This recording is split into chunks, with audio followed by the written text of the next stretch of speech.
Welcome to Fiction Audiobooks. If you enjoy the content, like and subscribing would be greatly appreciated. If you have any recommendations for novels, comment below. Please join my Patreon at https://www.patreon.com/fictionaudiobook. Chapter 607, Silver Surfer. Before Light entered the battlefield, John wanted to make sure everything was in place. For this reason he had been rechecking everything. Only thing out of the equation was Null. He had been hiding. And for what purpose he had been hiding, John didn't know, but that was not something he needed to think about now. If worse come to worst, he will just destroy all symbiotes and leave Null high and dry. Without his minions he would lose his greatest source of power and codex. No matter how powerful he was now, it would be a piece of cake for John, and with Light and others, he would be dead meat. After he checked everything for the last time, he sighed. The end battle was approaching and they need to be sure that there were no casualties. Actually, when Null had been wreaking havoc in all of the universe, it didn't mean that he had been killing people, it only meant that he had been acquiring hosts using his symbiotes and upgrading his power. Basically, he had been sending different planets and galaxies to eternal darkness. It would be hard for sure for them to live, but for the moment they weren't dead. For this reason John had not attacked Null outside.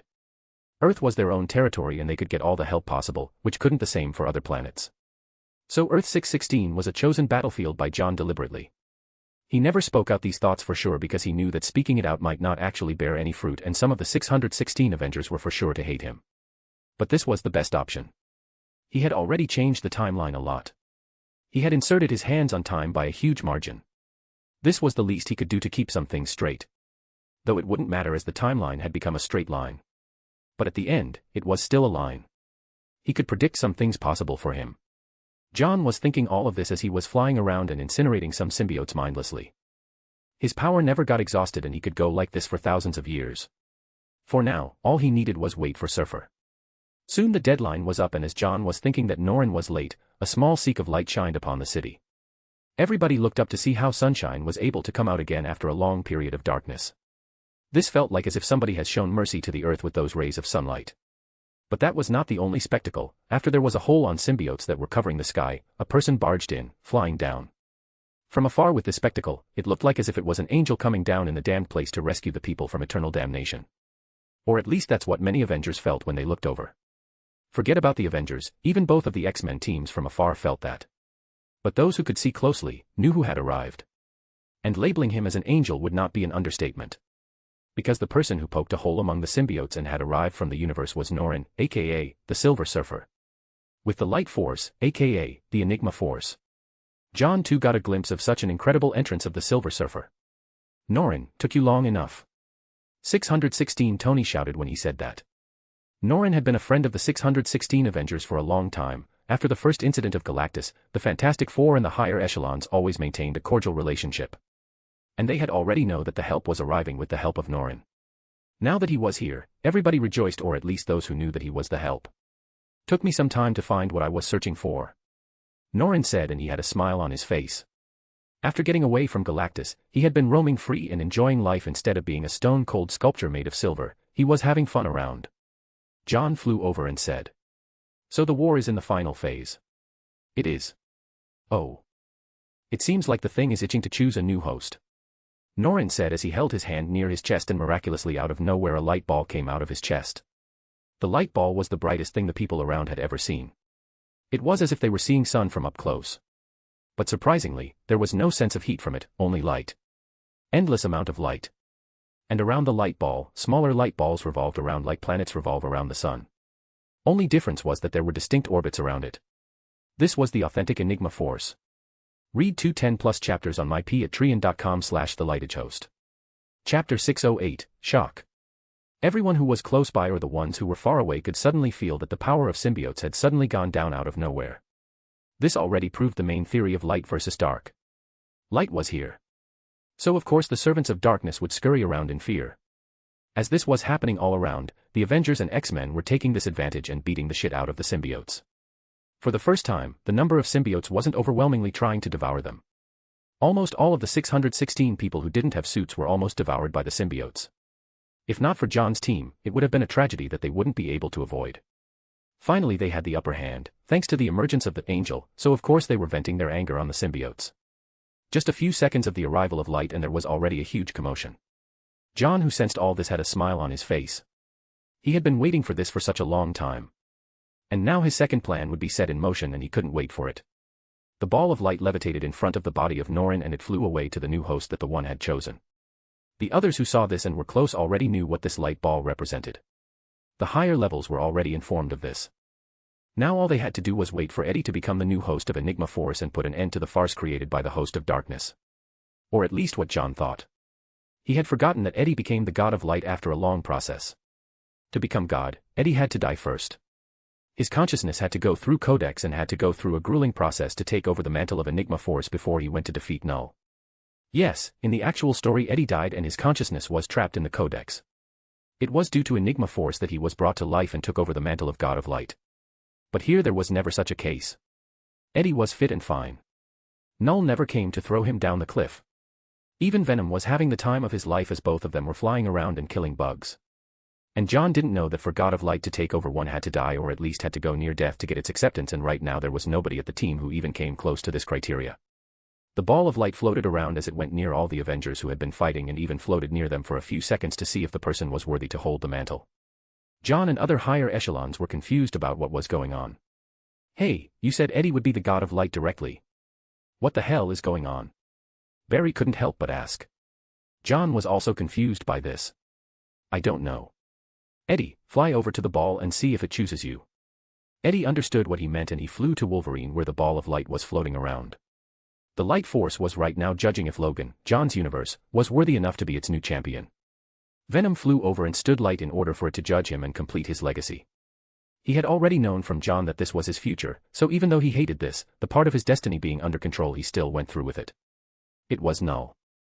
There was nothing they could do and they needed to get it over with.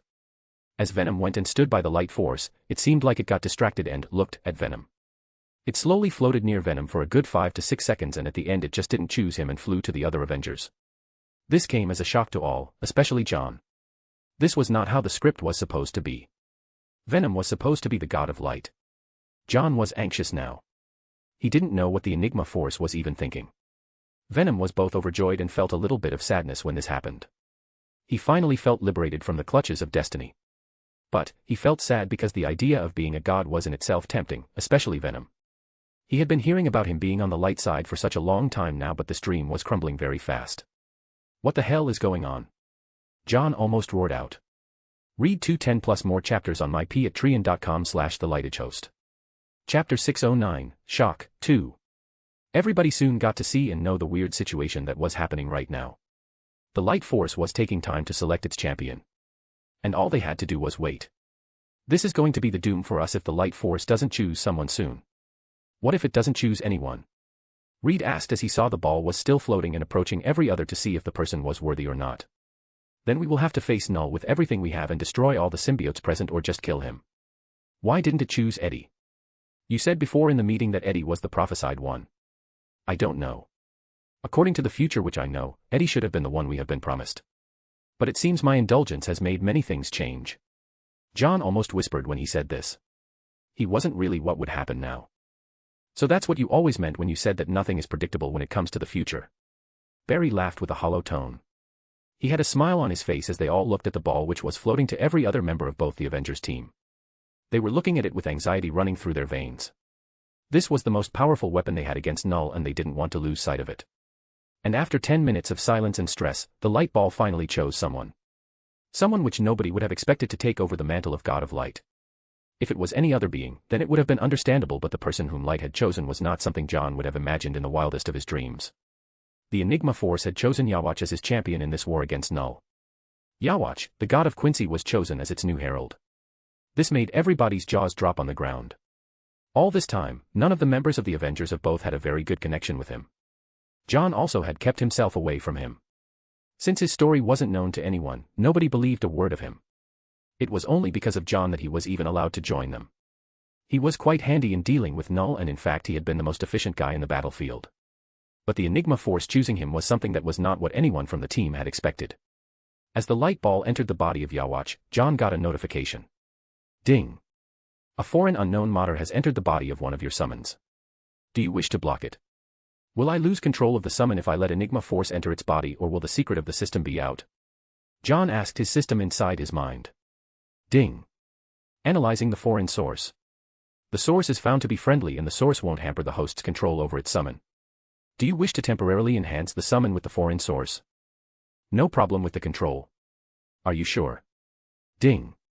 Yes. Fine. Allow the Enigma Force to take over. At least I can control how he acts. Ding. Allowing the summon named Yacht to integrate its power to the foreign source. The summon now has a new power and is now the Herald of Enigma Force, which is one of the oldest forces of this multiverse. This is unprecedented. This was not what I had ever thought. An unknown guy getting such a massive boost. Such discussions were going on among all the members of the Avengers and X-Men. An unknown guy who had just arrived from the multiverse getting such a massive boost. John, is he trustable? Clark asked as John was checking the system and seeing what were the new powers of Yawatch. Huh. Oh yeah. I think he can be trusted in this regard. He did help us in the first attack, didn't he? And it's not like Enigma Force would be with him for all time. It would leave the moment darkness is pushed away. So we can cooperate for this battle. If the Enigma Force stays with him, we will see what we can do. A person chosen by Enigma Force can't be that bad. Can he? John said as that was the only answer he could give them now. He wasn't concerned about Yawatch as he was still under his control, and at the end this arrangement was temporary. They just needed to wait it out and let the Enigma Force just leave later. Even if the Enigma Force stays, it won't actually matter. The other members of the Avengers also thought about what John had said. Since he was chosen by the Enigma Force, he might not be bad after all. Only time would answer if the trust they were providing now would not back to bite them. Read 210 plus more chapters in myp@trian.com/thelightagehost. Chapter 610, The Final Fight, 1. There was a reason why Yawatch was chosen as the next champion of Enigma Force. He had been sleeping for such a long time after giving away his soul, which in other words meant that he had been half dead from the understanding of the Enigma Force. And from the start itself, Yawatch himself was powered by bright light, or at least that's how the color of his powers looked like. A bright shining white light. The Quincy's always used a kind of light to use their bows and all other kinds of weapons. Maybe if Yawatch was never summoned, then Eddie would have been the god of light, but one small change of past had changed the whole story from here. And on top of it, Eddie never faced death, or at least near-death situations. He never went through the horrors of his past thanks to getting a better version of Venom and him being the only superhero in New York when everything went to waste, thanks to the work of John. Due to Venom and his antics, the city was safe from other villains. There was havoc for sure, but comparatively, it was better for him and he was hailed as a hero. He had never gone through the actual sacrifices that his other version would have gone through. But it was different for Yawatch. He had sacrificed a part of his power. There was selfishness in this as he wanted to bring down Siri, but in the end he did sacrifice. Many other factors played into this, as Yawatch was not the only one who fell in this criteria. Batman too had sacrificed a lot, and he too had gone through numerous near-death experiences. But Light chose him, because Yawatch had powers which belonged to the same spectrum as Light Force. Bruce was much on the darker side. So there was that too. All in all, Yawatch was the new god of light, and there was nothing anybody could do about it and had to accept it. All came to Yawatch as he was checking himself out. He just got injected by one of the greater powers of the multiverse. He had to see what the whole party was all about. Feel good? Clark asked. This is new for me. I feel like my soul is full of energy. Like I can burn the whole planet down if I wish to. Yawatch said slowly, and that voice had no kind of empathy in it. This sounded terrifying to others. Such words brought silence to the whole team.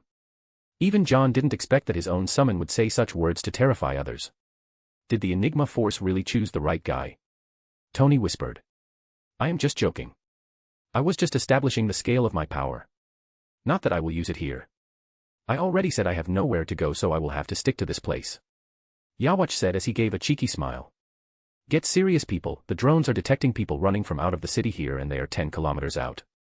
In a few minutes they will arrive, and we will have to exorcise them of the symbiotes.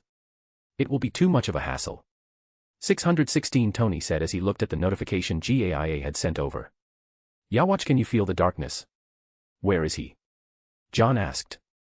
Yawatch didn't answer and just looked up in a certain direction. He pointed there with his finger. Can you feel what he is doing? Wayne asked. Yawatch shook his head but said. I don't know, but whatever he is doing, it is giving him more power. Yawatch said in a little more grave tone as he squinted his eyes and looked in that direction. Then I guess, it's time to bring the big guns. John said as he looked at his watch. He changed the dials of his watch and soon the dial of his Omnitrix showed a long humanoid alien. Everybody who had seen him in this form knew what was going to come next. Alien X. John pressed the side button and then he changed to its form. The person who looked like it was made of small stars. The 616 Avengers still have nightmares of this form of John. Only in this journey did they come to know that the watch was called Omnitrix and it allowed John to change into any forms of aliens present or saved in the Omnitrix. Who is joining me in this battle? John asked. Many raised their arms eagerly. But John looked at Wayne to decide who would fight against this big guy. Read 210 plus more chapters on myp@trian.com/thelightedgehost. Chapter 611, The Final Fight, 2. And so the final fight of this whole debacle had just taken off from the surface of the earth. They didn't know what to expect, as Yawatch had said that he had been accumulating strength from God knows where. Yawatch before taking off looked at 616 Thor and Silver Surfer. Can I borrow your weapons for a bit? Yawatch asked. Huh. Both of them were struck in their position as Yawatch asked for their signature weapons. Mjolnir and the surfboard, and both of the items responded to the call of Yawatch. This was unbelievable as there was never a person till now who had wielded both of the weapons at the same time. There had been people who had wielded Mjolnir but never been someone who could wield the surfboard. And the terrifying thing was that when Yawatch extended his hand while pointing at both of the items, both of them flew to his hand and then both of the weapons melded together. And after a few seconds of shining light on it, it transformed into a new weapon. A weapon which had a long wooden handle like the one held by Stormbreaker. And the metal part of the weapon looked like a double-sided axe. But the axe didn't look like a typical axe, it was more of a combination of a hammer and an axe. It looked amazing as the weapon was shining in bright light while all the others were just looking at the new weapon dumbfounded. Did he just wield both Mjolnir and a weapon made of power cosmic? What the hell is this weapon? John, who was looking at it, just smiled. Since Yawatch had decided to live on this earth, it was better to make himself believable, and the only way to do this was wielding Mjolnir. This was a game changer for everything and for making people trust you. All the people in the past who had done it could always be trusted, well, almost all people. Moon Knight was an exception, yes, Moon Knight too can wield Mjolnir, as URU metal comes from moon rocks and Moon Knight is powered by the moon so he has more authority over Mjolnir and Thor or Odin. But at the end, those who could wield it, meant that the person could be trusted. Yawatch, after taking the huge weapon in his hand, took a random swing at the air to see how powerful it. This created a blade-type energy which traveled at a fast pace in the air. Tony who was near the attack instinctively dodged, not that it mattered anyway as his armor was anti-kinetic. Nonetheless, just a random swing of the axe created a sense of fear to all the people present. This was probably one of the most powerful weapons in the multiverse at this stage. This probably is one of the most powerful weapons now. John suggested as he too could feel the power of it with his Alien X and Phoenix mode. It should be. I will give you back your weapons after we deal with Null. Yawatch said as he could see the ugly face of Thor and even Norin's face didn't look so good. He said this in order for them to calm down. Enough being showpieces of a museum. Now go and put an end to it. Tony reminded them as they had very less time and the more they wasted time, the more they would have to deal with normal humans. John and the duo didn't speak any other word and just flew away to the upper atmosphere where Null was. They needed to put an end to it and fast as now they were really running out of time.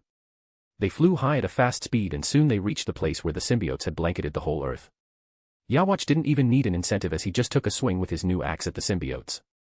This small deed alone created a huge hole at the symbiotes blocking the way. The symbiotes screamed in pain as this happened, but none of the three gave a heed to the scream as from there they could see a throne levitating high in the air. A throne made of symbiotes as they were wriggling underneath him. Null was seen sitting on his chair comfortably. He sat on his chair with a 2 feet white-colored capsule in his hand. The capsule was cylindrical and looked like it was fading color as all the three were approaching Null. As the color of the capsule was fading, the skin color of Null was changing from pure black to gray and at a speed visible to the naked eye. The trio stopped a few meters away from Null. John was looking at the capsule closely as he was not sure what it was. The capsule looked like it had held immense power once but now it looked all drained and dried up. Read 210 plus more chapters on myp@trian.com/thelightedgehost. Chapter 612, The All Black. What is this? What have you done? Clark couldn't help but inquire about the sudden change in the body of Null. He seemed more powerful and jacked up. Apart from the fact that the color of his body now had turned from pitch black to gray. I just took some power onto myself since the power didn't have any owner now. Null said in a very raspy voice. His voice itself had changed now and it sounded more deep than previously when they encountered him. You took over the power cosmic of the negative zone.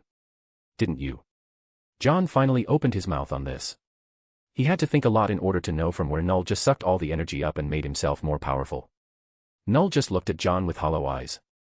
Since Null didn't have eyes, it seemed like he was looking at a ghost. His silence was enough for all to know that whatever John had said was right. It doesn't matter even if you take the power cosmic. You will die today and not even the darkness will be able to hold you. John said as he brought out EA. This time he would use all his power to bring Null down. John took a swing at Null without wasting any more time. John wanted to exert the most power possible, so he jumped at Null while using the sword at point-blank range, aiming straight for his head and heart. But Null, who was sitting on the throne, was already expecting it. He took his sword, which was already at his hand, and swung his sword to stop the attack of John. But this was where something amazing happened. As Null was using his sword to stop the attack of John, he was stopped by another entity. The entity who he had given no heed to before. Yawatch. Null couldn't sense the arrival of light since it never had any signature of its arrival. Since there was sun everywhere over the earth, it was very hard to pinpoint what was going on with the light force. But the moment his sword was stopped by Yawatch, Null felt it. A being which was on par with his darkness. A power which was the exact opposite of it. Yawatch stopped the All Black with his bare hand alone, and he didn't even need to use his new weapon. And then the most amazing thing happened. Yawatch gave a squeeze at the All Black sword as the side of the sharp blade. And that squeeze was so hard that the famous All Black sword just broke down in pieces. The All Black, supposedly one of the top 5 weapons on their multiverse, was broken into pieces with just a squeeze by Yawatch. Clark, who was going to use his heat vision on Null, stopped in his tracks too, seeing this. Like John, he too knew how powerful that weapon was, only EA was on par with its level. It just broke down by the squeeze of Yawatch. John was the only one who had a calm look on his face because he knew this was going to happen as he ordered Yawatch to make this exact move. He feared that Null might prove a little more handful with his weapon, and he needed All Black out of the picture. It was Null who was powered by power cosmic, but not his sword. John's sword would still be the same sword as it once was when he made it. And if Null was given more time, with his sword he might give more power to the symbiotes. John didn't want this to happen. And neither did Yawatch. So both decided on this, and he used his hand alone to get rid of one of the most powerful weapons of the multiverse. The one which almost led Gore to achieving his vow to kill all gods. The weapon which wreaked havoc in the multiverse, was responsible for the death of many Celestials, was no more. This can't be. How is this possible? No. How? How did you do this? Null was fuming in anger and had a face of disbelief when this happened. This really was something which shouldn't have happened, but when a person had light on their side and a person like Yawatch who himself had a broken level of power, this was entirely possible. In addition, John had the power of predicting the future, thanks to the comics, so he knew exactly what would happen if Yawatch would try to destroy the weapon. You have not evolved, Null. After all these years, your symbiotes evolved, but your sword remained the same. It gave birth to things that could evolve, but it remained the same. Your loyal servant. Freedom has cost you, Null. John said as his attack from EA finally landed at the chest of Null. Eddie too broke the Necrosword with his hands in the comics. Mind you, Eddie is the real god of light. Venom was trapped on the hive at that time. Read 200 plus more chapters on mypatreon.com/thelightagehost. Chapter 613, 1 million version. Null couldn't even reply as he was thrown away far behind. His throne crumbled instantly from the pressure, and the symbiotes which were behind, listening to his every order, couldn't even stop their master from stopping as he was thrown to the space itself. You need to tell us that you can do that. Clark commented to Yawatch. He really was surprised. Yawatch didn't reply to that and just flew away to kill Null. John too followed him, and then Clark too did. Null had stopped just before touching the surface of the moon. The hit of John was towards the direction of the moon, a great coincidence for sure. John and others flew to meet Null to inflict more damage to him. Null too was returning with full speed to meet the trio and fight the three of them with all his powers possible. Yawatch took out his axe to fight against Null. He looked different now. At first he had a black cloak, but now he was full white. It seemed like he was born from light itself. Even his eyes were burning in bright light. He really looked like he was the herald of Enigma Force, out here to bring darkness to its knees. Now both Yawatch and John used their weapons to bring down Null. Null, who saw the attack coming, had to use both of his arms to stop the attack. Now his arms had muscles, thanks to the power cosmic of the negative zone. But the power of the attack of both of them was too much, and it directly laid waste to the new muscles as they were now long gashed on both of his arms. And he was taking antimatter as a result of power cosmic. There was an explosion. This made Null fall back along with the other two. But that was not all. After being hit by Yawatch and John, it was time for Clark to get his hands on the notorious villain who had been a headache for a long time. Clark went straight to Null and used his right to land the hardest punch he could on the opponent's body. And if that was not enough, after being hit by Clark, he was hit by heat vision too. Null was already blown a few kilometers away by the first hit, and this was just icing on the cake. Clark was flying in hyperspeed, at the same speed as all the others were while fighting. It was fortunate that it was space, or else the broken sound barrier would create a shockwave so huge that it could have easily decimated cities, forget about people. John had given him 1,000 years of sun power. Yes, John is slowly powering Clark to 100 million version of Superman in the comics. In the comics, Clark noticed that he was aging very slowly and soon found out that his friends were long dead before he could even cross his 40s. So he flew away, leaving Earth, and after years of roaming the universe, he settled down in the sun of the solar system. He stayed there for 1 million years, and later when he emerged, he had the powers of reality warp. He used that power to bring his dead wife Lois to life and even created Krypton again and lived happily. John wanted to create the same version here, albeit at a little slow pace. So this version of Clark was already jacked up with sun juices and was more powerful than he was before. For this reason John had allowed the growth of powers for Superman. John didn't want to stop the barrage of attacks that had just started. He took his sword and again thrust it at the body of Null. Null, who was flying back and in no control whatsoever, was again hit by the sword of John. Yawatch flew in more speed as he appeared right behind Null with his huge axe in his hand. Null, who just got hit by John, could feel that Yawatch had appeared behind him, but he could do nothing to stop the attack of Yawatch. Yawatch used the axe to hit straight at his back. But the attack was slow but a steady one. Yawatch had another plan with this move. He wanted to use the axe and insert it by breaking the spine of Null. Since the spinal bone was the most important for any kind of humanoid, be it a human or a person who looked like it was made of bones. And Yawatch wanted him to feel the pain. He never liked war, but when he did fight, he made sure that the enemy suffered the most. The axe was arriving at the body of Null also slowly. But before the attack could even touch the body of Null, he vanished. Read 200 plus more chapters on my patreon.com/thelightagehost. Chapter 614, The End is Near. The other three were taken aback by the sudden disappearance of him. Until now Null had never shown any talent in teleportation, nor did the comics ever show that power of his. This was probably due to the boost given to him by the antimatter power cosmic. Null disappeared for a millisecond, only to appear a few hundred meters away from his previous position. The new power did give you quite a boost, Null. John spoke out. You have your tricks, I have mine. So you think you are the only one who can teleport? Yawatch said, and the next moment he appeared right behind and used the same move that he was supposed to take before he vanished. John, seeing the move of Yawatch, changed himself to a chronosapien. Since Null learned about teleportation, they needed to freeze him. And what better to make other than freezing time for him? Though he was sure that darkness will help him get back to the normal time stream, that route of surprise attack was what John was banking on. Alien X vanished and was replaced by a new alien. This change happened fast and John stopped the time around Null. John didn't need to care about Yawatch. When it came to time control, he was probably one of the top beings. He might not be able to pause time like John could, but he had powers to control the future time. So this move was perfect. And Yawatch was finally able to hit Null on his back, and this time it was more painful for Null than it was supposed to be. The time pause proved to be more painful for Null.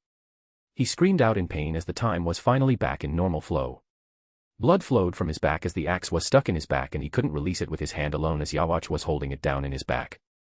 Clark didn't want to be just for show as he traveled in hyperspeed again and hit him right at the chest with his full power. The punch was so strong that the others could immediately tell that Null had broken some of his ribs. It was unfortunate that there was no sound in space, or John would have loved the sound of his breaking bones. And this time, he could not dodge nor could he cushion the impact by flying backwards. Yawatch made sure of that by holding him down.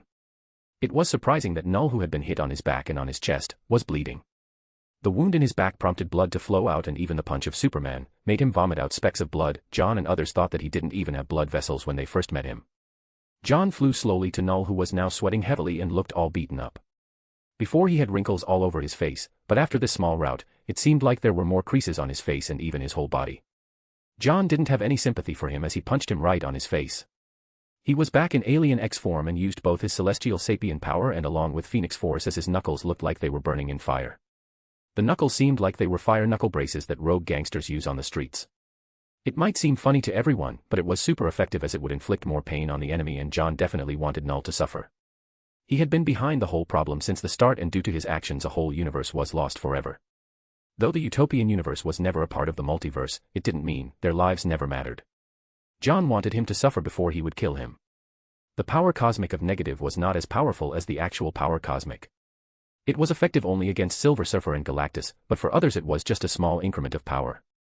Null thought that with the help of power cosmic it would be much easier for him to win the battle, but he had underestimated the enemy too much. He expected a retaliation from Light, like it always has been, but he didn't know the full power of John and his summons. He had no idea of them. John had been hiding his full power since the start, and now with Alien X and jacked up Superman it was a lost battle before it even started. Of course, Yawatch was the one to inflict the most damage on him with his axe. John didn't want to take away the bright light of their main power away. In the end, Light was the main nemesis of darkness. John, after punching and kicking Null a few times with his heart's content, looked deeply into the eyes of Null. You should have left that universe as it should have, Null. You want to control the multiverse. Sure. You want to bring us to darkness. Acceptable. But never should have wiped away a universe just to establish your authority. It was fine with what you did to the Celestials. But there is a line you shouldn't cross. John roared. Read 200 plus more chapters on myp@trian.com/thelightedgehost. Chapter 615, The End is Near, 2. John was venting his anger as he beat down Null with all his might. He had zero sympathy for such kind of person. Null's situation was becoming bad with every punch and sidekick. Finally it stopped as Yawatch brought the axe out, which was stuck in his back. If the beating down wasn't enough, then the blood which spilled out after the axe was brought should have done the job. Null, who had been screaming for a straight 1 minute, was now numb. He didn't even have enough energy to scream, let alone fight. He was beaten like a dog. Yawatch, you know what to do. John said. He was a little curious about what Null meant by the wall before and his obsession with it, but it didn't matter now. He didn't care. If he really wanted to know, he could always contact the older gods. He was still young and Phoenix Force goes through many rebirths, so she too had less knowledge about the multiverse like the other gods. All she cared about was the life force of the multiverse. Nothing else mattered to her. So John's knowledge of this so-called wall was zero from the start, and he had no idea of the obsession of Null. Yawatch and Clark both knew what to do now. They both took one shoulder of Null in each one of their hands and they flew at fast speed to one particular direction. The sun. The sun of the solar system was very special for the universe of 616, as it was one of the greatest weapons against anything evil. Over centuries, many evil beings died on the surface of the sun, and it was known to purge any kind of evil and darkness. This time too it was the same case. Null would die under the heat of the sun just like he should have died. There was no going back. Darkness would have to search for another host. John would love to destroy the darkness forever, but if he did, there would be an imbalance in the multiverse and John couldn't allow that.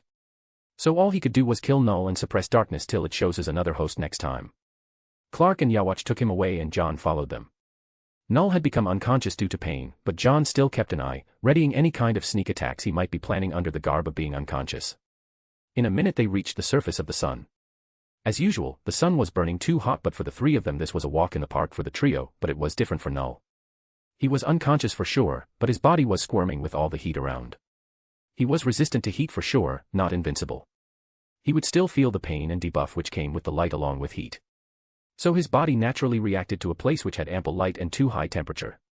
John went forwards and slapped him right on his cheek. He didn't want to kill Null in his sleep. That would be an insult to him.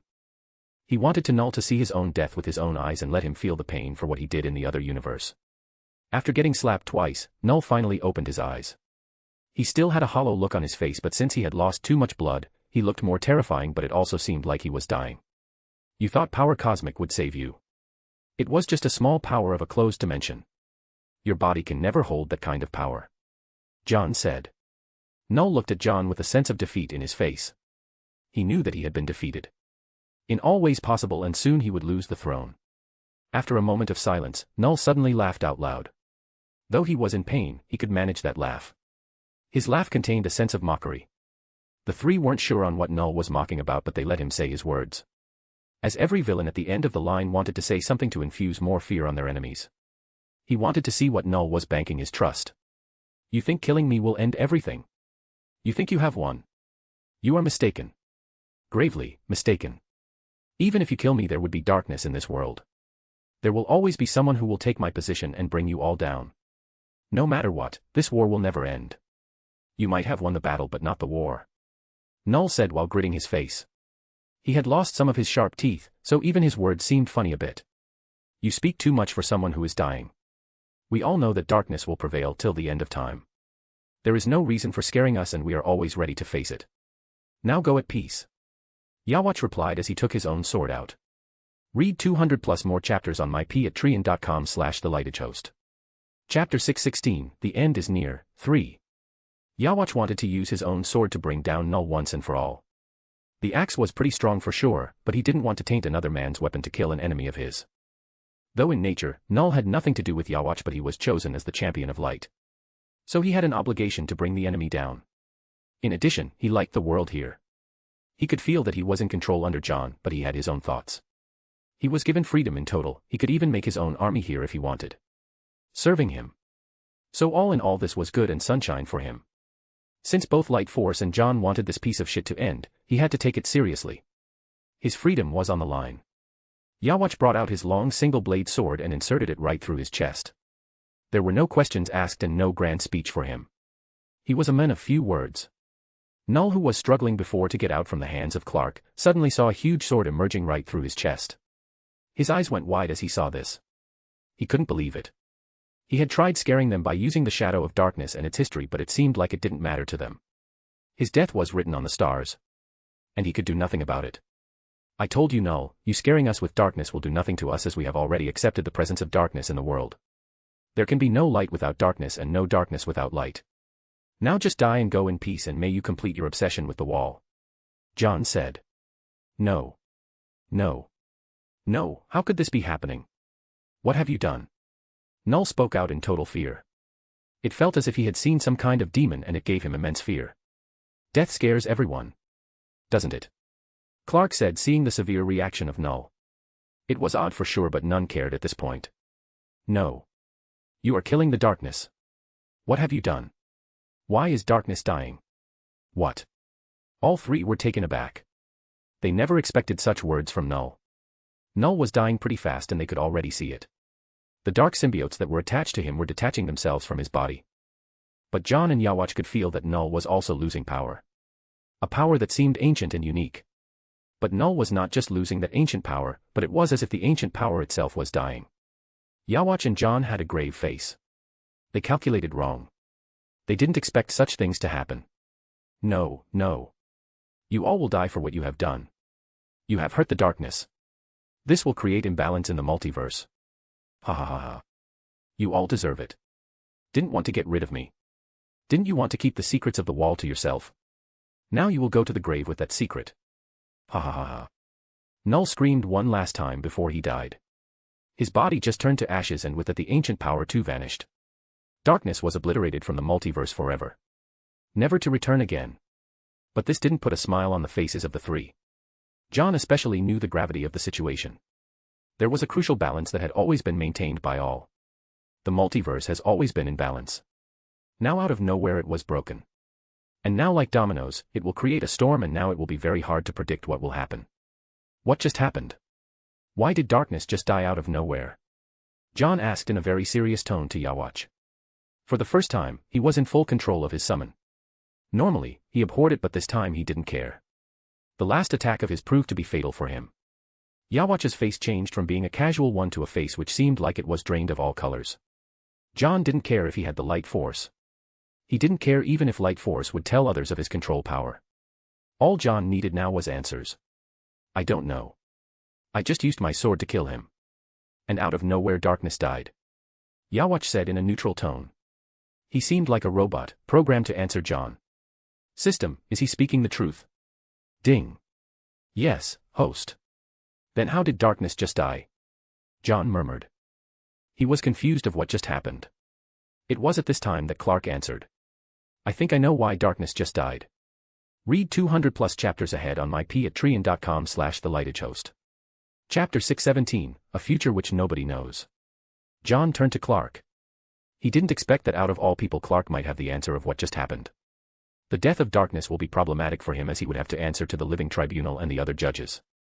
He was always warned of not inserting his hands into the daily lives of people and their struggle. But he never paid attention. But now this was something which had gone out of his hands. And he had no idea of how he would handle the future, and the living tribunal was the least of his worries. He had seen how imbalance destroys everything in the comics. And if the future was remotely related to the whole problem of imbalance, then he would be the sinner of all the multiverse. Tell me. John said. Do you remember why Shinigami and Quincy's fought in the first place? The whole war that should have happened before and was never shown. Yes. John answered. Yawatch was the son of the Soul King and this was the main reason for the war. But the Shinigamis didn't know that secret. Only the highest echelons knew of that. The general information provided for the war was that the Quincy's destroyed the souls, and this created a huge imbalance. And this was true. Quincy's power obliterated souls and this created a huge problem for Shinigami. You mean to say the power of Yawatch obliterated the soul of darkness as he is a Quincy? Exactly. Clark said. John was frozen in his spot when the realization hit him. Yawatch had always introduced himself as a Quincy to others. So for this reason Clark knew of him. Like others he had seen all the anime and movies of John's work and he had a general idea of the story. Yawatch had accidentally done something that he had no control over. And for this small infringement, it would create a complication that John might not have any idea of how to handle. Fuck. John cursed out loud. He let go of the control over Yawatch as it was useless. It was not exactly his fault for what had happened. He just wanted to kill Null, who would have known that this small change would change everything. John as Alien X could already feel the imbalance that was breeding slowly in the multiverse. Phoenix came out of his body and sat on his shoulder. Her fiery eyes had a glint as she looked at Yawatch. She knew what just happened and it didn't look good for the future of their multiverse. You were always warned of not going out of your way to stop the problems. Now look at what just happened. We are all in a huge mess now. Phoenix said. Null had darkness with him. He was a god. He had killed Celestials. You wanted me to sit and watch while he destroys 616. Ask yourself, did this problem really need help? They had light. There weren't toddlers who had just learned how to be a hero. Eddie would have been the god of light with no problem. He just needed to suffer a bit. Now look at what had happened. You jumbled the whole future and now we are on a path of no return. But he had the power cosmic of the negative zone with him. Eddie with his little imagination of being Venom might not have been able to defeat Null. John argued back. Oh please. You already knew how powerful God of Light was when he destroyed All Black. It would have been a tough battle for sure but I am sure they would have been able to defeat Null. Now the small change of Yawatch's use of the light force has changed everything. John sighed when he heard this. Maybe Yawatch shouldn't have been summoned in the first place and this whole debacle might not have happened. Now this has turned a wheel and he didn't have a weapon to break the wheel. All he could do was go with the flow. We need to go back and inform others of what just happened. Whatever happened has happened and can't be changed back. This involves the death of an ancient being. We won't be able to change it as it was a Nexus event and TVA won't be able to control it. Loki, are you still at the throne? John shouted. Unsurprisingly, Loki appeared out of nowhere. TVA was responsible for all Nexus events and beings. And this was a huge Nexus event. The point of no return, just like the death of Christine in What If. You have committed quite the crime, John. This crime according to the laws of TVA would have you pruned instantly, with no questions asked and no trial. Loki said with a smile. It was not me who did this. It was him. Why am I being put in the tough spot? John asked with a sharp tone. Read 200+ chapters on my patreon.com/theligheadghost. Chapter 618, An Overprotective Dad. Well, you were in the group when this happened. In theory you would have been arrested. It's fortunate that I am now the head of TVA. Loki said with his iconic smile. How long have you been hiding? Clark couldn't help but ask. I just arrived. When the sword of this big guy went through his chest, it sent ripples across all timelines. Loki said, but now in a more grave tone. He had been doing this for quite some time now and he had seen fair share of Nexus events and beings. TVA was even able to stop many problems before it even started. But this time, it was special. The problem arrived out of nowhere and from the way the timeline showed branches signified that the effect would be huge one and it would change the multiverse forever. All they had to see was if the multiverse was going for the good or the worse. Loki, I know you want to leave the TVA but at this point of time, I can't let you leave. John said. I know that. You don't have to rub it on me. After settling everything this time, I am out. John and Clark didn't say anything against it and their silence meant that this was the last assignment for Loki in the TVA and after this he would genuinely be free and would get to live his life as he wanted to. Alright, let's head back. I will have to finish one last thing before Light can be free. Yawatch mentioned. You mean Dylan? Yawatch nodded his head. John looked at the place one last time where Null had turned into ashes. Due to the heat of the sun even the ashes had blown away, there was not even a hint of the being that once terrorized the Celestials and the universe. Nothing was eternal. John got reminded of this once again. John vanished with Yawatch, Clark and Loki and they appeared again at the headquarters of the Avengers. They could already see that the sky was clearing out. The symbiotes which were struck at the land and the buildings were slowly vanishing away to the sky, returning back to where they came from. Clintar. The war was over. After a few minutes of waiting, almost everybody was back. Eddie too had returned and John had ordered Robin to bring Dylan to the headquarters. To get rid of Null and all of its influence, they need to get rid of the last remnant of his from the body of Dylan. When Dylan was born, the symbiotes of the upper echelon gave him the power to separate hosts from symbiotes. This was the hole in the card for the symbiotes when Null breaks from prison. It was unfortunate that this never came to fruition, and in fact it almost proved fatal to the symbiotes, as Null had hidden a part of himself on the body of Dylan. Yawatch and John knew of this. Yawatch knew of this because the Enigma Force had informed him of this, and John knew of this because of comics. Now this was the last work Yawatch needed to do before Light would leave and roam in the multiverse. So Null is dead? Eddie asked. They all had a smile on their faces. The symbiotes leaving already denoted that they had won. Though many were surprised that Loki had appeared in all of this with the team, none of them complained. Not even the 616 Avengers, where Loki was a major villain and had given pain to almost everyone here during the Realm Wars and even had a personal vendetta against Strange, who had lost his dog due to the machinations of Loki. The 616 Avengers could see that this Loki wasn't their version of Loki, so nobody raised an eye on this. Null is dead, but there is a problem. Clark said. Problem? Did he escape or something? No. It's complicated. We will talk about this after we get rid of the last influence of Null from the body of Dylan. What? My son. Did Null do something to Dylan? Eddie got scared and he asked anxiously. Yeah, he did. But worry not, Yawatch will help us get rid of this in a second. Dylan is on the way here. You informed Dylan of this? No. But I had a security detail around him with Robin and my children. John said. As they were talking, Dylan and others had already arrived. Dylan looked like any other American teenager. But there was a small change in his eyes. His eyes had a very vague spiral black and red line. It was very vague and transparent, but anyone with a good eye would be able to notice it. Dylan. Are you okay? Are you hurt? I am fine, Dad. You don't need to be so protective of me. I can handle myself. Dylan said with little annoyance. His overprotective dad had been a pain in the ass for him for a long time now. Read 200 plus chapters ahead on myp@trian.com/thelightagehost. Chapter 619, Nexus Event. Dylan visibly looked annoyed by the fact he could not attend the war. He had known that he had powers and the powers that would be a huge boost in the war, but he was still denied to even get close to the battlefield. This annoyed him a lot, but he also understood that after losing his mother, Eddie had become too protective of his only family left in the world. He didn't want anything to happen to his son. It's good that you are fine.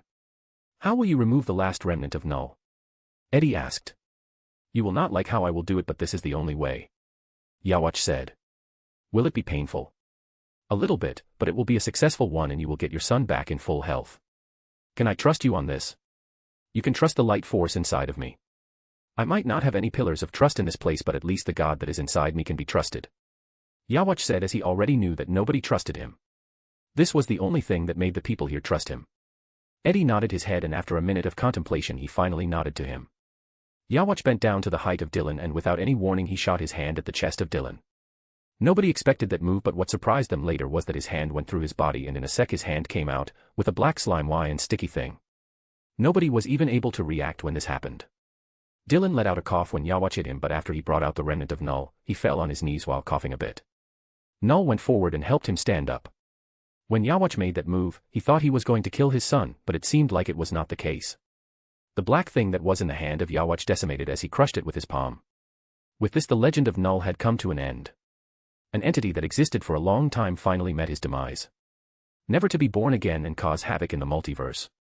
There was a sense of joy and everybody had smiles on their faces. They had finally won against an enemy which they had no idea of. They were able to face this being united and defeat its minions. Such an enemy they had never faced before. A being which millions of minions under him, and if help hadn't arrived from before, maybe they would have lost many personnels in the war. Fortunately, nothing of that sort happened. Even Deadpool, who is known for facing near-death situations every time, didn't even get a scratch in all of this. Brother, why are you here? Thor asked Loki as he saw his brother back from TVA. He had met quite a few times after he went to TVA, but it was only for small talk with him and his mother.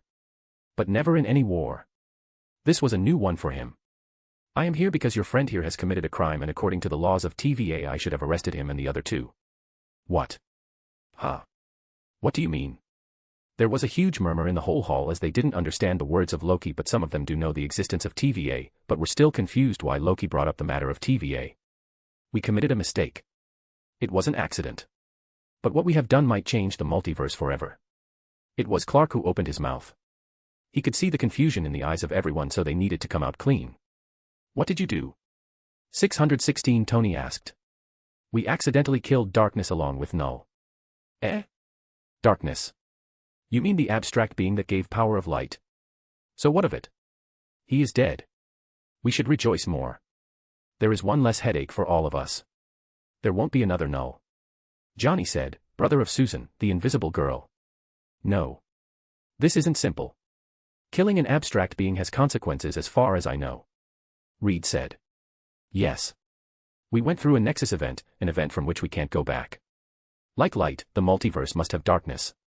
It keeps the balance of the multiverse. Yawach used his own sword to kill Null. What we didn't expect was that the power of Yawach obliterated the soul of darkness. Darkness in itself is weak, just like light. Now for that small mistake we might have to suffer. It was John who answered this. Read 200+ chapters on myp@trian.com/thelicast. Chapter 620, The After Party. So. We killed a god. What's the big deal? It's not like we haven't killed Celestials before. 616 Tony said as he didn't think it was much of a big deal. Null had killed Celestials before, and it never mattered. So why would killing an abstract entity be of any significance? Celestials die over a course of time and new Celestials emerge in place of them. The dead 3 Celestials which you see have faced death millions of years ago. They had already been replaced. Celestials are like an army of gods. But darkness is different.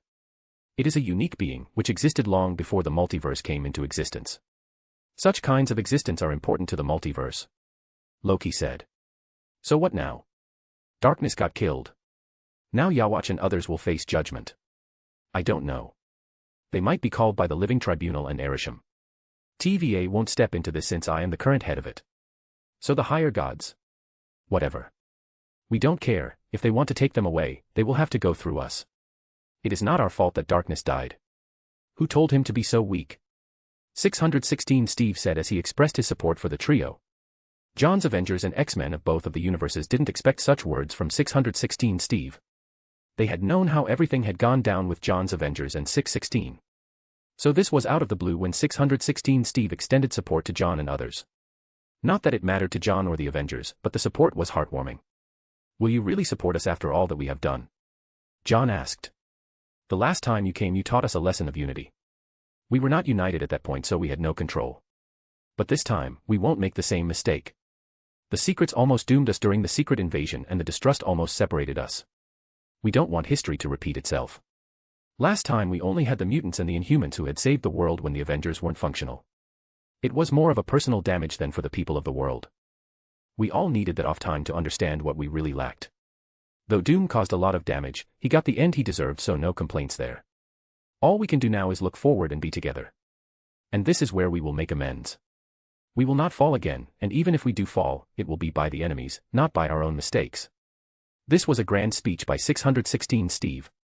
None of them expected that they had thought so much before Null came. John had his own selfishness of handling Null as he wanted the throne of Hive. But whatever 616 Steve said moved him too. He was grateful to them, at least they didn't abandon him. I am sorry for whatever I did in the problem that Wanda caused. It was out of line. John finally admitted that what he had done was a little out of the line. It was the first time he had admitted his mistake. No. We are sorry for forcing you to take such drastic measures to change. The situation shouldn't have been reached. We had lost our way that time. But we are back. We might make mistakes again, so it's good that we have people now to bring us on track if we veer away from our main mission. Ms. Marvel came forward and said. All right, enough serious stuff, whatever happens we will face it together. Right now we need to celebrate, not the brood way of what has happened. You all are invited to the grand party tonight. Be in your best dress, and Steve, you better wear modern things. 616 Tony declared out of nowhere. What about the people who were under the control of Hive? S.H.I.E.L.D. will take care of it. Skye approached forward. She was already informed that she would be the next director of S.H.I.E.L.D., so she had already started with her preparations. The first one being to bring the people to world order again. And of course handle New York. The whole structure of New York had changed due to the emergence of the Transformers, so that needed delicate handling too. This was a huge responsibility, but she was looking forward to it. She had been groomed for a long time for this role, and now it was time for results. The human resources of Stark Industries will extend hand in this regard and make sure that the Transformers will be treated well. I don't want any kind of experimentation on them. All of the Transformers will be registered. 616 Stark said, to which Quake nodded. She had to keep an eye on this, and this will take a long legal battle. But this power of Transformers was bestowed upon them by Tony from John's Avengers. And 616 Tony didn't want his counterpart to come after his ass later. Read 200+ chapters ahead on myp@trian.com/thelightedhost. Chapter 621, King in Black. Since the other Avengers and the X-Men didn't have anywhere else to go, they stayed at the tower and recuperated. It's not like John, who had an almost unlimited source of power and stamina. Those who were fine went to handle the affairs of the city as the people were returning back to their home. The city was half destroyed. But there were no casualties. The world faced a doom where people were controlled. There were no causalities per se due to the symbiotes. There were people who committed suicide and people who died due to heart attack. There were very few cases such as this, but they were still there. The 616 Avengers and the others needed to go and help in any way they could. John, on the other hand, was talking with Eddie. Venom, there must be a ruler of Hive. Do you want to get placed on the throne? There are advantages and disadvantages if you do that. Tell me about them. First, if Venom sits on the throne, you will be in control of all the symbiotes in the multiverse and will be able to have the power to look into different planets, situations, and places where the symbiotes are located. You can commit espionage, murder, robbery, or any kinds of things you wish to just by sitting at home and directing one of the million symbiotes that are located in the universe. John said to Eddie. Dylan and Eddie were surprised that such huge feats could be possible just by sitting at the throne. Eddie was not so animated about it, but Dylan looked all hyped up. He wanted Venom to sit on the throne. Since the moment Eddie came to know that Dylan was his son, Venom had been protecting him and helping him in any way possible. So he really wanted Venom to sit on the throne. What is the catch? The catch is if Venom sits on the throne, you will age faster and in the same way die faster. It is consistent for any being who will sit on the throne. The host's body needs to be of higher genetics to be able to handle the computation of millions of symbiotes while sitting on the throne. Null was a special being, and for that reason he was the King in Black. Same will go for the successor. You will die in a month if you become the king. John finally dropped the bomb. This was true. Eddie aged in 2 days after he became the King in Black. All the havoc that the symbiotes had caused, in order to repair the damage, Eddie almost died due to old age by handling the burden of sitting on the throne. Eddie and Dylan both looked horrified by this now. Eddie knew there was a catch in handling this godly power, but he didn't expect that it would be so terrifying. Venom, is that true? Eddie asked. Venom floated out from the back and nodded his head. He had already known what would happen if he sat on the throne, and for this reason he never asked Eddie to take up the position. I would rather not take such a terrific role and die a few days later. Find someone else. Eddie denied without any thought. He finally got to be free from every problem and didn't want another kind of responsibility and shoulder. He didn't want to die early and make Dylan an orphan. He had already lost his mother, he didn't want his son to lose his father too. John nodded his head. He could already feel from before that Eddie would never take up the mantle of the throne. He didn't want that kind of responsibility on his shoulder. So who will sit on the throne? Dylan was also in favor of the fact that his father wouldn't sit on the throne. He too didn't like the disadvantage that comes with it. I will see what I can do. Maybe I will take one of the anti-symbiote and make myself the king. The Hive always needs a king, so there must be one. John said as he finally laid his plans. Though he used the word maybe, he knew that it was the thing that he would do to take over Hive. After talking a bit with the father-son duo, he left to search for a suitable anti-symbiote that was still roaming on the Earth. After the death of Null, the negatively charged symbiotes killed their hosts and were free from the control. Most of them have returned back to Hive.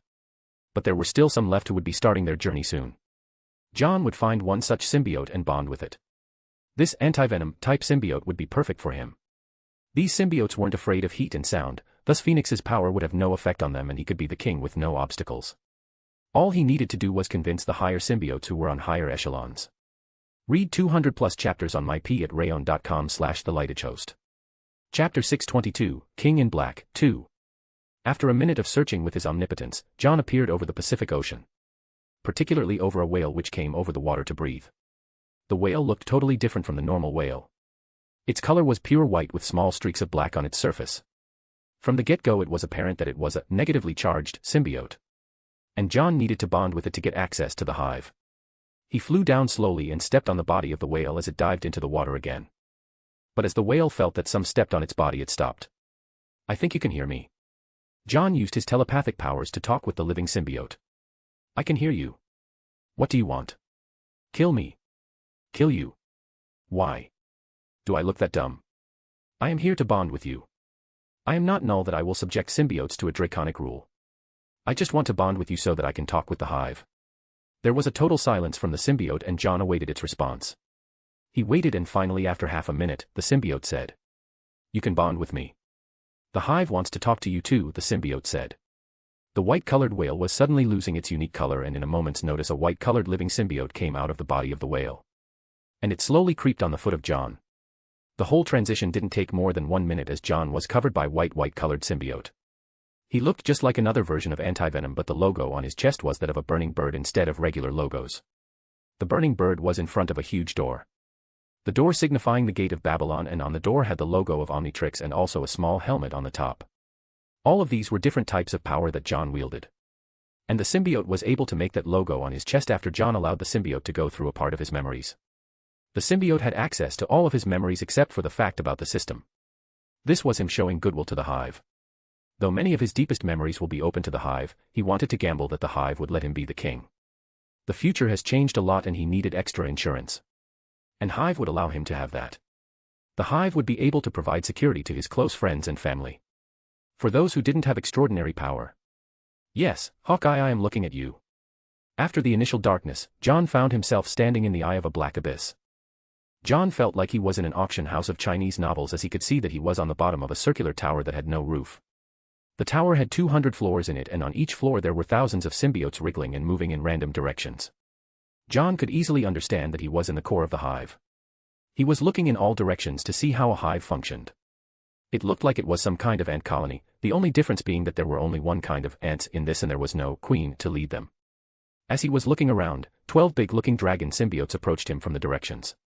The dragons were huge and all of them were black in color. The symbiotes were looking at him, while John was giving them a scrutinizing gaze. We have been waiting for you to come, O Savior. Savior? What does that mean? You saved our race from eternal damnation and were subjected to evil by the previous ruler. Thank you for freeing our kind. All of the dragons who were standing in a circular position around John bowed down their heads. John felt embarrassed by seeing such gratitude by symbiotes. All he did was lend a helping hand and see if there would be any benefits. You know why I am here? John asked. Yes, to be the new king in black, a dragon answered. Yes. A king must always sit on the throne. I am being narcissistic and selfish here to ask for the position. You have seen almost all of my memories and you know what I want. All I want is peace in the world and a proper order. Total order can never be achieved as that would upset the balance. But all I ask for is help in maintaining the order as long as possible, until chaos comes and destroys everything. One dragon shook his head and said. You don't have to give an explanation. We had already decided to make you the new king in black. Read 200 chapters on mypatreon.com/thelightagehost. Chapter 623, King in Black, 3. John seemed astonished for a second. He thought that he would have to convince the symbiotes to make him the king. More so because his power had always worked against their species. Even now, when the dragons came forward to talk with him, they didn't come too close to Johnny. It was only because of the anti-symbiote suit that he was still accepted here. But then again, Eddie was chosen as the king without much thought. Since became the savior of the universe, he was given that position, not because he had the Venom symbiote from the start. In fact, when he fought against Null, Eddie didn't have the Venom symbiote. When Light Force asked Eddie of which form he would prefer for the fight, he chose the Venom form. The Venom form during the fight had nothing to do with the Venom symbiote, who at that time was stuck at the Codex. So John in this case, was more acceptable for the position of the king. He fought against Null without any help from the Light Force and even had good relations with the host of the Light Force. Yawach's powers were gravitated towards Null and his attitude was questionable even to the symbiotes. He had the attitude of a person who was used to sitting in a very position for a long time. John on the other hand was more on the humble side and on top of that he was a host to one of the primary gods. Now that the problem of heat was out of the equation he could easily be the next king in black. For all these reasons when John asked if he could be the king, the symbiotes were happy to offer him that position. As all the symbiotes admitted that John would be their new king. The symbiote that was attached to John went through a change. The prominent white color of its skin changed and the color black took over. After a long tussle between black and white, over the body of John, a new symbiote form was born. One with a white-colored suit for John with streaks of black lines over it and even a new form of the logos representing John's power, and like Yawatch, John now had a black cape. A living cape that was waving at the non-existent wind. Imagine the cape of Doctor Strange when he was dreaming walking over the zombie Strange. He looked cool in that form. But it only lasted for a second before John took the symbiote inside his body and all of the suit and cape vanished. All of this had happened inside the codex, so John was still at the Pacific Ocean. John opened his eyes after the ceremony had taken place and he finally took his position as the King in Black. He could feel that his life force was taken away to control all the symbiotes and bring all of the symbiotes that had been spread in the universe back to Clintar. Well, not all of them. Some of them would roam the universe and do good for the people. Not all symbiotes were sentient and they needed to be taken care of when they were born. So John as the king had to look over that. He would fulfill his task of being the king slowly when there is time and bring order to the chaos Null had spread during his journey to Earth over countless galaxies and planets. John had a smile on his face. The final result was what he had been hoping for a long time. He had been working tirelessly for this and now the position of king was in his hand. With this he could genuinely keep an eye on the multiverse. He might not have omnipotence, but keeping a check of the multiverse events was all that he wished for. Especially when he had come across an enemy which he had no idea of. This imbalance would surely create an enemy to compensate for what he had done and he needed eyes and ears everywhere. And symbiotes would be the best way to deal with it. After seeing everything was working fine in his body, he vanished. He was back at the Avengers Tower. In a few hours it would be night and the party would start soon. Until then he could roam around the city and help with the repairing process and making sure that everything was in order. When he came out he saw the old New York, the one where he had grown up. Over the years, the New York of his world had changed a lot. The advancement of technology had changed the city and the New York he was seeing now was the old one. It was pretty nostalgic for John as he walked around and helped the people. Read 200+ chapters on myp@trian.com/thelightagehost. Chapter 624, The After Party, 2. Soon it was night and the Avengers Tower was lit like never before. This was a grand occasion for the superheroes of Earth 616. They had just won a huge war and the people of Earth needed to be assured that their superheroes were working perfectly fine. In fact, many of the people of Earth had seen that the superheroes had been helping them to gather their lives together again and for the better. The governments had already issued statements that a very old alien had tried to take over their planet, but the superheroes of various Earths had come together to help them. 616 Tony specifically asked for this as he wanted the people to know that they had help from the multiverse too, and this was also a warning to the governments to back off. The new Transformers had already ignited greed among many officials, but he told them no right on their face.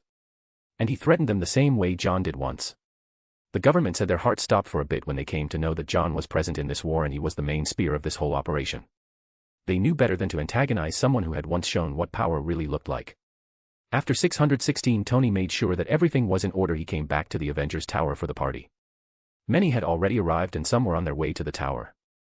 There were tons of heroes who had participated in this war and so the number of people was quite large. It was fortunate that the tower was big enough to handle all the people, and of course since it was a party there would be food and drinks around, so there were more people being added in the whole celebration. You have to admit that I can throw some big parties. I bet $10 that even in your world there was never a party as huge as this.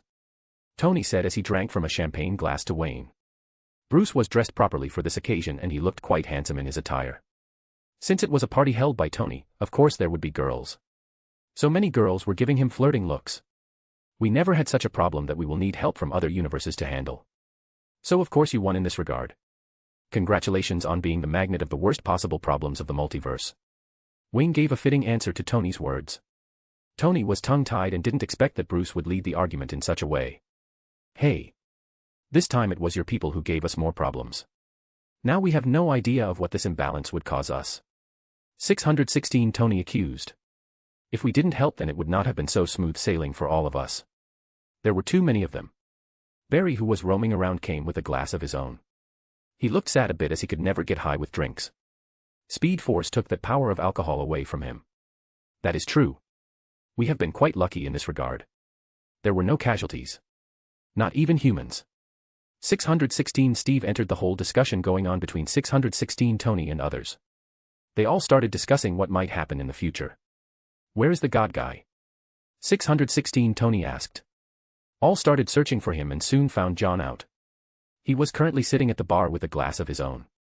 They all went to the bar and joined John as he was spacing out by himself alone at the bar.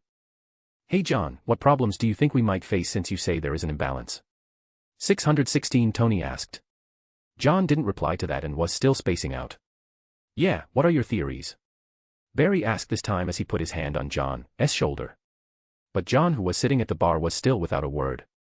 He was still spacing out, looking at the bartender. John.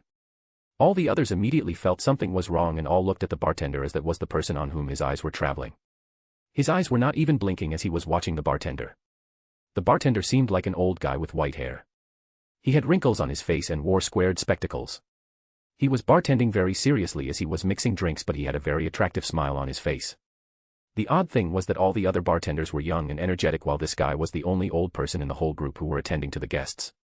Wayne, who was with them, immediately felt something was wrong, shouted. All guests who are not superheroes, please vacate the premises. Read 190+ chapters on mypatreon.com/thelightagehost. Chapter 625, The Revelations That Everyone Was Waiting For. There was pin-drop silence when Wayne shouted those words. The music was stopped by Gaia as she too could feel that something, and Friday went and asked the non-superhero guests, who were mostly models and a few politicians and businessmen, to leave. The other members of the superhero team of the Avengers, 616 Avengers, the X-Men, and even the Inhumans were gathered around John. It was good thing that the hall was huge to handle all the people, or else it would have been quite awkward. All the Avengers were on alert mode, though none of them had no idea what just happened. As the people were asked to go out, everybody did, even the fellow bartenders left, only the old man continued with his glasses and mixing drinks. He was busy cleaning the glasses and seeing that every kind of drink was in their right place. He looked professional and his hands were steady for a man of his age. John was still looking at the old man with keen eyes. He came silently to the party thinking he would enjoy his time here and even have some drink. But the instant he sat and his eyes fell upon the bartender, he knew that the jolly time of his had been thrown out of the window. The whole life of his flashed in front of his eyes. That included his past life too. In a minute or so all the other extra people had left and the superheroes were the only ones in the whole hall. Bruce came forward and finally put his hands on the shoulder of John to break him from his stupor. He gave the shoulder a squeeze. John, who had been spacing out all this time, came back to reality. He stood up from his seat and bowed his head. This was the first time had bowed his head in front of someone. He then proceeded to say, "To what do I owe a visit from such an esteemed self as yours, Mr. Creator?" The other people who were ready to have a fight or handle any kind of situation were flabbergasted by the words of John. They had already noticed that this bartender was special and most of them thought that this person was some kind of enemy. But the words of John made them almost fall on the ground. The Creator? Who is that? The bartender who was cleaning the glasses looked up at John and smiled. His smile seemed like the world would just melt in the feeling of warmth. Each move of this person seemed elegant and divine for the lack of better word. "I came all the way to meet you, special one," the old man said. If by this time it was not apparent who this person was, then let me make it clear to you all. This old man was the one above all. The ultimate powerhouse of the Marvel multiverse. The person who created everything from the get-go and was the embodiment of the multiverse. It was him who looked after everything. It was him whom the Fantastic Four once met when they went to a journey on the multiverse. They saw him drawing on a canvas. Drawing their very existence. He is the final boss whom nobody could defeat. Well, that is how the story went at least. John was surprised by the words of John, and truth to be told he was panicking a bit inside. In all of his life he had been fearful of only one person, and that was one above all. When his soul first transmigrated here he was always on the lookout if this person would come for his life. He was the anomaly of the multiverse. His existence was what OAA had never planned and he was sure of it. Then came powers. The powers which had no connection with the multiverse. As time went by, he thought that OAA never cared. He was in this small assumption. The assumption and dream that broke today with him paying a visit of his own. Did I do something wrong? John asked in a very shaky tone. He knew that he was responsible for the death of darkness. Yawatch was his own summon at the end. Though he gave freedom to him, at the end Yawatch was his man. Now the question was, did OAA know of his power?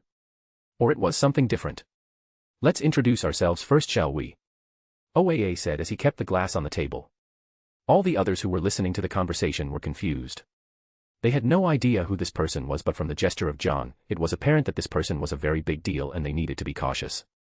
Though there was no hostility as of yet, they needed to be prepared. Now knowing that, no amount of preparation would be remotely enough to face this person. Read 190+ chapters on mypatreon.com/thelightagehost. Chapter 626, The Revelations That Everyone Was Waiting For. 2. Yes. John said as he turned around and looked at everyone. Each and every one had confusion on their faces.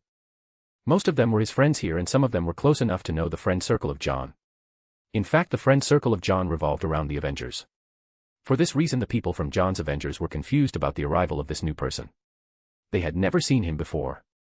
They had curiosity more than confusion on their faces. What kind of person was this who had made John freeze on his spot? Guys, this is OAA. Or as we call him, One Above All. The creator of the multiverse in a pure sense and the embodiment of the entire multiverse.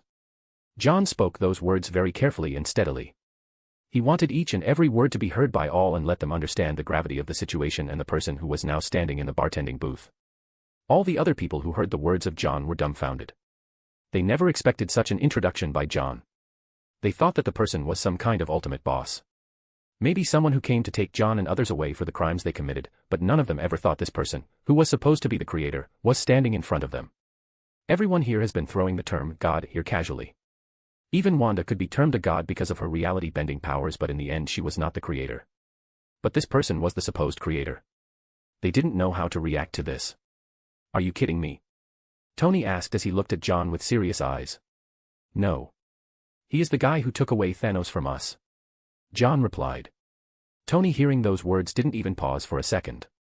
The nanoparticles crawled in his hands and he pointed both of his thrusters at OAA. Seeing such a move from Tony, all the others followed suit and pointed their weapons and powers at OAA. They didn't know why Tony did it, but all the others, trusting the move of Tony, followed him like ants and were ready for war. Only Bruce Wayne looked at OAA with trepidation. Don't embarrass yourself. Put your weapons down. No matter how powerful you are, we won't survive a snap of his. John shouted as he felt the environment was too intense and he needed to calm the room down. Embarrass myself? Are you serious? He took away Thanos from us. I will never trust any words coming from his mouth. Tony said. John didn't know how to answer those words of Tony, as he too didn't know why Thanos was taken away. It was not my intention to take away Thanos, but the situation that we are facing is delicate and we needed a person who had a strong power and will. We needed an informer. So Thanos at that time was the perfect person and we took him away as the guinea pig. It was OAA who replied that. He smiled and answered that question.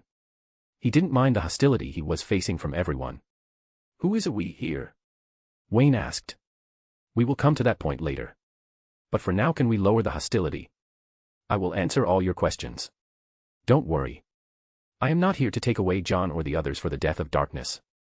We have more problems to worry about than the death of an abstract being. The others looked at John. He was the de facto leader here in this whole situation and they would follow his lead. Lower your weapons. Even if we want to fight, we can never win. John said. His words still had a little hostility in the tone. This small tone suggested that he didn't trust OAA completely. It was because John didn't know if his system was known to OAA.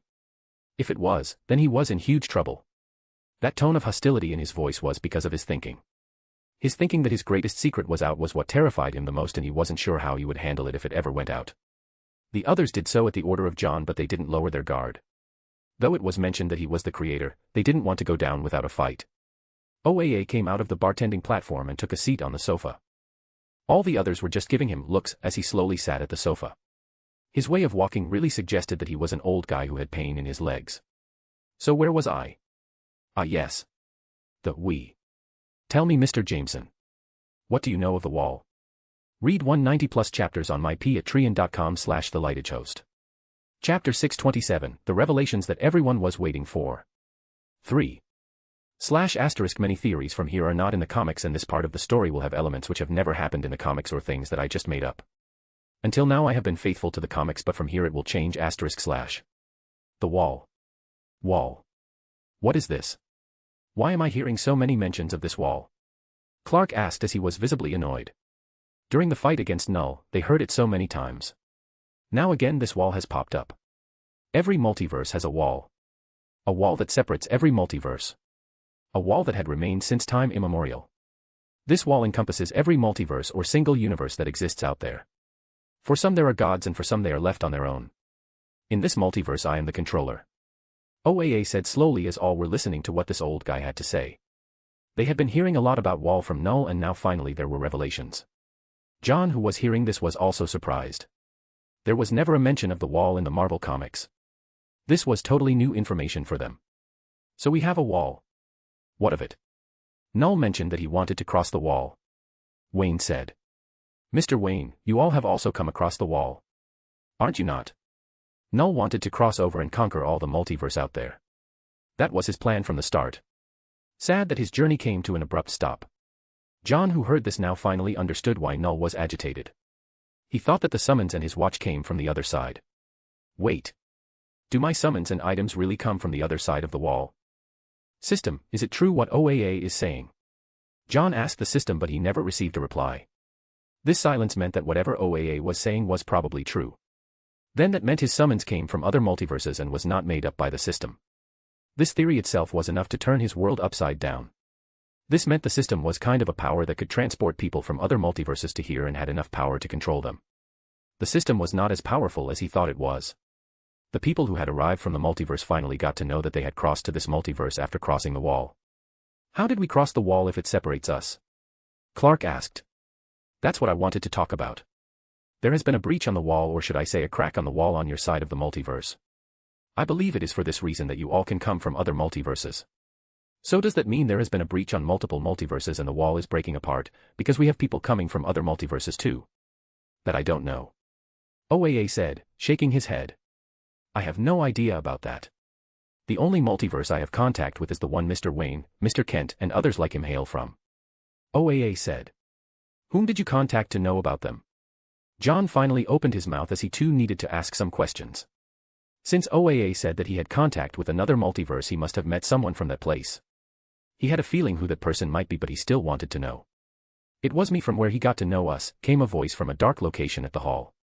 And from the dark place emerged a man who seemed like a person who was stuck in early ages. He wore an old-fashioned suit with a hat on his head. The person too seemed old, with a white mustache which was properly groomed. He wore a black hat too, just like a person who came from 1930s. John instantly knew that his speculation was right. It was Presence. Just like OAA, he was the creator. The source, as they called it, was the person OAA was in contact with. John's face changed a bit seeing this. If OAA was not enough, now it was Presence. He was now sweating internally. He felt all of his secrets would come with two creator-level existence that appeared in front of him. All he could do was put up a brave face and tackle the situation. I am Presence, the creator of the multiverse that Wayne and others hail from. It's nice to finally meet you all. Presence said as he introduced himself to others. His voice, too like OAA, seemed like it came from an old guy. The other people were having a hard time digesting all of this. If one god wasn't enough, there was another one now. Two beings who held the ultimate power. Are gods growing like money from the pockets of Tony? Read 190 plus more chapters on myp@trian.com/thelightedgehost. Chapter 628, The Revelations That Everyone Was Waiting For. 4. So two big guys in the same room. Aren't you both supposed to fight for the supremacy of the multiverse or something? Tony said as he still didn't let go of him making fun of others. It was fortunate that OAA and Presence haven't killed him yet. Just for his words alone, any of the Chinese novel gods would have killed him with one word. John didn't want that to happen to one of his good friends, so he went forward and put his hand on his shoulder to warn him to calm down. His words might just rub the two in the wrong way. OAA and Presence have been almost non-existent in the comics. Presence more so, as he hardly ever showed himself. No. As opposed to the movies and series that John Jameson makes here, we don't fight for supremacy or to see who is more powerful. That is absurd and not required. OAA said with a bright smile on his face. He didn't mind the slight of Tony. How are you here if you don't belong here? If you came here, won't it break the wall? Wayne finally pointed out the main problem about the appearance of Presence here. They didn't know exactly how they had arrived here, as John never gave them those memories. They wanted to know the reason for their appearance in this world, and Presence might just have the answer. I am not physically here. You can say it's a clone of mine. I have always been able to do that. The wall was never able to stop me. My friend here is able to do that. This is not a big deal for us. Though we can't show our powers in another multiverse, we can travel in both of the multiverses freely. But you, my children, is what I call a curious case. We had no control nor any knowledge of how you appeared here, and your emergence didn't even affect the wall in the first place. Presence said. So we are not culprits of the breakage of your so-called wall? Diana asked, as they thought that their emergence had been responsible for the crack in the wall, or as they called it. But Presence's words didn't imply any of that. If we are not responsible and you are not here for the death of darkness, what is the reason for this sudden knock on our door? John asked. He first thought that the death of darkness triggered them, then they spoke about the theory of wall break, and now they were saying that neither of it was the reason. So why the hell are they here? Both Presence and OAA shook their heads. Then why are you here? Clark asked. We are here because the wall has a crack and the people who had been trapped in the wall since the start of time might just break from their chains and cause havoc in the multiverse. And that includes both the multiverses. The previous cracks had only been on the side of us. But after the death of darkness, there is a crack on your side of the multiverse too. In this war, we can't insert our hands as we need to look after all of creation. So we are here to ask for your help and help us defend the multiverse. All of the people present were surprised by the words of Presence. They never expected that a god would come down and ask for their help. This was a first. In normal situations they would have been very happy, but from the tone of these two it seemed like for defending the multiverse it would take more than just a small fight. Wait. People from the wall. What are you both talking about? John asked as he was confused. Yes. The wall is huge, but it also houses many criminals and entities that had been sealed away, almost from the dawn of time. The wall is what keeps them sealed away, never to see the light of the day. But after the crack in the wall, we fear that it would cause them to be free. The wall that you have been speaking about. Is it the source wall? John asked this question with a quivering voice. This was his speculation. The origin of the source wall was never explained totally in the comics. All it was said was that it was a prison and it protected the source or the multiverse. Yes. Mr. Jameson. The wall here is the source wall. Shit. Shit. Shit. Shit. Fuck. John blurted out without any kind of decorum that he had been maintaining until. The break of the source wall had serious implications, and since this supposed source wall was on their side too, their multiverse too to bear the brunt of it. He had read about the prisoners that were struck in the wall, and if any one of them did get out, all it would cause would be a huge damage in the multiverse if not its destruction. Read 190+ chapters in myp@treon.com/thelightedhost. Chapter 629, The Revelations That Everyone Was Waiting For. 5. So we are in fear of all the beings that were once struck at the wall? John asked while clenching his fist. He knew what the answer was, but he needed to hear what Presence and OAA had to say about this. Yes. We do know some of them who are stuck at the wall, but since the wall is connected to all the multiverse, there will be some beings whom we have no idea about. Presence said. This stumped John completely. From the words of Presence it meant that there might be more people than it was expected, as the wall was connected to all the multiverse. There was horrific silence. The people present here had no idea of what kind of prisoners were stuck at the wall, but the creators have themselves come down to ask for help. They didn't know if they should be proud of this or cower in fear, because they could already sense that the enemies they would be facing would be immensely powerful now. So whom do I expect? Perpetua. Yuga Khan. One version of Darkseid and all the forces that were sealed. John asked as he already had an idea of whom they had to face at the beginning. Presence and OAA both looked at John for a second before Presence nodded and said. Them and more. Fuck this shit.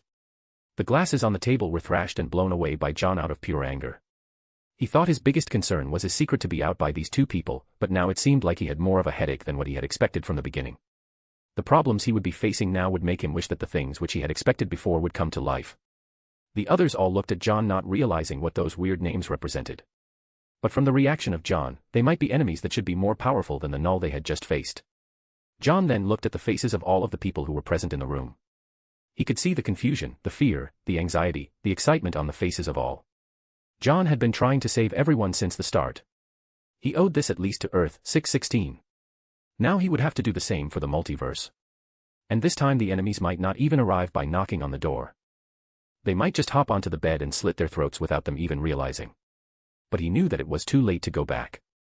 It was them or nothing. There was no stepping back. After looking at his friends for one last second he said.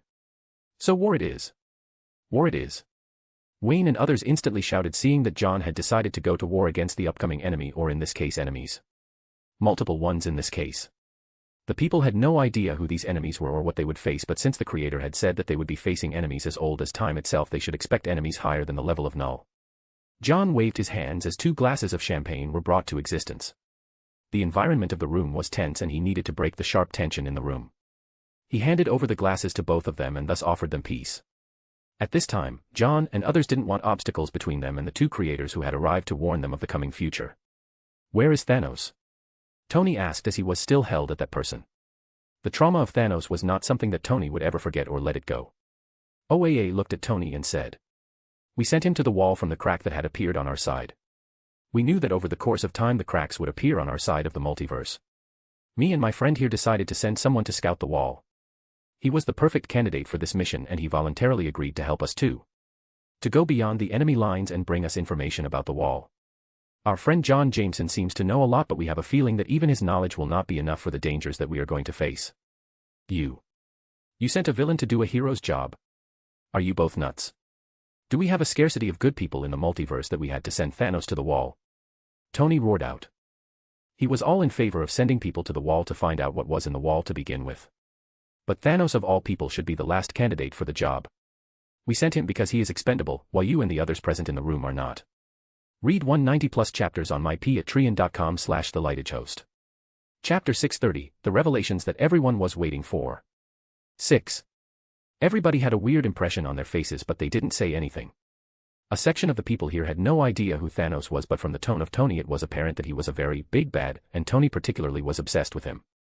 How can we trust Thanos? Tony asked. We don't. When he comes back we can go through his memories. If he comes back. There is a man-sized if in this whole mission. Present said. Good. I can't wait to fuck him up for good for the last time.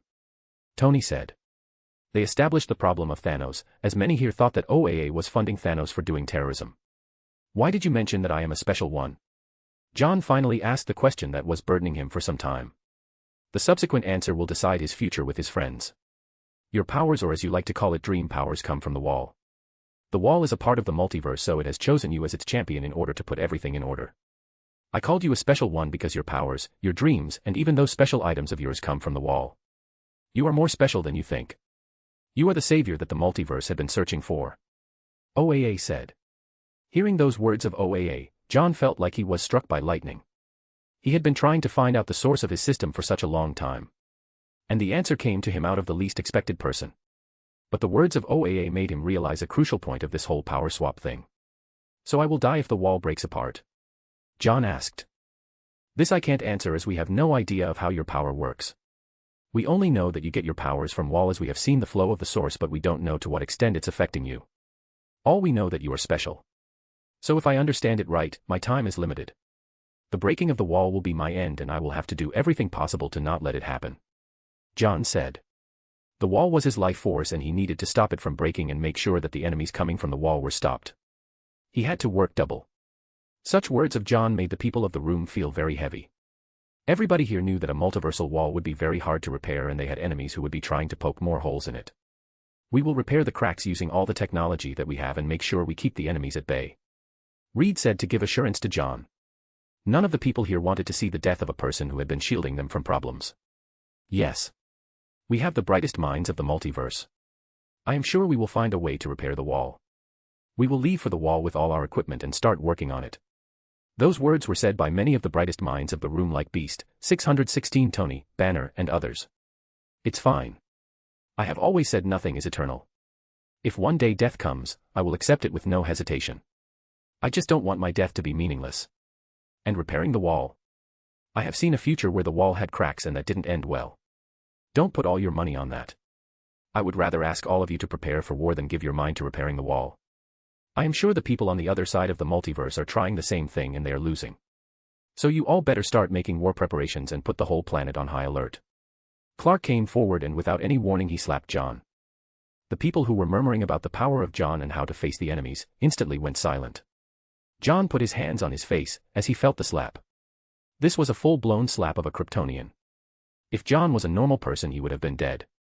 We don't give up on our teammates, our friends. We will do everything possible to repair the wall, and if we are successful in it, we will send the information to the other side. I think Mr. Presence here will be happy to help us in this regard. As Steve had once said, we don't trade lives. The words of Clark put a smile on the faces of others. None of them would give up just because there is a very minute chance of winning. And all of them expected others to do the same for them. This time John has been put to the trial of death and others will have to bail him out. Read 190 plus chapters on myp@treon.com/thelightagehost. Chapter 631, Source Wall. John was a little surprised but was grateful for the words of Clark. He was his summoner, but he had let them be in full control of themselves. He didn't expect such words from Clark after what he had said, but he did understand that the team of Avengers would never let anyone die if they could help it. And truth to be told, he was a little scared. If the system really hailed from the wall, it might prove to be disastrous for him, so he needed to do everything possible to stop its destruction. From what I understand from all of this is that my power lets people from the multiverse come here and the wall doesn't stop the whole process. John asked. We have very little knowledge of this and all we are saying now are just speculations after much deliberation. We have studied you for quite a long time before arriving at the conclusion. But yes, this was all that we understood. Presence said. John sighed in relief. Even if they weren't particularly correct about his system, they were not far off from it. At least the secret of him having control of his summons remains intact for now. And John hoped to keep it that way till his death and beyond. In the end he did care a little bit about his legacy. Of course if the wall is repaired and everything went well, then he would be living for almost eternity and live happily ever after. Is there anything more we ought to know before we prepare for war? No. John Jameson here has more information about the wall than us. His dreams let him know more about the wall than us. There is only a small crack on the wall, so there is still time for the prisoners to emerge. Of course if you can plug the hole then there would be no war and we all would be safe. OAA said. Then we better work our ass off for this and repair the crack. Reed and others, without wasting a second, proceeded to walk to the lab. They needed to ready their equipment for the journey. They needed to travel to the so-called wall and see how they could fix it. They would use instruments to check the structure and make necessary preparations. Even Tony joined this team as he didn't want his company partner and a great friend to die just out of nowhere. How is the situation in the other multiverse? Wayne asked Presence. Since Presence was from his multiverse, he should know more about the crack in the wall and its implications. Presence, hearing the question, was silent for a second and he looked like he hesitated a bit before opening his mouth. Wayne, seeing the hesitation of Presence, asked. Lay it on me. I can take it. You are dead. Such words by Presence were like a thunderbolt to the people present in the room. Even Reed, who was leaving for his lab, stopped in his tracks, including Tony and others.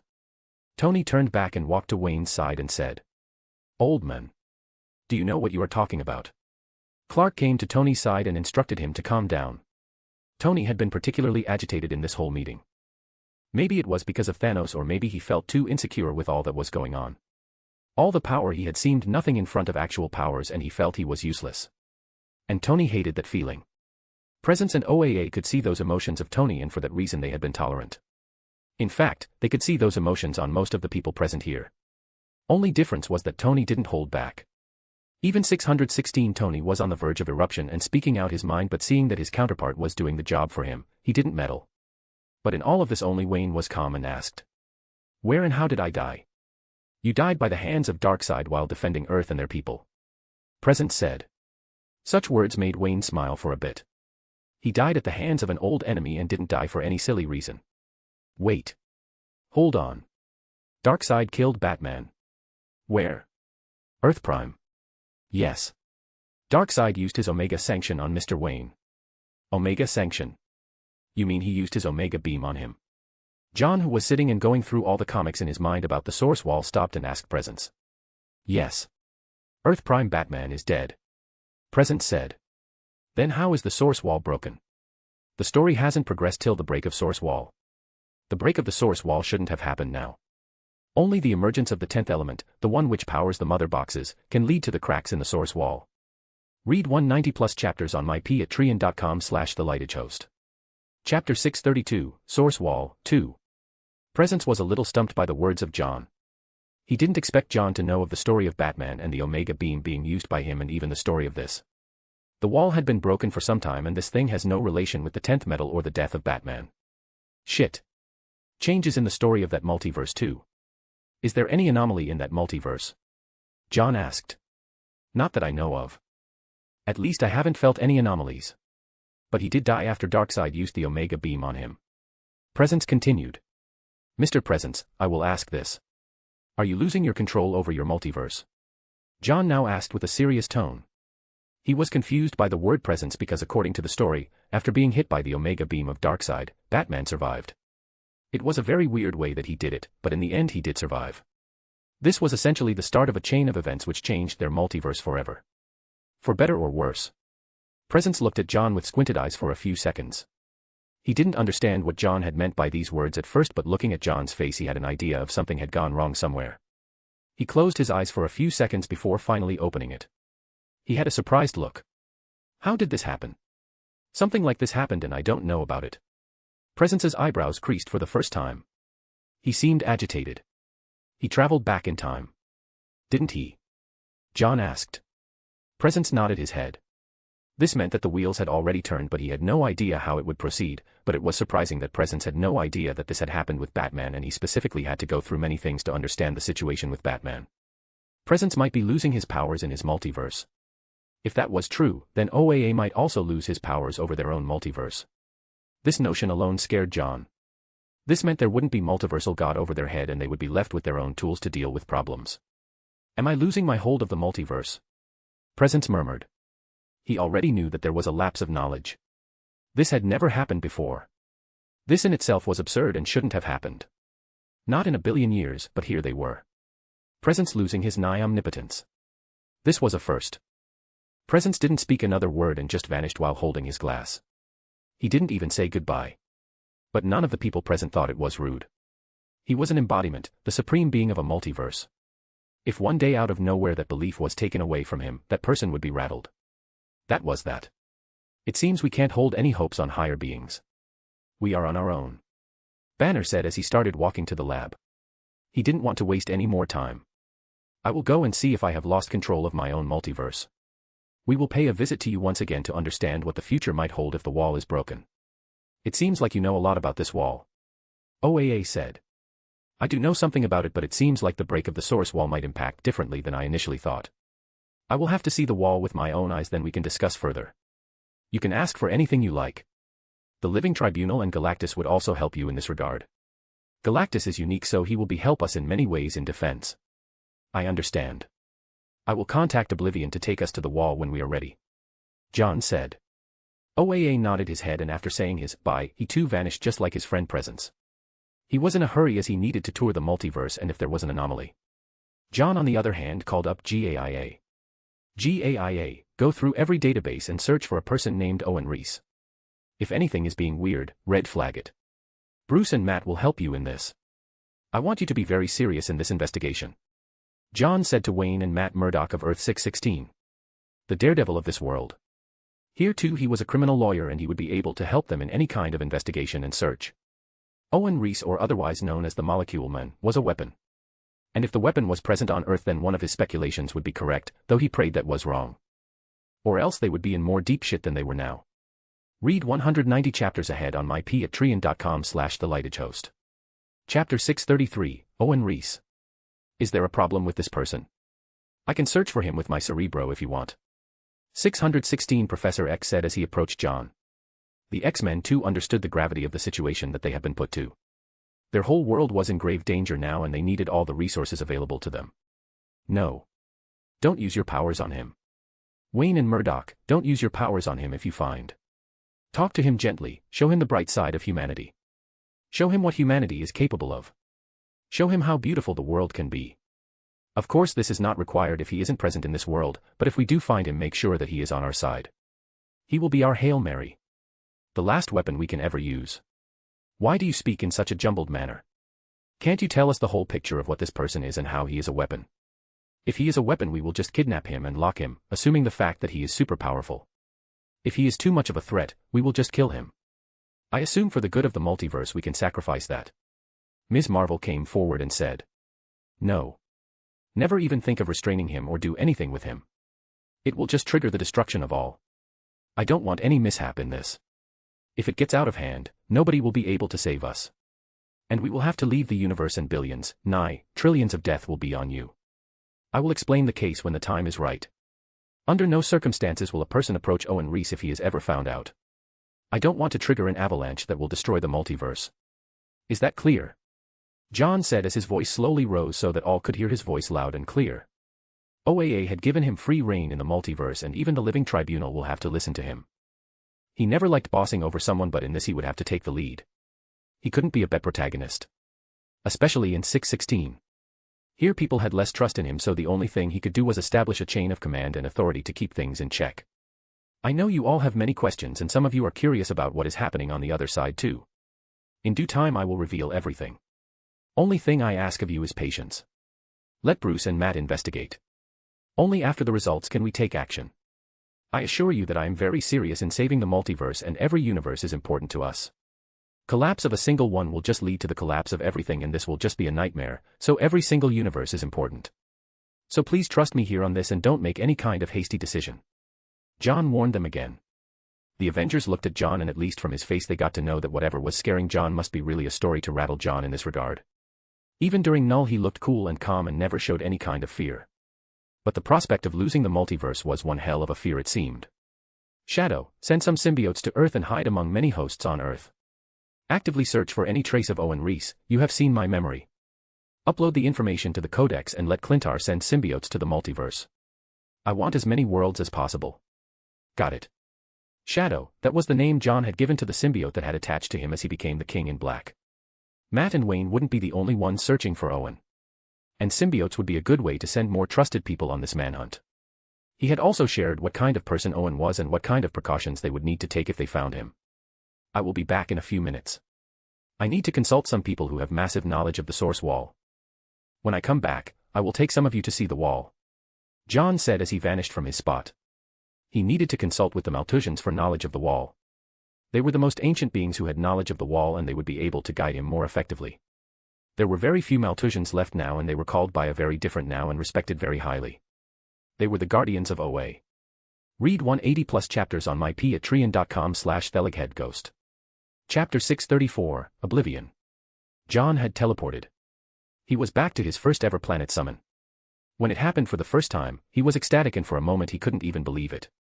The system was so powerful that it had brought a whole planet into existence, never mind the individuals. But now that he had a general direction of the source of power for the system, he could understand why the system was so OP. Anything from the wall was extraordinary. There was an instance when a white lantern once managed to cross the wall without breaking it. It was said he became a god after doing this. This alone signified how powerful the wall was. The only difference was that there was the source wall on their side too, and they needed to do everything possible to save the multiverse, and this time it was 2 multiverses.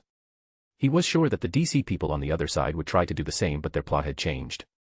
He wasn't even sure if they would succeed. In the comics they were able to succeed because there were many coincidences. Lex was betrayed by Perpetua, so he turned on her. Then the change of allegiance of Superboy Prime, which saved Diana at the end, and of course when the Hand came to see what the hell was wrong with the multiverse. The Hand. This was a mystery for John too. Very little was said of them. Only thing that could scare Perpetua. Perpetua, who was said to be the mother of the multiverse, feared the Hand, so it could already be understood how scary they were. And their multiverse was saved just because the Hand had a change of heart and took pity on them at the end as they fought the army of the Batman Who Laughs. The Hand was probably more powerful than Presence and OAA. And John didn't want to leave this on chance. He needed to save them, long before there was intervention by the Hand. Perpetua and her minions needed to be killed. The epic story was revolving his mind while he landed at the Citadel. Since he had appeared out of nowhere, there was nobody at the Citadel. But he had already alerted the Guardians to appear. He even asked the Blue Lantern Guardians to appear in this meeting. After a minute of wait, the Guardians from different directions came flying in and took their positions at the council. Since Ganthet and Ced were not near, they had appeared at holographic form. John Jameson, why the sudden summon? Appa asked. This might sound rude, but it was not. The Guardians had been stripped off from the emotions after they had decided to make the rings, so this sounded pretty normal to John. The source wall is going to break. We need your expertise. The Guardians, who had a normal look on their faces while sitting, gripped their armrests. This news was something none of them expected. Not even in their wildest dreams. How is this possible? There is no source wall in this multiverse. We have checked. There was not supposed to be one. Appa said while trembling. Even his voice was breaking when he said that. There is a source wall. And it's pretty alive and kicking, said a voice which didn't belong to any of them present in the Citadel. The voice had just appeared out of nowhere, because the person had just teleported himself here. Normally, they would be on alert as a person had appeared at the Citadel without alarming the defense system of the OA. But the person who appeared was an acquaintance.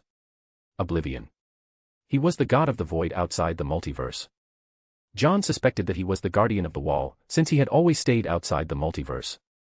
Even the Guardians weren't fazed by his sudden appearance. They had seen him in John's memories before, so they weren't surprised. You have been looking over the wall, haven't you? But told the people that you are guarding the void. Yes. A necessary lie to fool people and stop them from being curious about a thing which we almost know nothing about. It's fortunate that you know a bit of them, but I can assure you that they would be more scary than you know. I understand. So, Guardians, you heard it. The source wall exists and it is in the void. John said. We will send half of us to the crack with a team of green and blue lanterns. Since you informed us, I assume that you two have made a team for inspection. Give us 24 hours to assemble a team which would be best for this kind of mission. OA as of now will pull its resources to manage the wall and we would be in a state of emergency till the problem is solved. All in favor. Appa said in one breath. He didn't even hesitate a bit in saying this. Read 180 plus chapters on my patreon.com/thelightagehost. Chapter 635, Beyonders. All the others raised their hands in favor of declaring emergency for the Green Lanterns and establishing a superpowered team for handling the wall. The cracks in the wall would require a team of Green Lanterns to monitor it all the time and make sure there were no unwanted leakages from the wall. They would have to establish temporary stations near the crack too. They needed a proper base to deal with the enemies which might emerge from the wall. This would take a long time and proper management, and for this reason the Guardians wanted some time to gather and manage the necessary resources for establishing a base. John didn't utter any more words and looked at Oblivion. I will be at 616 in the time being. Where can I meet you? After the Guardians are ready I will go to 616 to pick your team up. Cool. See you tomorrow. John vanished and appeared again at the ring. Gaia's mainframe was still here but it had lost connection after a small part of her was taken to 616, so he needed to talk with her and ask her to search for Owen Reese in their universe too. Though he wasn't sure if the Molecule Men would take the same identity of their world too, but at least they had one narrow path to look for. Molecule Men, or in this case Molecule Men, were the human weapons the Beyonders had made to blow up the multiverse in one single explosion. The Beyonders were beings which had come from beyond the multiverse. Their origins was always a mystery, but now that he thought about it after the knowledge of Source Wall, he guessed that Beyonders had also come from the wall. It made perfect sense. The Beyonders were really powerful, so much so that they were able to defeat all the abstract beings, including the Living Tribunal. And the only way they would have a chance to defeat the Beyonders was by using the weapon the Beyonders themselves made. Using Molecule Men. All John needed to do was find one and everything later will fall in place. Using him as a lightning rod he could go to various multiverses and catch the Molecule Men and use the same way Dr. Doom did to defeat the Beyonders. Use their weapon against themselves. Now John had only one fear. If the Beyonders got any whiff of what was happening, they would just trigger the weapon. Molecule Man was kind of a weapon which would explode on every Earth if they triggered it. And in the multiverse, Earth was the center and the main reason that every universe existed. It was of paramount importance that every Earth existed in the multiverse. If even a single Earth gets destroyed, it would trigger an incursion and each Earth would just crush on another Earth from the multiverse and thus destroy the multiverse. In this multiverse, Earth was really important and a small change in its state would just prove doom to everything. It was for this reason there had always been superheroes on Earth. Humanity progressed slowly, but their importance to the multiverse could never be looked down upon. Molecule Men was the key here, and they needed to be very careful in handling this if he ever existed. GAIA, search for a person who might be named Owen Reese. He might have a power of manipulating molecules of every non-living thing around him. Check all the cameras over the course of time and inform me if there was a person who displayed any hint of such kind of power. Make it discreet and any progression report to me or any other Avenger. I might be away for a few days, so start working on it. It seems like this person is really important. GAIA said as she appeared as a hologram. Yes. The multiverse is at stake if he exists. John replied. All right, I will start going through all camera videos that existed until now. This might take time as there is an unimaginable amount of data. It's all right. Take your time. Just make sure you go through thoroughly. I will be away anyways. Only some of the Avengers will be home. John then sat down and meditated. Since he was in the universe he was accustomed to, he needed to see if there was a Molecule Man. At the end he had omniscience here, so it shouldn't be hard for him to find. And thus he started to search on Earth. He meditated at his own house for a good 30 minutes. There was no Molecule Man on Earth. He had gone through all Owen Reese but he found none threatening. He still asked GAIA to work on this because it was Beyonders they were talking about. Beings which defeated the Living Tribunal like it was nothing, and destroying the multiverse was their version of fun. Such beings would definitely put up countermeasures even if what they were doing was termed as fun by them. Read 180 plus chapters on my patreon.com/thelightagehost. Chapter 636, Old Friends. John had vanished again from his place. He had to ask for more help if possible, and he knew a perfect place from where he can get one. A place where he had visited before and saved it. A place which owes a debt of life to him. Earth TRN 891. The Earth which had gone through Flashpoint and once faced a huge disaster. Their Avengers saved them once and now it was time for them to lend them help. He didn't expect that he would have asked for help, but it was required. Each Earth that John had visited and had connection would be under scrutiny by him. Owen was too huge of a variable to pass by, and they needed all the resources available for disposal. And their Earth could prove to be a major help for them. John had appeared at the Avengers Tower of Tony Stark. Since most of the things on this Earth were equivalent to 616, so many things remained the same here. He appeared at the rooftop, and this time there were no machine guns to welcome him like last time. The last time was embarrassing as Tony had defense mechanisms all over the tower, for fear of intruders. But this time when he had arrived there was no sound, no alarms, nothing. Peaceful silence. John went downstairs from the roof and knocked on the door. The door opened automatically and a robotic voice said, "Welcome Mr. Jameson, Mr. Stark and others are at the conference hall with the others. He said you can go to the hall where you can meet everyone." Everyone? Yes sir, after you had arrived I informed Mr. Stark and he called everyone through video conferencing. John's eyebrows raised hearing this. He was pretty sure that his appearance on the roof must have alerted Tony, but seeing that it was him that had appeared he might have called everyone. It was thoughtful of Tony and a little unpredictable of his character. John walked a few steps and took some turns to reach the hall. As he opened the door, he saw Tony sitting on a chair sipping his drink while others too was sitting on a chair at a big oval table. Everyone was sitting, the only difference was that the others were sitting but their presence was not in the room. It was a hologram of everyone. It was Reed, Chala, Professor X, Namor and other people who sat high on the authority of the Avengers. "It's been some time Mr. Jameson since we last saw you," Reed said. "Yeah. I never wanted to come here as the appearance of other beings from a parallel world affects the timeline. But I had no other options but to pay a visit here. I am just surprised that Tony was sharp enough to awe everyone." John replied. "Well, living with Barry made me understand that people don't casually travel into Multiverse, even if they do, it is because they had no other options. We are not having any problems with any villains as of late so I can only assume that something must have happened at the Multiverse for you to show up. Your team is more powerful than us which means that the whole problem is bigger than we think. Am I right?" Tony said all these in one stretch.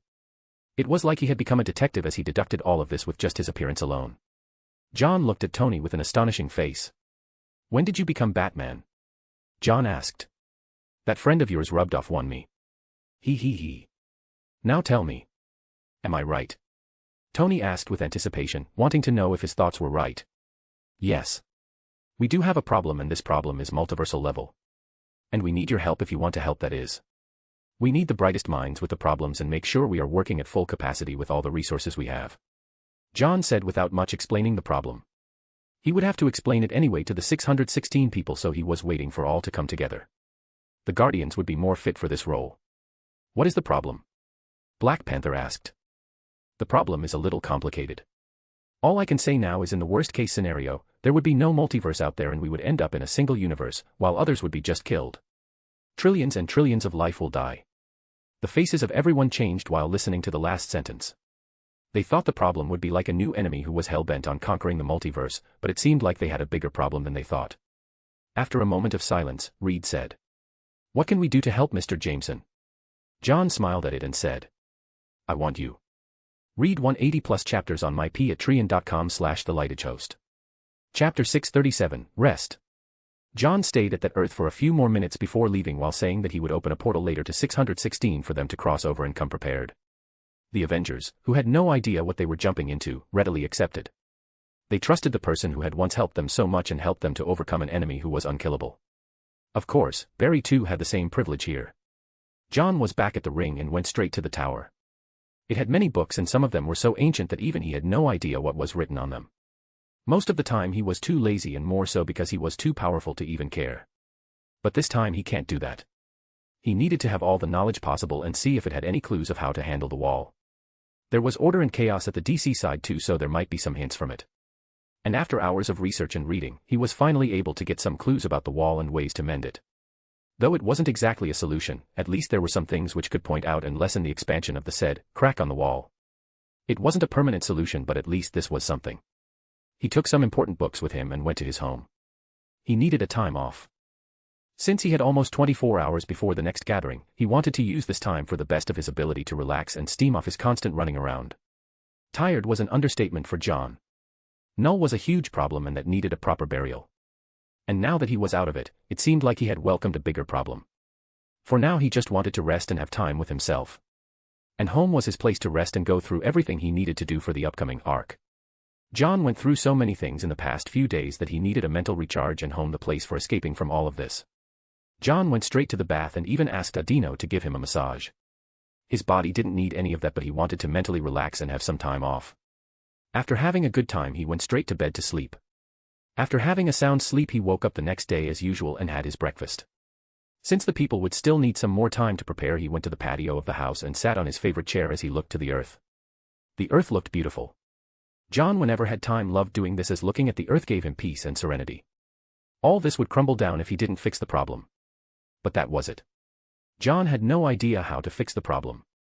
If one multiverse breaks, their multiverse wouldn't be far away from destruction. It would be like a stack of dominoes. The difference was that there were only chips on it. There was a 50% chance that the chip would fall on their side. And from the looks of it, it might just fall on their side and take their multiverse down with them. Beside John, Adino and the spirit of the house appeared. Adino just stood by John, while the spirit took out a chair and sat beside him. The others haven't returned with you. Do we have a problem? The spirit asked. Yes. We do. We have encountered a serious obstacle, as I am at a loss of what I need to do to save us all. The spirit stiffened at the words of John. Until now he always had solutions to his problems, but for the first time he felt a sense of loss from him. It seemed like John was tired, and it almost felt like he was on the verge of giving up. You are giving up just because there is a problem you can't solve? The spirit asked. It's not that I am giving up. Even if I do everything, I can't save everybody. If I save this multiverse, I will probably succeed, but I can't say the same for the other things out there. The other multiverse. The multiverse from where you came. John finally spoke out the reason he looked listless. Even if John does everything and saves the multiverse, the people on the other side might not have the same privilege. They might die without their own knowledge, and their lives wouldn't even matter in the grand scale of events that were spiraling in their multiverse. That made him sad. At the beginning he thought that there wasn't any multiverse out there and Marvel was the only one. Maybe his Earth was just another small dimension that John hadn't been able to find out. But all changed when OAA dropped the bomb. Read 180+ chapters on myp@trian.com/thelightagehost. Chapter 638, All Gathered. / I am saying this again. Some of the stories written here aren't comically accurate and something I had made up and made it sound that it was in the comics. Though I haven't veered off from the comics by a lot, but there are some discrepancies here and there. Nothing major, to be honest. So don't take the words here as gospels. Read the comics. They are much better, */. You can't save everyone. We can only do what we do best. The results, the consequences are the things we don't think about much. Sometimes our actions save people, sometimes it doesn't. But that doesn't mean we shouldn't try. If we don't try to solve it, then who will? Right. The spirit said in a very bland tone. It seemed like she wasn't saying such big words, but she was having a cold conversation with John. But John knew that her way of talking had always been a little cold. That was her nature. John, hearing those, didn't reply. He knew whatever she said was right. They could only do so much and hope for the best. There was no perfect solution for everything. One thing or the other will slip away and lead to another kind of problem. He just sat there and continued looking at Earth. After half an hour, from the corner of his eye he saw a large spaceship approaching Earth, or it was better to say that the large spaceship was approaching the ring. The spaceship was a totally new model that the universe had ever seen. The spaceship was special because it was developed by the Guardians. Yes, the Maltusians took out their technological knowledge and advancement to carry out this crucial long-term mission. And a good spaceship was just one of the ways for it. They also brought a special team for this, a team of Green Lanterns, and among the ranks was Emma too. She was one of the first Green Lanterns of the native universe, so she had quite a weight around the lanterns, so her inclusion in this mission was a natural one. Of course, John asked the Guardians too to take her. The alien-looking spaceship soon landed near the Hall of Justice. John flew to Hall and waited for them to arrive. This was the first time for the Guardians to ever go out of OA. They had never done so since they had arrived in the universe. The new universe did arouse curiosity of the Guardians, but not strong enough to go out for a roam, but the crisis has finally brought them out of their shells and take this matter seriously. A team of 5 Green Lanterns stepped out from the hangar, and among the lanterns there was one from the Kree race too. This was a little shock for John, but he didn't point it out. It was a shock because the Kree was from the pure bloodline, and it was surprising that someone of that bloodline was not so haughty enough to take over the mantle of Green Lantern. Emma was leading the team. She stepped quickly as she arrived at the hall. After seeing John, she didn't even waste a second to arrive at his arms and kissed him. She had been out for quite a long time and she missed home. She had always wanted to work on a mission with John. To help him.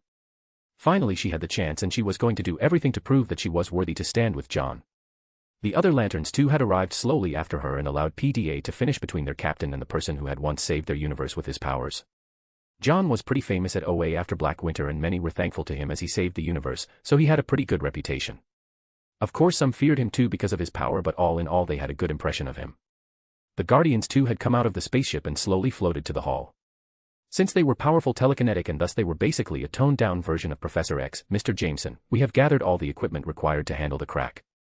Though we have never faced this situation before, we believe we have enough expertise to handle it, one of the Guardians said. I believe so. But this mission is something which is dangerous and time-consuming, so I have gathered a small team of my own. John said as he opened a portal beside. He didn't even let the Guardian speak another word as the portal had opened. After a few seconds, a few people emerged from the portal.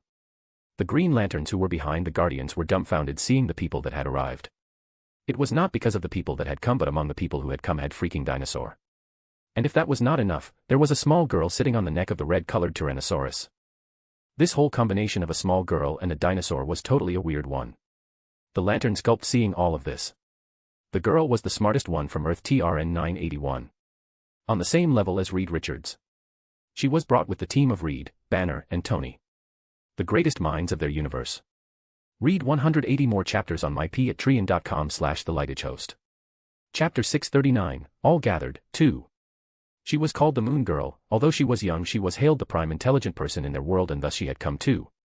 The other Guardians took a good look at the girl and at the dinosaur but didn't say a word or introduce themselves.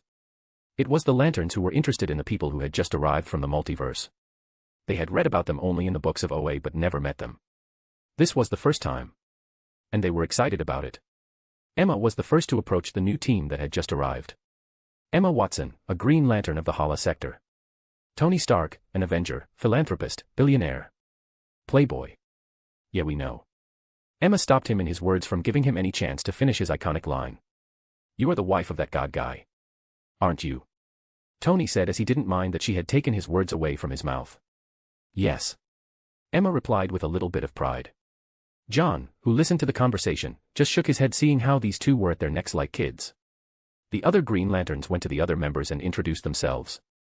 They had fought with the other version of theirs in Black Winter, so they had a general idea of who these people were. Only the Avengers didn't know much about the Green Lanterns. Whatever they knew, it was from Barry Allen. So they were more curious about them. The Guardians, who were seeing how these people were busy gossiping, coughed for a bit to attract attention. So we have all gathered here and all of you know what problems we are going to face. Excuse me. There is another team on their way here. John interrupted the Guardian who had started giving the speech. Another team. From another universe. Another Guardian asked as he heard John.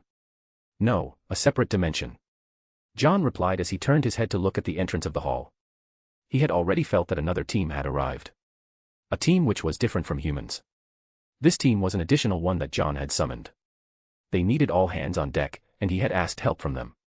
All of them heard footsteps from the entrance after John said that. There were many of them, and the people present were curious to see who was this new team that their coordinator John had asked for. My. It seems that we are late. Of course we are late. You have been sleeping all day instead of doing your work. Act like a captain, please. Soon all got to see who had arrived. It was the Green Lanterns and the Guardians who had recognized who had arrived, and some of them even flinched for a bit seeing who had come. The people who had arrived were Kuratsuchi Mayuri, Kisuke Urahara, and their lieutenants, with 6 more people. The people from Soul Society. John had called the brains of Siri-IDI for this mission. Since the mission would require sealing of cracks and scientific research, John had called upon the greatest of minds from Soul Society for this. The Avengers were curious about these new people as they were pretty sure Barry had never mentioned them. But the whole surprising part was the way Mayuri looked.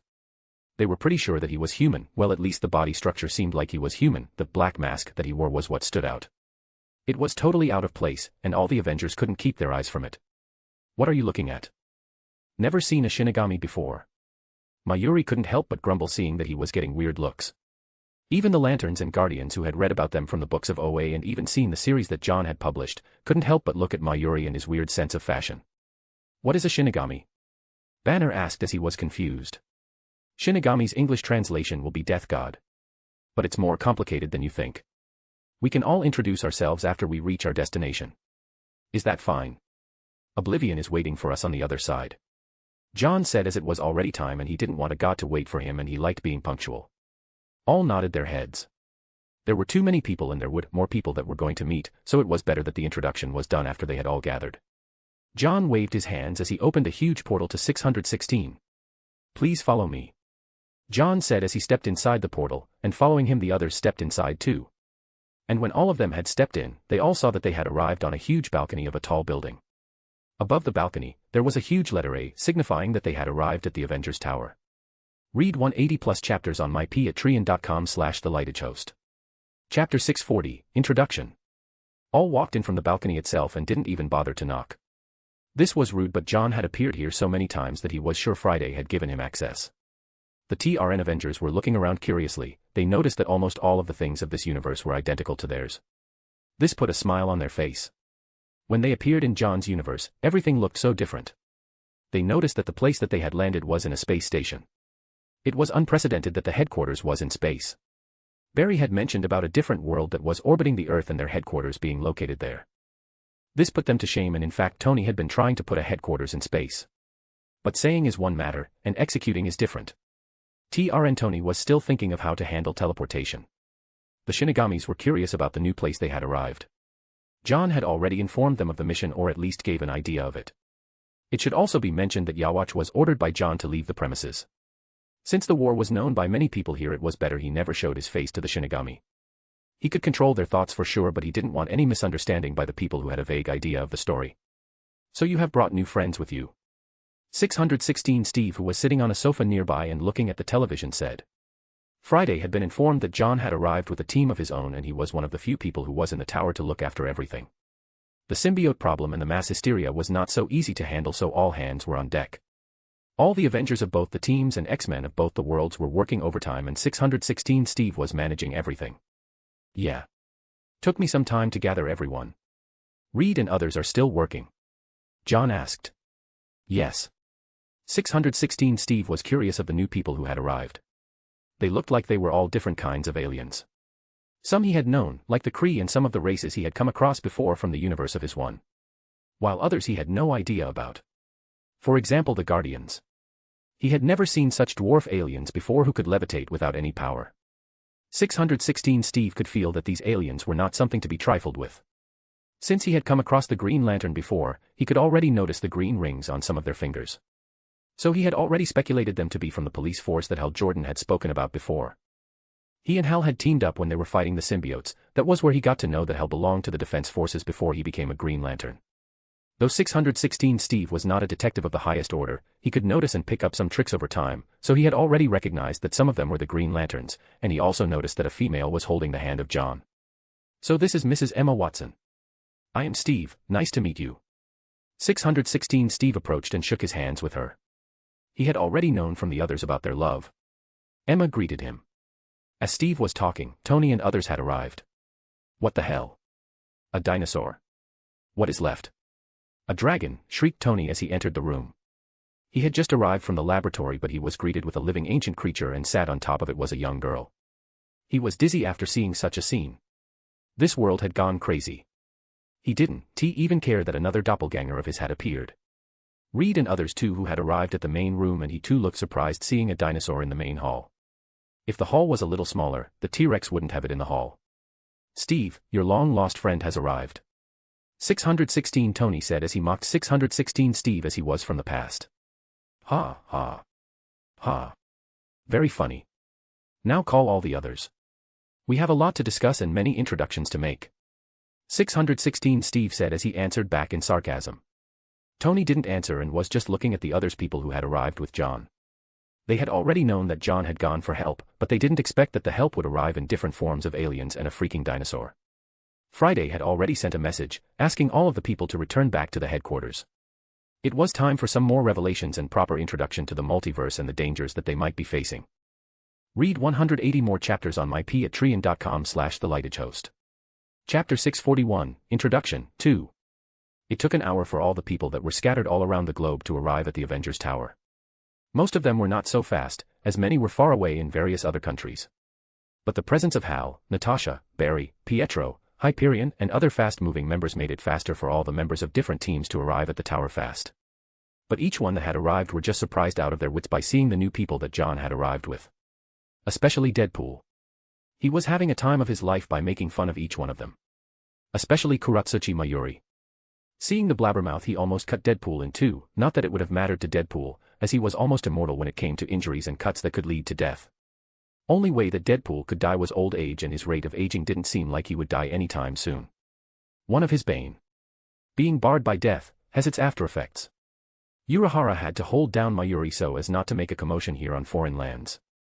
At the end there were so many people that 616 Tony had to bring all the people to the garage of the tower so that all had enough space and talk. The Green Lantern set up a temporary stage and even seats for everyone to sit. The Guardians, John, and other leaders took the stage. This looked funny, but there was no other way to accommodate everyone.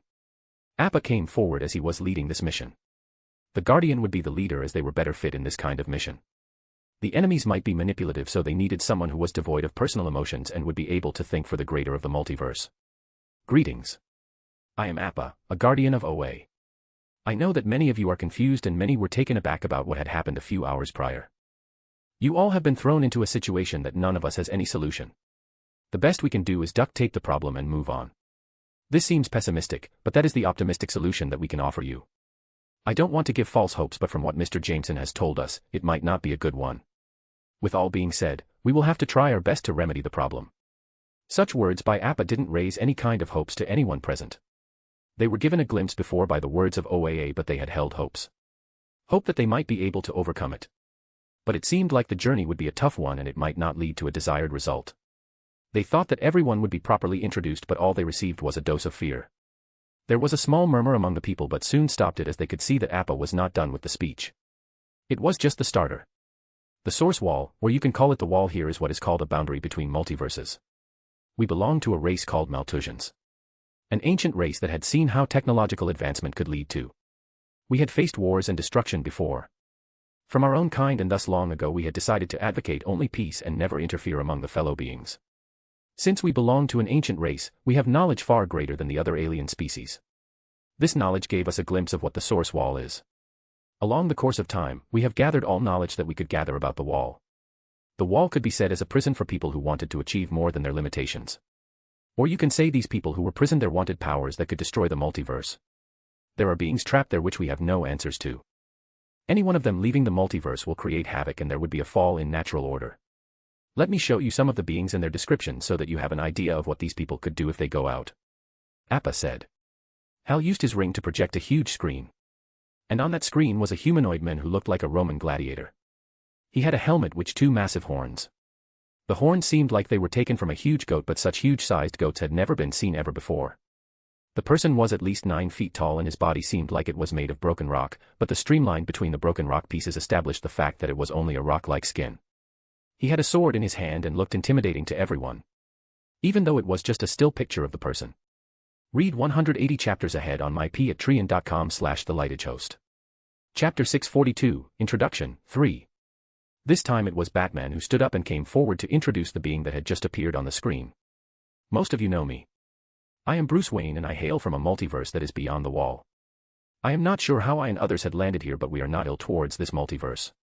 I know that many might be suspicious of us that we are the reason for the break of the wall. We might be. Or we might not be.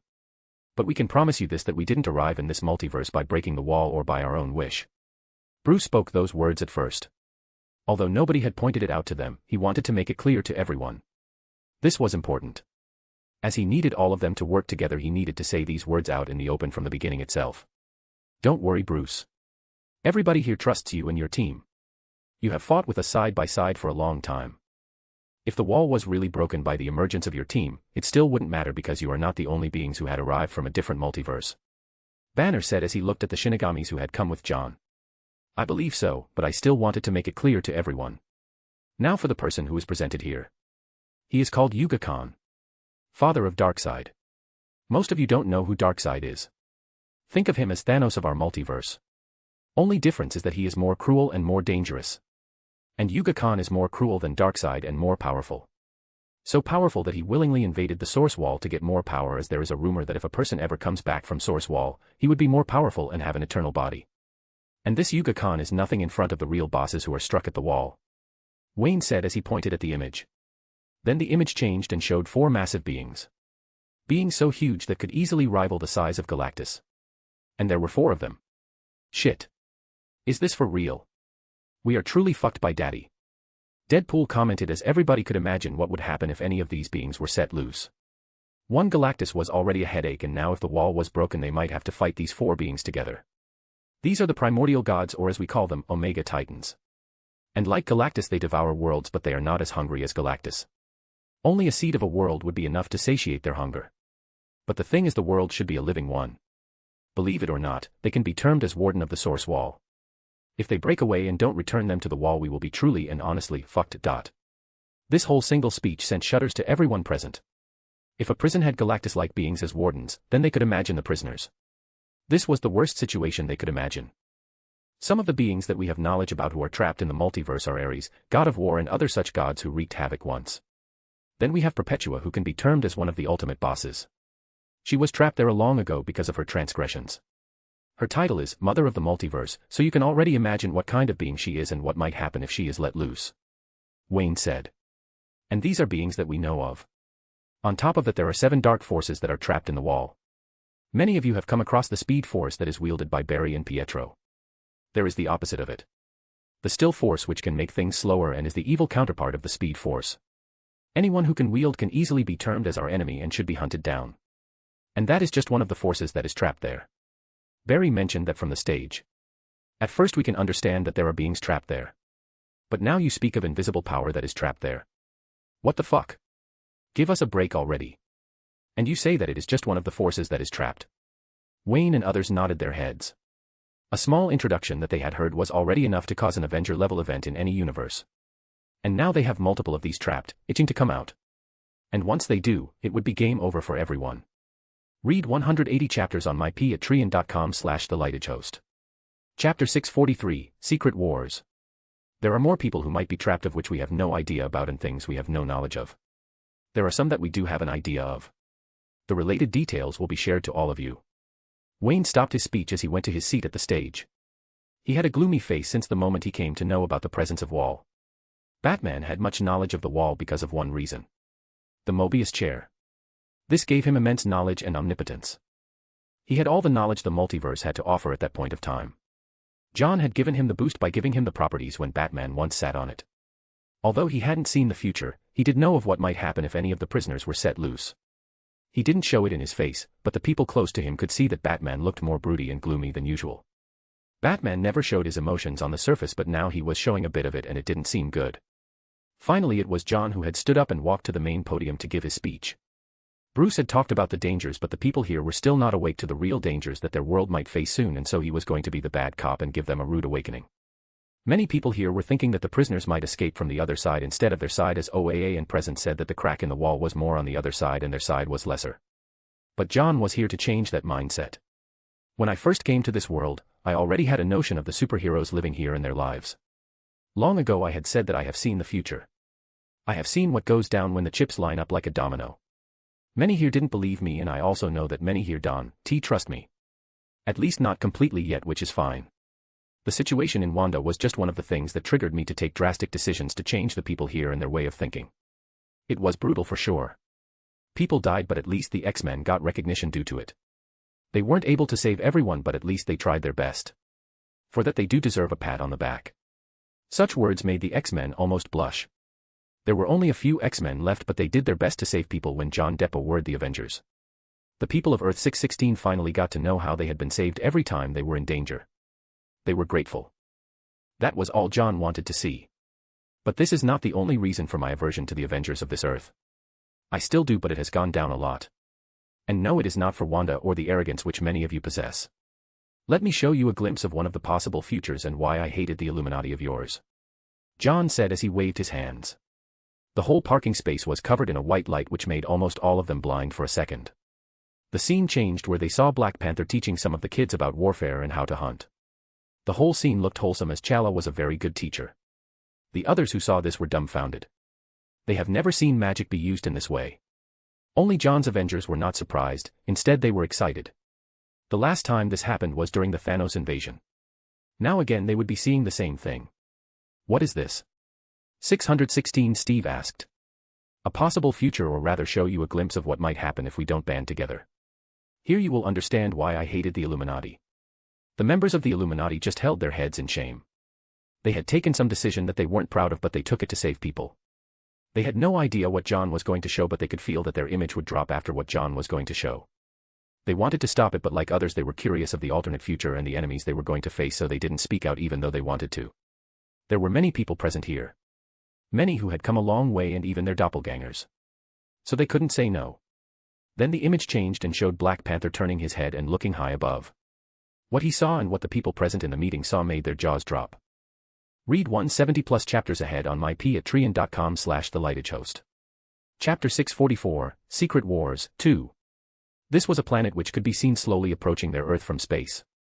This was something that had never seen or happened before. A planet approaching another planet.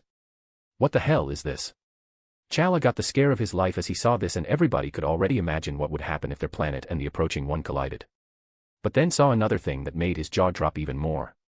The approaching planet burst into an explosion. The planet was blown into pieces before it could even touch their Earth. The video rolled as Chala came across a group of aliens who had just arrived. One thing led to another and Chala had to fight the group of aliens. Finally, after much fighting, Chala was able to capture the leader of the alien. Black Swan was the name of the leader. And later she was taken to the Illuminati to make head and tail of what the hell was going on. And when the revelations came, it blew the minds of the people. The Earth before that was supposed to collide with their Earth was another Earth from another universe. This was an incursion. This process had started from some time now, and this factor of collision between two Earths had started because one Earth in one universe had collapsed. This process destabilized the multiverse, and thus every other Earth was now facing incursion. The only way to stop this incursion was blasting the other Earth into pieces. It was either you survive or I survive. There was no way out. There were no options for them. The people in the Illuminati had a very ugly face and they didn't know how to handle the situation. The only way to survive was to kill everyone from other Earth. This in itself was a crime. A massive war crime. Not only would they be responsible for the death of the other Earth but also the other universe. And then the Illuminati took the decision of following the ways of Black Swan. Blowing away the other Earth for their own survival. There was a general consensus about it among the members of the Illuminati. Everyone voted for it. Except Steve Rogers. He was dead set against killing an entire planet. And thus Doctor Strange had to forcefully make his memories vanish. The video stopped there as John brought everyone back from the illusory world. This was the starting story of Secret Wars, 2, where the Beyonders came to have fun. This whole storyline was downright cruel. All the people present were stupefied and didn't know how to react. According to John, this was one of the possible futures. The word possible was enough to run chills down their spine. But among all of them there was one person who was particularly very angry. That was 616 Steve Rogers. He looked at all the members of the Illuminati with rage and anger. Out of habit, he even had his iconic shield in his hand, ready to beat the shit out of all the members of the Illuminati, starting with Namor. He was the one who was on board with this whole plan of decimating other universes and Earth. Calm down, Captain. This is only one possible future. This has not happened yet. Namor said with a very meek tone. He could see all of them were not looking at him in very good eyes, and any words he might misspoke would just send him to hell. Calm down. All of you. The whole bunch of you are rotten. No wonder John Depp worried us last time. You all have been sitting too high at your levels to even think of the general public and people living their lives. You traded one universe for another and you asked me to calm down. Steve was seething as he said that. But this hasn't happened, and we will make sure that every universe is under control. Mr. Jameson here has already seen this, so I will speculate that he has seen the end story too. Isn't it right, Mr. Jameson? Namor asked. I do know the end story. I have seen how it would end. But now I am not so sure if the ending is what I have seen before. Future is always changing. Like Null was killed by another person. It was supposed to be the work of Venom, and now we have an imbalance. This has already titled The Balance of the Multiverse. But now you know why I had prejudice against the Illuminati. I hope you will reconsider decisions that would bring ruin to all. I will tell you this, the decision of destroying Earth was not the solution of this incursion, and soon everything collapsed. So think twice before you make decisions. Read 170 plus chapters in mypatreon.com/thelightedgehost. Chapter 645, Introduction, 4. I will never trust any of you again. 616 Steve declared. The others hearing this held their head in shame, because they knew that in their hearts that if such situations ever arose they would repeat the same decision. Of course now they had a trump card called John Jameson, and now they know of the future. Since it was the future of the multiverse, John would definitely help. As OAA said, he was an anomaly, and thus now they have a chance to make the future right, but there was a big if. Nonetheless, they had hopes now. It's fine, Captain. We can't charge someone guilty based on someone committing a crime in an alternate future. I am sure they will do better this time. John said as he glared at all the Illuminati members. Everyone got the cue and all shouted words of affirmation. Yes. Yes. We will not go down the path. I will not wipe out any memory of anyone. Others are present here too now, so I wouldn't be able to even if I try to. I will never advocate such a war crime. 616 Steve looked at every one of the Illuminati. He had eyes that screamed distrust, but he didn't speak any more words. John was finally able to calm him down with the notion that such situations would never arrive in the future. He wouldn't let it happen. I know many of you are thinking why this happened and what caused the incursion. It was caused by Beyonders. Beings which never belonged to this multiverse. Before I had never known the reason behind their emergence, but now I highly speculate that they belonged to the wall. So assuming that the crack had appeared at the wall, they might emerge here soon. John finally spoke about the main enemy which he was expecting. If they do belong to the wall, then we need to stop them before they arrive. Steve said. That's the thing, Captain. They don't need to take actions personally. Yesterday I spoke of Owen Reese. He is the weapon that Beyonders have built to blow up Earth. He is a walking time bomb. GAIA, did we find any such person that I asked you to find? John asked. I have kept tabs on each Owen, but none of them showed any such behavior. I have put them under intense surveillance. Good. So Owen is the bomb the Beyonders have prepared, or they might prepare on each and every universe. And detonating a single one would just start a cascade of events. Of course, the Beyonders might not give us a chance and just blow each Owen Reese with a single blast, destroying all of the multiverse that we know without giving us a chance to retaliate. And I will say this again. Don't go after Owen. Never. I know many of you are thinking of killing each and every Owen Reese. Don't do it. We are not sure if Beyonders have started working.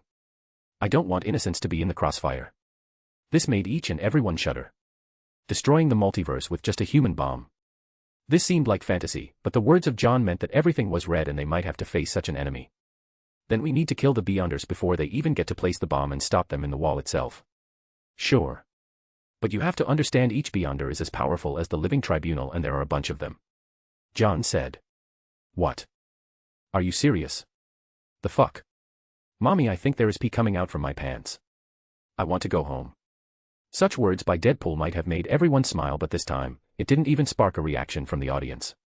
So this is the enemy we are facing. We have no idea who would emerge from the wall. It might be Perpetua or it might be the Beyonders. But all we can do is be ready to stop their invasion. For this reason I have brought friends over who have knowledge about the wall and people who are great at sealing and stopping. Let me introduce my friends. This is Urahara, ex-captain. John spent the next half an hour introducing his friends, and even the Guardians came forward and introduced themselves properly. This whole thing took more than half an hour.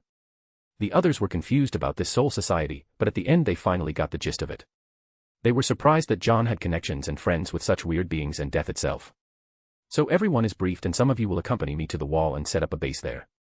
The others are advised to sharpen their weapons and be ready because the call for help might arrive at any given moment. I don't know how big the crack is, so I can only imagine the worst and work on it. Oblivion, you have been listening to us for some time, so I think now it's time for you to show yourself. John said as he looked at one corner of the parking space. Read 170 plus chapters on myp@trian.com/thelightaGhost. Chapter 646, Spaceship. The moment he said that, from the corner of the parking space a man emerged from the shadow. The man seemed like he was an assassin out of the fantasy books from the medieval ages. It was Oblivion. The Guardian of the Void. He was someone who looked after the multiverse from afar. From the void. That was the lie that had been told to everyone. He was the Guardian for sure, but in addition he watched over the wall too. He was the security that the multiverse had provided to see over the wall. And this time he was tasked of taking John and his team to the wall. The last time he met, he warned his compatriots of not to antagonize John, but one person didn't heed his words. Oblivion was the only one who was wary of John.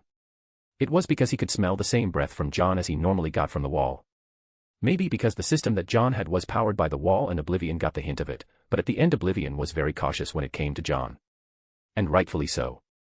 John had shown his prowess more than one time, and even the famous Unmaker was dead, never to be revived again. It was done with the help of a trick for sure, but at the end he defeated someone whom the Living Tribunal himself found it hard. And now darkness too was gone. All done with him leading. For Oblivion, John was evil for sure because he tilted the balance, but he knew that John was the necessary evil, as even OAA himself had pinned his hopes on him. Guys, this is Oblivion. He will be our guide in the journey. He is one of the great abstract entities on par with eternity, John said, introducing him to everyone. All of the people present were now numbed by one thing after another. Few hours ago they met OAA, then about beings who are more powerful than they could imagine in their wildest dreams, and now an abstract being who has the same power as eternity, and from the looks of it he would be the guide. Nice to meet you. Hello. Such greetings could be heard from everyone, and they all tried to be as polite as possible. Of course John's Avengers had already met them before, so there was no need for new introduction. Though Oblivion knew everyone present and even the ones who came from another universe, he didn't know about the Shinigami. This was new, so eyes them for a few seconds before turning back to John. Is everything ready? Yes. Let's go. We will need a spaceship to be at the Void. Your current technology and suit isn't enough for your allies to be at the Void, so you will need a spaceship that can withstand the Void and have a shield or whatever you call it to be safe. Do you have such spaceship? John went into contemplation. According to Oblivion, they needed a spaceship which can withstand Void and also have a shielding facility. The biggest spaceships right now in his pocket was the scout ships. But those ships weren't big enough to take everyone with and establish a base near the wall. They needed something like the Star Destroyer from Star Wars. Big enough to have a shield and have power enough to blow everything to pieces, as every major base should have one. They needed a moving base, and large one at that. After much though and many movies that he had made, he came across one ship that was big enough to hold each and every kind of facility. It would be suffice to say that ship was too big for the number of people they have, but it could be overlooked with the new summons that he could bring with the spaceship. The wall would be under surveillance 24/7, and it was not possible for him to be at the base all the time. So he needed a weapon that could look after it. This operation would take a lot of time, so he needed something sturdy and big. I am going to pull one spaceship from the multiverse, but it is too large of its size to land on Earth. It would be better if we go to outer space and I pull it out, John said. Since here everyone knows that John has been given powers from the wall, and he had talked about this before, none of them were surprised by the words of John. They were just curious about the kind of spaceship that John was going to pull. Let us go to space then, Oblivion said. John nodded his head and waved his hands at the people who were ready to go to the wall. They said goodbye to their teammates one last time before vanishing with John. Read 170 plus more chapters on myp@trian.com/thelightedgehost. Chapter 647, Spaceship, 2. All the parties who would go with John and Oblivion were given time beforehand to say goodbye to their teammates and even their family beforehand. They had no idea how much time would pass by as they worked on the wall and researched it. There were many who had joined this team. Even Beast from the X-Men of John's universe decided to join and contribute, as his doppelganger too had joined. They were excited to say the least, though they were scared too. But saving the multiverse took precedence. So the team, which was supposed to be a small one, turned out to be a big one. With 40 members from 4 different universes. For the first time, people from different universes had come together for such a massive project. John's vanishing move took the team and threw them to the open space near Earth. The whole team were wearing suits made by 616 Tony and Tony. The new suit was more durable and better, and Wakanda had pitched in their vibranium for the suits. Where is the spaceship? 616 Tony asked. It's on its way. I had to use a lot of power to bring it, John replied. Which universe are you bringing it from? Tony asked. You will see, John replied with a mysterious smile. So they all started waiting. After almost 5 minutes of waiting, everyone saw a small dot in the distance. The dot that was very tiny from afar slowly started getting bigger. And in a minute or so everyone finally got to see what kind of spaceship John had brought from another multiverse beyond the wall. The men of John's Avengers didn't even recognize the spaceship until Banner's eyes glowed. Is that the Harvester? The main ship of that alien race? Yes. The spaceship of the alien race from Independence Day, Resurgence. Didn't like their story at all, but damn, these people had a huge one, John said. Everyone from John's universe agreed. They didn't like the story, but they didn't think much about it. Most of the movies of John signified other multiverses, so the story was not a concern for them. The spaceship was proof that there were all other multiverses out there that they had no idea about. Wait. You mean that ship? The ship that was almost the size of the moon? Tony asked. More or less, yes. Man, you have some weird fetish for big-ass things. First there was the ring and now the Harvester. John just looked at Tony with glaring eyes. Tony did catch him red-handed. He did love toys. For a moment he even thought of bringing the Meridian or the Installation 00 for this adventure, but he stopped himself. Those will be too big for their own taste, and it is better to go for smaller things. Smaller being the sarcasm here. Are the aliens still on the spaceship? Batman asked, as that was their main concern here. Yes, but they would listen to my orders. They are not so powerful to begin with, and all of them live under the shell, so it's easy to control them using magic. John replied. All nodded their heads as he had done the same thing with Lex Luthor and Trigon before, so they were not so concerned about it. The others, however, were stupefied to say the least. The spaceship looked so massive that it could cover countries easily, and if the spaceship ever crash-landed on Earth it would be like the dinosaur age all over again. But there wouldn't be any new species later, as the Earth itself would break apart just by the sheer impact of the spaceship. The spaceship in shape looked like the ones that they had seen in old sci-fi movies. A circular disc shape with claws poking out from all sides. How the hell are we going to control such a ship? Beast asked. The ship has its own ecosystem which you could change as you see fit. It contains an army of strong aliens who will heed your command and work under you, so you don't have to worry. The aliens will serve you and you just need to do your research. John calmed the others down. The other people from the Avengers explained to their teammates about the spaceship. Soon the spaceship had arrived. Though they were very confused about all of this at the beginning, they soon got the hang of it. As this discussion among the team members was rampant about the approaching spaceship, 616 Earth was going through a heart attack. GAIA and the Avengers had to step in and calm the people. It was fortunate that only the higher-ranked people got to see the spaceship from their observatories, and all the satellites had been destroyed in the invasion of Null. Read 170 plus more chapters on myp@trian.com/thelightedgehost. Chapter 648, Reaching the Wall. The huge hangar that could easily fit 100 trucks side by side slowly opened after the spaceship stopped at the edge where the heroes were just levitating with the help of suits. The sheer size of the hangar was enough to make their hearts chill, let alone the spaceship. As the hangar opened in absolute silence, the other got a view inside. There were aliens standing inside the hangar. The aliens that looked like it came out of a sci-fi movie. A long-standing alien with tentacles wriggling around. Except for the Avengers, the others felt weird seeing such aliens. They were warned about the aliens before, but they didn't expect that the aliens would look like these. Most of the people here have seen aliens before, but all of them were in humanoid form, never in octopus form. This was new to them. Seeing everyone was still looking at the aliens, John broke them from the stupor and said, "Get in. Mr. Oblivion here would take us all to the void." The others broke from their stiffened gazes and slowly followed John as they all entered the hangar. The aliens which were standing bowed their head as John and the aliens entered. 616 Banner felt a little weird seeing all of this, including many others seeing how the aliens were greeting them as if they were kings. The aliens didn't even introduce themselves. Can they not treat us as kings? 616 Banner asked. These guys harvest living planets to fuel their conquests and treat lives as cheap as ants. They don't need our acceptance. Their slavery will be their salvation for the multiverse. Tony chimed in the middle to cut all forms of sympathy that his teammates were having at this point for the aliens. Tony then proceeded to tell about how these aliens work and what the ship was made for. They were dumbfounded to say the least. Must have cost you a loss to bring this ship here? Wayne asked. Little bit, but it doesn't matter. Now that we have a spaceship we will leave. John said as he looked at Oblivion as he was looking around the ship curiously. Like the Avengers and the X-Men, everyone was curious about the spaceship. This spaceship had everything. From its own weather system to playgrounds and houses. John had spent some extra fan values to decorate the whole spaceship so that it would fit for human living and necessities. Oblivion, after looking around for a few seconds, vanished with the spaceship. The authorities who were keeping an eye on the spaceship from the telescopes had sighed in relief as they saw the spaceship just disappearing. They were in pins and needles even though S.H.I.E.L.D. had said that the spaceship was not hostile. Null had scarred the people for life. We will reach the wall in 6 Earth hours. The journey will be far and I will direct this spaceship. You can start settling down and get ready for saving the wall. Those were the last words of Oblivion as he disappeared.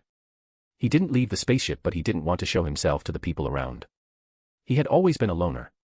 That was his destiny and the reason he was made. Interacting with people wasn't very high in his priorities. Talking to an abstract being really is tough. 616, Beast said. Sure is. I don't even understand what these beings are even after people around me explained to me, the other Beast said.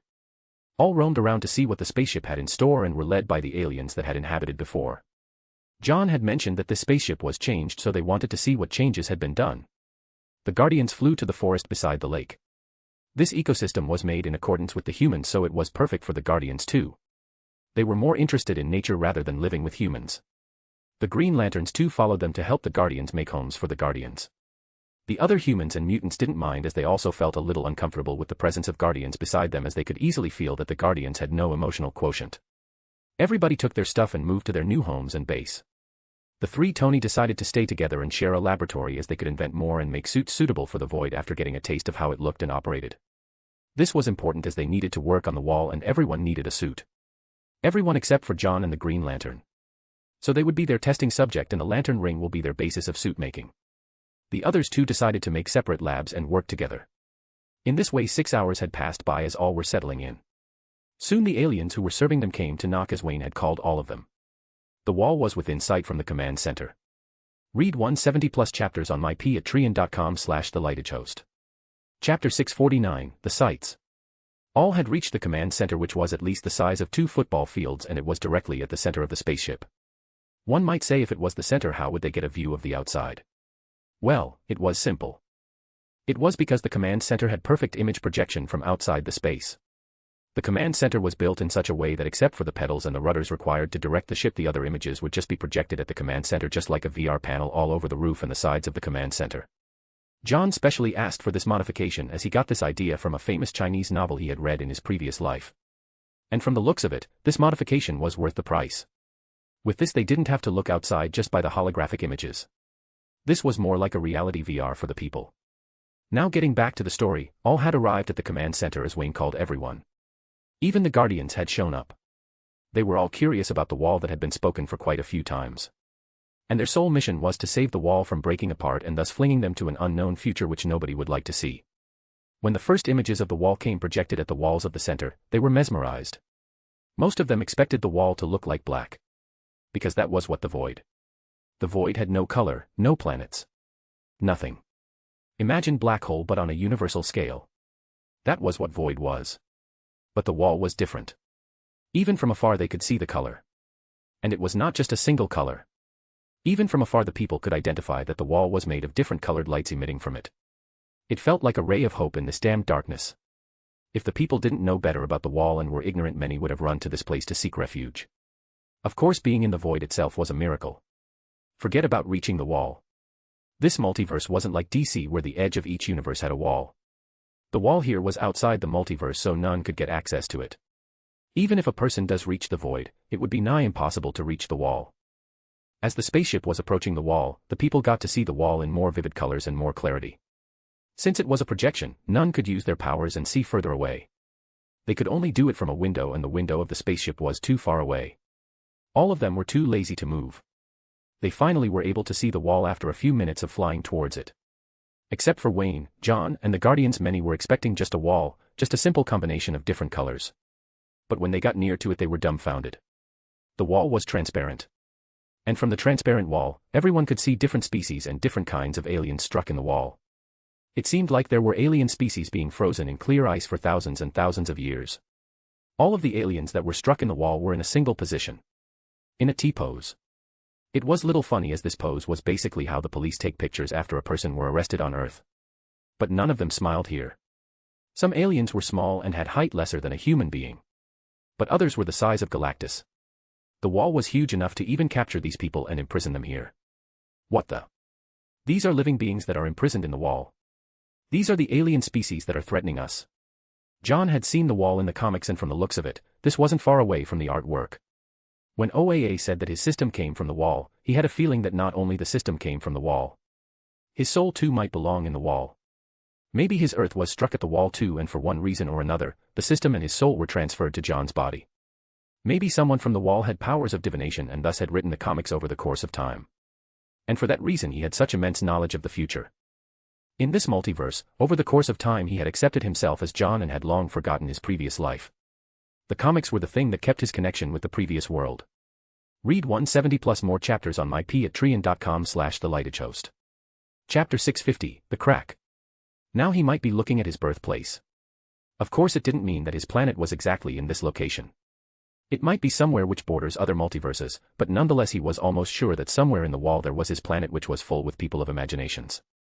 Producing vivid stories, not knowing that it was just the reality outside the wall and some people diving the stories and making hell of a money out of it. Though it was just a theory of John, he had a feeling that this theory was probably the truth. If the wall breaks apart, maybe he would see the truth and might even go back to his previous world. As all those thoughts were going through his mind, the harvester had reached the wall and the different species that were struck at the wall was more clear and everyone got to see.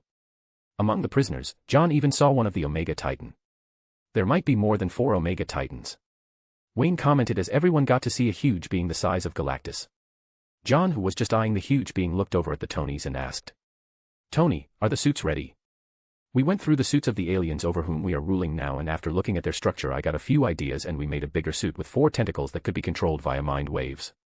So basically we are half octopus, and after analyzing the void we were able to integrate a vibranium suit that could withstand the pressure of the void. So in a sense we have the prototype, but there is only one we could make in such a short time. Make multiple ones. Me and Oblivion will go and see what the crack looks like. John said. All nodded their heads. Reed heard that all the 3 had come up with a prototype to be at the void. Al pitched in their expertise to lessen the time required for the people to be at the void. Even the Green Lanterns were stopped from going to the void without a suit. John called Oblivion, who was one of the shadows. And both vanished from their place and reached the crack at the wall as Oblivion took him there. The crack was over the surface of the chest area of one of the Omega Titans. The crack was very small and nothing was emitting from it. No sound, no light, nothing. But the crack was apparent, just like a small crack that appears over the surface of a mobile device after it gets some kind of damage for various reasons. Only this time it was on a huge transparent wall. And the crack was at least 100 times the size of cracks that appear on the glass of a mobile. The size of the crack as compared to the size of the wall was probably negligible, but this small crack, if not repaired, would just get bigger and bigger, and ultimately lead to a calamity. So this is the crack. Is it enlarging? It was 0.0045% smaller when I last came here to check. I have been monitoring the crack closely. Do you have any idea of filling the crack? Any kind of energy that would work? No. The other beings tried their best. We even used the remnant power of darkness to make the crack heal. But nothing heals it. For this reason we had to go to the Supreme Being to ask for help. He in turn asked for your help. I am not sure if you could help, but your power comes from beyond the crack, so you might have a shot at it. Oblivion said this in one breath. He had a bland tone to speak of, but he was quite serious. But then he changed his tone and said in a more grim voice. I hope you don't betray us or stab us. We have been monitoring you for quite a long time and we believe we are better judges of characters. Although your power comes from the wall, we hope you don't have any allegiance to the wall. The Supreme Being trusts you. We will hunt you down if you break our trust, no matter the consequences. John was taken aback by such words. He had never thought of it in this way. If he really came from the wall, where was his allegiance? Does he need to fight his own world at one point of time? If the wall breaks, will his world too break apart? His power level was too high and he could just obliterate his previous world. But one thing he knew for sure, he might be lenient to his previous world if he ever came across them, but to others he wouldn't be. He has his own family here. His own team. On no condition he would give this up. Read 170 plus chapters ahead on mypatreon.com/thelightedhost. Chapter 651, Inspection. John. Are you listening to what I just said? Oblivion couldn't help but break him out of his stupor as he saw John daydreaming while looking at the crack. It was suffice to say that he was annoyed a bit seeing John as he spoke of betrayal. No. I heard you the first time. I was just thinking of what you said. My power comes from the wall. If my power hinders me to act upon the enemies, what should I do? I would have to make contingencies against myself if that happens. Betrayal is out of the table. I would have to ask Phoenix to give me power if that happens. Oblivion didn't expect such words from John, and honestly none of them thought it in this way. Everyone knew that John's power came from the wall, so if it backfires, then it would be a huge problem for everyone to solve, especially if a person as powerful as John be neutralized. Do whatever you have to do to make yourself active. The Supreme Being trusts you, so I think he has already thought of that scenario. If you do get neutralized, you have Phoenix, so there won't be much of an obstacle. You are our main weapon. We all will have to fight together. John nodded his head while he still kept an eye on the crack. He was in huge stress now and had to think about multiple angles. His presence might be a liability here. Until he was sure that his system wouldn't stop him from stopping the invasion, he needed to out of here. Not that his presence here was absolutely needed, but he wished to stay here, but it seemed like he wouldn't be able to and have to leave his summons and his friends here. Even Emma would have to be here with the Guardians. It kind of frustrated him, but there was nothing he could do. The enemies on the wall were numerous from the looks of it. There was an army here as opposed to what he had read on the comics of DC. The comics wouldn't help him much here, and he needed to make his own path in handling the enemies. He would have to take a back seat here and help his friends overcome as much as possible. He would have to share his knowledge and would have to be behind the scenes as much as possible until he was sure he wouldn't be an hindrance to others. After looking at the crack one last time, he went back to the spaceship while Oblivion had left for his own work. He was back at the command center where Wayne and others were looking at the images of crack on the screen. The Guardians were discussing among themselves about the crack and how the images were different from the source wall that they had watched over before on their life. How is the crack up close? No much difference from what we could see here. John said, pointing on the live images on the screen. No other sensation from up close, a guardian asked. No, that I know of. You can set up instruments to monitor it, as I won't be here always. John said. Others were surprised by this decision, especially Emma, as she thought they would be together here and work here. This would be their home away from home. Though this place had nothing outside the spaceship, but inside the spaceship was bigger than a US state. This had so much space that people were in short here, and only the aliens under them were enough to fill up a small amount of space. Why? Why are you leaving? Emma asked. This question was on everybody's face. Then John spoke about his insecurity here and how he might be a liability. This is bullshit. Nothing of that sort will happen here. Your power doesn't only come from the wall. In that case, everyone here who came from beyond the wall would be a liability and should be under scrutiny, but we have seen nothing of that sort. Tony, who just entered the center, said. Then we should all be under scrutiny. Wayne said, as he too thought that what John said might be right. No. We trust each other here. We might, but on what guarantee should we operate if the wall thinks of controlling us from one way or other? We arrived at the multiverse without any help or any suit, which signifies that wall had played its part in sending us far. We need to think of all scenarios. Even betrayal by some of us. Wayne said as he dropped his greatest fear.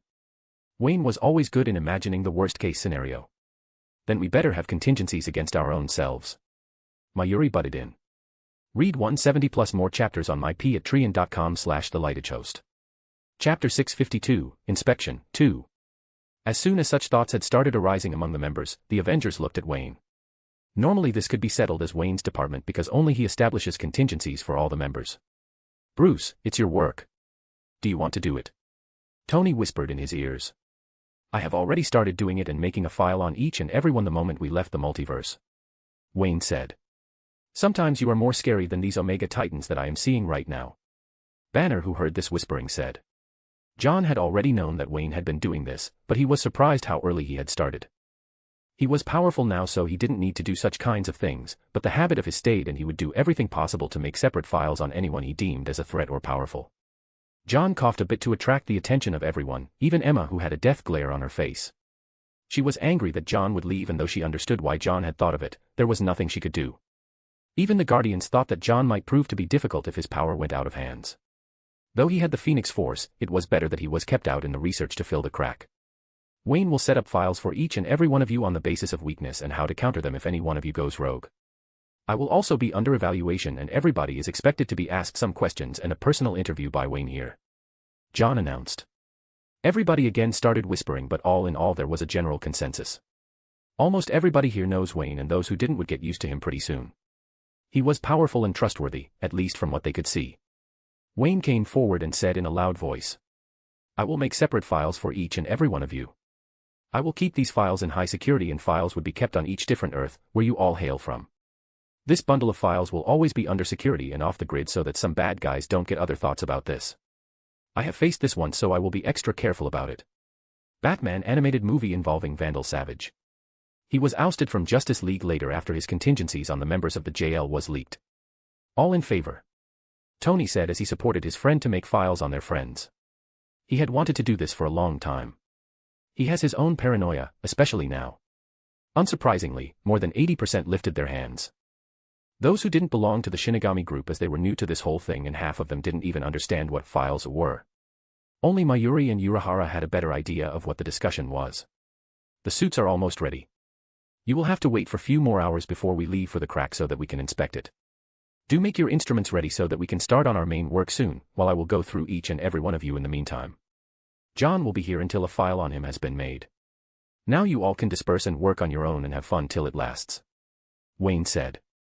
He really had a way to depress the people around him, but those who were used to it didn't care about what he said. John and Emma went to their own place. In the journey, everybody had settled down in their own place, so he too found a big place for himself and Emma. There he had properly explained why he was taking this decision, as he wasn't sure of his own self. Phoenix Force was there for sure, but he was also a sorcerer and 2 of 3 RD god. Both of his powers were too OP to look over and make sure that these extra powers of his was not an enemy to his allies. Emma almost cried hearing this, but she ultimately accepted after consoling her for an hour. Soon many people were called as the suits were manufactured for everyone, and Tony even set up a factory in the spaceship. It was fortunate that Chala had agreed to let them take some amounts of vibranium from his kingdom. Though Tony had that in their ring, he didn't want to go back just for this small purpose. Many had gathered at the center. In the first expedition, not all will get the chance to see the wall up close. Even Wayne would sit back and supervise everything. Read 170 chapters ahead on my patreon.com/thelightedgehost. Chapter 653, Inspection, 3. The first mortal to ever go close and look up at the wall on this side of the multiverse was Thanos. He was forcefully sent through the tiny crack that had first appeared on this side of the multiverse. Thanos' body was made small by the OAA and was sent inside forcefully. Instead of being struck at the wall like a sculpture, he vanished after entering through the crack, or it would be better to say that the small body of Thanos had vanished without being struck. When OAA saw this, he had a gloomy face. It meant that the inside of the wall was probably free and huge and only the outsides had some species being struck, which served as the boundary between the wall and the beings that were on the wall, which apparently might be moving freely and conspiring to come outside. Now after some years, there was another group of mortals who had come up near the crack to inspect it, monitor it, and maybe heal the crack if possible. The people who had arrived were probably the best of the best minds the multiverse had to offer. Reed Richards of 2 universes, Tony Stark of 3 universes, Bruce Banner of 3 universes, Beast from 2 universes, the Guardians, Urahara, Mayuri, and other tons of people who would serve as the bodyguard, and all of this would be led by Bruce Wayne. He would keep an eye on everything and everyone and make sure that the wall didn't play tricks on them. He would even make emergency protocol if there was a problem of his own. In the past it was the Justice League who was responsible if he went rogue. But this time he couldn't trust anyone, so he would have to make emergency protocol. He even asked John could get his hands on kryptonite. John agreed to supply him a few of those rocks to make sure that Batman and Superman get weakened if any of them went rogue. John stayed at the spaceship while the others just went to see the crack and make a small platform near it and start working. They went with their new vibranium-made void-resistant suit, or as 616 Tony named it, VMV suits, which the 3 of them made together. They were in black color, but it had a white streamline all over the body. It was made of nanotech, so none of them would have to face problems wearing the suit manually. As the first team was ready, they flew away to the platform that the Green Lanterns had made. This crack doesn't look big. You all are making a big deal out of it. Mayuri was the first one to speak as he stepped on the platform and looked at the crack. Like others, he couldn't feel any pressure or any kind of energy flowing out of the wall. There was nothing, or at least they felt nothing. This crack is getting bigger as time flows by. In time it will only get bigger and these aliens will just flow out. Alright, but will they survive the void? This void in itself could be declared as a boundary which no brain would find it easy to cross and find the multiverse. The void is unending and the multiverse of ours is just a small part of it. Then what will you do if it completely breaks apart from the other side? It would break on this side too, right? So we have to make sure that the other side doesn't affect our side. And we can only make sure of it by plugging this side of the crack. So we need to take this crack seriously and also make ourselves ready for war, if the beings cross to our side. John was looking at the platform from the command center with Wayne going through all the files that he had from before and the ones he would need to make. That platform will come pretty handy. Green Lanterns are really flexible. John commented while looking at the people working. He could see that Reed had gone with his instruments to experiment on the crack and see if there was any solution. True, but we might need more power as security here. What do you have in mind? John asked. The White Lantern. That's a nice dream, Bruce. But you do understand that if I want to pull the entity of White Lantern here, it would cost me a lot. John said. The White Lantern was the strongest lantern group from all the shades of the ring. This lantern was the embodiment of life and had powers corresponding to all the lanterns of the DC multiverse. It was not that he couldn't bring the entity, but the thing is it would cost him a lot of fan values to bring him here. Read 160 plus more chapters on my patreon.com/thelightedgehost. Chapter 654, Seal. White Lantern is the most powerful lantern and John could bring the entity here because there was a shortcut in bringing him. At one point of time all the members of the Justice League were White Lanterns. This happened in the Darkest Night series, and with the help of White Lantern all the deceased superheroes were brought back to life who had died over the course of time. Even Aquaman, who had died, was brought back to life with the help of White Lantern ring. John could bring the entity easily, but it had to be remembered that not many White Lantern rings were made and only a few wielded it in their lifetime. Wayne was right when he said that having a White Lantern was probably the best security here, but then again, it would be his summon and it might again prove to be a liability. So John would have to be sure before summoning the White Lantern entity. John was in deep thought as he saw that Urahara and Mayuri were talking on a particular topic. The topic of Bakudo. Bakudo was a kind of spell that binds people or things and keeps it under a seal. Many of the anime used this. For example, it was used to seal away Aizen, and the Shinigami used it in different cases to seal away things which they thought would be impossible to kill. Even Aizen himself used Bakudo on Ichigo when he thought that Ichigo was too powerful for him to handle. Of course, at the end Urahara came to finish the job for everyone. Another scene where Bakuto was used was during the Fourth Great Ninja War. When many of the deceased shinobis were getting resurrected left and right, the nations decided to seal them instead of trying to kill them, which was proving to be impossible. At the end they were successful in sealing many shinobis who were too much of a menace. So all in all, Bakuto has come in handy in many tricky situations. And so, this time too, Urahara and Mayuri had decided to make new seals and bins surrounding the crack and monitor if there is enlargement in the crack. This whole situation would take a lot of time as they would have to try every different seal on the crack. While this was being decided by the Shinigamis, the scientists of their side were going through the technological route. The good old route. Of course they would have to see if the magical route was possible in the sealing of the crack, and for that Dr. Strange from Earth TRN 891 had also come with the whole team. He was here for the magical side. Since the other Strange couldn't just leave their Earth being the Sorcerer Supreme, Dr. Strange asked help from Clea, wife of Dr. Strange. She was in the post-credits scene of Multiverse of Madness. She is the current Sorcerer Supreme after the death of Dr. Strange, and previously she was the Sorcerer Supreme of Dark Dimension, yes, the same dimension of Dormammu. So they had guns from all the sides possible from the multiverse. Now the question was if their bullets were good enough to stop the enemies and seal the problem once and forever. John stayed at the Harvester for quite a few days to see if there was a problem with the system. He had talked with it and tried to pry out its secret. But all he got was silence. But all he could gather from the system was that it did really come from the wall and it didn't have any malice to the multiverse. John didn't know if he could believe the system.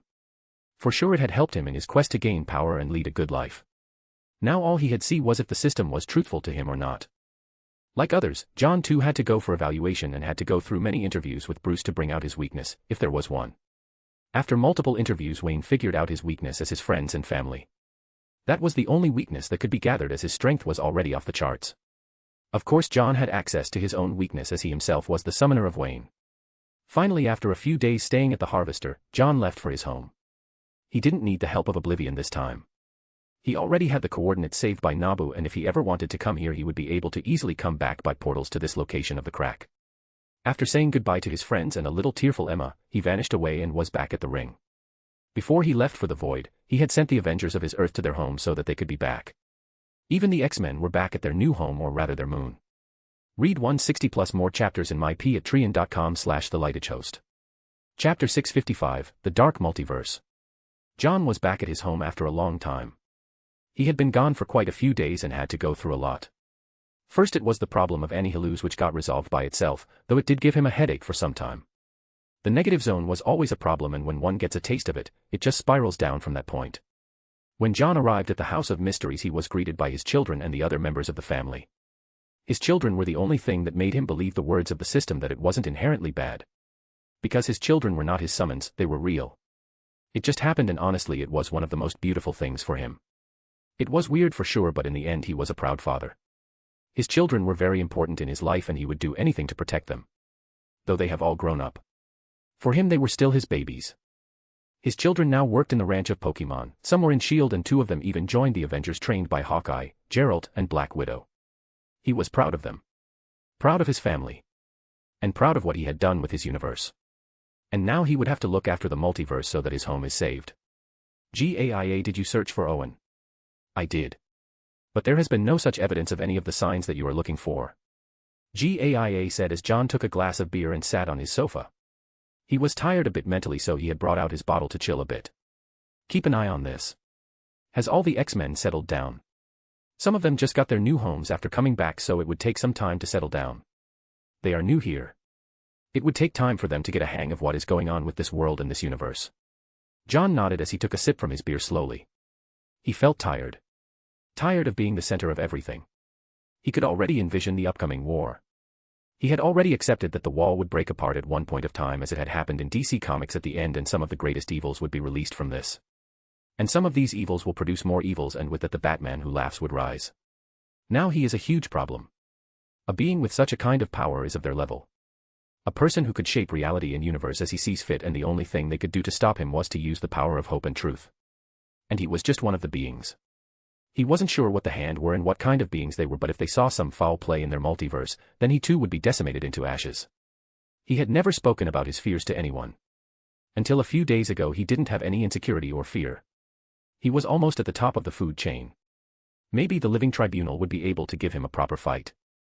But now he could already see multiple beings that could fight against him toe to toe or give him a good beating. The Beyonders, the Batmans from the dark multiverse and their army, and God knows what that wall was hiding. I will explain the theory of the dark multiverse and different versions of Batman as the story progresses. All these thoughts made his heart feel heavy, and soon he was sleepy. His eyes closed in a few minutes and slept away on his couch. The spirit of the house who had been looking after him brought a blanket and covered him. She didn't take her to bed. Beings like him don't normally sleep. If he had done so, it meant that he was mentally exhausted and wanted a rest. The mortal body of his had been stressed too much. A great war is coming. Audi. None can escape this war. Not even you, Adino. Adino. Audi. We will have to arm ourselves and fight with our best if we want to survive this. Adino. Good. I will train you myself so we can be helpful to him. Though they are holding on to the hope that the wall wouldn't break, but from John I can already feel that he doesn't have much hope about the wall being intact. We will have to be prepared. After that short whispering conversation, they both left the room so that John could sleep in peace. John didn't speak about the wall or anything of that mattered to her, but she had already known about this from the members of the Avengers, and she had knowledge of the wall from the books that were in the House of Mysteries. Read 160 plus more chapters on myp@trian.com/thelightedhost. Chapter 656, Keeping an Eye on the Multiverse. She didn't want to speak about her new acquisition of knowledge to John, as he would easily stop them or anyone of importance from participating in the new mess, but she wanted to participate nonetheless along with Adino. People might take a liking to her and think that she is only good at healing, but people forget that she is also good in close combat. Not only her, all this time that she has been here she has made friends with many god-level Pokémons of the world. John had always given them free rein, and since she was a being made out of magic, the higher-level Pokémons were interested in her and to know more of their surroundings. She was a treasure trove of knowledge, and she acted as the news reporter to them. John speaks of many things to her, and thus those news and knowledge gets passed on to the higher Pokémons. Even Mutwo comes over from time to listen to her, though he had become a guardian of OA a long time ago. And thus after John slept away, she called all the higher-level Pokémons, except for Arceus, to have a talk and speak about the future and their war which was coming soon. John had no knowledge about all of this, and he was just sleeping soundly at that moment. He slept for 10 hours straight. He saw himself being wrapped in a blanket while he was on the couch. He smiled seeing this. As he was spacing out, the spirit came with a cup of tea in her hand. John didn't have much preference about tea or coffee, and he hardly drank any, but today was one of those days where he needed one, and she could perfectly understand that. Being that Alfred for John for such a long time, she had got to know some of the habits of John. "Thanks for the blanket," John said. "You looked like you needed rest. Didn't you sleep in the Harvester?" "How do you know of the Harvester?" "I spoke with the remaining members of the Avengers. They spoke of the spaceship that took many of you away." "You speak with my friends. You can't expect me to be at home at all times. Do you?" "I guess that's right. Did they say anything more?"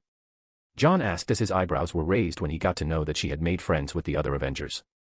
None of the Avengers had spoken of this before. Not that it would matter if she spoke to them or not, but this information was new to him. John didn't think much and didn't even bother to look through her memories or the memories of other members of the Avengers. He would never in the lives of his summons until absolutely necessary. As he drank his tea slowly, he recounted his fight and the things he had to face with friends a few days ago. Of course he didn't speak of OAA or other such serious matters. He didn't want to make her worried, not knowing that she had already known all of this. She just let him speak his own mind and his own perspective about the fight against Null. "So where is Yawatch?" "He wanted to be in 616, so he is staying there, and said something about making an army." "So he is there recruiting." "An army for what?" "I don't know. I just let him be." John lied. After OAA spoke so many things, he ordered Yawatch to make an army of his own and make their own Stern Ridders, followers of Yawatch, and were under the direct command of Yawatch. They are the levels of captains. "Will he be dangerous?" "Nah. He will be fine. I asked GAIA to keep an eye on him." "Any plans for now?" "Now. I am the god of symbiotes, so I was planning to send symbiotes to universes I have access to and keep an eye on the multiverse." "Keep an eye on the multiverse?" Why? The spirit acted surprised, but she could already understand what he might be thinking. John needed an army, and what better army one could get than the symbiotes with powerful hosts. "Well, like 616, I want to help every universe I can in my own way." John lied again, as he wanted the symbiotes to get a powerful host and also keep an eye on Owen on every universe he could get access to. "Oh, that seems about right. All right, I will leave you to your work. I am going to bring back Adino from the ranch. She had been playing there too often. Let her be. It's not like we need her always here. She can lead a good life and have fun." Read 160 plus chapters ahead on myp@trian.com/thelightedhost. Chapter 657, New Planet. After the spirit left, John closed his eyes. He had work to do now. At first he needed to bring Clintar here, in his universe. Clintar was the hive point for all the symbiotes on its planet, so it being here was necessary for John, as he needed to be on the control and access any memories from the symbiotes, and Clintar would be his hive point. He would place the planet at the satellite orbit of Saturn, just like OA. OA would serve both as a security for Clintar and a deterrent for any forces that might have some ideas about this planet. Neither the aliens nor the humans dared to go near OA. They had been warned, and most of the people who come from far to Mars for trade were told about OA and the Green Lanterns. Now the Green Lanterns were like hot potatoes in the universe, and they know about their power. Thanks to John's movies and stories, which were now famous all over the universe. LexCorp held the marketing rights, and since the company was very wealthy, it didn't take long for John's movies and series to be famous all over. Disney now has a huge turnover and could easily rival the total worth of Earth in just its wealth. Of course, John gives away a lot of his wealth to charity, young orphans, and Pokemon gyms. Umbrella had benefited a lot from the Disney's money, and they now can rival in power against the countries too, though technically the company didn't have any kind of military power. Umbrella and Disney had stayed away from politics as much as possible. Nobody would want to poke a sleeping bear, and politicians too stayed away from them. As John closed his eyes and stayed on the couch, on the orbit of Saturn a new planet just got added. A planet almost as the size of OA, but it was eerily black. But even on this pitch-black planet, if one looked closely, they would see small black puddles wriggling and moving around. These were the symbiotes. The appearance of Clintar sent alarm signs on the space agencies on Mars and on Earth. Only after OA sent an announcement that this new planet called Clintar was under their jurisdiction did the people back off. But there would always be curiosity of why a new planet had appeared without any signs. Most people thought of John's works and went through his movies and series again to search for any clues. Sadly, there were none, and the average people would not even know of what the planet was and what it signified. S.H.I.E.L.D. even asked John about this sudden change, and the only answer they received was, "Don't care about it. It is under the rule of OA. If you can ever join the Avengers, you might know what the planet was." This was the answer the Security Council got from John. Only Fury had knowledge about it, as he had close ties with the Avengers and he had learnt a lot from the Avengers when they had returned, but he would never open his mouth. He was just surprised that Clintar was on Earth, but from all the clues he had received was that Clintar now had a new king. And this was probably Hal Jordan or John Jameson. It was either of them. Hal Jordan was on the list because it was close to OA, and John was on the suspect list because Clintar had come to their universe. Only John had enough free time to hop an entire planet from one universe to another. Since Clintar was an ally, he didn't much care. In fact, he was eyeing that some of the symbiotes would bond with the human agents of his. His shield now had 70% shinobis and the rest humans. It was shameful to say that the shinobis were doing a better job at handling missions than the humans. Not that it mattered, as the success rate was high and the Security Council were having orgasms out of it, but as a director he still felt that the humans were left behind by a lot, and at times he wanted to restart the super soldier serum. Only because of the presence of the Avengers and Steve did he stop himself from taking such fruitless decisions. Now there was Clintar. All he needed was to convince John or Hal to hand over some symbiotes for his human agents, and he would be happy. He would love to experiment on them and see if there was any use of them. He had heard a lot about Venom, and he couldn't wait to talk about it with Hal and John soon. As such weird thoughts were revolving around the head of Nick, John was having a conversation with the higher echelons of Clintar and shared his visions of the future with them. Read 160+ chapters on myp@trian.com/thelightagehost. Chapter 658, New Story. So you want us to make more symbiotes? One member asked. Yes. There might be a war soon and we need soldiers. You have seen my memories. These people are endless and we will need everyone possible. But for now we would need to keep an eye on Owen Reese and see that he doesn't emerge in any universe that I can get my hands on. All right. Clintar will pool its resources and send symbiotes to multiple Earths and go through mitosis so that we can get more soldiers. But you have to understand that these new soldiers won't come fast. Mitosis take a lot of energy and we have to make sure that it is done properly, or else there would another symbiote like Carnage. I understand. Just take your own time. I will open portals to multiple Earths and you can just dive into it. John said. We understand. We will do everything possible to make sure that during the war we have enough army. John nodded while he opened his eyes on his couch. He had been talking with them telepathically and now he was back to reality. He waved his hand as new portals had started appearing inside the planet of Clintar. There were multiple of those, and all of these portals were connected to different Earths of the multiverse. There were countless numbers of Earth, and it was not possible for him to send each and every one of his symbiotes to every Earth. But even if he got access to 60% of the Earth on the multiverse, that would be enough. Owen and more soldiers that were on his first to-do list. In addition, he would allow the soldiers to be a superhero in their own worlds too, and if possible gain more help from the local superheroes of every universe that the symbiotes would touch on. Earth was important for the multiverse, so there would not be a shortage of superheroes and people who have extraordinary powers. John got up and went to have a bath and cool himself off. He was looking forward to having a long shower before going to work. Yes, he would go to work again in Disney and make 2 different series. This story wouldn't actually make any changes in the fan values, as these new stories were never made in real life and it was there only in comics. But this story was required. It was required for everyone to know the story of the other side before they faced them. Knowledge would be their weapon in the upcoming war. The enemies are of their level and they would have to make sure to use the best of it and fight them. Before returning back to Earth, he had a general discussion with Wayne, 616 Tony, and TRN, 891 Tony about his series and movies. When OAA came, John spoke of many things that others didn't understand, like Bruce Wayne being sent to past and such other words. They were curious, especially Bruce himself. They wanted to know. All John could say was this was a long story involving many factors, and he had promised them that he would tell them their story, but not over words in a conversation but over moving images. You want to spread your work in our world? TRN, 891 Tony asked. Yes. I have a company named Disney and they have a proper structure. Your Stark Industries can cooperate with us and share the profits as my works get spread all over the multiverse. How much profit are we speaking about? 50%. My profits would all go to charity and such other organizations. Both of the Tony had accepted this deal and signed on it. John was not a lawyer, so he would have to send some of his subordinates to 2 universes to work on them and set up Disney offices there. This would be a lengthy venture, as Disney would have to mass release many movies and series over the course of time, but this was necessary as his new stories would help the people get to know the story of the world, and in doing so would help in gathering fan values. He was already powering up Superman, and he needed multiple Supermans like him, and new worlds would be his key to that. John went to his office at home and started writing the script. The script was a long one and it would take some time to write them, but he would be able to finish it in a day as he would be using his powers to write it. Phoenix, who had never seen John writing a movie or series script, had the time of her life when she finished reading the first script. This story is amazing. No wonder Wayne spoke of White Lantern and if they could be brought here. They are really powerful. Read 160+ chapters on mypatreon.com/thelightedgehost. Chapter 659, New Story, 2. John just smiled, though Phoenix called this as a story, but by now she knew it was otherwise. Whatever that had been written in the comics definitely had happened in the other universe, and whatever was written in the comics of their universe might follow the same route too. This was a scary thing. It was as if destiny had been written for the people living here long ago. It might not mean anything to the people who are living their lives like normal, but for people like them who saved the universe or multiverse as a whole, it would mean there was a shackle on them. No matter how hard they tried, they couldn't get out of it.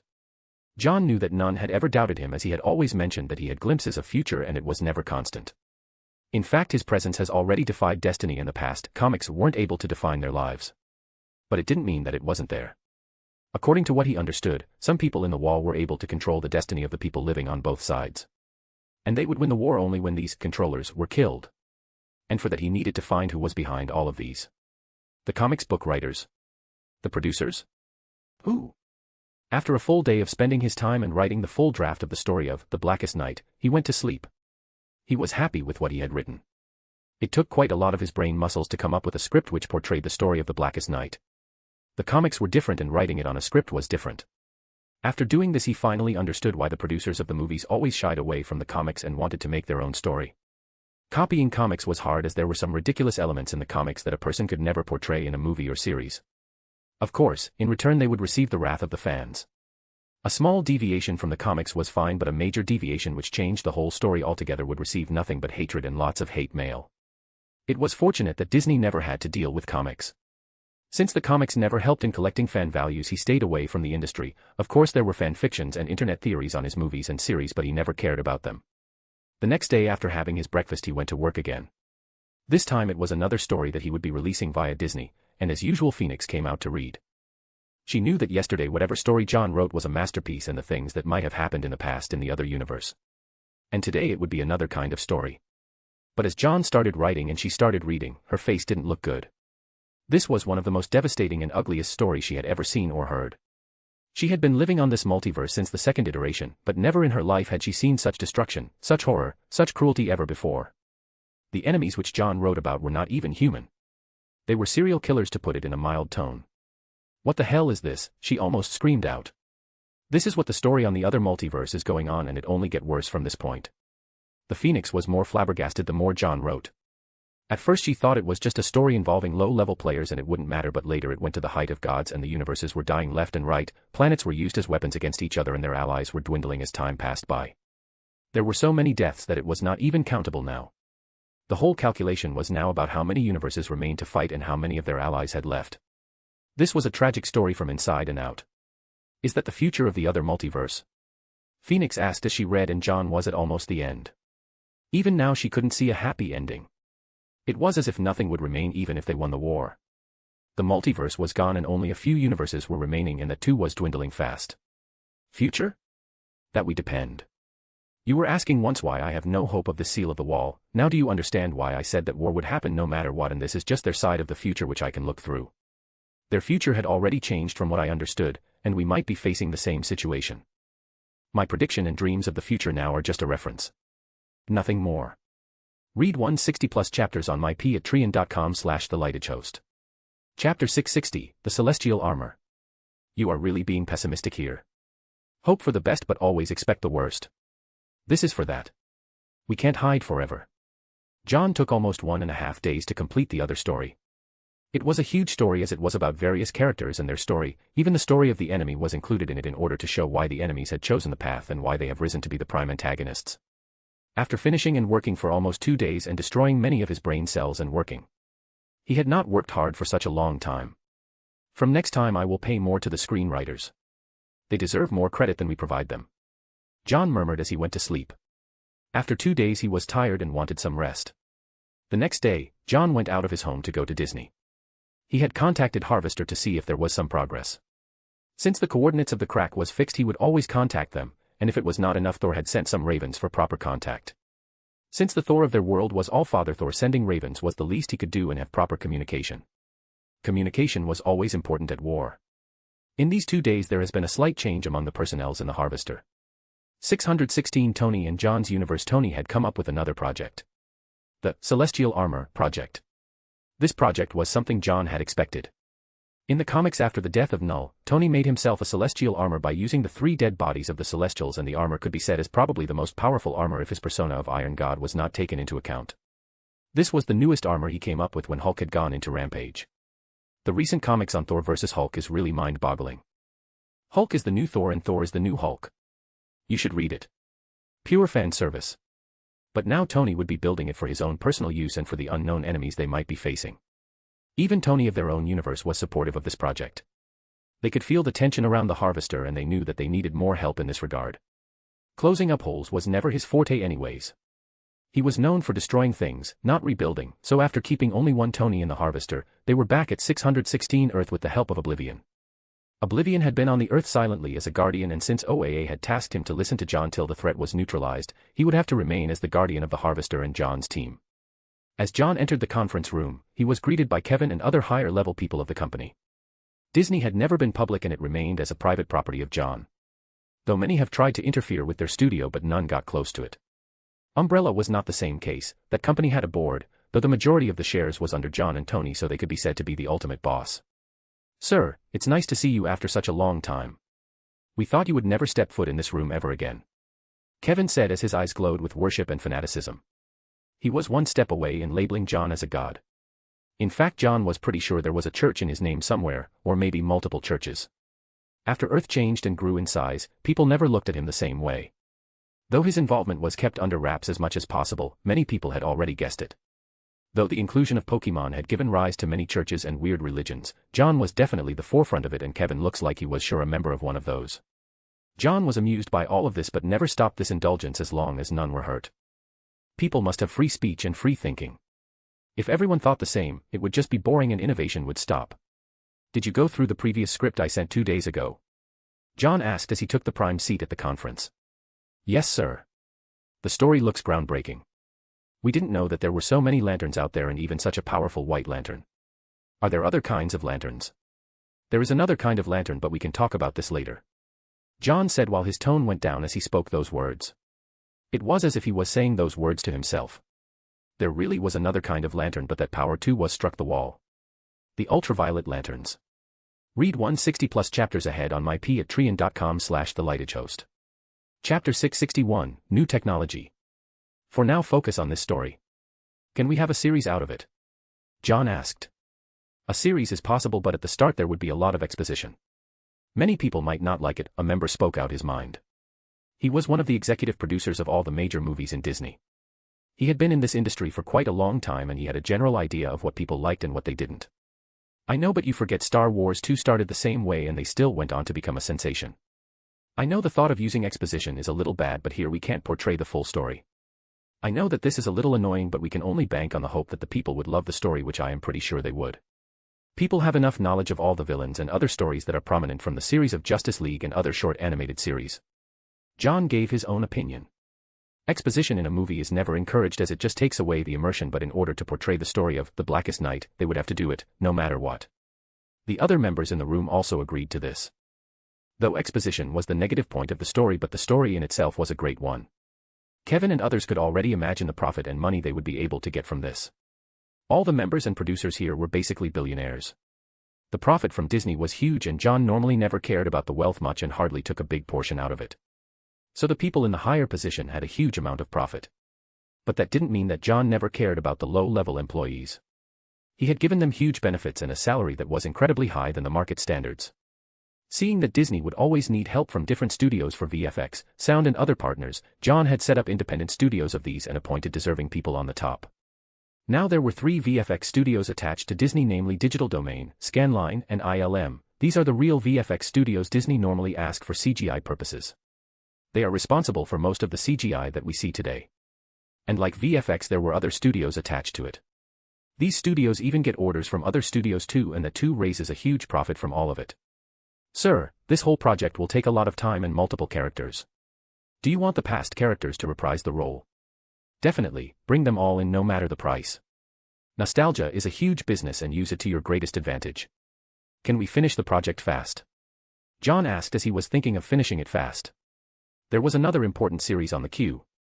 We can, sir. ILM has come up with a way of using a 360-degree screen, instead of having green screen for VFX, so we have original background light and thus helping us in cinematography, direction, and VFX.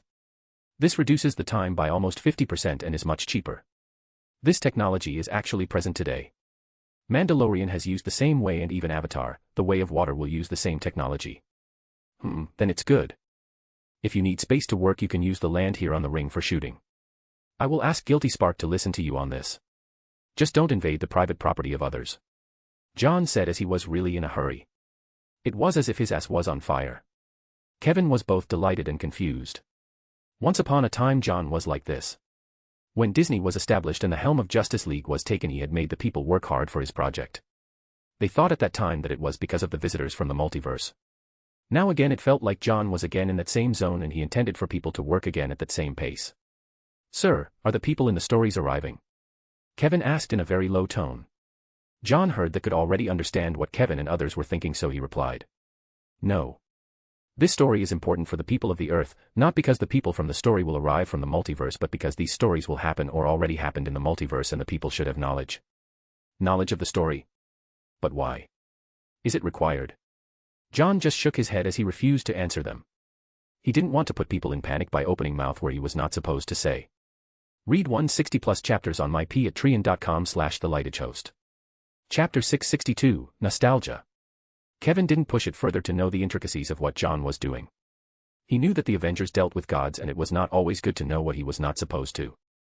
Though he didn't understand why gods were interested in movies, he didn't raise a question about it. John then handed them the new long story that he had written the previous, which the Phoenix had labeled as a horror story. The story was definitely a horrific one, but the same would happen in their case too if the Beyonders had their way with their multiverse. This is the new series you would be working on after you finish the previous one. This story is important and the previous one should be used as a foundation for this series. This would be a long one and I want all of you to prepare it carefully. I am giving you a few hours to finish reading it and then tell me what you think about it. Kevin and others were surprised that John had come up with another story. The previous story was already a huge project and now it was said that the new story was more important and the previous one could only be used as a foundation. This meant the new story should be the main focus of their project, and from the pages that they could see, it meant the project was a long one and it would take a longer time to finish. But it also made the members excited. It meant that there was a new story and they would gain more profit, because all the stories which had John's name written on it would already be a blockbuster before it could even hit the market. John's name in itself was a kind of god in the entertainment industry. John left to let the members read the script while he went for a round at the company and its various offices. He hadn't stepped on the premises for such a long time that it had been years. The offices were made as the same model as that of Earth had been. It had been expanded for sure over the years, but the basic model remained the same. After having enough money, John made sure that the office looked artistic instead of having a minimalist design for offices which most of the corporate offices had. He wanted art to be present in every form and even on the designs. He had spent quite a lot in fitting arts and designs from various eras in the offices.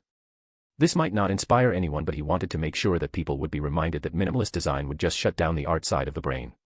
Though subtle brain programming was always important for people, though they would always overlook it. While he was having those thoughts and walking around the offices, the employees were excited to see their heartthrob in real life. John almost never showed his face to the public. He was a mysterious figure to everyone. He was the person who had given a story to many of their famous superheroes. He was supposed to be the man behind the Avengers and their formation. At least that's what people thought, and according to online voting, people believed that the huge Black Phoenix was John himself. The percentage of vote was almost 71.89% of the Black Phoenix that had appeared when the first Red Giant showed up for the first time and the bird protected the Earthlings, and from that moment on he was hailed as the greatest superhero. His approval ratings were even higher than Batman and Tony Stark themselves. And John was suspected to be that Phoenix. And people working at Disney definitely believed it more. John was happy to talk with the employees and make small talk with all of them. All of them deliberately avoided the question related to his private life or Avengers. Somehow the employees knew that they shouldn't cross the boundary and ask questions related to the superhero's life. He had been denying that he had been an Avenger in public for a long time, and there was no solid evidence that he was one of them, so it was better to not to irritate him. After spending quite a few hours with everyone and even having lunch with many employees, he returned to the conference room. The moment he stepped in, he could already feel the somber atmosphere in the room. The silence was depressive. This meant that the people had already read and finished it. And whatever they read, it was terrible, to put it mildly. Did you like the story? John asked as he wanted to cut the tension in the room. Read 160 more chapters on mypatreon.com/thelightagehost. Chapter 663, Horror. What the hell is this? Kevin was almost shaking when he said those words. By now everybody had known the story of the multiverse and the multiple multiverse. Though it started as John's lie, but now he himself knew that whatever he knew was the truth. But the others had long ago accepted that whatever John had written had probably some kind of truth in it. The story of the Blackest Night was brutal enough, but at the end there was a silver lining. There was a sense of hope in the end. But the new story that John had written had nothing of that sort. No hope. No good ending. Nothing. There were cool concepts here for sure, but that too was distorted by various degrees. There were high points in the story, but it could never be denied that the story was a dark one. John had never seen Kevin before so agitated, but he could understand why he had had such reactions. It is the story, Kevin. There is nothing I can do. And if you are asking about the percentage of truth in it, I can only say that the truth might be more horrible than I know. I wish I could say that it was all false and this was all a sham, but it is not. There was a total silence in the room when John said that. Until this point, John had always said that his stories didn't have 100% truth and it was only a template to signify the stories of superheroes. But this time it was different. The stories that John had come up with were mind-blowing, to say the least. You want us to make this? It might throw the people into panic, a member asked. Honestly, I didn't want to give this story to the public. I had known this story for a long time, but I never wanted to bring it to light as it was not required. But it's different now. We are in the crossroads of major changes and we need to be ready. No, this universe needs to be ready for what it is about to face, and thus this story is important. Why? What happened? Is our universe threatened by the enemies that you wrote about in the story? Maybe. Maybe not. Maybe I am overthinking. But we need to take precautions. And this is the first step. Kevin and other members got serious thinking of what John had said. He was very vague about it, but they could all understand that the Avengers and their universe was threatened by some kind of power. All their lives they had seen many things. Two huge beings that were bigger than their solar system itself. Their Pokémons. Their power. After the emergence of the Avengers, there had been peace. But many people know that chaos was not something that could be controlled. Chaos was just another side of the coin which had order. And finally this chaos had caught up to them, and they would all be implicated soon. Though they had no idea how serious the problem was, from the looks of John it was pretty damned concerning. We will get to work and finish the story as fast as possible. Kevin promised John. All this time he had a carefree attitude to it. But this time it was different. They would have to be serious in this whole project and would have to give their 100% to it. So how much time would it take to finish this story? Sir, it will take 2 years to finish it. The technology we have will be enough to finish it fast. Disney has never borrowed technology from outside of the solar system to portray the movies or series, but for this we will do our best to finish it in 2 years. Hire the best directors and the best people for this. I want it to be good. The second story is a horror one for sure, but make sure that the story gets portrayed. Horror should just be a part of it. We understand. People will panic for sure, but from the entertainment point of view it is probably the best one we have come across as of yet. I will leave the project to all of you and I will just input whenever it is required. I will be around for a while as there is no work for me in the Avengers. John said as he started to leave. Sir, one question. Kevin called. John stopped and turned and looked at him, curious of what he wanted to ask.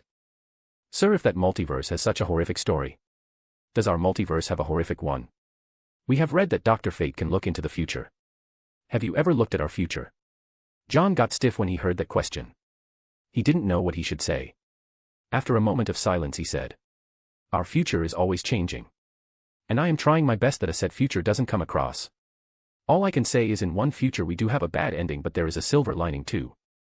Read 150 plus chapters ahead on myp@treon.com/thelightedhost. Chapter 664, Old Weapon. We understand. We will try our best to make the people of Earth and this universe knowledgeable and let them know what might happen if some people don't stand up and defend themselves. John was surprised by the words of Kevin. He really didn't think much when he spoke those words in a very vague meaning, but he still understood the gist of his words, and Kevin, being a huge devotee of John, wanted to help him and the Avengers. For the normal people, Avengers were like gods walking among men, and people like them needed their worship and offerings. If propagating stories could help the Avengers, then he would do it without a moment of hesitation. John didn't say anything more and he returned back home. He knew that Disney would take some time to organize the plans for the upcoming 2 years and he would supervise most of it. His work now would be divided into 2 parts. One was helping Disney and another was keeping an eye on the wall. Of course he would also have to keep himself updated with Clintar. On random moments he would open portals to gather information on the various symbiotes that were spread on the multiverse. It was a very annoying situation, but there was nothing he could do about it. The gathering of information was required, and the moment Owen emerges would mean that the horn of war has been blown. Though John had his own doubts. If Owen or the Molecule Man really does emerge from the multiverse, then it would mean the Beyonders had used their powers. The crack in the wall was the only way to do it. It was all based on the theory that the Beyonders would not be able to cross the wall without the crack.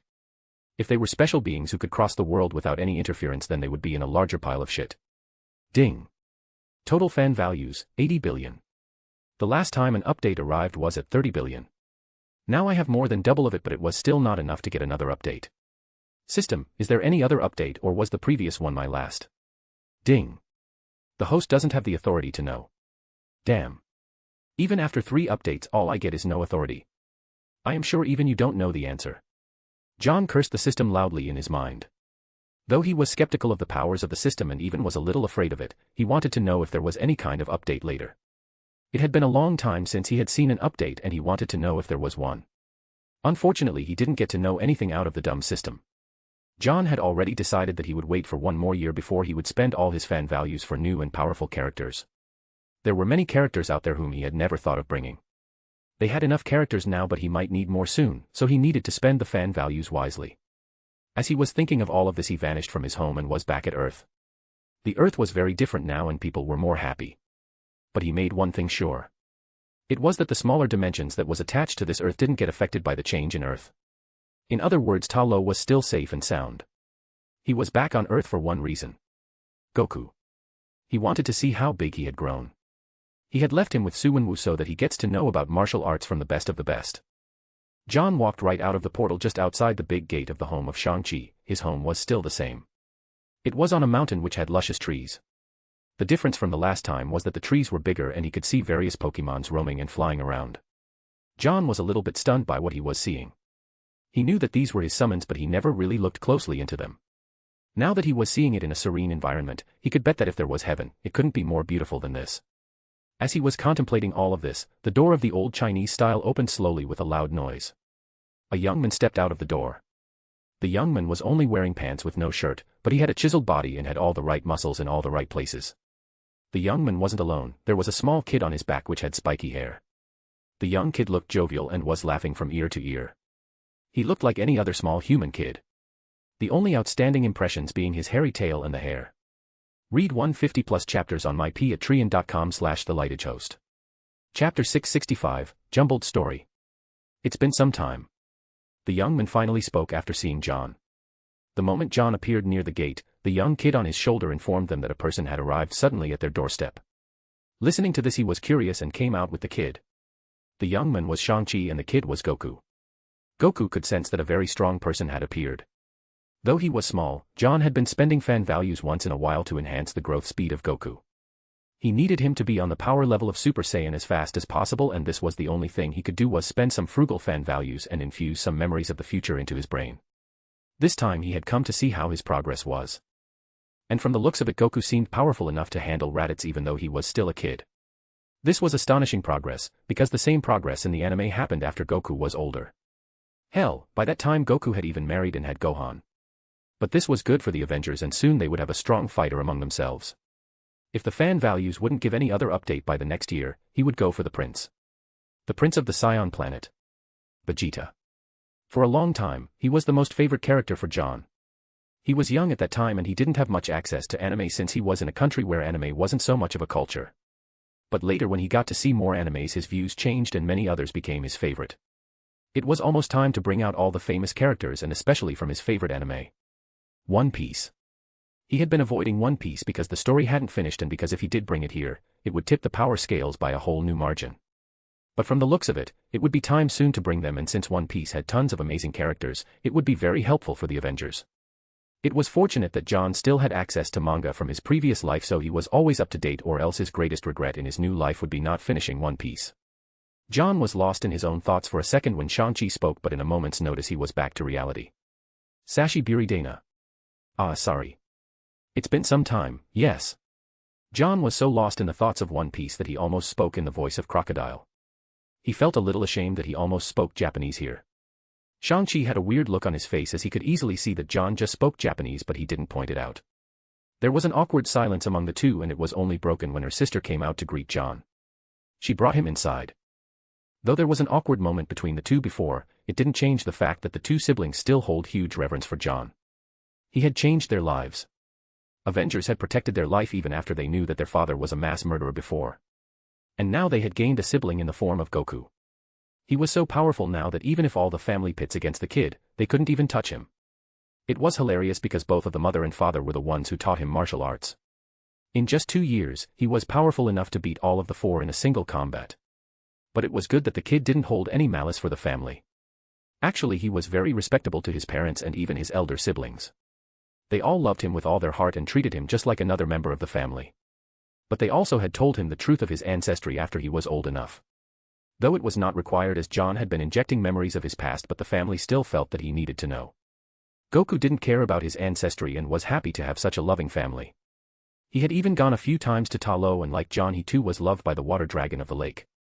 Goku loved being with the dragon who would roam the skies with him and have fun. Goku could be said to be very much pampered by many people. Even Rayquaza had appeared in front of him quite a few times, as the Pokemon had a weird kind of connection with Goku. The story was all jumbled up for Goku, but he was more than happy to experience such a kind of life. Read 150 plus chapters on mypatreon.com/thelightagehost. Chapter 666, Jumbled Story, 2. John spent the rest of his time with their family for the whole day.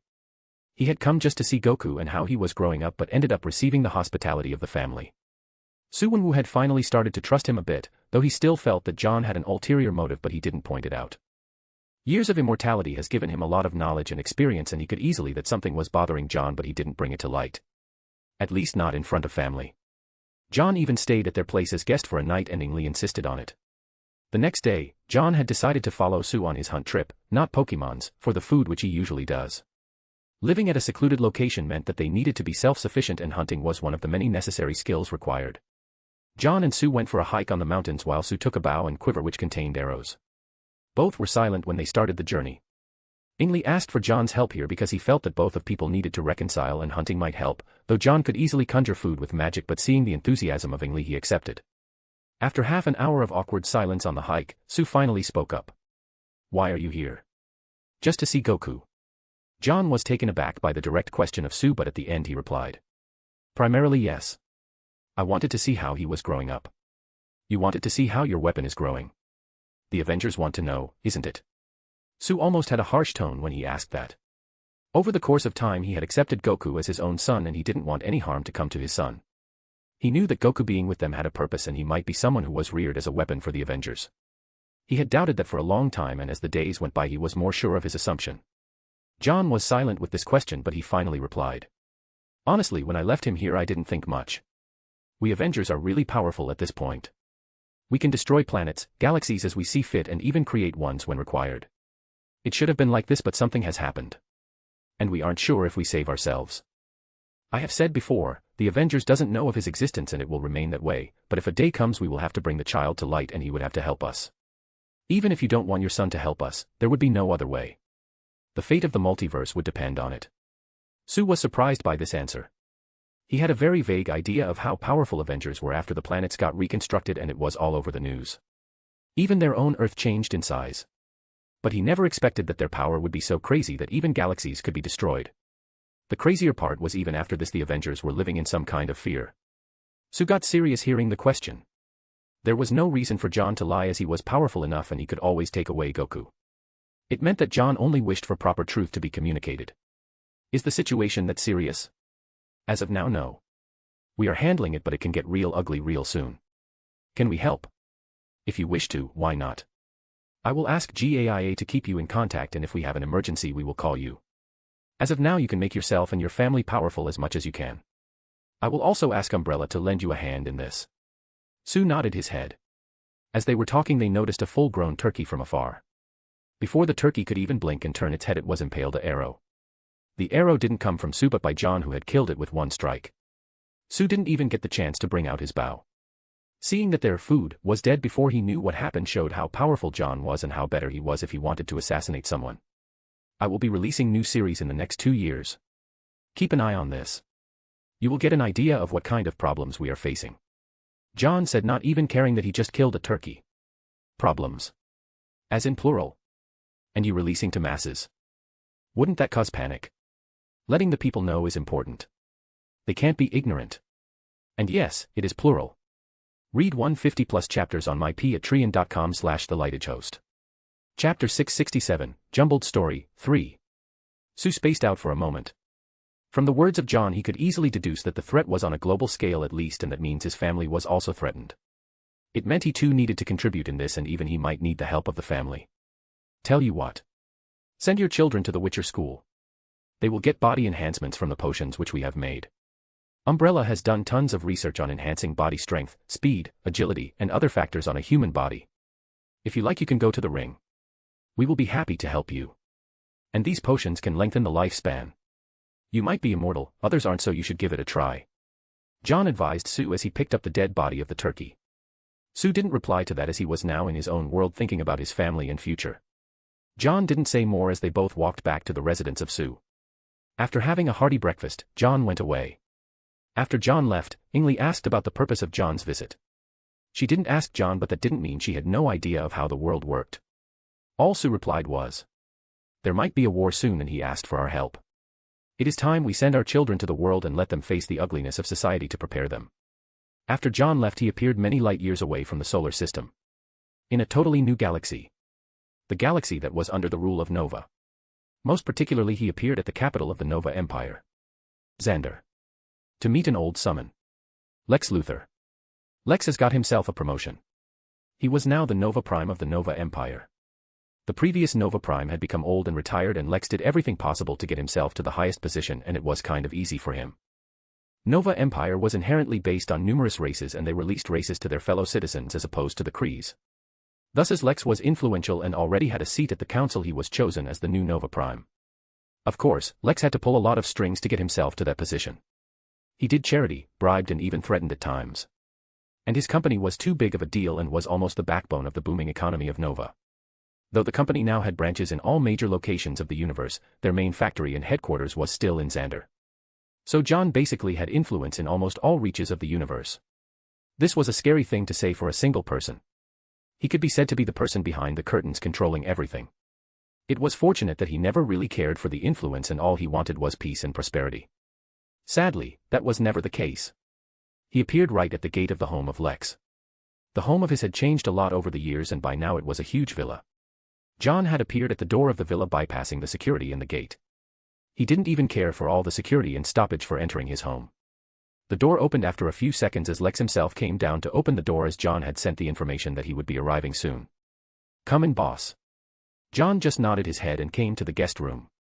He went and sat at the couch. Lex went to bring some juice for both of them, though it was not required. He still wanted to do the formality. After all, John was his controller and he needed to do the basic hospitality. "How is everything, Lex?" "No wife yet." "Ha ha ha, boss. Women are a distraction for me. If I wanted fun, I could get it anywhere, but if I want to have something permanent I would need time, which I didn't have. Now I am the Nova Prime, so now I might search for someone, but that is for the future," Lex said as he sipped from the orange juice that he just made. John didn't reply to that and just was enjoying the beverage. "How is the company?" "It's all right. We now have at least 60% of the market of spaceships and almost 80% when it comes to weapons." "Lex, start making fighter spaceships in large quantities. Make it hidden so that there is no panic. And make the soldiers under the Empire ready. We might need to go to war soon." "War? Against whom?" "Against people from the other multiverse.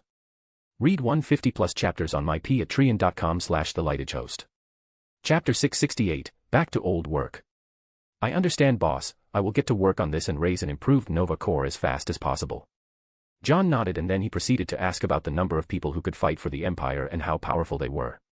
John didn't want to bring normal people in harm's way during the war, but if push came to shove he needed to have a force which would be responsible for the well-being of the people here in this universe. John wanted to have everything set for war when it arrived. Each and every force on alert. Since Nova was under him, he didn't need to do anything. As for the Shi'ar Empire and the Kree, he would send some spaceships. And he had already decided on a type of army for this. From the 40K Warhammer universe.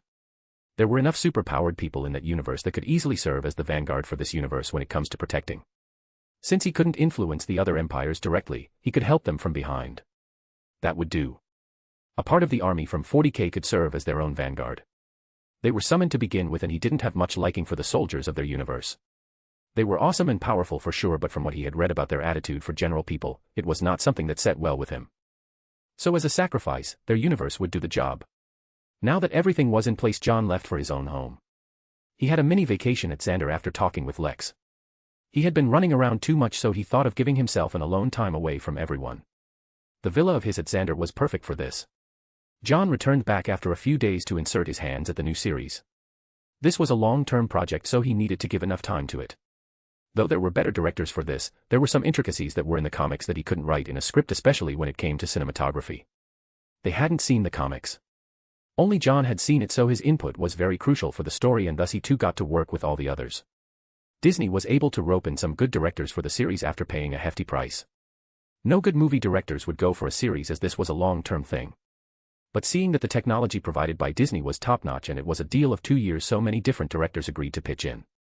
And thus the work started with John going for office every day and once in a while visiting the Harvester. He would go from time to time to other universes and use his omnipotence to look for Owen while also keeping an eye on the crack. The people in the Harvester were able to slow down the damage of the crack. But that was it, they were only able to slow down the damage, not heal it or stop it. They were trying all means possible for this, but still it was no avail. Even the current Kages of Naruto world were brought to see if they could do anything about it. But there was still no permanent solution. Reed was particularly stressed at all of this. He was the main leader of this operation from the human side, and all he was coming across was failures after failures. He was from 616. He was supposed to be the smartest man alive. Even in the entire multiverse it was very difficult to find someone of his intellect, but here he was. With no solutions. John, who was seeing all of this, had already expected it. Even the Guardians of OA couldn't do anything about the crack when it first appeared after Justice League used the XTH metal. There was no going back once the crack had appeared. It was either you die or I die. The question was who was going to win the war at the end. And John had a feeling that there would be more hidden enemies. The wall was huge and he had no idea who else was hiding in the wall. In the original story, the Hand came at the end and saved the multiverse from total destruction. But here he wasn't sure if they would come. The Hand saved that multiverse because Diana gave herself away for saving everything. And from the looks of it their story too had changed, so he wasn't sure if the Hand would even help either of the multiverse. So now they can't put their hope in others and have to work to save themselves. Read 150 plus chapters on my patreon.com/thelightagehost. Chapter 669, The First Visitor from Outside the Multiverse. In this way the days were passing by. It had been 3 months since the harvester had been sent to the wall while John was busy making the series. He would go to the harvester once in a while, but all he could see was depressive faces. Even Emma looked stressed and worn out with all the research. She was the oldest Green Lantern of their universe, so it was her duty to be both the shield and sword of the whole Corps. Hal was more of a guide for the new recruits. She was the pride of the Green Lanterns. The first one. So she had too much of a responsibility as she wanted to be the face of their Corps. But as the days were passing by at the crack, the hope was dying out as there was no progress in their research and healing the crack. John, on the other hand, had already accepted that the multiverse would collapse and had already started making preparations for the greater battle. He had been busy guiding GAIA to take precautionary measures. The ring was built as a safe haven for the last of the species if there was ever a flood outbreak. TO saved some in order to save the species. And this was what John was doing silently. He had started to gather the animals, plants, and fishes and send them to the ring. It felt like he was working just like Keanu Reeves in the movie The Time When the Earth Stood Still. Whatever he was doing was never his choice. It was just a fail-safe he needed to do in order to save the few he could. There was never a problem with humans as there were enough at the ring. The only thing it lacked was different kinds of other species as John was working on that silently. While doing this he was also working on the series. One day as he was busy talking with directors and cinematographers at the set with all the other actors and actresses, there was a sudden crack in the space near them. This was not a typical opening of a portal of the multiverse. It was as if the space was bent due to a portal opening. All the others who were busy with their work stopped right on their track seeing such an odd scene. Many were scared and frightened, while others were curious. Some people here knew that John belonged to the Avengers, so they didn't have that much fear. They were in the ring, so the Avengers would always protect them. Even the Hall of Justice was just a few kilometers away. John, on the other hand, had a gloomy look on his face. He had never seen such portals ever in his life. He had been using portals for such a long time. He had seen portals of old gods who used black holes. But the bending of space to open a portal was the first one. And it didn't even raise any alarm by the guilty spark nor the magical defense say anything about it. After the portal opened, a humanoid body stepped out from the portal. At first it was just the legs. It looked shriveled as it felt like there was no blood flowing in the legs as John could see the tendons, the muscles, and the bones. The skin was grayish in color with a hint of black on his boots. Soon the body was out of the portal. His height was little above 6 feet, and like his leg his body too was thin as everybody could see the bones, which was covered by a weird and rough gray-colored skin. But what stood out the most was the head. His head seemed like it was burning in fire. The head seemed like it was covered by some form of glass of inverted tube shape, but the inside of the glass was burning in fire even on the inside. But the fire was giving off fumes even outside the glass. The head had distinct eyes, nose, and mouth, but it was only apparent because of the change in colors of fire. All in all, the person seemed like one form of Ghost Rider. In fact, it could be said that the person looked like one time when Punisher became the Ghost Rider. The person had a huge book in his hand. The book had a green hardcover, and on the cover was something written in some language that John had never seen before. The others were dumbfounded as the men had appeared at their set out of nowhere. Some were in panic and some were just rooted at the spot, but nobody ran. But some did have their Pokemon balls in their hands ready to use them at the first sign of danger. John, on the other hand, just stood by and looked at their new visitor. Ah, new multiverse. It looks good. A strong being had pulled me here. Where is he? The person who had just arrived finally opened his mouth. His voice seemed just like any other normal guy, and that too in English. Read 150 plus chapters on mypatreon.com/thelightagehost. Chapter 670, The First Visitor from Outside the Multiverse, 2. The man looked around for quite a bit before he finally laid his eyes on John. Oh dear. An Omega-class entity who has knowledge of multiple multiverses. Interesting, the men said. The others were surprised by the words of the men. They could easily understand that he was referring to John, but they didn't understand what Omega-class entity meant. Probably a very powerful being. But that was the least of their thoughts right now. Everyone was thinking of only one kind. Who was he? Why was he here? Why does he look so weird? It's as if he came from a civilization which doesn't have any blood and half robotics. And that fire on his head seemed like one of the aliens on the Omnitrix of Ben 10. John himself was bewildered for a bit. He didn't know who he was, and he had to go through his memories to see who he was. And then it struck him. The person was present in only one issue of the comics. A person who did a survey on dying multiverses. Dying multiverses. Shit. The chronicler. To what do I owe the pleasure? John finally spoke out his mind. You know me. I don't remember meeting each other. My functions are acting normal. So you either know me from another source or my memories have been wiped out. I know you from another source. John said, and then he turned around and looked at everyone. He could see the curiosity in their faces, but he couldn't answer them. Guys, please leave us. You all will be paid extra if you keep your mouth shut about it. He was sure that this incentive wouldn't actually make their mouths shut, but he tried to make sure that whatever these people had seen wouldn't spread too much. They know that Ring was working on AI, so some people fear that the Ring would be able to tell their secrets, though such cases had never happened before. Everyone slowly left the premises, leaving John and the other being alone. He was called the Chronicler. He was sent from outside the multiverse. His book that he was carrying was called Codex Omniversa. It was a magical book which recorded the histories of the multiverse that he visits automatically. The book was a powerful one, as it could go through histories of multiple universes simultaneously on its own. It keeps the history. And Chronicler visits multiverses when it is on the verge of dying or in its last breath. The death of the multiverse doesn't mean like Black Winter. Black Winter just starts a cycle of decay and birth of the multiverse. Here, death of the multiverse meant that everything related to the multiverse would come to an end. And Chronicler arriving at their multiverse meant that their time had started ticking. Tell me about your multiverse. The Chronicler said. You can already read my memories through the book. Just read it. The Chronicler was stunned by the words of John but didn't refute it. It seemed like the Omega being entity that he just met really knew everything about him. The Phoenix, who had been sleeping inside, also came out to look into the creature that had just arrived. She could tell that this new person was powerful enough to threaten her, so she didn't ask John to take any stand or oppose this creature. She would have to say how things turned out. The Chronicler soon turned the pages of the book and looked into it. There was an awkward silence between them for quite a few minutes. John, in order to alleviate the situation, conjured 2 chairs so that both could sit down while he went through John's memories. There was nothing that could stop Chronicler. He was an immensely powerful being, and right now John didn't want any being who came from outside the multiverse as his enemy. Since his function was to go through histories and memories, he would let him be. Though it was a severe invasion of privacy, there was nothing that could be done. After a few minutes of reading by Chronicler, he looked at John with a surprise on his face. He didn't even know where to begin, and even his supreme book didn't have some pages. There were missing pages on a being. That had never happened before. Missing pages meant the book couldn't extract some history or memory of the person. This was my first. Who are you?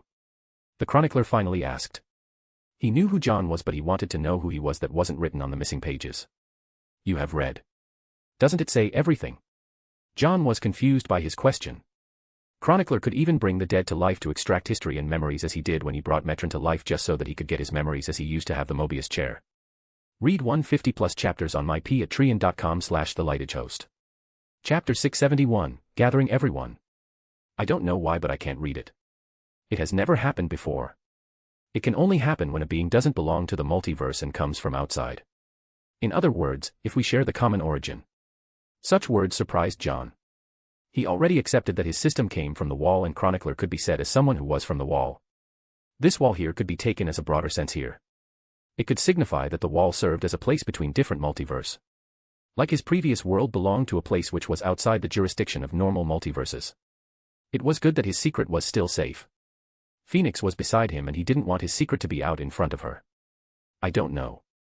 Maybe because a part of my power comes from the wall. Listening to these words, the Chronicler went through his memories, and he got to understand that his powers did come from the wall, and the wall was his home. He was one of those few beings who could cross wall as he wished, and he was given the authority to survey every dying multiverse. And on this case, 2 neighboring multiverse would die and the wall between them would vanish.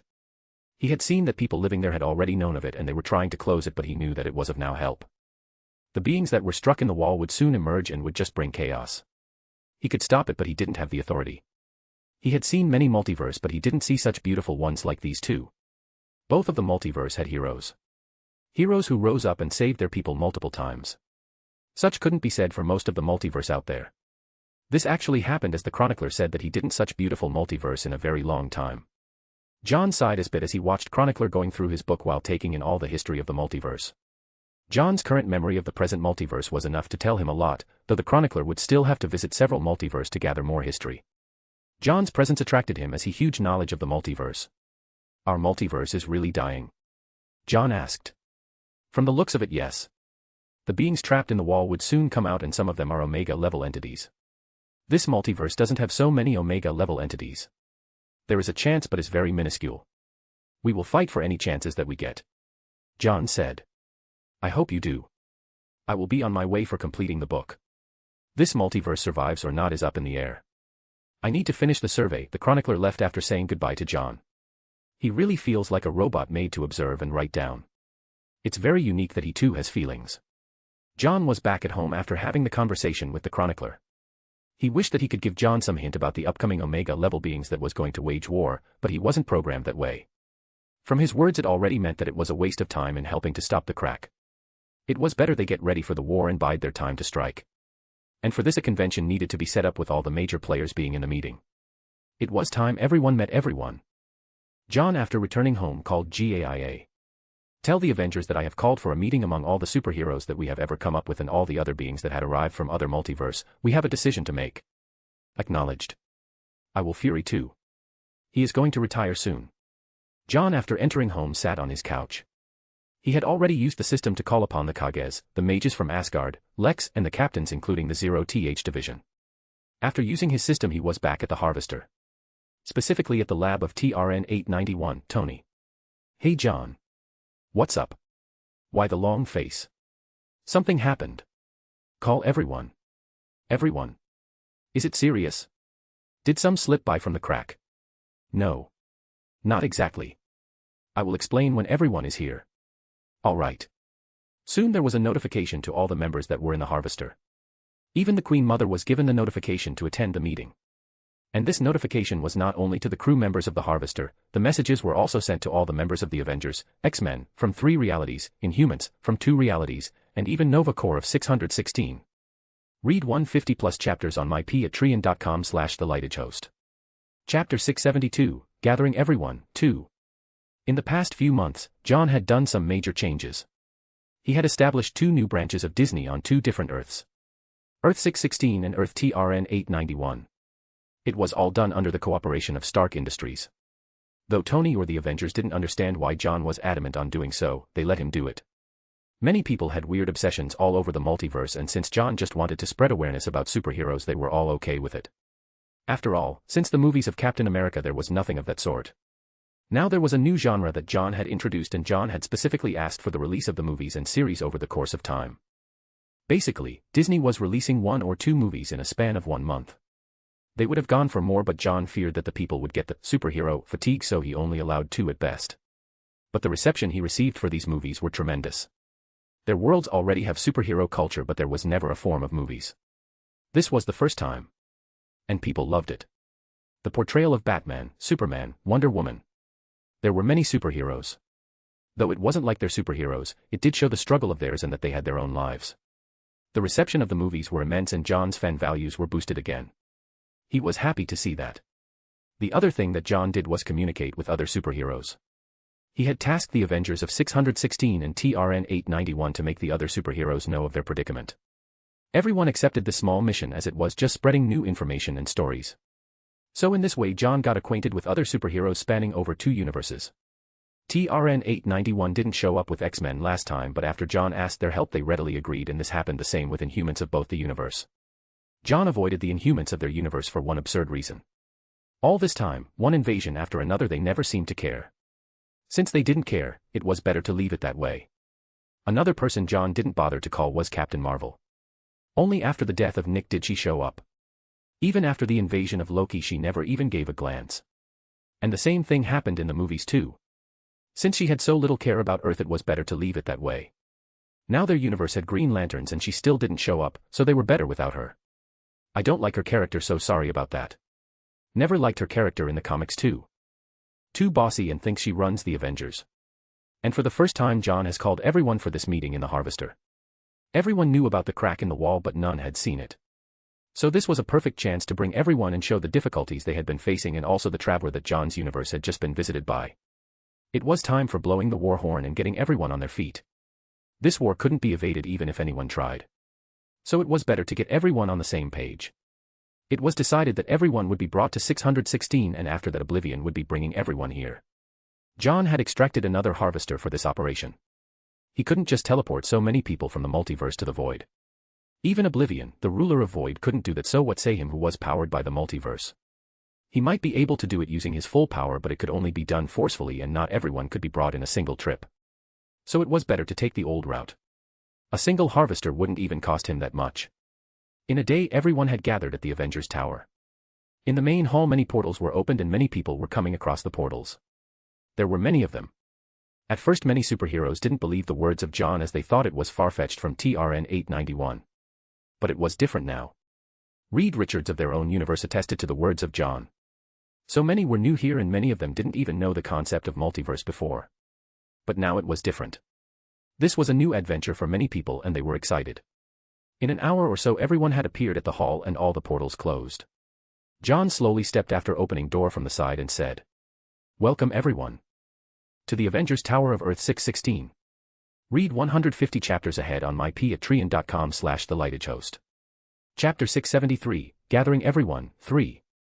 I know many of you are confused as many of you haven't been briefed properly. And this is a new type of thing or even knowledge for many of you. Some of you know me, some of you may not, and it may be possible that you are paranoid and think I am trying to kill everyone here, because let's be honest, I brought you all away from your home on pretext of a multiversal war which may or may not be true. And with that I might even attack your home as the villains never need a reason to cause havoc." When John said these words many of the people who were new to this shuddered. They never tonight saw this from another angle and whatever this new person said was right. They really were too foolish to leave behind everything on their Earth without any question just because their leaders had asked them to. Some even thought of revolting by those words, but they could say that many were giggling silently by the subtle threats of John. That proved that whatever John was speaking was just a hoax and a way to make fun of their foolishness. This made many of them shy and embarrassed, thinking that John didn't even need to do anything and let the people go through a range of emotions in a matter of a few seconds. Clark, who was behind John, couldn't take it anymore seeing these new recruits get scared by veterans like them. "It's enough, there is no need to scare the new people. I am Clark Kent from Earth 1999999. We have all brought you here with no lie and we really do face a war. Soon we will be leaving for the place that we have informed all of you about, as every one of you has been given a brief overview of what is happening right now." Everyone calmed down with the stoic but easygoing voice of Clark. He was one of the leaders of the Justice League and thus he had quite a pull and charisma to make people have goodwill towards him. John had a charm of his own because of him being the king of Babylon, but he was never a good orator. At best his oratory skills were on par with Wayne, who was a man of very few words. "Our spaceship will soon be here where you will meet the rest of the crew," as there were many others from our own universe who would join. There was a murmur among the crowd but nobody said anything as their leaders seemed like they had known all of this from some time and they calmed down per se. But all had excitement written on their faces. For most of them this would be their first space travel and they were dying to go to this spaceship that was supposed to take them. As the discussions were going on among the crowd, the new harvester was already extracted by John, and like last time the spaceship appeared near the moon, or could be said it was extracted behind the dark side of the moon to hide its size from the general public. Last time it created a commotion among the people of 616, so John didn't want another complaint from 616 Tony. John waved his hands and in the next moment, all of them who had arrived from different universes had arrived at an open field. The field had grasses. On one side of the field it had forest and on another side far there were a row of mountains. But this wasn't the catch. The main point was that the sky had a purple color and it was very apparent that the sky was fake. The harvester was so big that it had a detailed ecosystem of its own. Only difference here being the purple sky. Many were amazed by this sudden change of scenery and many people had already guessed that it was teleportation on a massive scale. They had seen teleportation before but not of this magnitude. This was new for them. "Is this a new place?" "No, you idiot, it's a spaceship. Can't you see some small windows on this side from where the space is apparent? But how big is this spaceship to have such a huge place? We have just been brought to a different universe. This already is a new thing. Now get used to it or else you will embarrass yourselves as superheroes of Earth." As this discussion was happening among the crowd. For new portals opened from another side of the field. The new portals were like the ones that they had crossed across while arriving on Earth. The portals meant that there would be new allies that they hadn't seen before. Read 140 plus more chapters on mypatreon.com/thelightagehost. Chapter 674, The Horn Has Been Blown. As the portals opened, the three portals had humans who came out of it. One portal had people coming out with quadrilateral-shaped hats on their top and clothing which was not conventional. The clothing could be said to be part of ancient Japanese culture. Another portal had people coming out which had weirder clothing from the first one. One wore bare minimum clothes, one didn't have a shirt, one wore tight fighting dress and various others. The other portal was more of a normal one as the humans who came out of it had a uniform who wore the same kind of dress. A white haori with traditional Japanese clothing inside. They were all unique in their own ways and many could feel that the new people who had arrived were powerful. As expected they were the 5 Kages with their advisors, the captains of all the divisions and the Fairy Tail Guild from Asgard. Till now Fairy Tail had been away from the normal fight and they only looked after the 10 realms' safety and security, but this time John had decided for their involvement. And the last portal was rather big. There was a reason for this, was that there weren't humans who had arrived from the portal. These were animals of huge size that had arrived. Yep, you guessed it right, John had called some of the powerful Pokemons over. Arceus, Ho-Oh, Darkrai, and some other ones who could fit inside the harvester without causing any damage to the surroundings. John wanted to include everyone in this and thus didn't hesitate to bring in everyone, so that in the war he could easily say that everyone volunteered. The crowd was taken aback by the inclusion of weird-looking animals, and from the looks of it these animals weren't like normal ones and some might be really powerful, as Professor X could easily tell that some of the animals were psychic. This was a new revelation for them, and from the power that was oozing out of them, few of them are of his level. Yes, I know many will say Mew and Mutwo are more powerful than Professor X, but in comics he once brought down Phoenix Force to its knees. Scott was the host, so he is powerful even if the movies hasn't shown much. Seeing the new people, 616 Professor X, 616 Captain America, and others approached the new visitors in order to get acquitted. John hoped that everyone could get accustomed to each other and have an open mind. Professor X of both the worlds approached the Pokemons with the help of John's universe Professor X. Since the X-Men of their own universe had become accustomed with Pokemons by now, they were easily able to communicate. Though the Pokemons normally didn't find it hard to communicate, it was only possible when it came to basic things. Some Pokemons would always find it difficult to communicate in a detailed way, and the professors were able to close down the gap for everyone present. Some of the Pokemon who had arrived were cute, like Mew, who loved pranking people and its smile was very contagious, so the women loved it. Mutwo was a guardian of OA, so it had its own pride. This was a new kind of world for everyone, and John just smiled looking at it. He never expected that there would come a day when the multiverse would have to be introduced to his summons. This was a new thing even for John. As people got into talks, the harvester had slowly started traveling in the universe and was on its way to the crack.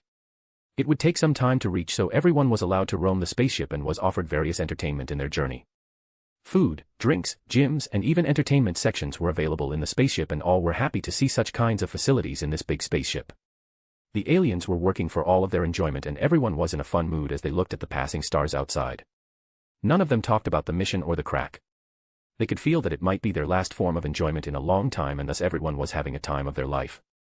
After a few hours of travel, they were finally reaching the edges of the void, and they could already see another spaceship that was of the same model as their spaceship.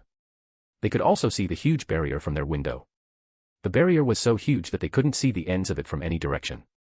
And even from far they could see the crack that had appeared on the wall.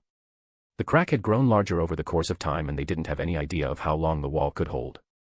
Read 140 plus more chapters on myp@trian.com/thelightagehost. Chapter 675, The Horn Has Been Blown, 2. The harvester finally stopped after being docked through a huge tunnel between the two harvesters. It was done so that people from both the spaceships could travel between each other. As the previous harvester already had a place of theirs and it had a huge place just like the other harvester, the others came forward to explore the same old spaceship. Though it was of almost the same model, being an alien tech, they were all curious and looked around. John had given them time to settle and move around, and even allowed them to go and see the crack and feel the energy and even try to seal the crack. For example, Byakuya was the first to go out and look at the crack. He felt it was embarrassing that the 0th squad had to come down to seal the crack, and they were blot in the name of Soul Society. But after seeing that even the 0th squad shaking their head, did he calm down a bit. Though his version of anger was more of a passive one, and him being highborn also played its role. Such examples were all over the place, as even Gray and from Fairy Tale Master Makarov came to look upon the wall.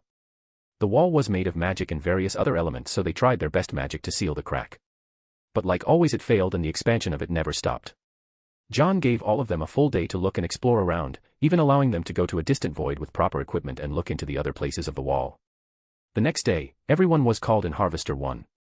Everyone freshened up and came to a huge gathering. The aliens of the ship had provided a chair for everyone in the open field of grass. There was a huge stage up front, and everyone could get to see the people on the stage easily. This was a big event, but all could understand the gravity of the situation. Many have heard the murmurs going around, and they soon realized that this shit was serious, and from here on out there was no turning back. Welcome everyone. Welcome to the wall and the spaceship called the Harvester. Many of you are a little confused and don't understand why your bosses have asked for all of you to undertake such a long and far journey. We are sorry for that, as we have called you out in such a short notice, but this is important enough to all of you to know what we are facing, or should I say what we will be facing. Few months ago the two universes' heroes came together to fight an evil being called Null. In all sense it was not a hard fight, and we won the war easily. It was not much of a hassle for us, but it did cause panic. But we made a mistake. We killed Darkness. There was a murmur in the crowd. They could understand that an evil being called Null, but what they didn't understand was what Darkness was. Darkness is a symbiote being or an entity that exists in the multiverse. Think darkness as evil and light as good. Our multiverse always needs balance. And both of them maintain that balance. So in that war we tilted the balance in the good side. Normally we should rejoice as we obliterated an evil being, but as I said, the multiverse needs a balance, we tilted the balance. Now comes the problem of crack. All of you have been briefed over the wall, the multiverse, and this crack that we are seeing. After the death of darkness, the crack has been expanding at a rapid pace. With the use of magic, technology and other things we have been able to slow down the process, but this isn't enough. It will soon be as huge as a door, and beings that are trapped in the wall will ultimately come out. Now about the beings that are trapped in the wall, I personally have been making a proper story, or rather a movie on it. Both other universes have recently been bombarded with movies sponsored by the Stark Industries. I will advise all of you to go home and watch the movies for knowledge purposes. In a few months the beings that are trapped in the wall, their powers, their strength would be out for everyone to see. I know this sounds absurd, but this is the fastest I can do for everyone to get an idea how powerful enemies we would be facing. Just retelling the story in my mouth isn't enough to describe the horrors of the enemies. And you must be thinking why I have suddenly brought you all on such short notice. Well, it's because we have already been visited by a person that resides in the wall a few days ago. Read 140 plus more chapters on my patreon.com/thelightedhost. Chapter 676, Preparations. There was an eerie silence when John finished those words. What John just said just blew their minds. When John called everyone, many of them thought that he had been contacted by OAA or other supreme entities, and it has given rise to new problems or even new cracks in the wall. But they never expected this. A person from the wall had arrived and they couldn't even see how he did it. What the hell are you talking about? One person couldn't hold it together in this eerie silence and spoke up. You heard me right. I met him 2 days ago. Don't worry, the person who arrived was friendly and there was nothing that we could have done to stop his arrival. He is commissioned by the wall to travel the multiverse and record different multiverses. More particularly dying multiverses.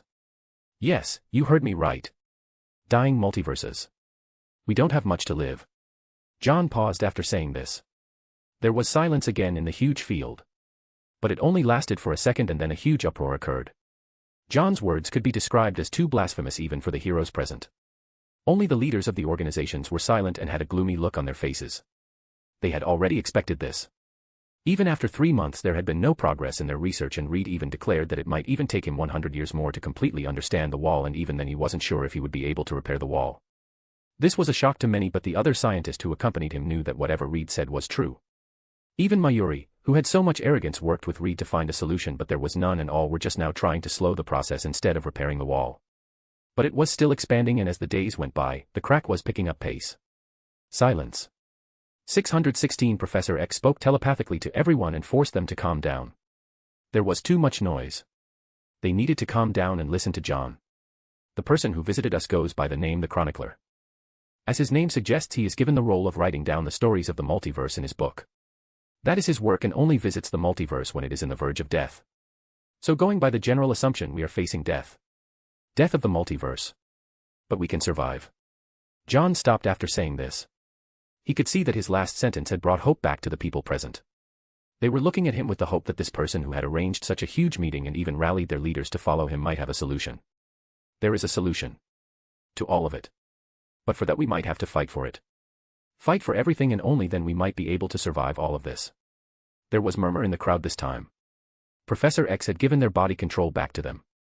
He had only controlled them for a few seconds. We will fight till our death. I have my children waiting for me at home. I don't want to see their death in this lifetime. I would rather die first than see that. I will do anything to save the multiverse. I have my parents waiting for me at home. Dad might be a little pain in the ass sometimes, but I will do anything possible to see them alive. I am in. Such brave words were spoken by any and almost all of them volunteered. Since their leaders had vouched for John and many of them had seen how John had worked with them before, they trusted him. Actually, most of them were grateful to him instead of harboring hatred for him. If John hadn't called all of them and informed them of their crisis, they would never have known. At least now they know and can act on it. After seeing the wall, they were all motivated to work to save the multiverse. Or rather their own universe. Good, I am glad that you all are on board with it. Now comes the main point. All of you will have to start preparing for the war. The Shinobi and the Siritii world will be tasked for preparations. The science division of Siritii will be tasked to work with the scientists of multiple worlds to make proper equipment. Our world has no shortage of money, or rather our company doesn't have any shortage. The war will need capital and we have lots of it. The others will be asked to make preparations of their own and be on alert always. As we speak, I am also working in multiple fronts to gain more support from wherever possible. Doubt not, this war will be a long and harsh one. Many might die, and even I might die. But I promise that we will do our best to save this multiverse. Read 140 plus more words on my patreon.com/thelightagehost. Chapter 677, Courage. After this, Clark came forward to speak his mind and boost the morale of the crowd present. They have come a long way from home and all they received was one shock after another. They needed to calm their minds and give hope to them. They have been really far away from home and tossed among the people who came from different universes. This was already overwhelming for them, and after what John said about the future, if the people present were normal human beings they probably would have broken down mentally. The future was something that should always be a mystery and never spoken about. If a person gets to know the date of his death, he would probably go crazy little by little. Knowledge of the past and future isn't always good for everyone. It was one of the reasons why gods don't try to peek into the future too much and don't trust it most of the time. Kong was one of the people who had looked into the future. And he had gone crazy. So it was better to help the people to be mentally stable. Even Wayne came forward to speak about his plans and try to divert the situation from the horrible death that was waiting for them. Though the general knowledge of the death of the multiverse wasn't good for everyone, John had watched too many movies and comics to see that if in future there wasn't any trust between the members it would never go down well. Though it was hypocritical of John to think that as he had hidden the greatest secret of his, but in the end many of the superheroes had always hidden their means of power. John's source of power had always been vague and it wasn't like he was manipulating people blatantly. He had given almost full freedom to everyone and only for villains did he stop his hands. The meeting went on for more than 2 hours where many of the people raised their hands to ask about the doubts about the wall and other related matters. John had been patient about the questions and he answered whatever he could. At the beginning, the people weren't responsive as they were still trying to digest what they came to know, but soon after initial trouble all calmed down and tried to gain as much knowledge as possible of the future. After the whole discussion, John finally said, "I will suggest everyone to go through the movies that I have made for all of you to get a more graphic picture of the things and enemies we might face. And also the future series, which will come out in 2 years. According to my calculations and precognition there is still time for the war to erupt and thus giving us time to prepare. I hope everyone will go through the movies and series to know your allies and work accordingly." Everyone was confused by such a weird request from John as they didn't understand why movies and series were important, but they didn't question it. Since he said it was important they might just look over all and get an idea. In this way the greatest meeting of all of the superheroes of their multiverse ended. This meeting was the first one of its kind and it happened at the Void. Such a situation had never happened before, so it was a new thing for many. Even Oblivion felt that this meeting was too huge and John overdid it, but he didn't call it out. The people were allowed to stay at the Harvester for 2 more days to see if there was anything they could do to contribute to the research that was going on near the wall. John meanwhile had returned to his home to work on his series. There was still a lot to do. When he returned, there were many who had seen the Chronicler, so they were curious about the person, but none had the guts to question John. Not even the famous actors who were playing the great superheroes in the series. Finally, after a few days of awkward mood at work, Kevin approached John and asked who that person was in front of the whole public. "Sir, can you tell us about the person who had visited? I know it might be very top secret, but everyone here is curious. Everyone present here is binded by the laws that whatever happens in the studio and shooting will be a top secret, so you don't have to fear that any secret will ever leak out." John, who had been working all these days, was surprised that they had the courage to ask him. All this time, everyone present had been seeing him from the glasses of worship. When Constantine had arrived the last time, many had seen him. After all these years, many present here had known that he was an Avenger, but none had asked him of his other work. This was a first. Read 140 plus more chapters on my patreon.com/thelightagehost. Chapter 678, Release of First Series. "Do you really want to know who the person was?" John asked while he eyed everyone present in the huge set where they were shooting. Everyone tried to avoid his eyes, but he could already see the curiosity of all present. All this time he could easily tell that they were curious, but nobody approached him. Only Kevin had the courage. John sighed a bit. He knew that he needed to speak up here for a bit. It wouldn't matter anyway because soon they will know of the person who had appeared. He is named as the Chronicler. Think of him as an observer. I think some of you who have read the script of the second series know who he is. Kevin shuddered when he heard John say that. In the script that John had given them, there was an entity who was named as such, but since the story is much in the future he didn't give much importance to it. But now that he knew who he was, he could easily recognize the being who had appeared a few days ago. Kevin had a bad feeling when he recognized him. The Chronicler in that script has very little screen time, but his presence explained many things and showed who was actually controlling the multiverse. John didn't speak more words about it. The next series would be out soon, so he didn't need to explain much. He knew that the knowledge of the Chronicler would scare many people present, but there was nothing he could do. All he could control was the spread of knowledge, and he would make sure that the more general public would never know of top secrets. "Let's get to work, people," John said as he got to work again with the others. This shoot was tiring for many people as they were on a tight schedule, but everyone was happy to see an epic series come to life, so everyone gave their 100%. In this way more months flew by. The Shinobi world was totally busy with the preparations for the war. America Chavez actually decided to live in their world as she had to open the multiverse for war preparations as help was arriving from 2 universes. The preparation was working in full-fledged mode. Factories were made to make new weapons for the Shinobis and the normal superheroes. Tony Stark of all 3 universes were personally working on this. All the 3 universes Wakanda was also ready to provide vibranium whenever needed. Every single superhero, shinobi, magicians from Asgard and even the Shinigamis were now busy getting themselves ready while John and others looked over their Earth. After 8 months of work on the series, the first series was finally out. The people had worked tremendously hard to work on this series, and it was the most anticipated series of that year. Disney had hyped the series by a whole new degree, claiming this was a masterpiece and would easily cross the expectations of the fans. Since it was a series and was made on the budget of movies for every episode, the actors, directors, and everyone related to the series claimed that this series would blow their minds. Even Justice League, Apocalypse War would fade in front of this story. But Disney had also asked for people to have a general idea of the series of Justice League Unlimited, as many characters from that series would also play here in live action. Since it was a series release on Disney+, Disney Please Don't Sue Me, everyone could watch the series while sitting at home cozily with their family. By now technology was more common to the people than John's previous world. Even the poor had access to high-end mobiles, and the middle-class people could easily have holographic watches. This was a new age that they were living in. All thanks to the Avengers and Umbrella. Tony had asked for the concurrent release of the series in all 3 universes at the same time, so Disney management had to work overtime to complete the distribution. On a chilly night of December, all the Avengers had arrived at the House of Mysteries. They had arrived early in the morning, and it was only a few minutes before the release of the whole series. They had all decided to binge-watch the series together. Even the family members of the Avengers had shown up for the series. It wasn't a movie like always, so they had decided to barge in the huge home of John to watch the series. Normally the Justice League had an idea of any series or movies related to them. But not this one. How long is the series? 9 episodes. That's long. I hope it is good. Does it matter? All you need to care about is that whatever you will be watching has already happened, and I tried my best to portray what I had watched in my dreams. Read 140+ chapters on my patreon.com/thelightagehost.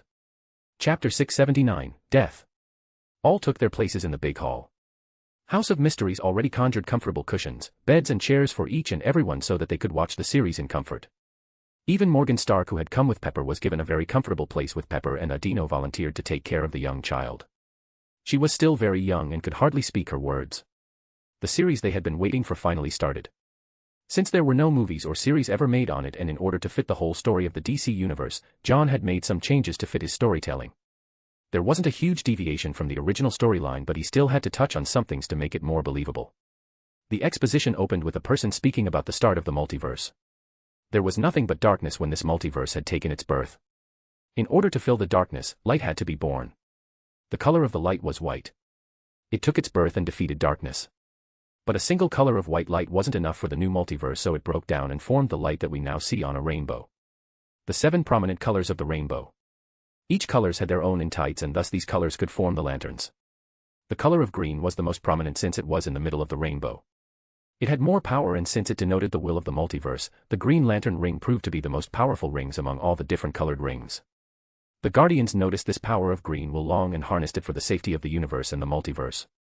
Everything was fine until all the different colored rings slowly rose and formed their own lantern core.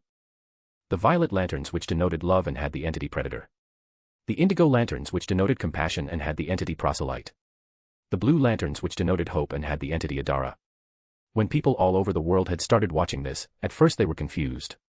They didn't expect a bunch of exposition in the beginning, but none complained as it showed the origin of their universe and multiverse. When the part of blue lanterns came, they could finally understand where one of the Avengers got her powers, because many had noticed a person in blue light which had almost the same power of a Green Lantern, but there was no explanation of it since the start. Now they finally had an explanation of one of the powers of the Avenger. The yellow lantern, which denoted fear and had the entity Parallax. The orange lantern, which denoted greed or avarice and had the entity Ophidian. The red lantern, which denoted rage and had the entity Butcher. And as we all have known and seen, the green lanterns, which had the entity Ion. All these entities had existed since ancient times, and these entities most of the time chose their hosts. After this exposition, the story started with a small-time villain named William Hand, which goes by the name Black Hand. Hand was born in a family which ran a mortuary. Since the beginning, the young Hand was always obsessed with dead bodies and he had a huge love for death. The family found it very odd and took him to many psychiatrists. But nothing came out of it. Later the family accepted it and went on as normal. But one day he was met with one alien named Atrocitus. He was a convict who had been running around. When he came across Hand, he declared that Hand was evil and had a darkness in him. So he should be obliterated. So he tried to kill Hand with a weapon. But at that moment, the Green Lanterns showed themselves as Atrocitus was a convict from space and Hand in the middle of it was able to hide the weapon of Atrocitus. And from that point onwards with that weapon he started his journey as villain. Over time he came across many superheroes. He even once was able to fight toe-to-toe against Hal Jordan. Jordan, a small-timer made you run for money. You should up your game. Natasha couldn't help but mock the famous Green Lantern. It's my other version. Not me. But he was never happy with what was happening in the world. There have been various deaths of superheroes over time but no permanent death for them. Many had died but they all came back to life. Hal died on one mission but he was brought to life. Clark died but he too was brought back to life. He felt it was a mockery of death. Death should have been the ultimate destiny of all living things and the Justice League had been mocking death over the years. Read 140 more chapters on mypatreon.com/thelightagehost. Chapter 680, All the Colors. In the meantime there was a different scenario on OA. There was a huge change because a guardian of their own had betrayed them. Scar was his name. Betrayal would be a little tough word to explain in this situation. He had betrayed the Guardians because he was being controlled by someone or something and thus he was forced to do that. He killed 2 of the Guardians and imprisoned all the other Guardians. But that was not all that was happening in the universe. There was a war happening. A war which involved almost all the Lanterns and it was happening between each other. Every other Lantern was fighting all the other Lanterns. This was happening in every sector of the universe and there was nothing that could be done to stop this. As the Lanterns were fighting among themselves, a dark power was rising in one sector of the universe. With this the first episode ended. This episode was basically an exposition for the story and showing at what point of time the storyline was. Only thing that's constant in the series was chaos. Many superheroes were dead like Batman. Batman isn't exactly dead. He is being sent to the past and he is trying to get back to the present timeline. This happened because Darkseid used Omega Beam on him in the Final Crisis. Final Crisis, the Blackest Night and the Darkest Night, Death Metal, are all connected. I am not explaining Final Crisis as it is not important for the story and only the other 2 series are being explained here. Blackest Night is important because it is time that the most powerful Lanterns to rise. The people who were watching had a sense of fear onto them. Even ordinary people. Until now there had been no permanent death among the Avengers. Now, this story had started in a very dark tone with their main hero Batman being dead. This showed that even superheroes were not eternal. Then the second episode started with many people gathering to mourn the death of many superheroes. In the meantime, Black Hand had gone totally insane. He had been obsessed with death to such heights that he went to his home to kill everyone in his family. And if that wasn't enough, at the end he killed himself with the same weapon that he had been using all this time to cause horror and notorious works over time. And his death blew the final nail in the coffin. His death gave rise to the connection of an old entity that represented death itself. Necron. He was the person chosen to bring Necron to this universe and thus he was given the power to wield the Black Lantern. The Black Lantern had a very unique power. The power to bring death to work for the Lantern Ring. In other words, the Lantern Ring could turn a dead person into a zombie. A zombie which had all the characteristics of the dead person when he or she was alive. This changed everything. All the dead heroes that had been dead for a long time were coming back to life. Superman from Earth 2 who had died long ago in the Final Crisis had risen from the dead. I am not sure where he died as there were so many versions of him that I don't remember. Aquaman who had died had come back to life. The Martian Manhunter who had died also came back to life. Hawkman, Plastic Man, Imagine Reed Richards, and many other superheroes who had died had come back to life. And they were hunting for flesh and heart. Only that would satiate their hunger. Only by doing that the zombies would be more powerful, making the Lantern Rings more powerful and at the end providing more power to Necron to fulfill what he was meant to do. Death to the universe. This was chaos all over with fights happening in every place and superheroes trying their best. Flash and Hal were fighting Martian Manhunter. His power is like Vision with weakness of fire and also a telepath. Superman and his son were fighting Superman from Earth 2. Even his dog Krypto had joined this fight. If you remember that cartoon show of Krypto the Super Dog. It took 3 more episodes to portray all the fights between superheroes. Every superhero was given time to show their powers and fight till the end. It was blood all over, and from the looks of it the superheroes were finding it difficult to stop this sudden invasion of zombies. And top of it, the other people were killing their fellow countrymen. The more people were facing death, the more the power of the Black Lantern was rising. Superman and other superheroes were able to stop their opponents, but they could already see that their fight was far from over. Read 140 plus more chapters on mypatreon.com/thelightedhost. Chapter 681, All the Colors, 2. The other superheroes were able to stop their rivals and previous friends for only one reason only. The Indigo Lantern Corps. They were a special kind of corps. And it was only wielded by a single tribe in the universe. The Indigo tribe, Indigo One, was the main wielder of the Indigo Lanterns. Abin Sur forced the Indigo Lantern into her after Indigo One killed his daughter. Truth to be told, every lantern had their own uniqueness. The Orange Lantern had only one lantern corp known as Larfleeze. His power was that he could construct the people he had killed in his lifetime, thus he was a walking army of his own. The Red Lanterns used blood as a form of weapon, and their own blood would be replaced by the light of red rage. But the most unique were the Indigo Lanterns, as they could easily teleport over space and read any place in the universe. And another power was in front of other Lantern Corps, they could easily add their own power of indigo light with the other corps and provide more power. This helped Hal Jordan and other superheroes to defeat their enemies temporarily. Only Superman and his family was able to defeat the Superman of Earth 2 without any help, but even then they were very much spent after defeating him.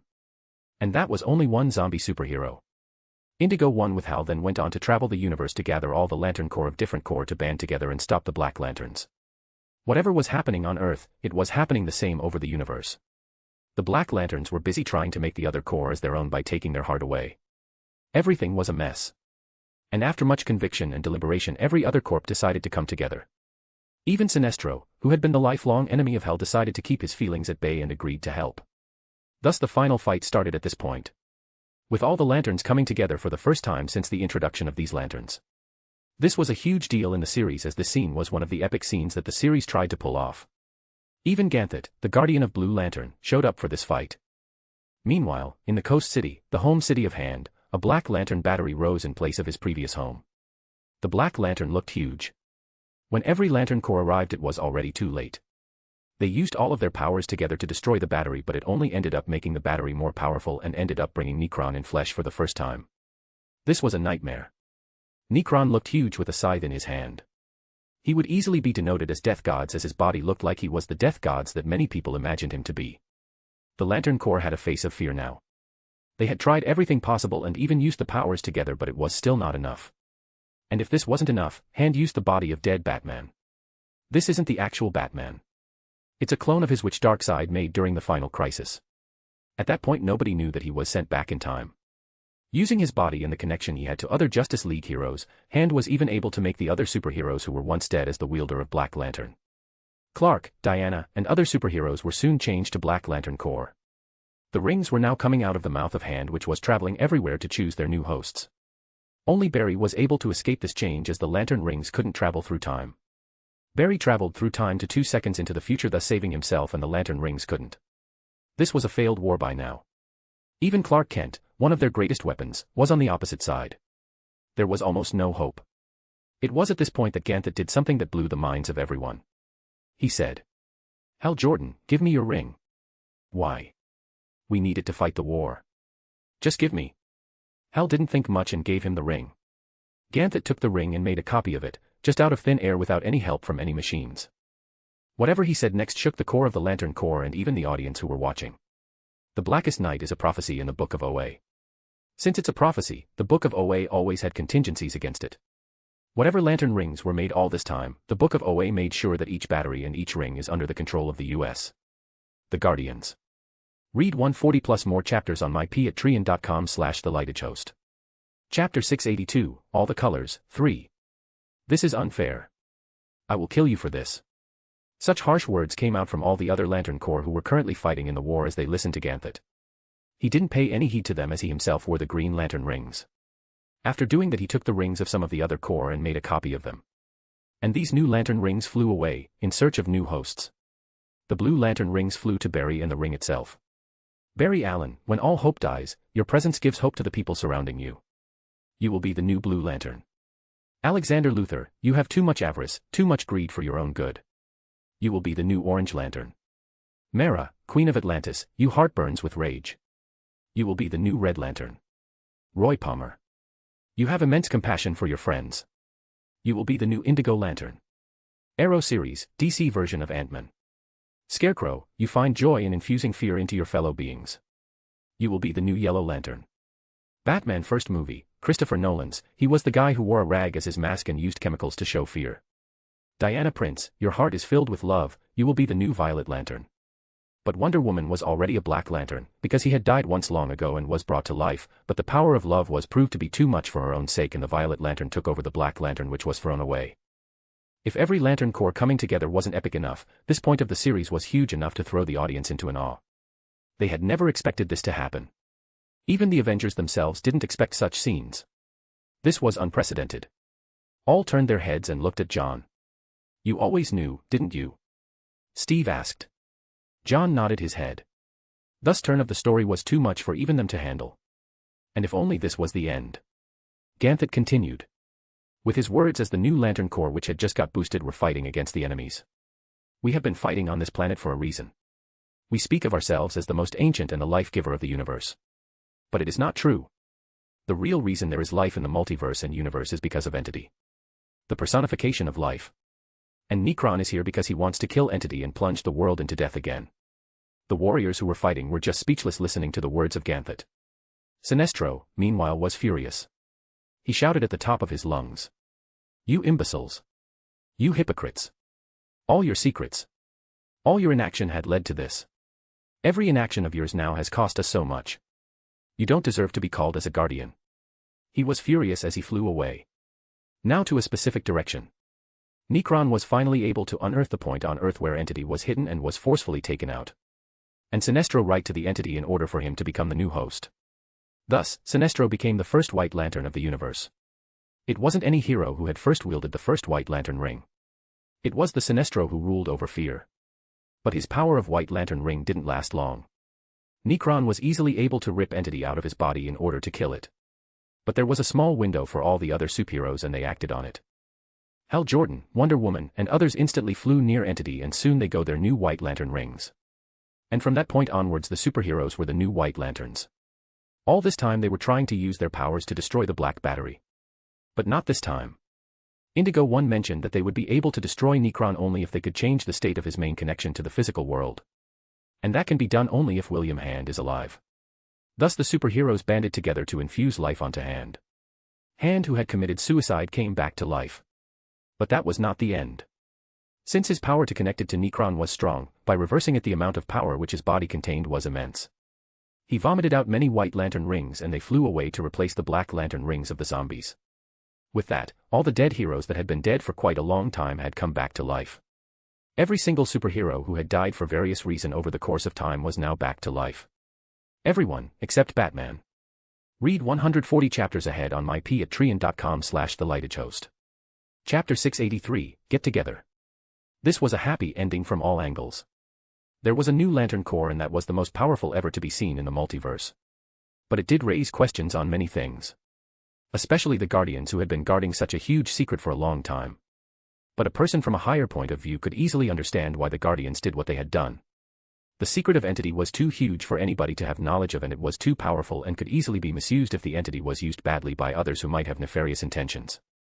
And even if the intention was pure, it should always be remembered that death would eventually arrive for everyone. Batman was the prime example. People didn't understand it was still dead as the series had a post-credits scene.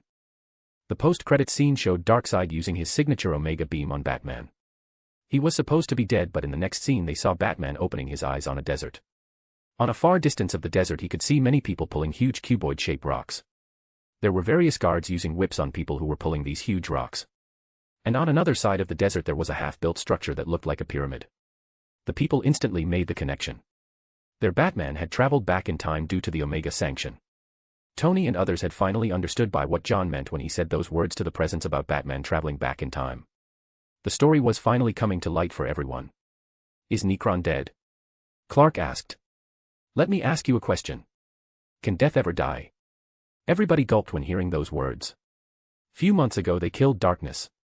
This wasn't a huge deal for many and others would rejoice on this but everybody knew that the balance had been broken. But it was just balance. It was only about Darkness. It was nothing in front of death. Death must always be there, or else the multiverse or any universe would just collapse on itself. And by those words John meant that Necron was still out there. Somewhere. I have not portrayed all of the stories of War of Light. There was the anti-monitor inside the Black Battery and other small tidbits. If I did that, I would have to explain the events of Sinestro Corps War, which was like a prequel to it. I won't go the lore of anti-monitor, as it would make everything too complicated and he isn't important to the story. This was one hell of a story. If it wasn't real, I would have given a review of 10 out of 10. Sadly, this story is real, so I would now rate it 0 out of 10. Tony declared. 0. Why? It was one hell of a tragic story and many people had to suffer. Though it was all goody two-shoes at the end, only the people who fought know the pain and the trauma. John was impressed by Tony's words. The heroes were able to save everyone at the end, but they had to go through so much just to save themselves. If there was even a small mistake in their judgment, everything would have been doomed. This story showed how thin the line was between eternal damnation and life. If Necron had won, their whole multiverse would have plunged into death and there was nothing that could be done to stop Necron and his army. These were the thoughts that were revolving in the head of the Avengers. This series brought everyone together. In this hectic schedule of the Avengers relating to the Wall and the preparations for war, all needed a time off, and this series was the best way to get their mind off. After the series ended, everyone discussed the series and its implications. Batman especially was able to deduce many things from the series. Like the universe had been connected for a longer time and there was more chaos around. His absence was in itself a huge matter, and it showed how Batman was so important in their lives. After much trial and error were they able to defeat Necron. It was a long process, and thus showing how important he was to the team. The Avengers were dying to know of what would happen to Bruce after he was sent back in time, but John didn't open his mouth on that. He refused to spoil for the team. Not because he didn't want to, but because if he did he would have to talk a lot of explaining to do. And that would itself take more than a day. He just asked them to have patience and see how everything would turn out, as the new series was already in the works and it would be out soon. Read 130+ chapters on my patreon.com/thelightedhost. Chapter 684, Look Who's Back. You are one hell of a pain in the ass. Why does it matter? WH. Tony, who was going to have a useless argument with John, stopped in his tracks as a loud tone got blasted from his pocket. The tone was more like an alarm. Tony instantly brought out a device which was making a noise. This was a special device made by the best scientist from multiple universes. This was made for emergency situations. Situation that arose from the void. Since the Wall was very far away, they had to use their best technology to make an emergency communicator from the void to the multiverse. And for the first time it had gone off. John and others had already known of it. He vanished after hearing the alarm, not even caring of what the others were thinking or the way they should have reacted. This was the first alarm that arose from the harvester that was near the Wall. Since he couldn't take others to the Wall, he vanished away. He would reach there the fastest, the others could take their time and reach. Wait, John. No. Shit. Batman screamed in a loud voice to stop John from vanishing, but he was already gone. He should have asked us before making that move. Tony clenched his fists when he said that. The alarm came the moment they were away. All this time many were juggling from Void and the multiverse for work purposes. And the moment there was least guard at the Wall, there was an alarm. Talk about coincidences. Hope everything is all right. Hal mumbled. The other harvester was actually in their solar system, parked for their travel. It had been some time that the spaceship was used for traveling to the Void. At first the Council wanted to know of this huge spaceship, as there had been no knowledge of it in the intergalactic net. But Wayne said that it belonged to the Avengers and the Council backed off. Avengers had stayed out of politics for a long time and they wanted to keep it that way. The other Avengers had already ordered for the Harvester to pick them up and go to the Wall. John meanwhile was already at the Harvester. There were still some heroes on the Harvester watching over the Wall. TRN 891 Reed was one of them, and it was him who had sounded the alarm on multiple universes about a situation. John appeared right beside Reed. Reed, status. You are here. Good. I thought I would have to fight alone with this bastard. Look who's back. Reed said, pointing his finger at the screen. John looked at the screen, which showed the rack. The crack was now of huge size. There were multiple platforms being established by the Lantern Corps. The crack has grown in almost 5 times the size they first saw. And as the days were passing by, the speed was getting faster. But that was not the only thing that was being shown on the screen. On one small point one could see a pair of hands trying to emerge out from the crack and a leg. For those who have been in the multiverse for a long time and had been undergoing an intergalactic voyage for a long time, they could easily recognize those hands and the leg that had just emerged out. The figure seemed like it was trying his best to get out of the crack. There were several green lanterns pointing their rings at the emerging figure. They could already guess who the emerging figure was. It was Thanos. How is that bastard coming from the wall? Did one of his variants come to wall long ago? Is it because of him there is a crack in the wall? Reed said in a grim tone. No. This Thanos was sent by OAA to the wall to gather information after he was defeated by us. We were almost close to killing him when the TVA came to take him away. Are you sure that he is the one? Reed asked again. Thanos had been a menace no matter which version was being taken into account. It was surprising that OAA sent him to the wall. Maybe because he was dispensable, OAA threw him to the wall. Reed didn't take much time to understand why Thanos was sent to the wall by himself. Now, after a long time he was back. Last time we met, the Avengers made the promise that if we see him next time, we would kill him. Seems like we will be able to keep the promise. John smirked. He didn't care what he saw in the wall. Since he was back he could easily read his memories and find out what he saw inside the wall and later kill him. Read 130 plus more chapters on myp@treon.com/thelightagehost. Chapter 685, Crisis Energy. Zoom the image. John ordered the alien who was operating the cameras that was nearby. He wanted to get a close picture of the person that was trying to get out. On closer inspection one could easily see that his hands and leg weren't exactly in its pristine state. There were deep cuts and bruises all over his body parts. Blood was flowing from the fresh wounds and they even clotted for a bit. As the images were being received by John and others who were at the command center, his torso was finally out of the crack. The crack now had grown wide enough from his body to be out. It looked very difficult and almost gruesome for Thanos as he was trying to be out of the crack. Normally he should have died the moment he had stepped at the void, but it seemed like there was a power that was protecting him from the ravages of the void. Zoom on his hand. John ordered again as it seemed like there was something in his hand to which he had clenched very hard. As the images were zoomed again at his hand, John finally got to see what he was holding. It seemed like a tesseract-sized cube. And inside the transparent cube was a ball made of magical lines. It glowed very brightly in blue color. John was skeptical about this new thing that Thanos had in his hand. What is that? No idea. We will soon find out what he is once it is out. Reed nodded and he already asked the lanterns to bring his body here once he was out. The Guardians too had ordered them the same. Thanos seemed like he was trying his best to get out of the crack. And after a minute of desperate struggle he was finally out. But it wasn't all sunshine and flowers when he stepped out. He had lost his other leg and an eye of his was gone. He looked horrible with big gashes all over his body. He seemed like he lost a lot of blood. Even John, who was cruel in a sense, felt pity for Thanos from the way he looked. It looked like he had gone through quite a massive struggle in the wall. The lanterns had already covered him with their constructs and he was brought to the harvester. Without any second thought he was sent to the medical wing.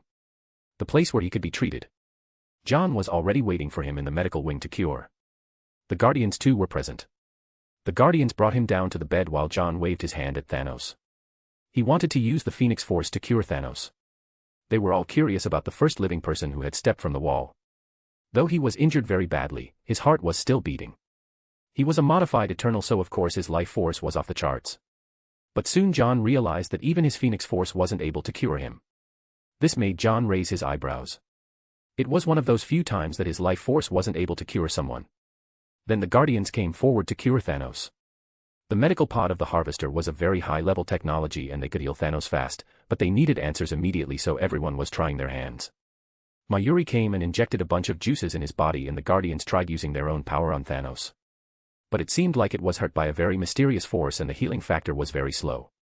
One of the Guardian finally opened his mouth and said, "The energy he has been hurt with isn't simple.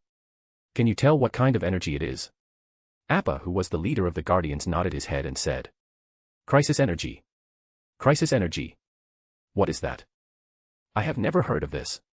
Reed, who was present in the room, said. Mayuri too shook his head. Only John, who was present, knew what energy it was. The energy of the present time. The energy which was responsible for all the crisis and evils that happened in the DC multiverse. This energy was fueled by the present. It feeds on the present without caring for the future or the past. Many human beings love to live in the present. They care less for the future consequences or the past. For example, an oil company CEO of Earth would care shit about the environment. He would do anything possible to live his present life, not caring anything about the future or his children. This factor of living in the present was termed as crisis energy. The energy which Perpetua and many other ancient beings fed upon. And it looked like Thanos was hurt by crisis energy. Read 130 plus more chapters on myp@treon.com/thelightagehost. Chapter 686, Truth. This matter is serious. We would need anti-crisis energy to dispel this. And heal this guy completely. None of us can wield that energy, another Guardian said. One of us can. John, who was looking at the wounded Thanos and his hand deeply. Who? Diana Prince, Wonder Woman. Her lasso of truth, which is based on past, can be used as anti-crisis energy. John said half-mindedly. He wasn't caring about the anti-crisis energy on the wounded body of Thanos. He cared about what he was holding so tightly in his hand. Even when he was in a coma and under intense care, the aliens who were taking care of his body couldn't separate the cube that he was holding. John could already feel a kind of energy that was emitting from the cube. It was very subtle, but he could already feel it. He wasn't sure what the cube was, but he had a very vague idea of what it could be. John, while talking with the Guardians and others, separated the fingers and took out the cube forcefully from the hand of Thanos. He twitched a bit when the cube was taken away, but his body was too wounded to react properly. Everyone present in the room could see that Thanos had done everything possible to keep the cube to himself. It meant the cube was really important. Do you know what this is? Reed asked. I have an idea of what could be. If what I think it is, then we are in deep trouble. Let Thanos wake up and we can talk to him about it. Diana is on her way here, so she would be able to heal him faster. For now, let's wait. John said as he was looking at the transparent cube in his hand. And thus everyone waited for Diana and others to arrive. All the three universes were given their own spaceships to travel in the void in case of emergency. Since the alarm was raised for everyone, it was expected that everyone at higher level were on their way to this place. All they needed to do was wait. John even brought out his Alien X form to heal the wound of Thanos. It was working, but it was still very slow. And since the form of Alien X would only last for 1 hour, he didn't care about wasting this form on Thanos. It was better to wait for Diana. It took 6 more hours for everyone to reach the harvester at the wall. The universes were in equal distances away from the wall, so obviously everyone would arrive at almost the same time. Many had arrived for this from multiple universes. It was the first alarm, so everyone was on their toes. Many were even expecting the worst, as they believed that the harvester near the crack would already be destroyed. But thankfully it was not. You could have waited for us. If we lost you, it would have been too tough of a battle for us. Clark almost shouted when he berated John. He had left without even thinking of consulting the others. This was a stupid move in all sense. He was powerful for sure, but there were beings more powerful on the wall. If he faced them alone, there would be very less probability of surviving the assault of multiple high-powered beings. And the Avengers of all teams knew about this, and for this reason they were angry.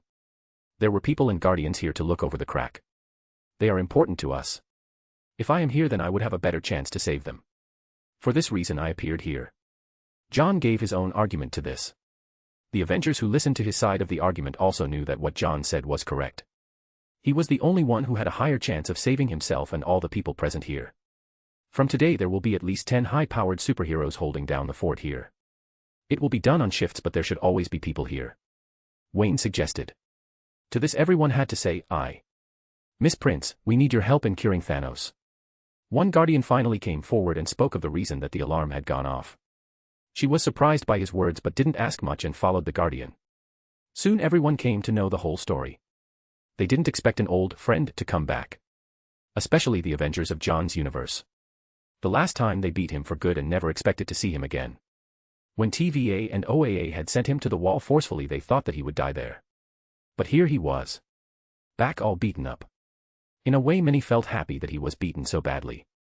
Read 130 plus more chapters on mypatreon.com/thelightagehost. Chapter 687, Totality. Diana went to the medical room and used her lasso of truth and binded her by her lasso across his torso. Soon a special kind of energy was flowing out from her lasso and covering the body of Thanos. The new energy was white in color and his wounds were getting healed at a considerably faster pace. But he was too injured to be cured and healed easily. Even with her lasso of truth it would take a few hours. Diana had looked over him until he was healed. John meanwhile was holding on to the cube and was waiting for Thanos to wake up and talk with him. He talked with the other Avengers about what had happened. Since Thanos was able to get out of the crack, it wouldn't take more time for the beings trapped there to be out of the wall. It was a matter of concern for everyone and they needed more firepower. I will send a fleet of automated new warships made by LexCorp here. It would at least stop the enemy for a few minutes if they emerge and give us time to understand the enemy. That will do the groundwork. Bruce, how far are the war preparations? Do we have enough people? 616 Reed asked. We already had a considerable number of people and they had proper coordination among the shinobis. Thanks to the fourth great ninja war, but we needed them to be up to date with the latest weapons and jargon. The last 5 months have been dedicated to that. Our shield had provided all the resources. The Soul Society had also been given all the necessary preparations. Only thing left is the coordination between us. We will need to conduct drills regularly to be in sync. Then we will establish camps for this purpose. As the discussion went on how to establish camps, Wayne allowed for the camp to be placed in their world. The ring had enough space and land for them to work on. Till now, none of the people from the other 2 universes had stepped foot on their universe, and they had been wanting to do that. And Wayne had finally opened their doors for other people. It was not like they had been stopping the other worlders to come. It was just that they didn't have any occasion or reason for them to go to John's universe. As the discussion was happening, Thanos had finally woken from his coma. Thanks to his well-built body and strong healing factor, he was out of coma much faster than everyone expected. John and others surrounded his bed as he was recuperating.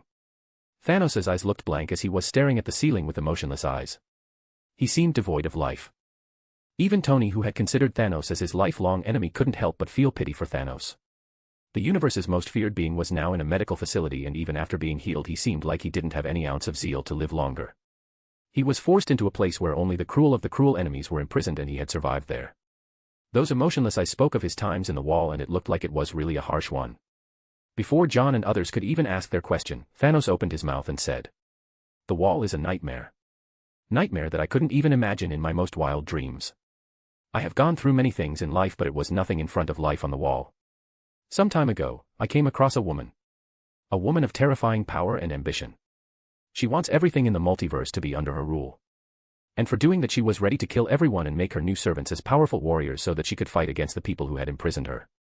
There was power which had binding her. The power and her were both of the same nature, but the people who had imprisoned her had made it in such a way that the opposing power could imprison her forever.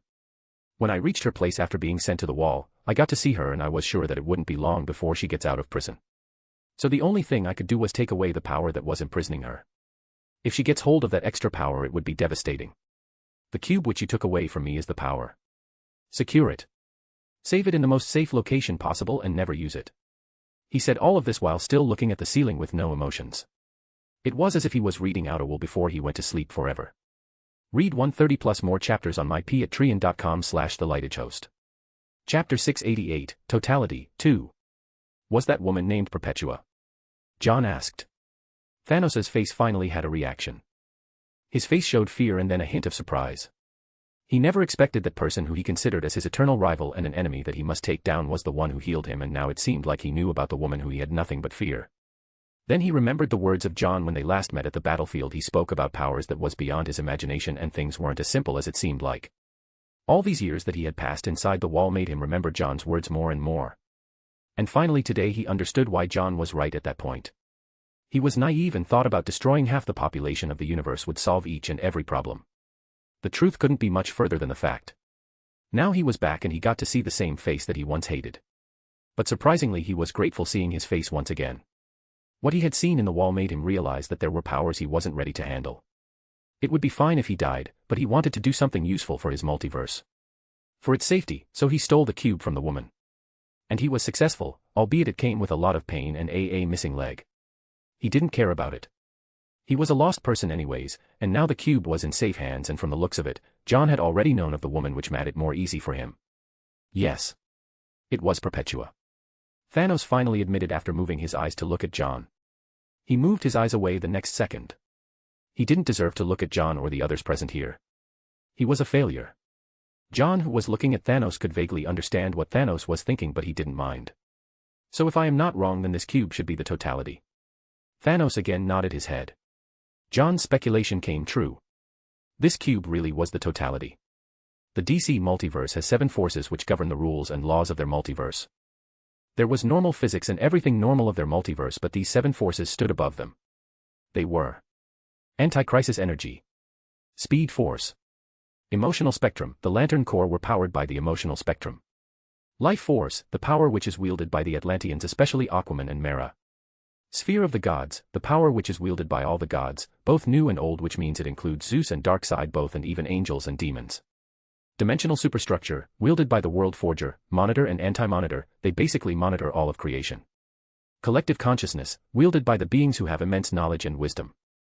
Lex Luthor, Batman have all been touched by this power, and lastly, Faithfulness, it is the power that is generated by the goodness of people's hearts and called upon their heroic nature. And it was always a known fact that there must always be a balance. The totality was the balance. This cube had all the negative forces of DC Multiverse stored within. This was made by the hand in order to not let the 7 dark forces of the multiverse to wreak havoc. This was a prison for the 7 dark forces. And now these 7 dark forces were now in his hand, itching to be let loose. Thanos was right when he said that the cube should be secured in the deepest pit so that it could never see the light of the day. This totality should have been in the DC multiverse, but it seemed like Thanos had changed its fate. Now he understood why there had been a change in the story of the DC multiverse, because his handling of Thanos had changed a huge portion of the story. John's presence was an anomaly which now affected 2 multiverse, and this was just the start. The totality should have never come to their multiverse, but since it was here they needed to secure it. Meantime, Thanos had gone back to sleep. He was still very much injured. Crisis energy was not a small thing, and Diana wasn't efficient in using anti-crisis energy as of yet. She still didn't understand the essence of it, so Thanos would have to suffer more. And from the looks of it, Thanos didn't have any zeal to live further. John didn't say anything and he just left the room with others. John knew of all the secrets, so the others too followed him as they were curious of what this totality was and why it should be sealed away forever. Some of them could feel the terrifying energy emitted by it, but they didn't know what it was. Read 130 plus more chapters on mypatreon.com/thelightagehost. Chapter 689, Totality, 3. All came to the command center. By this point, those who were supposed to arrive from the multiverse had already done so. Many people had responded to this, and even some B-lister superheroes of 2 universes had come. John's universe didn't allow everyone to follow him to the multiverse. Bruce had left half of the team back on their Earth in case it was a grand plan of an evil being. John took the main seat beside Reeds, Strax, Wayne, and Kent. Others took the surrounding seats as the aliens had arranged. I presume all of you have watched my series which was released today. Is there anyone who hasn't? None of the people raised their hands in denial except for one. Miles Morales. The other Spider-Man of Earth 616. He raised his hand in utter shame. He couldn't finish it because he had homework to do at home and he had decided to watch it later at night. But before he could finish his homework, his other work called for an emergency, and thus he had to leave his homework and come here. Now that John called it out, he felt embarrassed, but he still admitted it in case there were terms later from the series he would be blank. He had watched all the movies and series released by them in the past few months, and he had to figure out time just to watch a few series. Binge-watching the series and animes took a lot more time than many of them thought. They had to race against time to finish everything, and it was more difficult for Miles. He had school and homework, and on top of this he had to be a part-time superhero. He had to approach Peter later asking him to look over his neighborhood before he finished the series. He was amazed by the story that John had portrayed. The animes were what attracted him the most. He had already seen some of the people from the anime and he had already become a huge fan of the characters. In this emergency call, he secretly wished that some of the anime's characters would arrive, but sadly there were none. So he could only hope to meet them in the proposed drill together. You all must be confused by the words of Thanos and the cube that we just acquired. Honestly, I didn't need to explain much, as whatever he was saying would have been properly explained in the next series that would have been out in a year or so, but since the problem is already here, let me give you a short rundown on the things that Thanos just mentioned. There are 7 forces in their multiverse. He went on a whole explanation of the different forces present in their multiverse and even mentioned about the emotional spectrum that the people had just finished watching. So now let me explain the forces that are trapped in the cube. One of them is crisis energy. The energy that hurts Thanos and the energy that only gets power from the present time. It overlooks the past and future. Diana's lasso was effective because her lasso works in the past. Her lasso commands people to talk about the past, and thus it is fueled by anti-crisis energy. Crisis energy is the opposite of that. Many of you have seen the Speed Force. Barry and Pietro can use that power. It's a special kind of force which makes people run fast and do tons of other amazing things. The opposite of it is in the cube. It is called Still Force. It is exactly what its name implies. It has the power to make things slow. The vibration between the molecules slows down due to the still force. It's a terrifying force as it gets more powerful when Speed Force is used against it. In relation to this there is Sage Force, which basically makes people smarter and have psychic powers, and Strength Force, which makes people stronger for those who have access to them. These 2 forces could be said as the cousin of Still Force and are not the main 7 forces. You have seen the different forms of Lantern Core, but they all fall in the category of visible spectrum of light seen by human beings. But there is another Lantern Core, or rather the power of the core in the cube. We call it the invisible spectrum. And they are called ultraviolet lanterns. As opposed to the core having the power of the lanterns, the entity Umbrax controls its core and does things as he wishes. The Atlanteans of their multiverse are powered by the life force. Nay more, you can relax, there is no such power in our multiverse. So as I was saying, the life force is the power which Arthur and Mara use. Like others, this too has an opposite. We call it the tier of extinction. Those who wield its power can kill gods and send them to the graveyard of the gods. Think of it as Valhalla of Asgard. Read 130 plus more chapters on mypatreon.com/thelightagehost. Chapter 690, Totality, 4. The next is Void Wind. It's the twin of tier of extinction. When both come together, then it gives rise to the so-called Ragnarok of the gods in their multiverse. Like ours, their multiverse too has Zeus and other Olympians. The last ones are Black Apple, which is gained when one gets a glimpse of the forbidden knowledge of the multiverse. Getting a glimpse of any of these forces will taint the other person with the power of Black Apple. Sixth note is when the impossible is glimpsed. It doesn't sound bad, but when something defies normal explanation, it gives rise to many problems. And the last one is faithlessness. As it is the opposite of faithfulness, you can already guess what its power is. These are forces that are being trapped in the cube. Once it is released, there will be nothing but destruction all around. It might not collapse the multiverse, but causing wreckage everywhere will be just a flip of its hand. I will mention this though, the crisis energy had always been present in their multiverse, so one of the dark forces has already been present in their multiverse. Now let me come to Perpetua. She is called the mother of the multiverse of their world, and there is a reason for that. Eons ago, the judges of the Omniverse, or as we call them, the Hand, was sent to control the new multiverse that they created. But she was tired of the judges and wanted to dethrone them, so she tried making the multiverse in her own image. She made apex predators, a hybrid of humans and Martians, to battle against the judges. The Hand got information on it and sent cosmic raptors to imprison her. As you all have guessed, she was imprisoned in the wall with cosmic raptors around with the totality that we have in our hand. She should have remained there forever, but it seemed like that the crack in wall from both the sides is releasing her slowly from her banishment, and as days go by she is getting her powers back. If the Hand is so powerful, then why don't we just call them and save ourselves? TRN 891 Tony asked. Sure. Do you have a phone number for them? John asked in mockery. Tony got embarrassed by this counter question. They really didn't have any means to call them and pass them the information. Is there no way to contact these judges?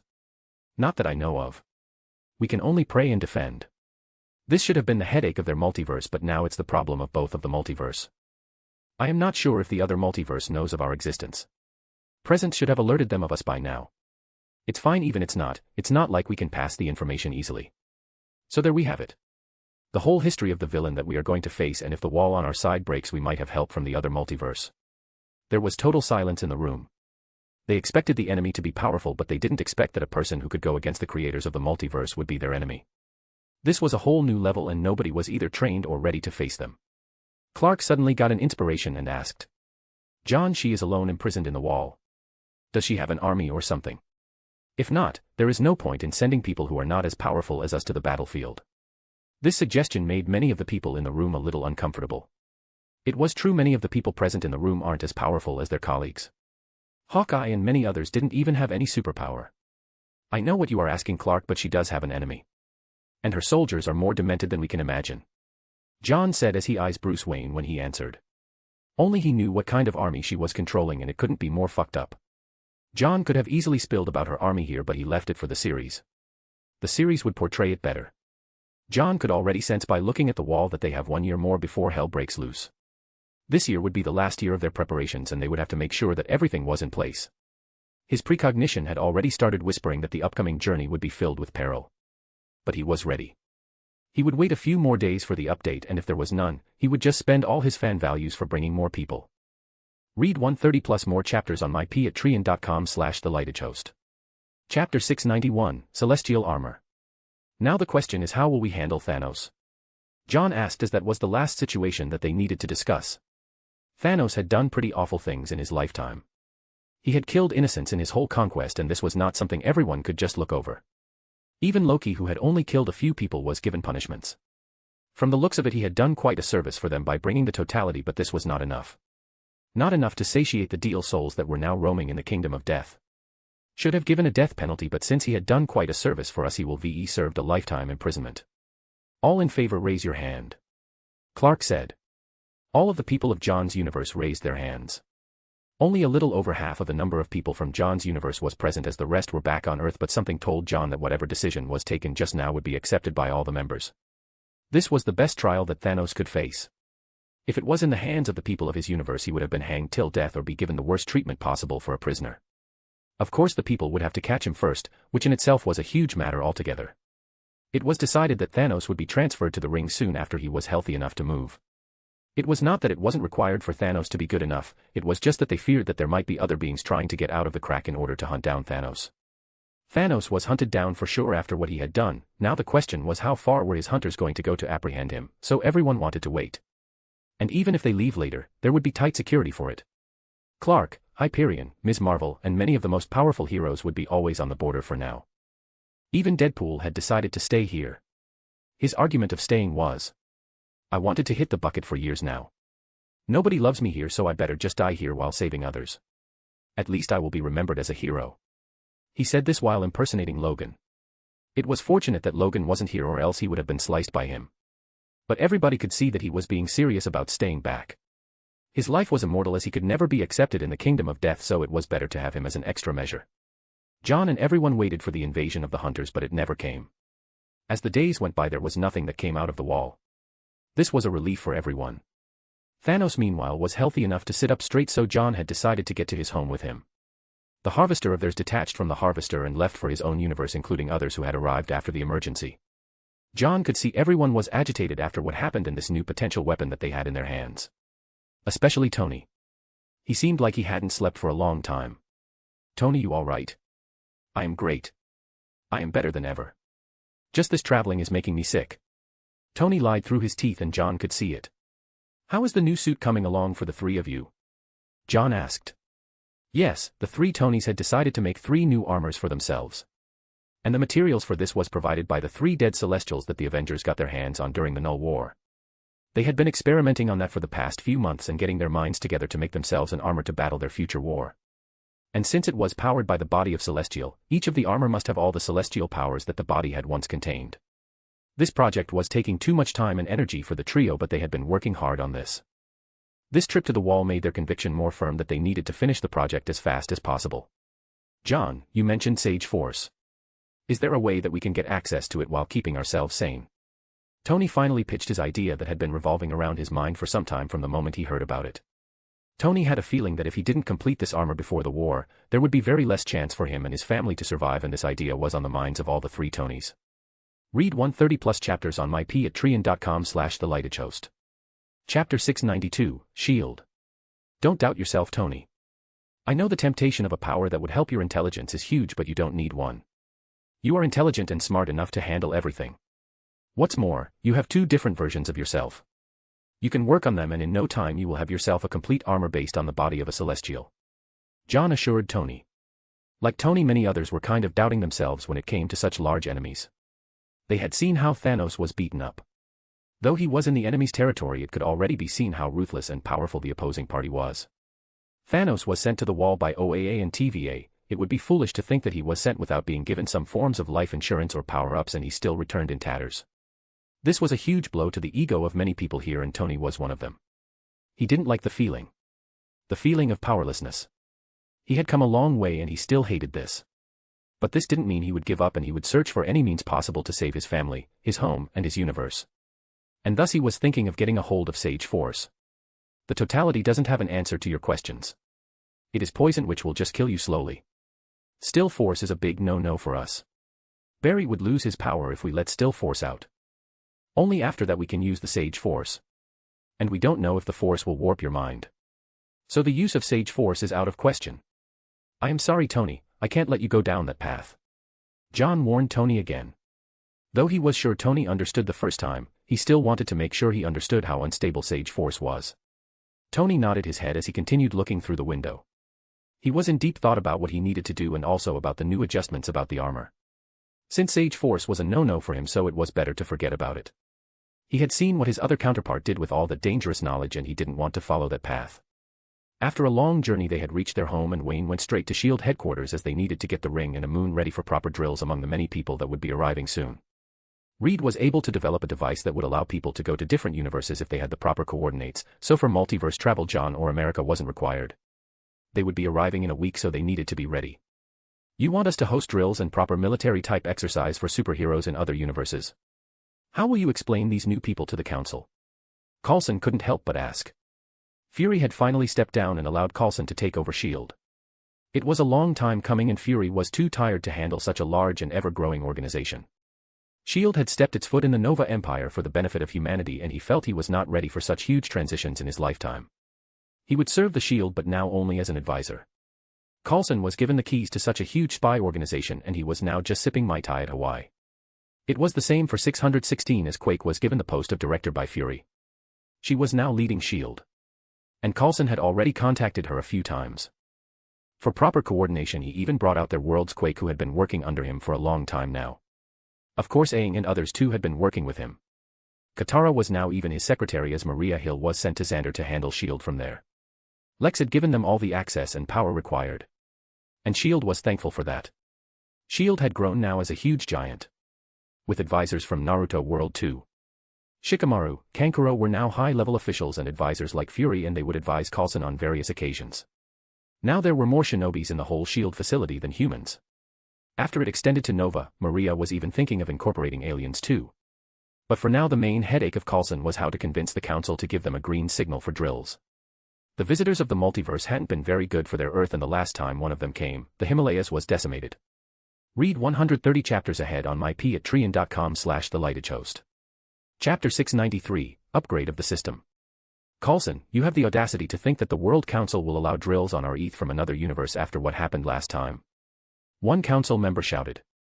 They had all been called for the meeting after Coulson proposed a ridiculous idea of teaming up with other universes for joint military-type drills. Sir, with due respect, it was the secretary who came forward with this. I am just following the orders and informing you. Coulson dumped all the blame of Wayne. He too was not very keen with this sudden change, but Wayne had been adamant on this, saying that the fate of the multiverse was at stake. Secretary asked for it. Why? I don't know, sir.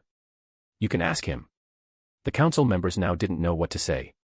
Normally they would boss around the others, but when it came to Secretary and his stoic face there was nothing that they could do. He always had an intimidating vibe and people would always tend to be meek around him. His aura was something else and none of them would like to confront him. Fine. We will talk to him later. You can go.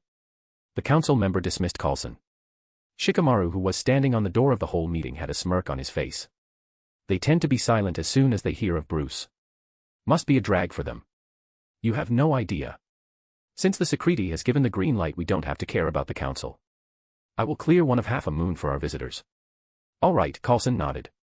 Like others, Coulson too knew of the disasters they were going to face, thought he had never gone and seen the wall, but he had seen the pictures and heard all the origin and stories attached to it. When Wayne proposed the idea of joint drills, he was more than happy to cooperate as his S.H.I.E.L.D. had huge firepower. Now Shikamaru and other advisors were already working together to make up a proper plan for everyone. This was not the first time for them, they had done so the same during the Fourth Great Ninja War, so for many this was a repeat, but the stakes were much higher this time. There would be death if they couldn't overcome the obstacle. Coulson and Shikamaru already arrived at the main conference hall where they saw Fury, Baikuya, and others sitting and waiting for them. Yes, the Soul Society had sent one of their members too in order to dish out plans for the drills and related affairs. From the Avengers side they already had Wayne, so others were no required. After the visitors arrive, Reed from 2 Universe would join this high-level advisory board to chalk out a plan. Did the council shout again? Fury asked with a wide smile. He was having the time of his life. No more meetings with the council and all he needed to do was laugh at the fate of Coulson. One of the reasons he gave up being the director was getting away from the council. Their politics irritated him the most, and of course their total disregard for human lives. It was fortunate that the Avengers were super powerful and the council had immense fear, so they had been meek all this time. S.H.I.E.L.D. had more control and say in many major things now, thanks to the deterrence. As the discussion had started at the conference room with all the major players in S.H.I.E.L.D. headquarters, it was totally different when it came to John. After such a long time there was a response from his dear system. Ding. Total fan values, 100 billion. Do you want to upgrade the system? It had been a very long time since he had seen such a prompt from it. He had waited too long for this. After the last upgrade, John had almost lost hope for this prompt. Maybe if he hadn't brought the Soul Society his fan values would have reached the threshold, but due to his summoning it took a much longer time. Actually, figuratively, it would have taken John a much longer time, but it had changed the day the Blackest Night was out. It didn't actually contribute anything to the fan values as it was not canon, but it prompted the others to go through Justice League all over again. And the new fans that he had gathered until that time in 2 different universes played a huge role in accumulating more fan values. All these reasons helped him to reach the mark of 100 billion. It was a huge number. He could easily bring some of the most powerful worlds together and make new armies out of it. He just hoped that the upgrade wouldn't cost him anything just like the previous ones. Upgrade the system. John spoke in excitement. Read 120 plus chapters on myp@treon.com/thelatedhost. Chapter 694, Upgrade of the System, 2. Ding. Updating. 10%. 30%. 50%. 70%. 90%. 100%. System updated. From now the host can get access to all the powers together from all the summoned characters, and the host can stack as many as 10 characters together at the same time. But that is the highest number of character power that the host can stack. Any power more would put strain on the body of the host. John pinched the empty air in excitement. From the beginning of his journey it had been his greatest drawback of not being able to use the character power for his own self and not after changing to character. But now he finally had the power here. That too 10 characters together. This in itself was a huge boost. Imagine a walking combination of all the admirals of One Piece while still having the power of Whitebeard and Blackbeard from One Piece. This was enough to destroy planets with just a wave of his hand, but this all could be done with the power John has right now, but all of these needed his power expense from Phoenix Force or Alien X or using the power of EA. But the power which he would be able to wield while stacking multiple character power on himself would not be expendable. Using Logia powers from One Piece would not consume his powers too much, and he could easily use them and ensure that he didn't need to spend too much of his energy. Phoenix Force was a bringer of life force, so doing things which was related to destruction was already a kind of strain on her body. Finally, there was escape from it. The Phoenix Force, which was inside his body, came out, sending the joy of her host. You seem very happy. She sat on his shoulder and prompted John. Yes, a wonderful thing happened. I just got the call from the wall, there will be a new Nakama soon. New friends. From the wall. That is great. From your dreamy powers, right? Yeah. Cool, can't wait to meet new friends. John lied again. Since everyone here knew by now that John had powers related to Wall, he himself had started addressing them as such. Since it was the half-truth, it was better to say that. It would be easier to lie about it. I can't bring the Marines to this world, no matter what. Nobody will trust them, not even the controlled shield. At the end of the day, Coulson was the director and he would not trust the Marines with his own members. It was alright if there were few members, but he would not be able to explain controlling so many Marines at the same time. Even ridiculousness had its limitations. So all he could do was summon a bunch of good characters from the series and leave the others in a separate dimension, never to see the light of the day. It would serve as him summoning the character and also getting access to the Logia powers. Make a separate dimension in a random location in the universe. Summon Akainu, Kizaru, Sengoku, Blackbeard, Enel, Doflamingo, Kaido, Shiki. In this random dimension. Ding. Acknowledged. Summoning a random dimension a million light years away from Earth. The dimension would be hidden and can never be accessed other than the host himself. Summoning all the characters there. Fan value spent, 40 billion. 40 billion. That's way too much. Are you sure that they cost so much? John was surprised seeing such a huge number being spent in extracting these characters. When he had summoned Yacht, it didn't cost him that much. Ding. Rest assured, host, the cost has been calculated according to the power. Fine. Let them live on an island with enough food and water together. Since they love each other, let them receive my love. Make sure that they can never get out of the dimension and not die in the long run. John commanded. He never liked the characters he had just summoned. He didn't even want to see their faces. Some faces of theirs would just disgust him. But their powers were really out of the world and he had a use for them. Especially Blackbeard. His multiple devil fruits. Ding. Rest assured. Your orders has been executed perfectly. Good. All I need now is a good platform to introduce some of the heroes from One Piece. And I'll spend more fan values on extracting more characters along the way. The war is still little far, so there is time for everything. John thought to himself. The next moment he transformed his hand into magma. He could feel the power of Logia for the first time. For the first time he could feel that he could control his form easily. He could even transform the surroundings of his into magma, which was the awakening of his devil fruit. Read 120 plus chapters on myp@treon.com/thelatedhost. Chapter 695, Everyone is Called. As John was seething in excitement in the confinements of his bedroom and checking out his Logia powers, something else was happening on one of the moons under. Wayne and other scientists were building a huge 5 feet tall ring structure on vacant land. The ring was round in shape and on the bottom of the ring it was connected to a huge motor-shaped machine. The ring was placed vertically and it was taking time for them to charge the ring. Wayne was holding the schematics and commanding the people around to do their job properly. This paper in which the schematics was drawn was what he had received from Reed. It would be the portal from one multiverse to another. John or America couldn't ever be always present to open portals. They needed one with which they could use for their own selves. And Reed from 2 universes was enough to come up with one. Now one was being built and it was at its end of the construction. Wayne had done it without even consulting the council, and when the council came to know from Coulson it was already too late. They had called him and asked for an explanation, and all they could hear was, "Multiverse is in danger. We are doing it to save the world. The less you know the better." With that the discussion came to an end. The construction came to an end after a few hours. It was done. "Sir, do you want to do the honors?" A scientist with an excited look on his face handed a remote control over to Wayne. Over the years working with Umbrella they had come across many astonishing things. This was another exciting one. After going through the directions and drawing they could already guess what it was. A trip through the multiverse. They had always known about it but had never seen it in real life. This was a first for them and they wanted to see it happen, but they handed the main control to one of the owners of Umbrella Corp and the current Secretary of S.H.I.E.L.D. After all, he was the one who came up with the ideas. They were just following it. Wayne took the control and pressed it the next moment. He didn't even think twice or stop for a moment to dwell on the creation that they had just done. He had been hopping too many universes for the past few years to care about it anymore. And as expected from Reed's, a portal opened when Wayne switched it on. From the ring they could see another scenery on the other side. The other side was the other ring that 616 Reed had built under the Avengers Tower. Everyone could see that there were many people on the other side wearing lab coats. The leading person smiled when he saw that the portal had opened. He approached and stepped on and placed his foot on Wayne's side. "Bruce, we have been waiting for you. Took us time to gather all the materials. Thanks for the heads up with the drawing and explanation. Mention not. Where are the others? Their homes. I haven't called them yet. You should go and call everyone who has signed up for this.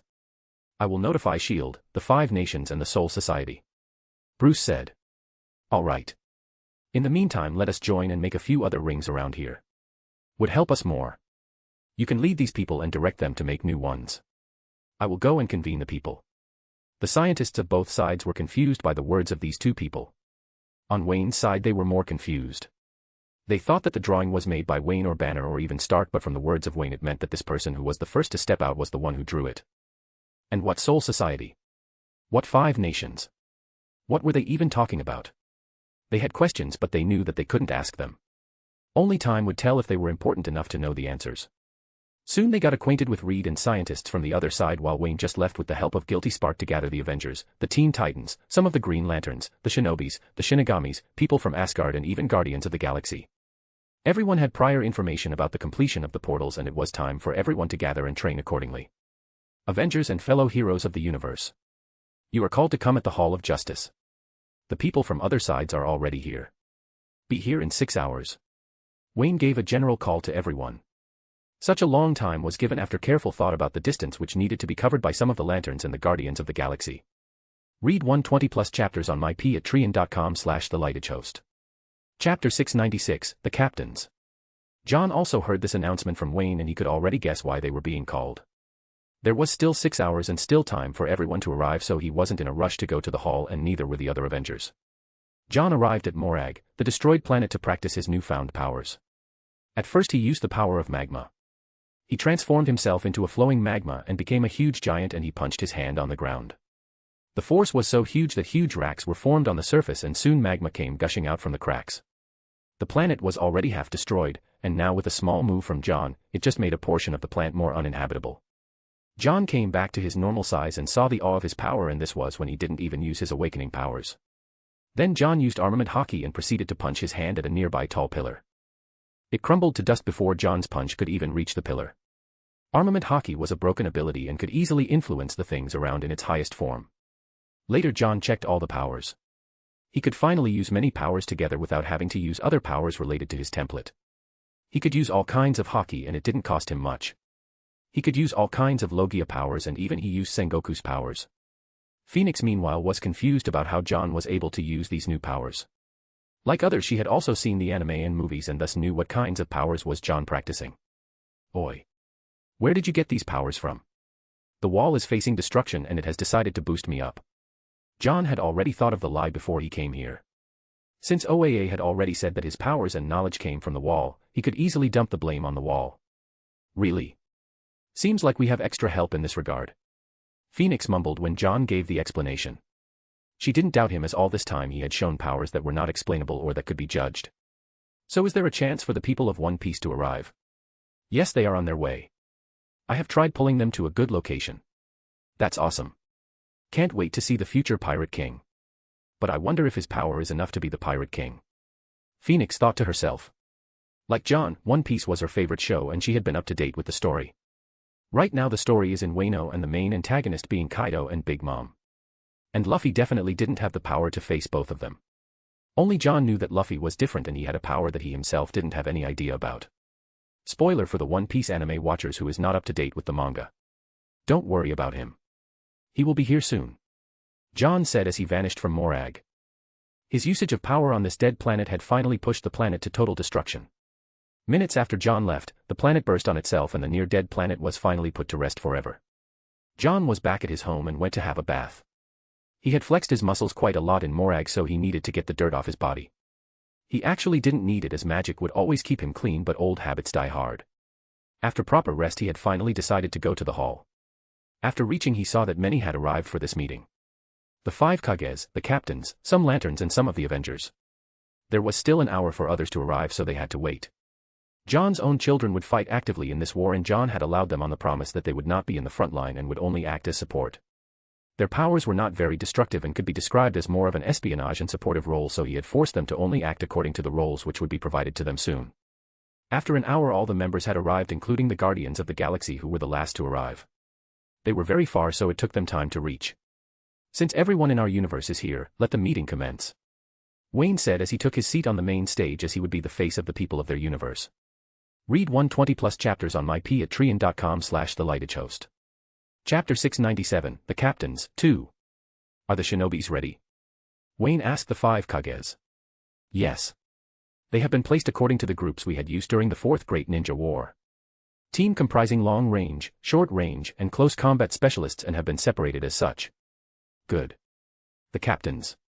Are they divided in the same way? Wayne turned his head and asked the captains. Wayne had watched the 4th Great Ninja War and thus he had decided to use the same formation in the upcoming war. It would be better because many people from the last war were already accustomed and the new blood who would join could follow the footsteps of the old people here. They are ready. We have also done the same thing and divided the Shinigamis according to their powers.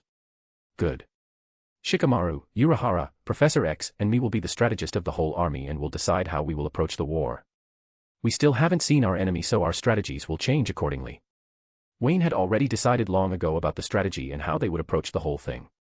Every one of the members of the shinobis would be provided with gear so that they could fly and could breathe through an apparatus. The gear provided would be nanoparticles which would only be concentrated on the feet and near their mouth so as to function properly, and the same would be provided to heroes who can't fly as of yet.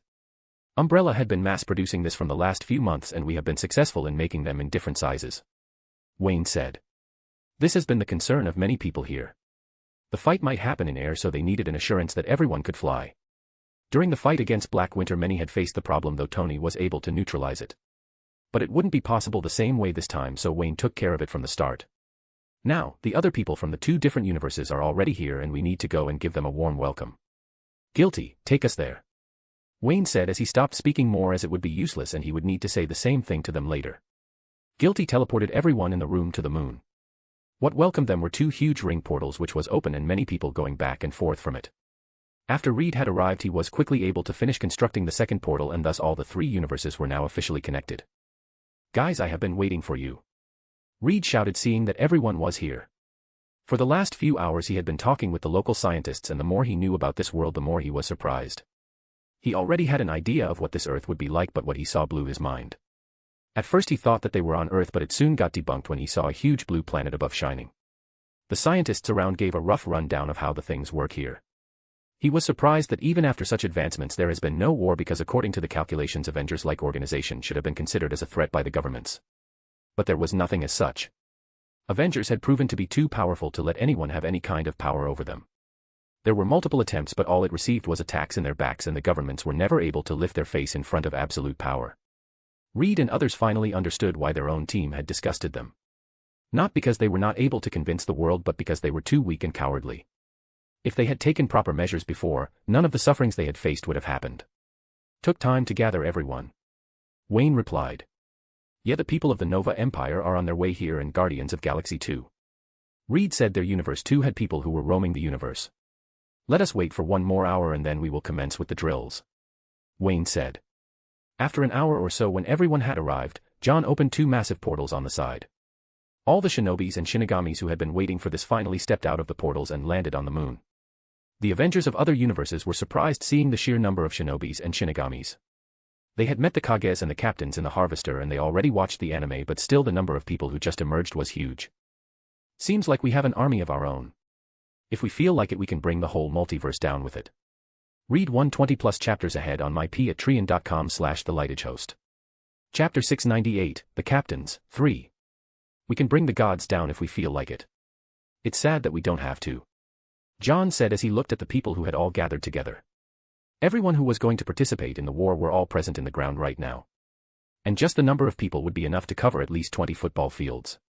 And that was just the normal shinobis and shinigami. There was a separate section for the mutants of both universes and of course the Avengers of 3 universes. Wayne and Clark as usual was the face of the huge army and they could be denoted as the commander-in-chief. But he didn't have all the powers. All the decisions would go under vote from the top-level members of all the 3 universes.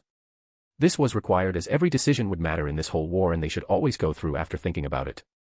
Only in emergency cases Wayne and Clark were given the power to execute orders with consulting the whole team. This was decided long ago after the topic of war came to life and they needed to choose someone who could lead humanity and the multiverse out of danger. There was a huge commotion among the normal shinobis and shinigamis. Everybody was given some time to get accustomed to each other. All this time each of the groups were educated about the other group, so the people here had a general idea of the powers of others. Soon everyone stood in a straight line according to the teams they had been assigned before. Long-Range Regiment, Mid-Range Regiment, Short-Range Regiment and Close Combat Regiment. Everyone tried their best in assessing the powers of others and even the mutants were divided accordingly. I know many of you are not happy with this sudden call and many of you are reluctant to fight so far away from home, especially when many of you don't know why we are fighting. So I will make this clear. If we lose the war, your family, your friends, your world, everything would just come crumbling down. This is the harsh reality that we live in. There was complete silence when Wayne announced that. The common people were given a very vague idea of the type of enemies they were facing and that was already enough to scare them. So this new information was terrifying enough. Loss of everything. Even the last war was not so scary as this one would be for the shinobis.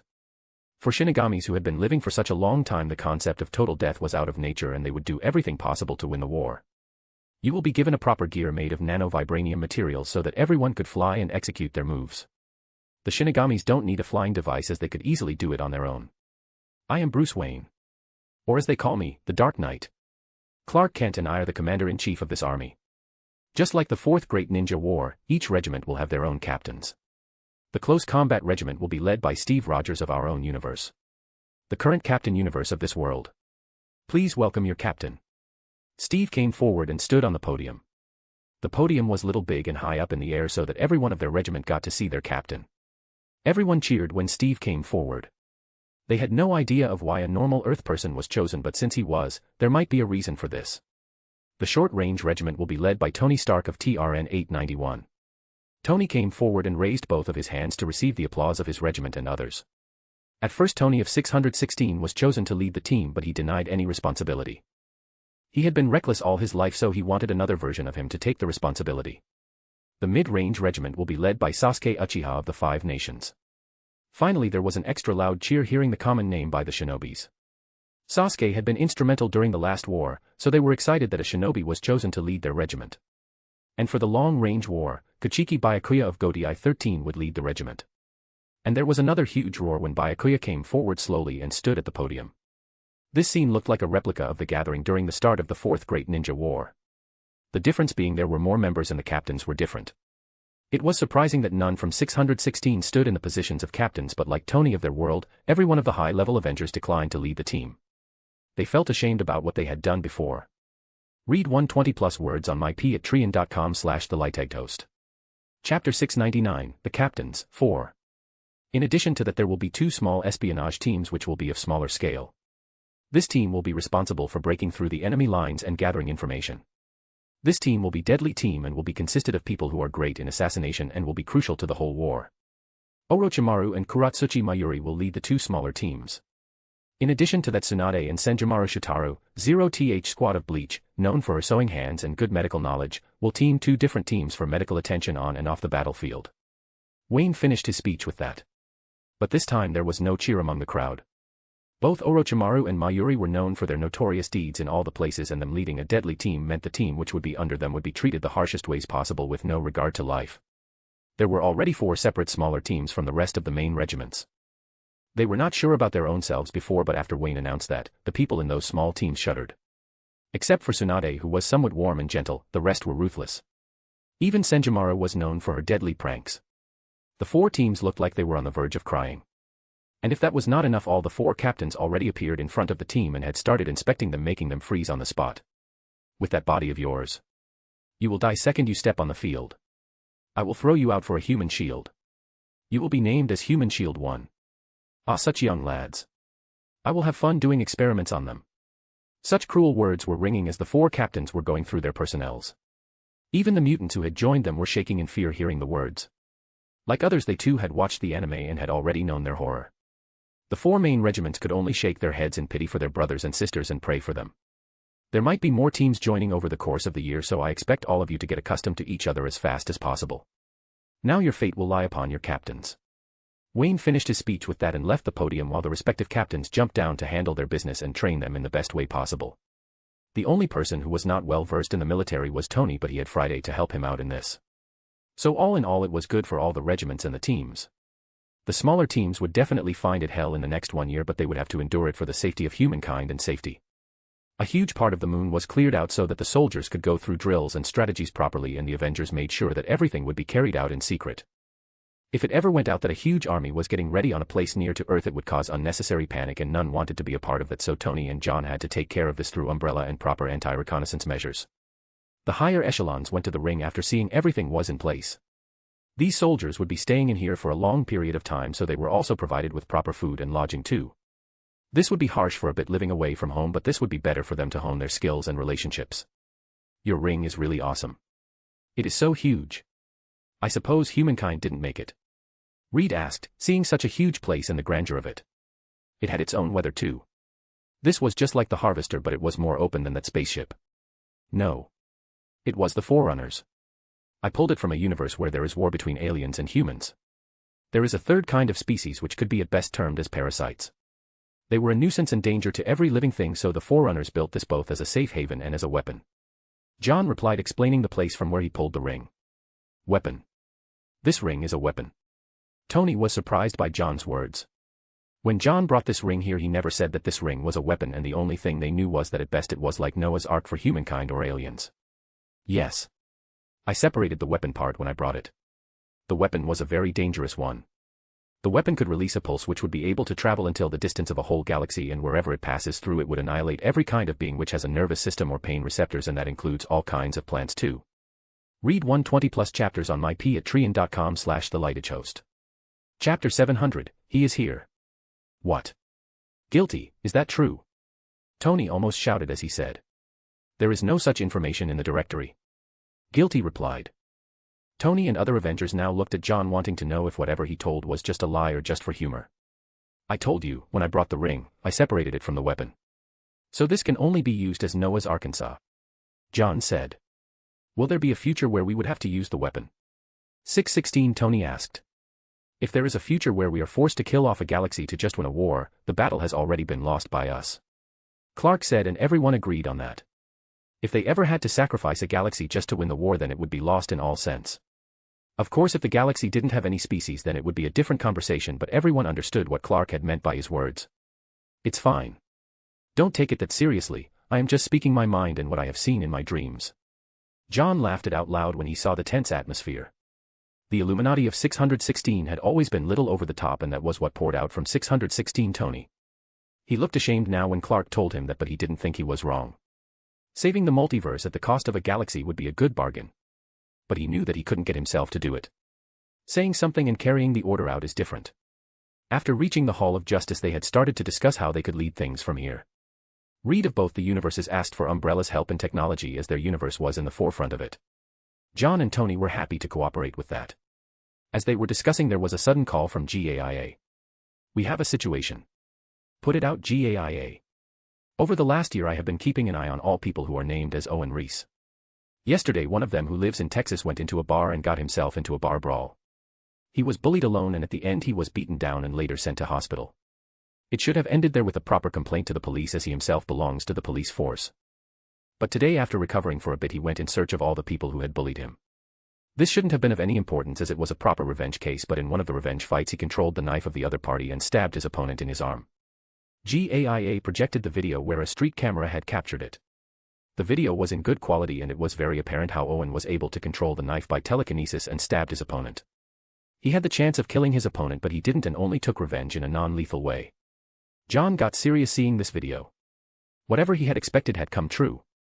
Owen was here, or rather in proper terms, the Beyonders had provided him power to be a bomb from beyond the wall. He probably understood what his job was. And it must have rattled him and let him into the brawl the previous night. His revenge looked very deliberate as it was on the streets where there were proper cameras and he used the powers in broad daylight. He works as a police officer so it seems that whatever he has done was to catch the attention of us. He isn't dumb enough to show his powers in broad daylight and it could mean only one thing. He wants to talk to us by showing his powers. Batman said after scrutinizing the video. So this is a call for, come and get me, . Reed commented. Seems like it. Good. Clark and I will go and meet him now. I understand what he might be going through. Please go back to your own universe and keep an eye on your Reese. Him being here means the Reeses of all the universes have been awakened. We just need to know who of them have been awakened. And I will say this again, no force or threat to be used. He is a walking bomb. Everyone nodded their heads. John had been talking of Owen Reese and him being a living bomb for a long time and he had been very careful of this so they needed to pay attention. With the last warning John connected himself with the Living Tribunal through the connection with Phoenix Force. Tribunal, can you hear me? There was silence and no reply when he spoke for the first time. Living Tribunal, can you hear me? John tried again. Yes. Mr. Jameson, I heard you the first time. Speak, why did you call? Came the first reply with a loud voice in his head.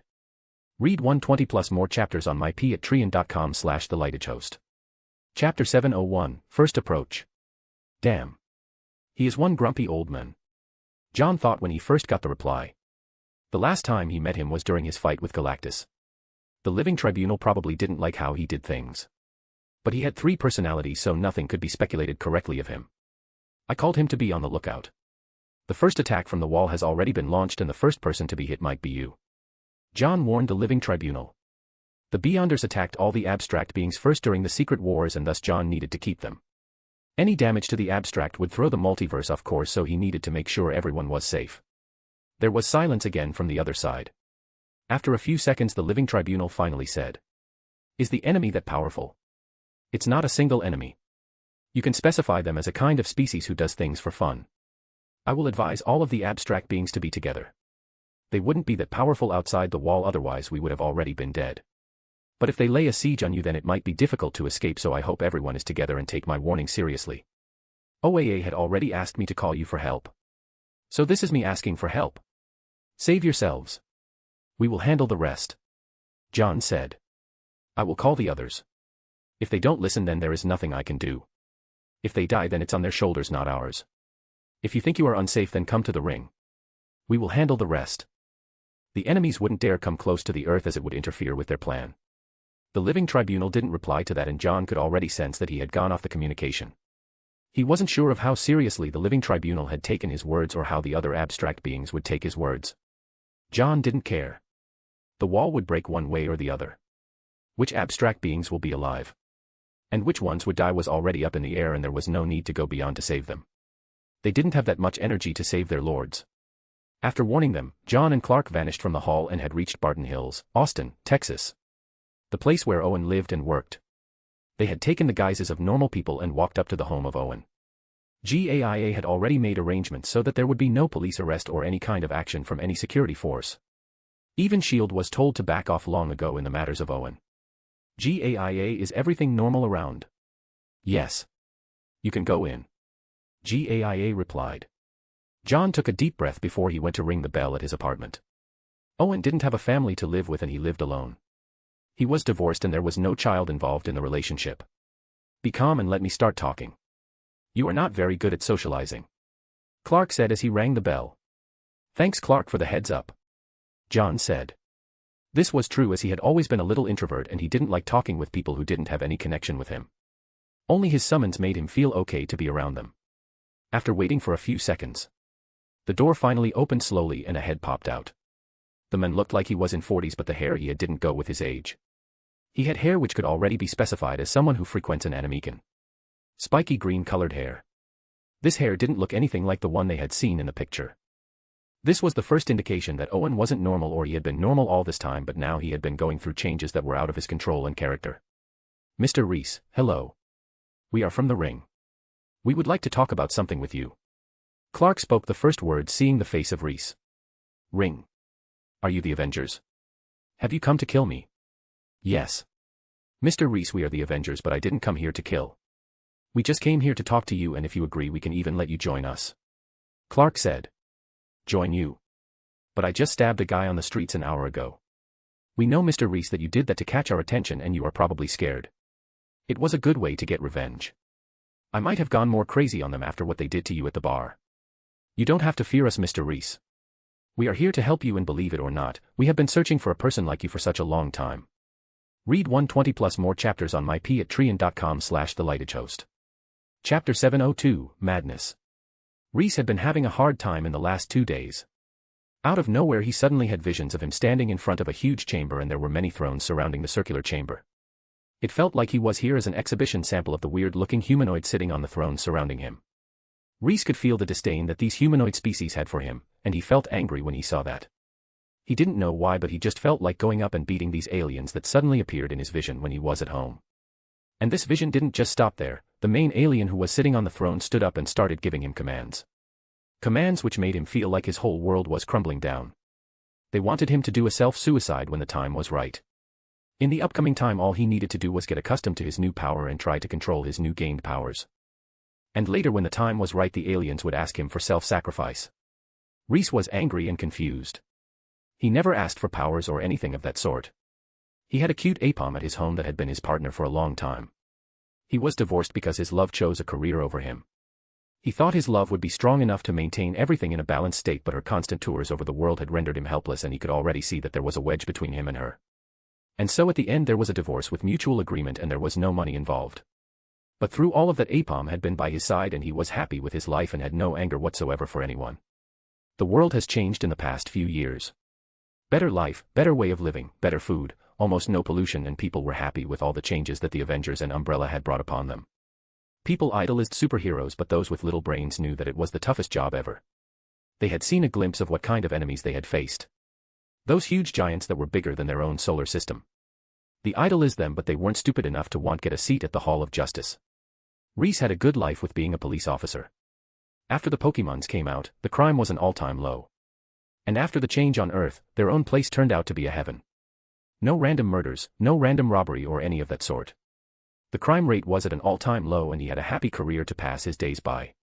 In fact, being a police officer was now a sought-after job. Good pay and almost no work. He was lucky that he had the job before the changes took place. But 2 days ago everything changed. At first he thought it was schizophrenia, but when he sensed that he had telekinetic powers, he knew that whatever he had seen in his vision was true. He tried going back to his vision, but it was inaccessible, and only the mission in his head was ringing from time to time. Get powerful and commit suicide when you are being called upon. This notion drove him to madness, and thus he took the only measure he could think of. Get the attention of the Avengers. He could not get the phone number or email address of the members of the Avengers, so all he could do was show his powers. He already knew that there was a global AI looking over everything. So he went to the bar to create a brawl. He used his powers there, but since he was new to it he was beaten down. But today he was able to have better control, and so he went to take revenge for yesterday, and this time he made sure to get everything on camera. He had been waiting anxiously at home for the Avengers to arrive. Come in. Reese said as he could vaguely understand that the Avengers had anticipated what happened to him. Their words were warm and had no malice. He felt relieved as he felt that the way he hurt those people might have rubbed the Avengers in a bad way, but it didn't seem like it. Reese opened the door and 2 strong-looking men entered his home. Reese took them to the couch and both the men sat. One among them was famous. John Jameson. The rumored Phoenix. And another man who had a body fit to be a god among humans. This guy was either Batman or Superman, and from his behavior it was probably Superman. He looked warm and amiable. Looking at him made everyone seem like they were looking at a warm sun. Read 120 chapters ahead on my patreon.com/thelightedhost. Chapter 703, First Attack. Mr. Reese, can you tell me what had happened to you recently that you had to take such a drastic decision and had to commit crime just so that you could get our attention? Clark asked. He needed to be as formal as possible and wanted to keep everything calm. Reese then proceeded to tell him about the visions and the powers he suddenly gained, and after hesitating for a bit he spoke about the suicide he was asked to do. Clark had been very forthcoming and calm in all of his questions, and whenever he asked any doubts of his he had been cheerful. So Reese felt comfortable. And on top of this, John had the aura of king, which made others believe that he was someone that one could put their trust on. John, after listening to Reese, already knew that the Beyonders were able to send their powers to him and all the versions of his over the multiverse. We understand what you are going through. They can't directly control you. If you follow our instructions, then that voice in your head which is guiding you to commit suicide at the end could be stopped. You just need to be forthcoming with us. We will try our best, and at the end we can even give you the power to overthrow the people who did it. You said you hated those people on the thrones. Right. Then we will do our best so that those people on the throne will be brought down. John spoke up for the first time. They looked powerful. Can you all defeat them? Reese asked in little fear. Of course. We have you. We have all the means to defeat them. You have seen how powerful we are on TV, didn't you? John reassured him. I know, but due to my power awakening at that time I could also feel their power. Godlike might be a word to represent them. Reese was still in fear of the visions. He was already suffering from PTSD from what he had seen. John didn't care about his mental trauma which he was facing right now.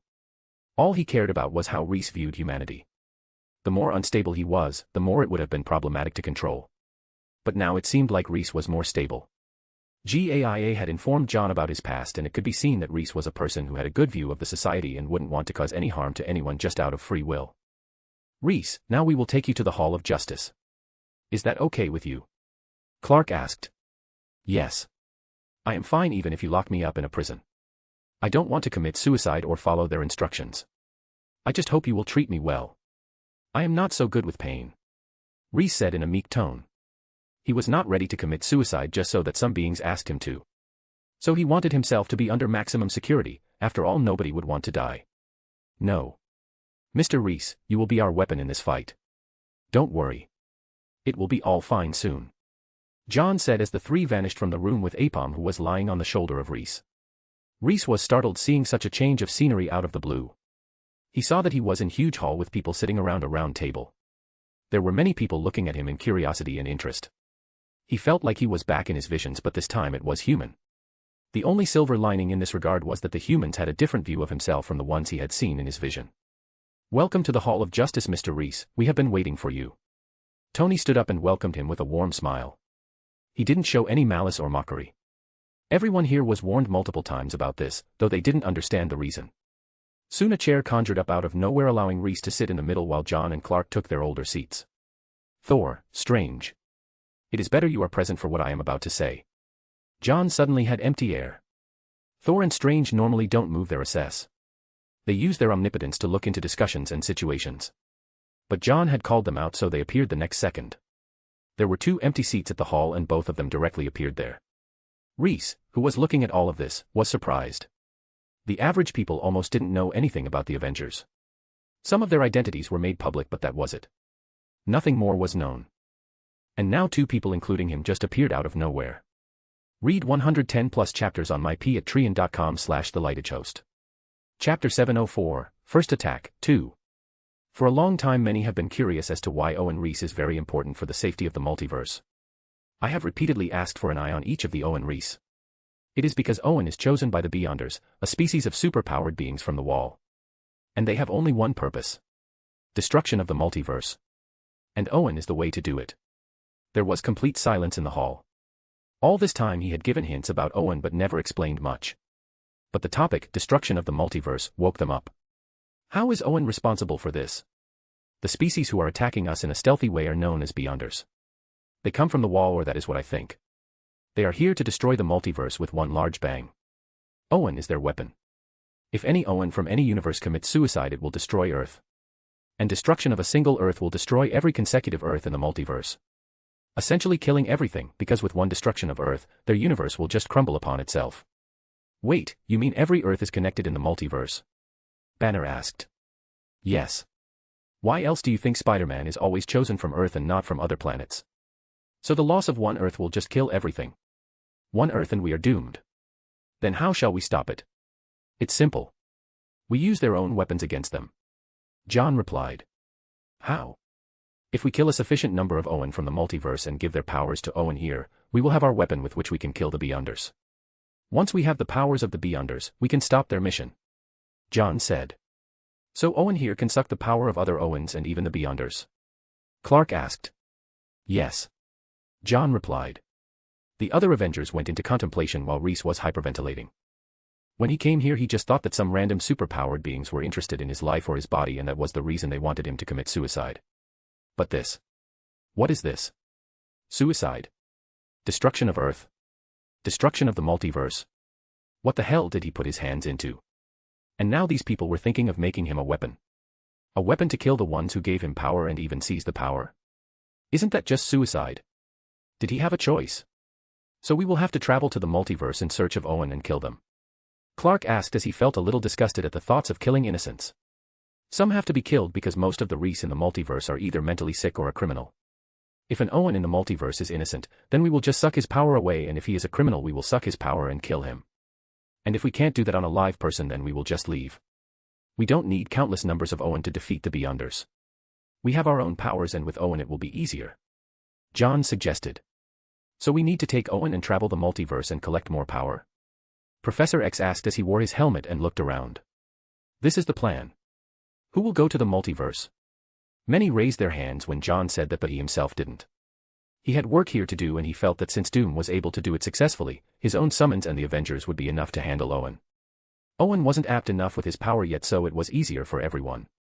Mr. Reese, now the decision lies on you. Do you want to be our weapon or do you want to live a normal life? Clark asked this time to the person who was in the center of everything. Do I have a choice? Of course you have a choice. John here has already mentioned that each and every version of you out there has been activated. I am sure many of you out there are like you. Peaceful and just want to live their life. We can choose one of them and make him our weapon. I am sure at least one version of you will accept the deal. Now Reese was contemplating. What Clark said was true, he could easily give away his power to the other Reese, supposing whatever John said was the truth. And if that was done he would be free and would be able to go back to normal life. But does he want to? Now he was in the hall and got to see these amazing people around. People who he had never seen before on TV. He even got to see Yamamoto and the 5 Kages. This was amazing. Even the Shinigami and Naruto worlds were real. He had watched their anime so he knew who they were. Read 110 plus more chapters on myp@trian.com/thelightagehost. Chapter 705, Universe Hopping Team. In a sense some of these people were his idols.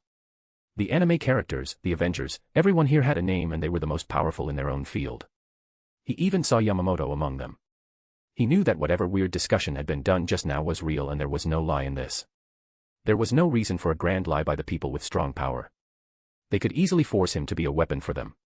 But they had been forthcoming to him, which was more than what he could ask for.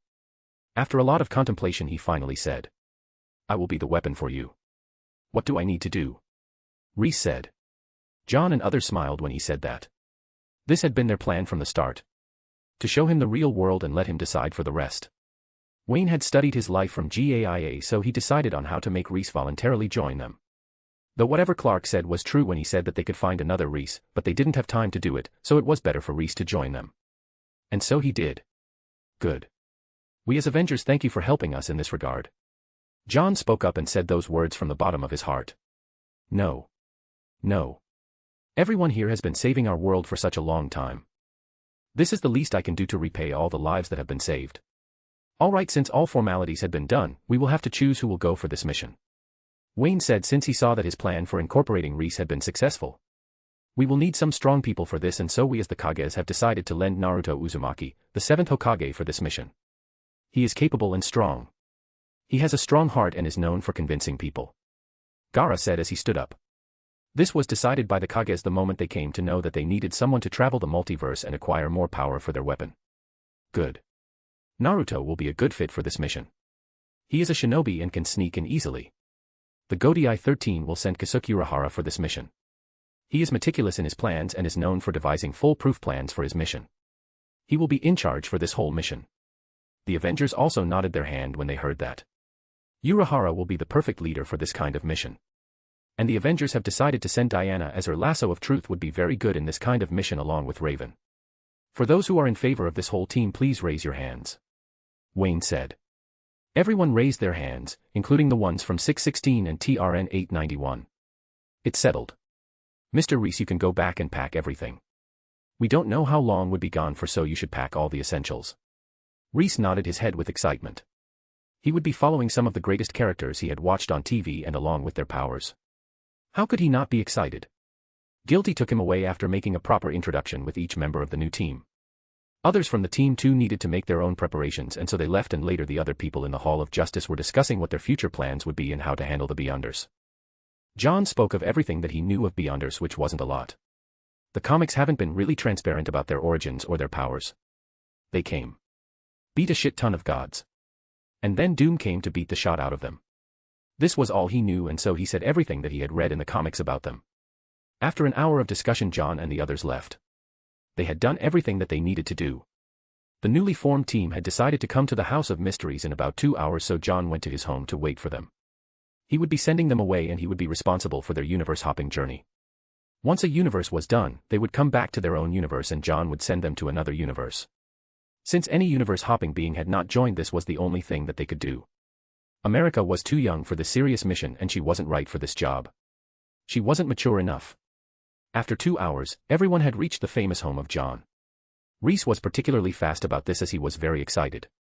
Read 110 plus more chapters on mypatreon.com/thelightagehost. Chapter 706, Earth. Welcome to my home. John said as he opened the door for everyone to enter. Everyone happily entered the room. None of them had come to John's home before, and this was a first time for everyone. Reese was back with his Pokemon and bags. Naruto and others had standard shield bags provided by Coulson. Fury had been a part of this operation, so Coulson knew about the whole plot of Reese, though Shield was warned not to interfere. Reese, you do understand that you can't take Apom on your travels? John said to Reese. Yes. I want to send him to the Ranch of the Ring. Reese said with a hint of sadness. Apom had been with him for quite a long time and he didn't want to be away from him, but there was nothing he could do as he was sure that no other universe had Pokemon, as Shield had already sent some rules of universe travel to him. You can keep your Pokemon with me. This home is big.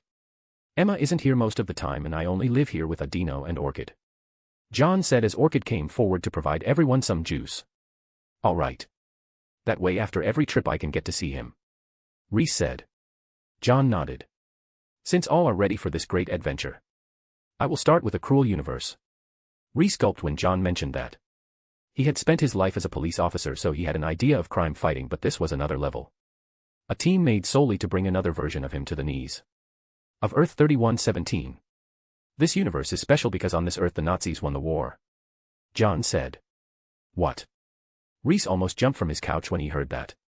When John said it was a cruel universe, he thought it was because there were more crimes than the normal standard. Here the standard being before the change of their Earth. But an Earth where Nazis won the war. Even thinking of this kind of world was chilling to the bone. Yeah. There is an underground revolutionary team led by Steve Rogers of their universe to overthrow the power, but that is it. The Nazi are still in power and ruling the whole world. You will have to go and find Owen by yourself while not raising an alarm. I have made a magical compass so that you can use it to find Owen, but you will have to deal with Owen as you see fit. If he is unstable, kill him and get the power, and if he is a good kind of person, approach him and tell him about your plans, and if necessary show him that whatever you're doing is real. Got it. Diana and the others accepted it without much thought. The concept of Nazi hasn't been of any importance to them. Only Reese knew what horrors could there be if there was Nazi. Reese clenched his fist thinking of this. John noticed this from Reese and said, Owen. I hope you will remember your main mission while going to that place. I understand. Reese replied after a moment of silence. Saving the multiverse was more important now. The portal will open on the sewers of New York. You can do as you see fit. You have all the gears and arrangements. Good luck. John said as he waved his hand and a round portal opened near him. Owen was still not sure what his power was. According to S.H.I.E.L.D. instruction, John was a magician like Doctor Strange and was the supreme sorcerer of the ring. But he could feel from his power that John was more terrifying than that. He felt it in his bones. The others stepped inside the portal without a second thought. Reese took a deep breath as he stepped in. John then closed the portal after everyone went away. The race against time, or should I say time, is running out. That comic was a really scary one. One bad move and everything will be over. Hope these people will be fast enough to bring necessary powers. John was delving in his own thoughts as he was contemplating his next move. The war has just begun and it will stretch for a long time. He too needed to be ready. He needed to make another army in secret like the one Yawatch is making right now. He had already checked him once and he saw Yawatch recruiting Quincy's by giving up part of his soul. He wasn't going to make a huge army by giving away a huge part. That would make him sleep. Just a few selective one. He saw Barton willingly accepting the power of Yawatch in Earth 616 and he could already predict many of the Avengers would be Quincy's. Especially the ones who have no power. Read 110 plus more chapters on mypatreon.com/thelightagehost. Chapter 707, Mission Successful. I hope they will come back fast. We don't have much time.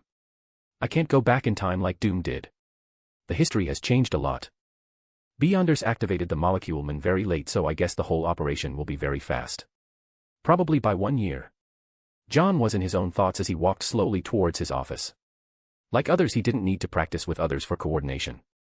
His knowledge of Gil which included warfare was enough to cover that. All he needed to do now was finish his last work and get his friends to have a wake-up call. He was back at Disney and proceeded to do his work as usual. There was a sense of urgency now, more than before. The Molecule Man has already appeared so time is really running out. He wanted to gather as many fan values as possible. Once the wall breaks fan values would stop. Assuming the fact there would be no Earth and they lose. This was the worst assumption but he needed to be ready for everything. He started working as usual, directing and working hard. This went on for a week when he sensed the talisman which he gave to Diana. This meant the mission was over and they were done. In the office itself he opened the portal in front of Kevin. Kevin had seen too much in his time with John and so by now he was used to it. A portal opened. And people stepped out of the portal. But among the people who had come, there was an extra person, Steve Rogers. He wore the traditional Captain America dress that he had once wore during the fight against the Red Skull. It was ridiculous to say the least, but even that dress couldn't hide the personality and confidence which he has and thus seen in all variations of Captain America. "Oh, we have a guest here," John said with a smile. 31,117 Steve was looking around with keen eyes. He was astounded by what he saw. Just the surroundings of the room was enough to dictate that the world was technologically advanced. The Nazi rulers of his world was advanced too but technology was kind of gold currency. Only available for the power who had power. Few days he and his revolutionary team across a team, scratch that. They came across a team which could take them down with just a wave of their hand. After twists and turns they finally came to know of how this weird team was together in their purpose. And technically both of their missions coincided. Owen Reese. The revolutionary team was finding ways to assassinate Owen while this new team wanted to suck out his powers. They were surprised that their target had powers and thus the revolutionary and this new team banded together. For Owen of their world it was the first time he actively killed someone. He was here for just 3 days and he was disgusted to the core. He wanted nothing but to kill all the people who were sitting on the top. If not for his own mission and saving the multiverse he would have loved to stay here and join the revolutionary army. So when he got his chance of killing a high-ranking officer of Nazi in the form of his doppelganger he was the first to jump on this occasion and kill him. And thus with the help of Naruto and others he was easily able to kill his other variation and after killing him, he could already feel that a new power had entered his body allowing him to have better control on telekinesis and other elements. He was finally convinced of what the Avengers had spoken of before. He can suck away the powers of his doppelgangers and whatever John and others had spoken of before was the truth. Meanwhile, the Revolutionary Army was having a hard time understanding how powerful this new team they just encountered was. The skills these people had shown were immense. Even the guy named Urahara who seemed like was sleeping had outstanding sword skills. And he had a feeling that there was more to his swordsmanship that he was showing.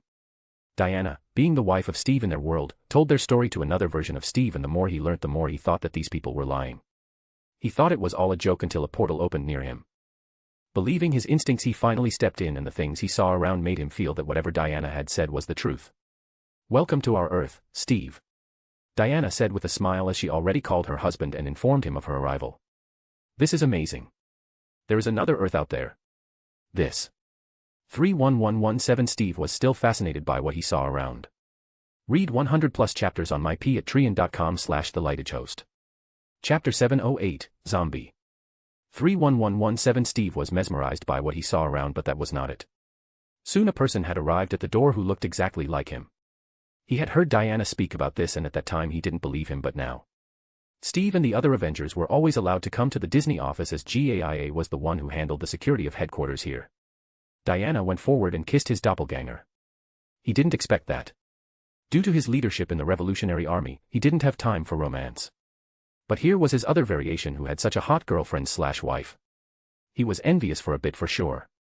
After a moment of romance and catching up, Steve and 31117 Steve talked to each other while John asked the team about the progress.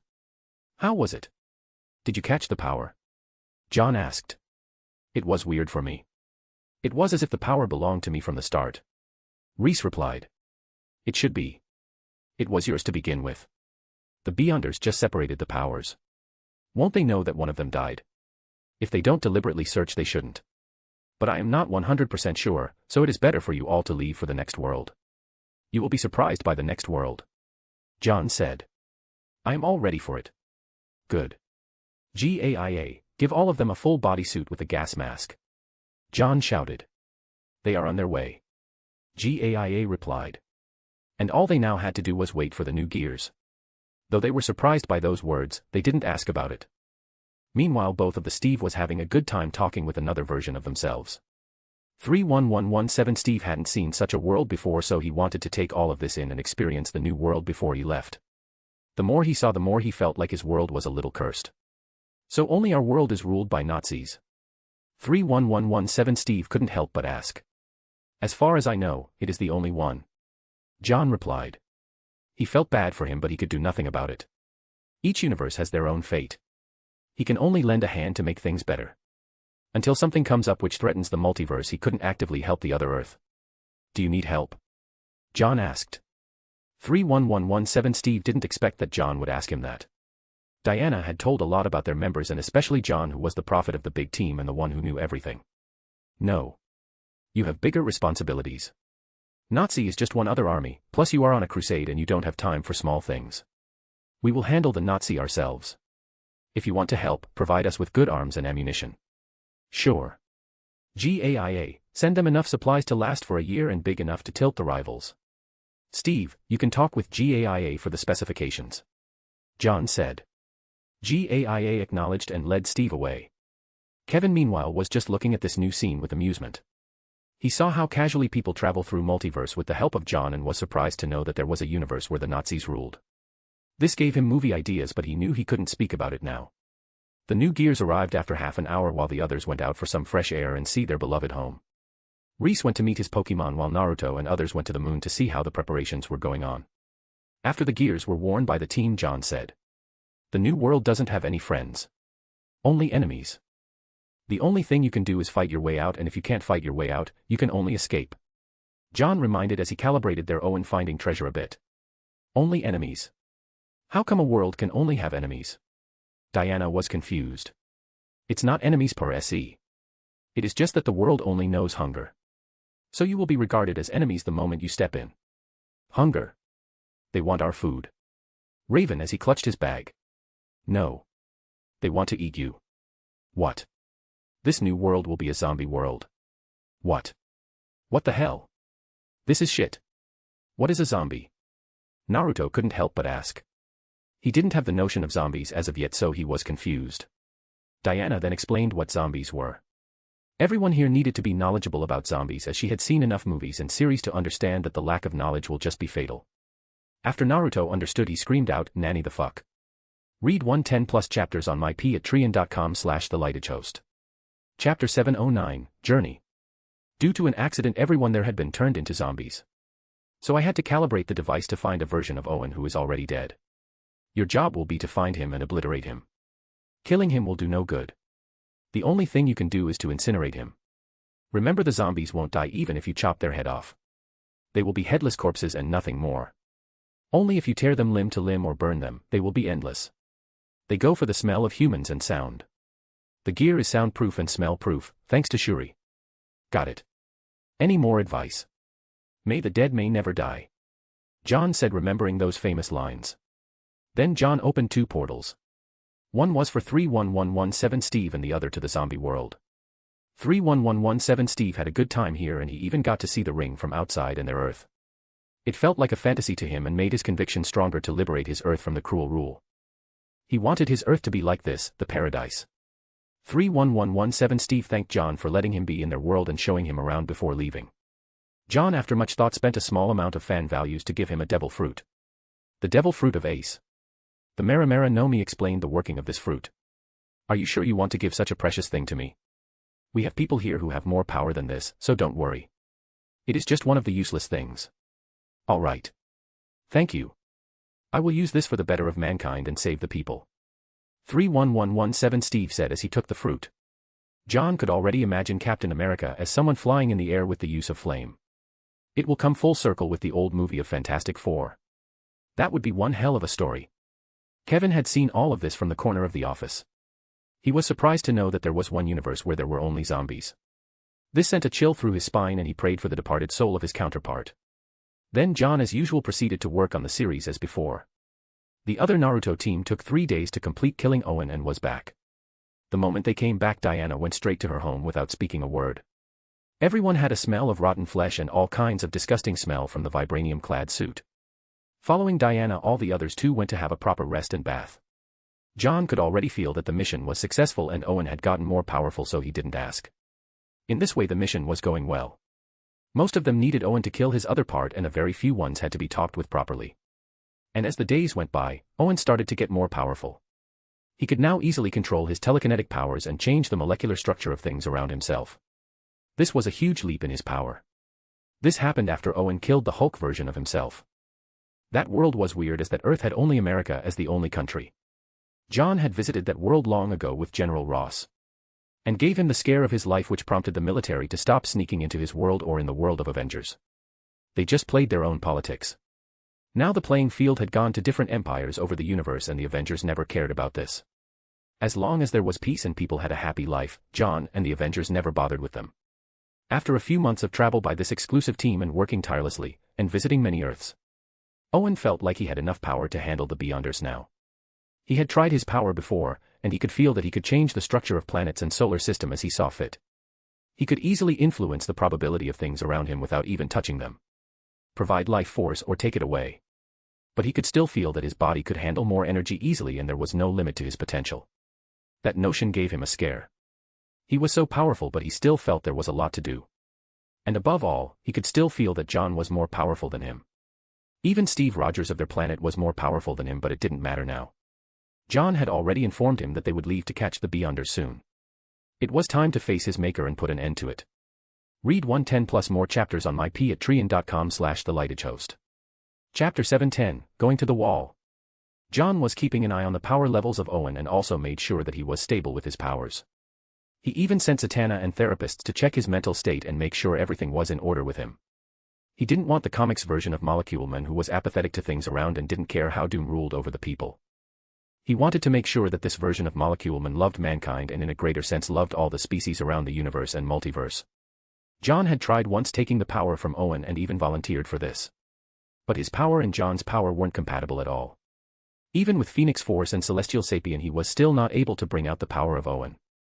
Reed and others tried to comprehend the powers of Owen with the help of Grey Matter, another alien with high IQ, and others, but they still failed. The whole molecular structure of the body of Owen had changed over time and their existing theory of physics and other laws didn't apply to Owen. We will need to understand the physiology of the Beyonders to understand the powers of Owen and its working.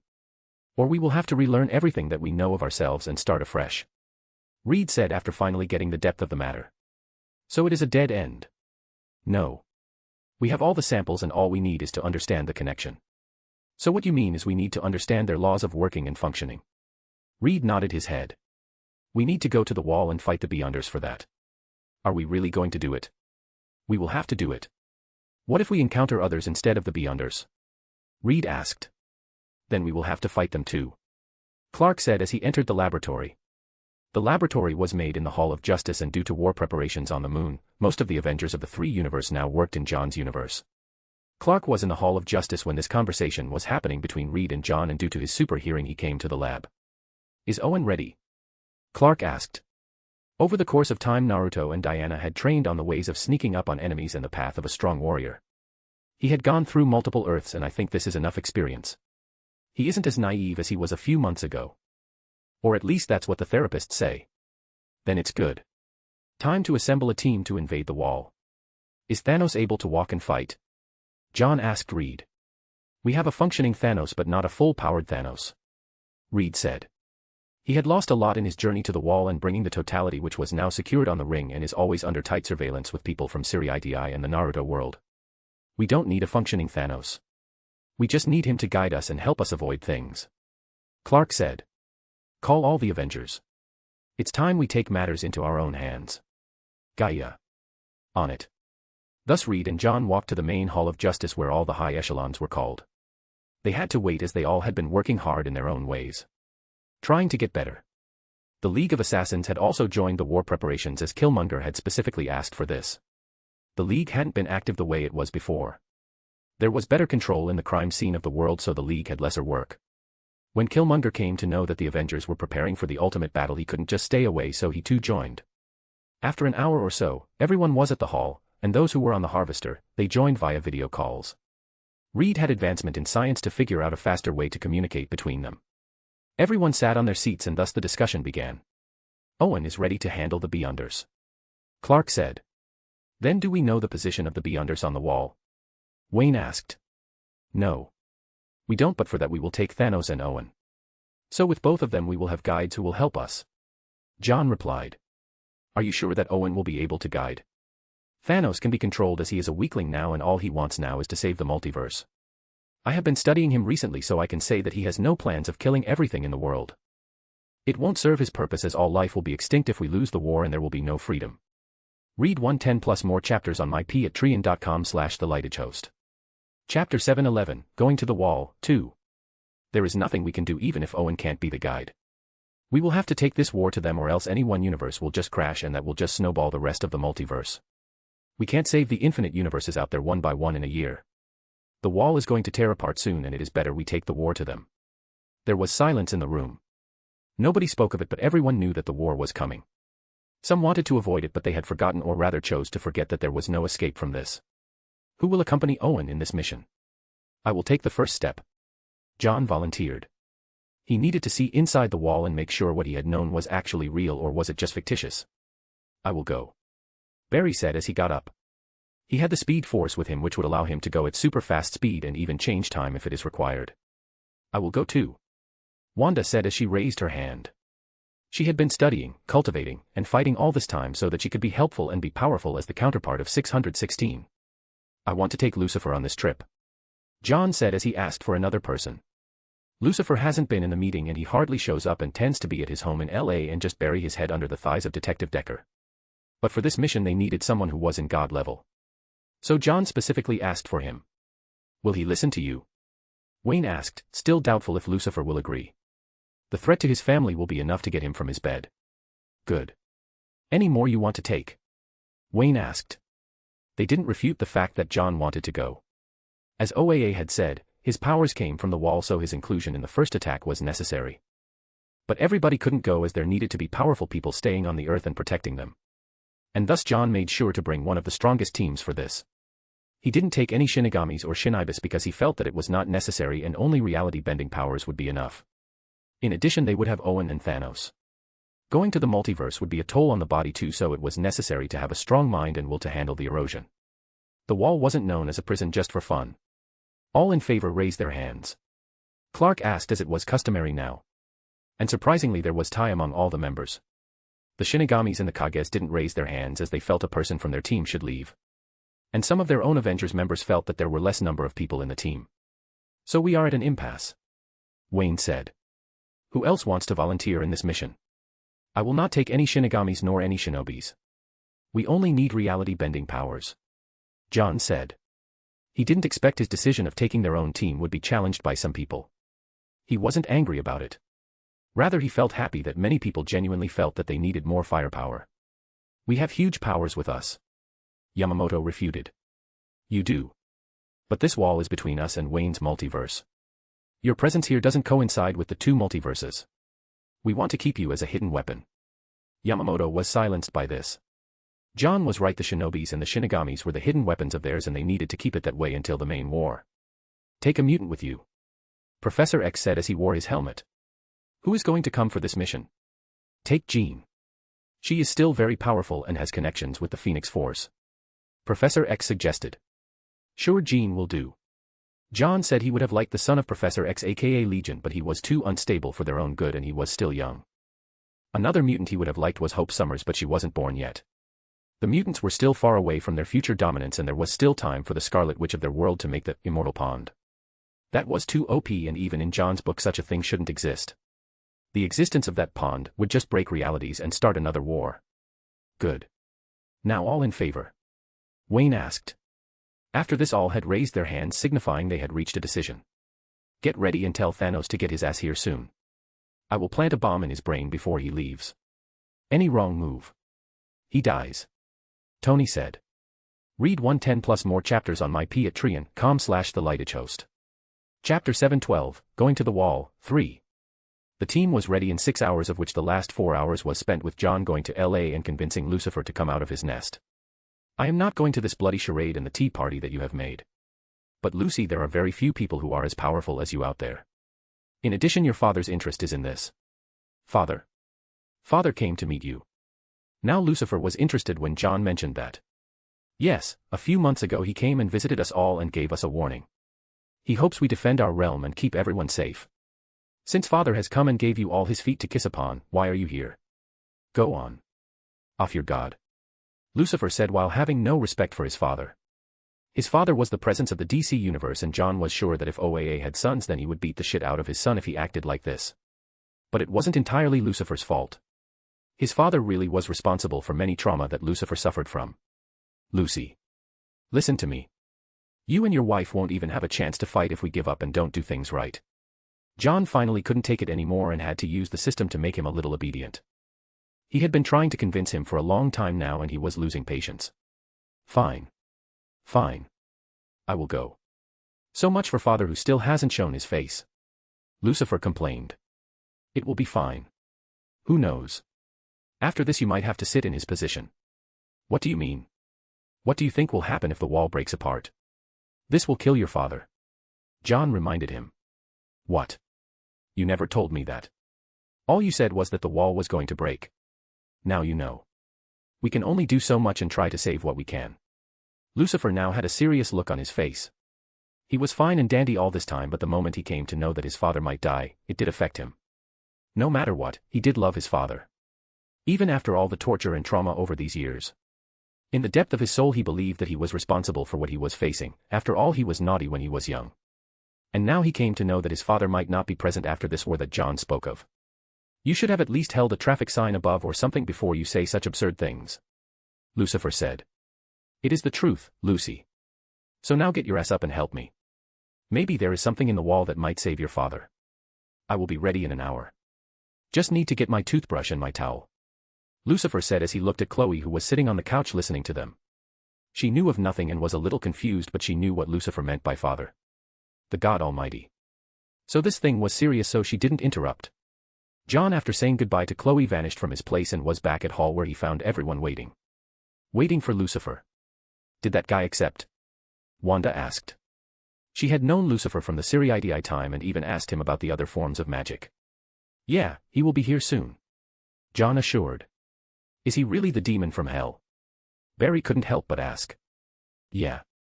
Technically the son of God from your universe, but he isn't as powerful as he is supposed to be. John said. Our God. That World War I guy. Even his son is here. I guess he did send some help. Barry thought, but he didn't speak his words out loud. After all, God was still the real God. He didn't want to offend anyone. As they were talking, John saw Thanos sitting on the stairs on the doors of hall. He didn't enter the hall. John could see the reason why he refused to enter the hall. The hall was the accumulation of all the heroes. Thanos knew he didn't deserve to walk inside. Few years before he might have not cared. After all, in his book he himself was the ultimate hero. He was saving the universe from the demise of destruction and celestials. But now he knew that the real heroes were the ones who defended their own freedom. Thanos was depriving the people of freedom. He understood what freedom meant in that prison. Now he would have to go back to that same place. He had already done the mission, and now even if he dies there he doesn't care. The team was ready in 6 hours, of which the last 4 hours was spent with John going to LA and convincing Lucifer to come out of his nest. I am not going to this bloody charade and the tea party that you have made. But Lucy, there are very few people who are as powerful as you out there. In addition, your father's interest is in this. Father came to meet you. Now Lucifer was interested when John mentioned that. Yes, a few months ago he came and visited us all and gave us a warning. He hopes we defend our realm and keep everyone safe. Since Father has come and gave you all his feet to kiss upon, why are you here? Go on. Off your god. Lucifer said while having no respect for his father. His father was the presence of the DC universe, and John was sure that if OAA had sons then he would beat the shit out of his son if he acted like this. But it wasn't entirely Lucifer's fault. His father really was responsible for many trauma that Lucifer suffered from. Lucy. Listen to me. You and your wife won't even have a chance to fight if we give up and don't do things right. John finally couldn't take it anymore and had to use the system to make him a little obedient. He had been trying to convince him for a long time now and he was losing patience. Fine. Fine. I will go.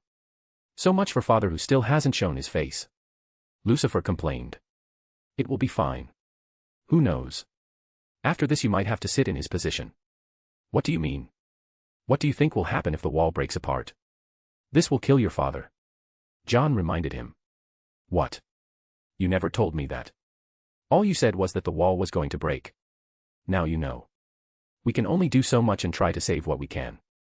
Lucifer now had a serious look on his face. He was fine and dandy all this time, but the moment he came to know that his father might die, it did affect him.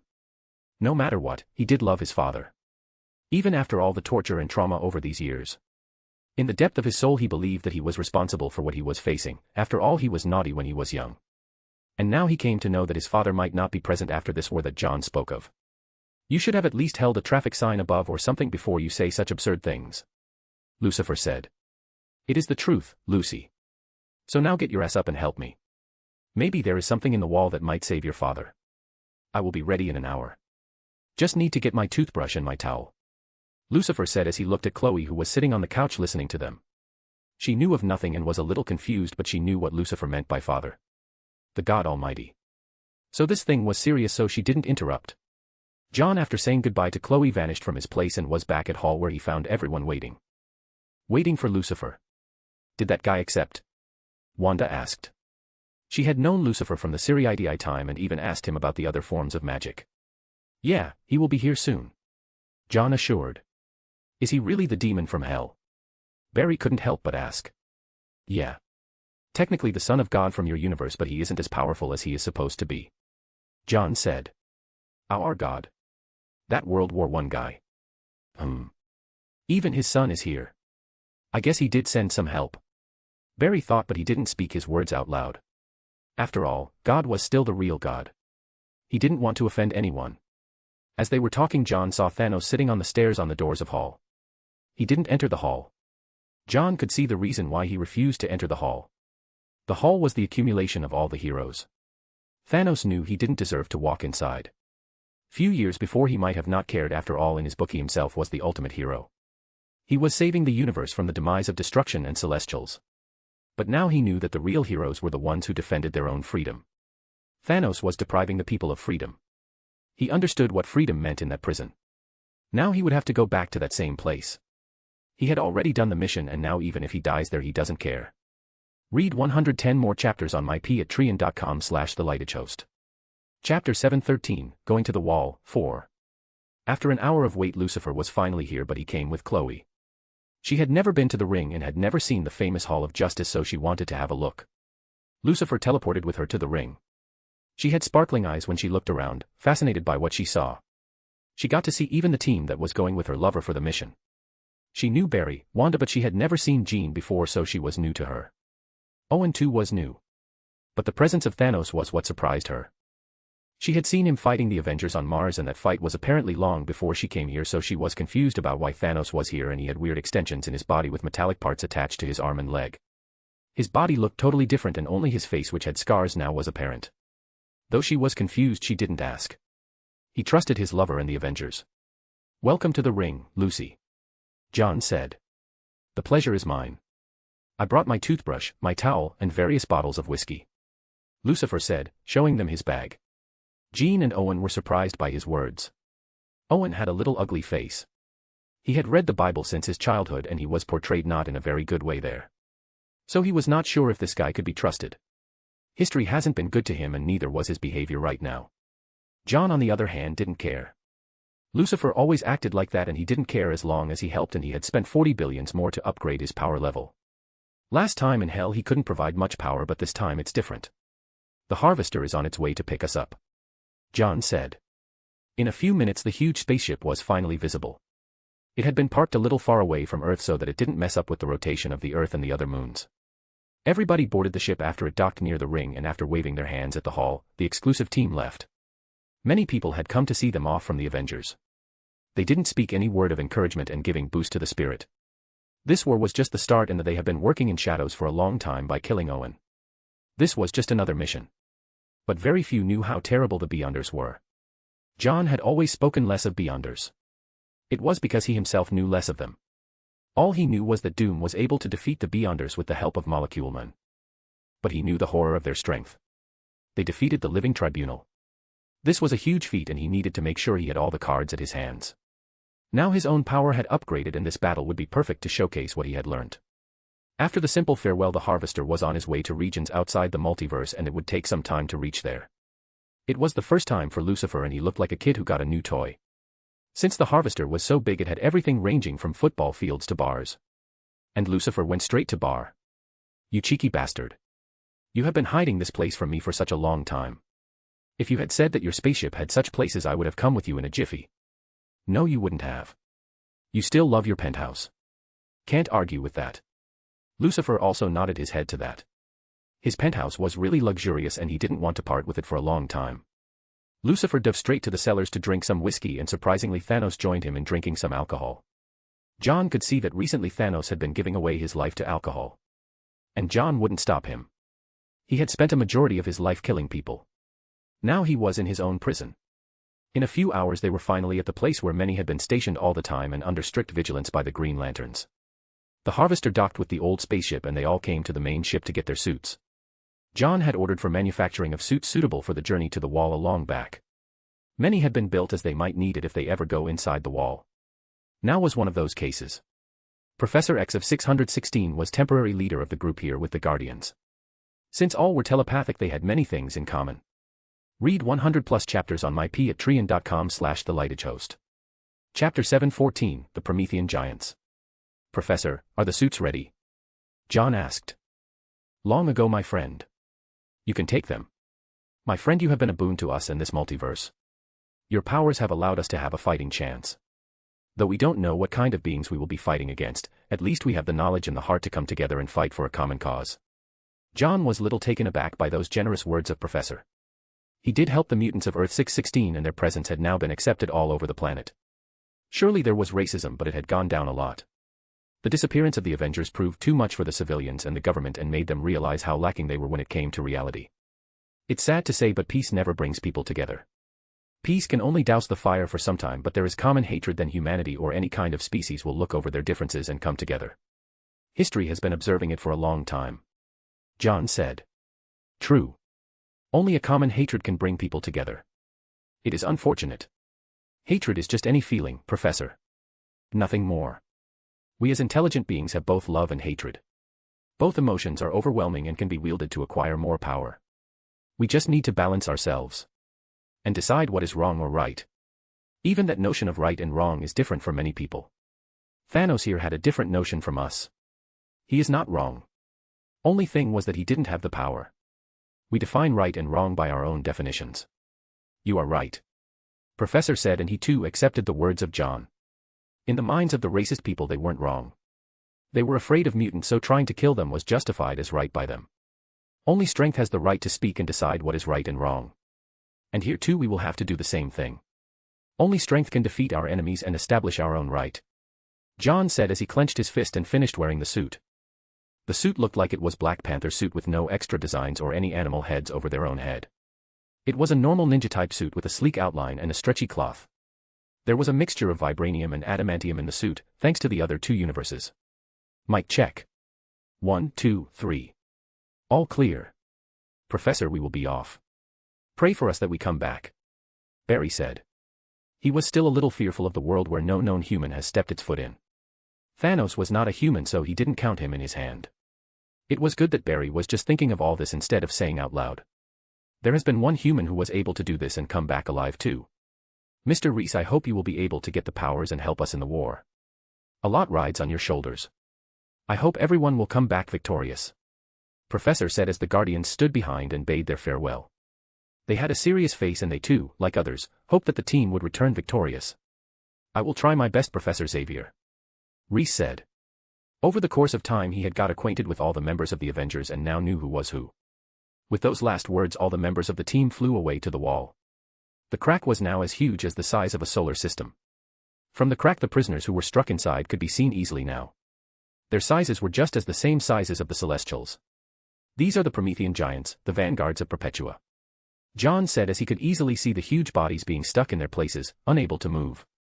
Though there was a crack in the wall and Thanos had gone before, it didn't mean anyone could just move. The Promethean giants weren't really that powerful and were the first to be imprisoned. Time to dive in. John said as he reached near the crack and took a deep breath. All this time he had been in his familiar territory.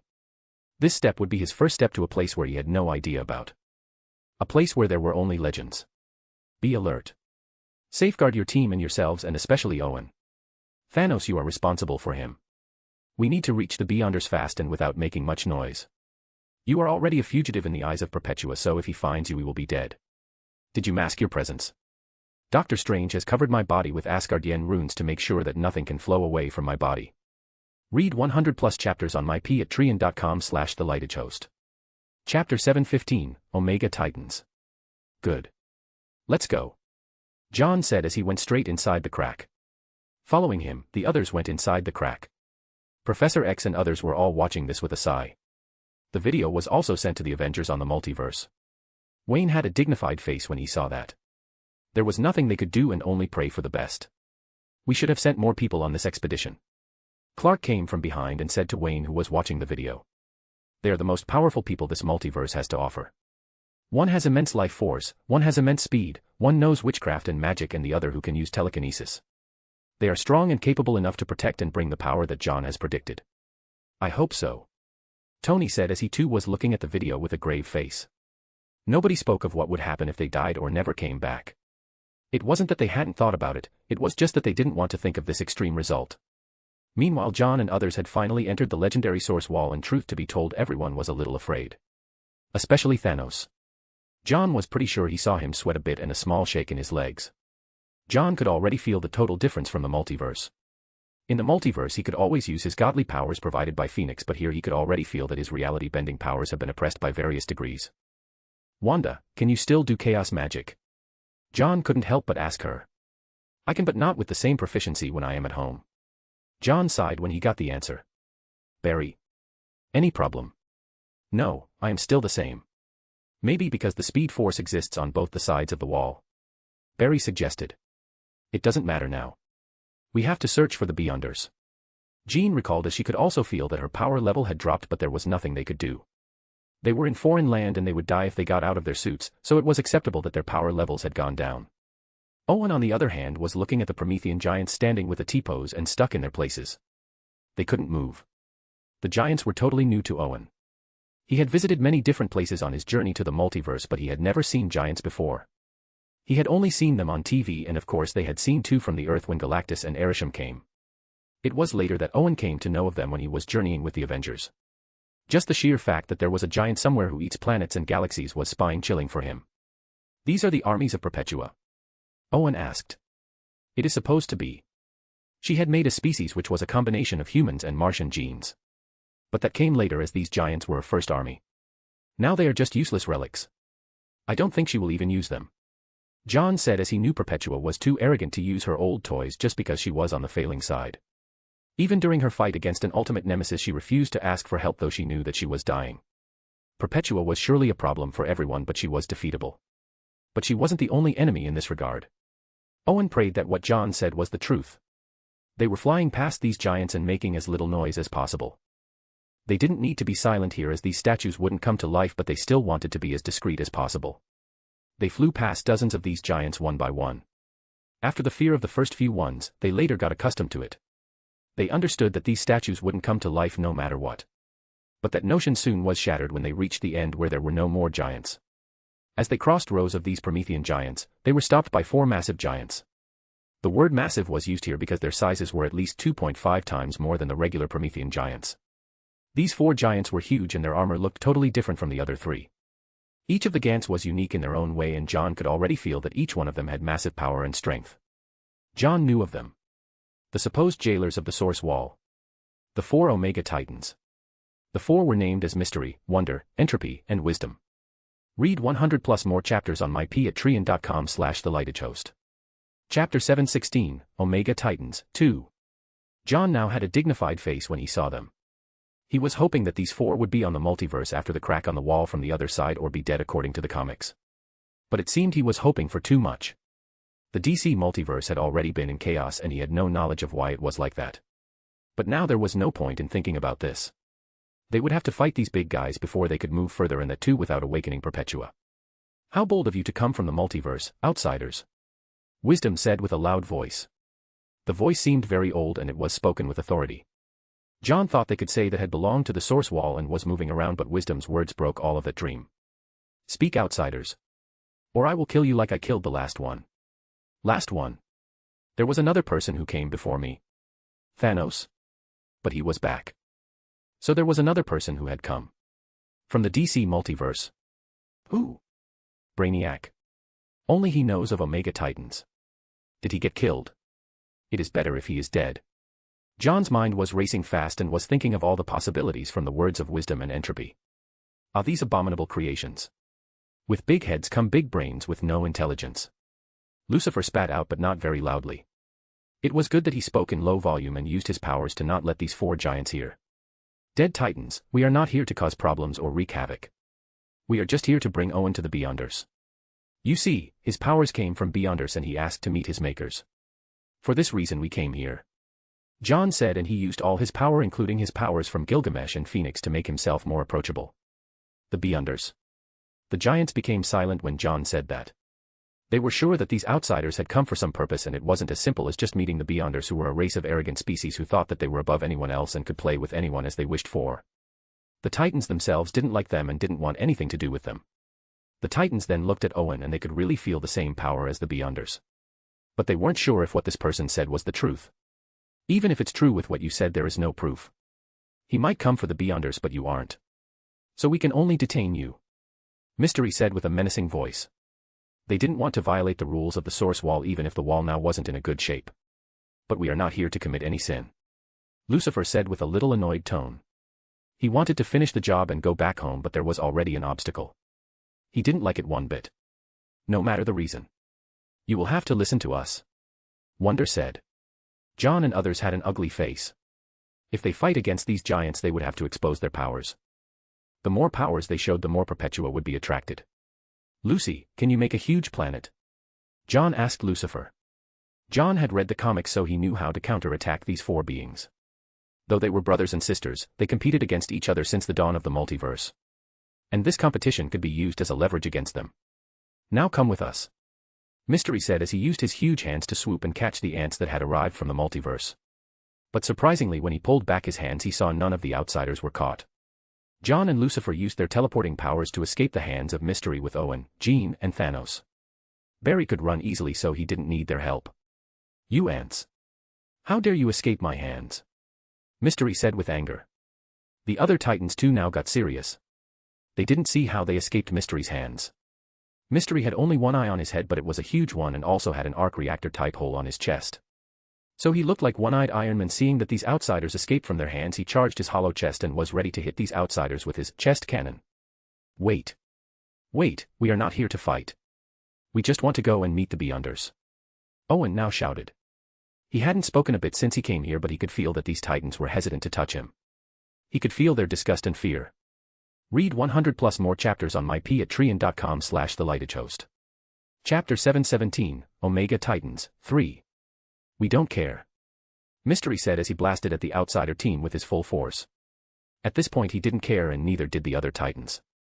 They have been here since the dawn of time and nothing could faze them. They had seen too much to care about small things, and especially not for someone who claimed to be from the Beyonders. No matter what, the Titans were kind of jailers here, and they did have high authority granted to them by the hand. John and others had to dodge the attack of Mystery. Fuck. Lucifer screamed as he dodged. John. Ideas. Barry asked as he took Thanos in his arms and ran fast to dodge the cannon. Everyone else was able to dodge, but only Wanda got a little affected by the cannon. Mystery was a powerful being and it was not easy. It was good that the suit worked like Black Panther's suit and she released the energy stored on her suit immediately. There is a limit of how much kinetic energy a suit can store. John wanted the anti-metal suit but even with the finest minds of the multiverse, but if they sued the anti-metal, then they would lose the protection that adamantium brought. At the end they scrapped the plan of using anti-metal and went for vibranium and adamantium. Wanda had to punch her hand in the air in order to release the stored energy. "Wanda, are you all right?" John asked as he flew to her side. "I am fine." "How to stop them?" Wanda asked. "Lucy, are you ready?" "You goddamn right I am. They almost ruined my high-priced suit," Lucy said as he started chanting some ancient words from his mouth. The Titans, seeing that the attack of Mystery 2 didn't work, were a little surprised. Mystery had used his cannon which had its own homing sense and would obliterate a person when it touches the opponent. But these people avoided the attack and the girl even took the force and was able to come out unscathed. "Who are you?" Wonder asked now with curiosity. Wonder the embodiment of advancement and dreams, so she was curious. "We will be your doom," Lucy said as he had finished chanting, and before the Titans could realize what was happening, there was a sudden emergence of a small ball right between the Titans and the team. The ball, which looked like it was made of mud, started to grow larger with a terrifying pace. And in the blink of an eye, the small ball had grown the size of a planet. The planet looked like a green one and there were all kinds of flora and fauna on it. Yes, John had asked Lucifer to make a lifelike planet. A planet which didn't have any sentient life and on it and only thing it had was ocean and vast lands of trees. John knew that they couldn't kill the Titans. And even if they do manage to kill the Titans, it will just alert Perpetua. It was still not time to fight her. So they went for the next big thing. Make a planet and let them fight. The Titans were supposed to plant cosmic seeds, and when the cosmic seeds grew into a tree, the 4 Omega Titans would then judge whose tree was bigger, and then the Titan whose tree was the largest would proceed to feed over the planet. This had been their way of competition since the beginning of time in the multiverse, and it was still the same. And thus John decided to ask Lucifer to make a huge planet. A planet that could easily sustain 4 godly trees and trigger the competition between them. John wasn't sure if their hunger for a planet was bigger or their conviction to destroy the outsiders were bigger. If this didn't work, John had already decided to get access to Speed Force for some time and just run away with Barry. Here teleportation wasn't working as easily as he could do in the multiverse. The planet stopped growing after it had grown to the size of Saturn. Titans, don't you want to compete against each other and see whose tree is bigger and then consume the planet? I have read about this in one of the books that the Omega Titans have been fighting and this for a long time. So here we give you a planet which has all the resources to plant your cosmic seeds. And then compete on this. How about you take this planet and let us go to the Beyonders? The Titans, who were already in defensive mode since the ball of the planet had emerged, was dumbfounded by the words of John. They couldn't make head and tail of it. Read 100+ chapters on myp@trian.com/thelightagehost. Chapter 718, The Journey. What? What did you say? Wonder was trembling when John spoke those words. Like him, all the others were shaking by the words of John.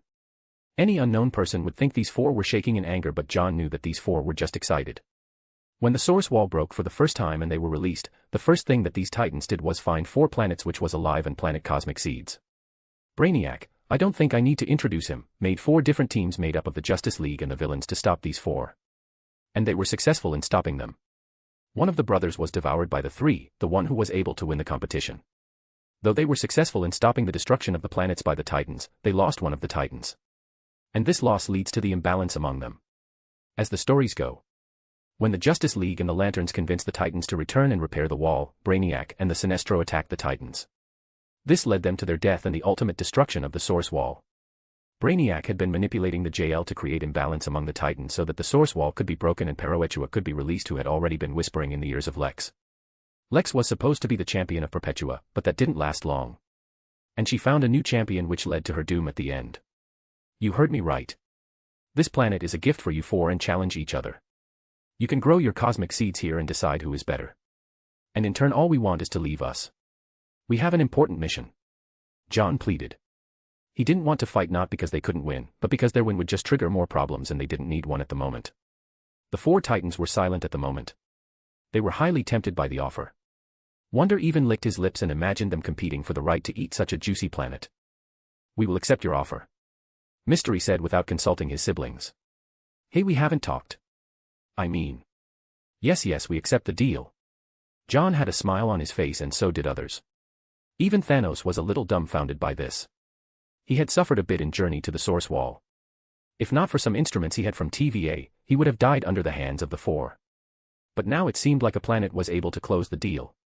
This is unbelievable. Thanos murmured under his breath. He had heard about John being the son of the Source Wall. Now he finally understood why he was called that by TVA and why they were afraid of him. Lucifer also sighed in relief when he heard that. He didn't want to spend his energy on making another planet. Changing reality here was not easy. He would rather fight the Titans than make another planet. Without caring about the presence of outsiders, they lowered and resized themselves on the planet. They stepped on the land and began making their own cosmic seeds in 4 different places on the planet. Phew. I thought we would have to fight these people. Wand said as she sighed in relief. They forgot about their hatred the moment they got our gift. What a bunch of ungrateful people. Barry murmured. Let's go, before they change their minds. Owen said as he flew away, followed by others. They didn't want to entangle more with these giants. And thus their journey continued. I can feel the power of the Beyonders. They are far away. Owen said. Good. Thanos, take the lead. We will follow. John ordered. Thanos didn't mind the fact that he was being used as bait for the enemies and figured out traps in this blank space while they were on their way to their destination.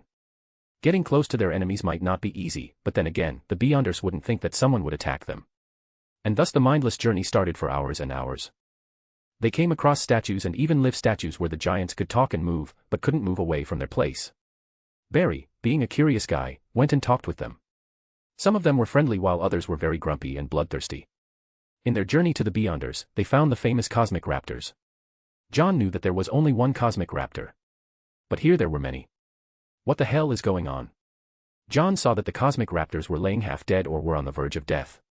He shuddered by the sights. Black blood was flowing out of their body and it looked like a bloody battle had ensued. Thanos, who was leading the team, had tears in his eyes when he saw this. He had never been overwhelmed like this before when he saw this scene. Read 100+ chapters on myp@trian.com/thelightedhost. Chapter 719, Cosmic Raptor. Cosmic couldn't be identified as a raptor actually. At most it could be called a huge black and shiny falcon. The size would be equivalent to that of a giant. And its main function was to look over Perpetua to make sure that she never escapes.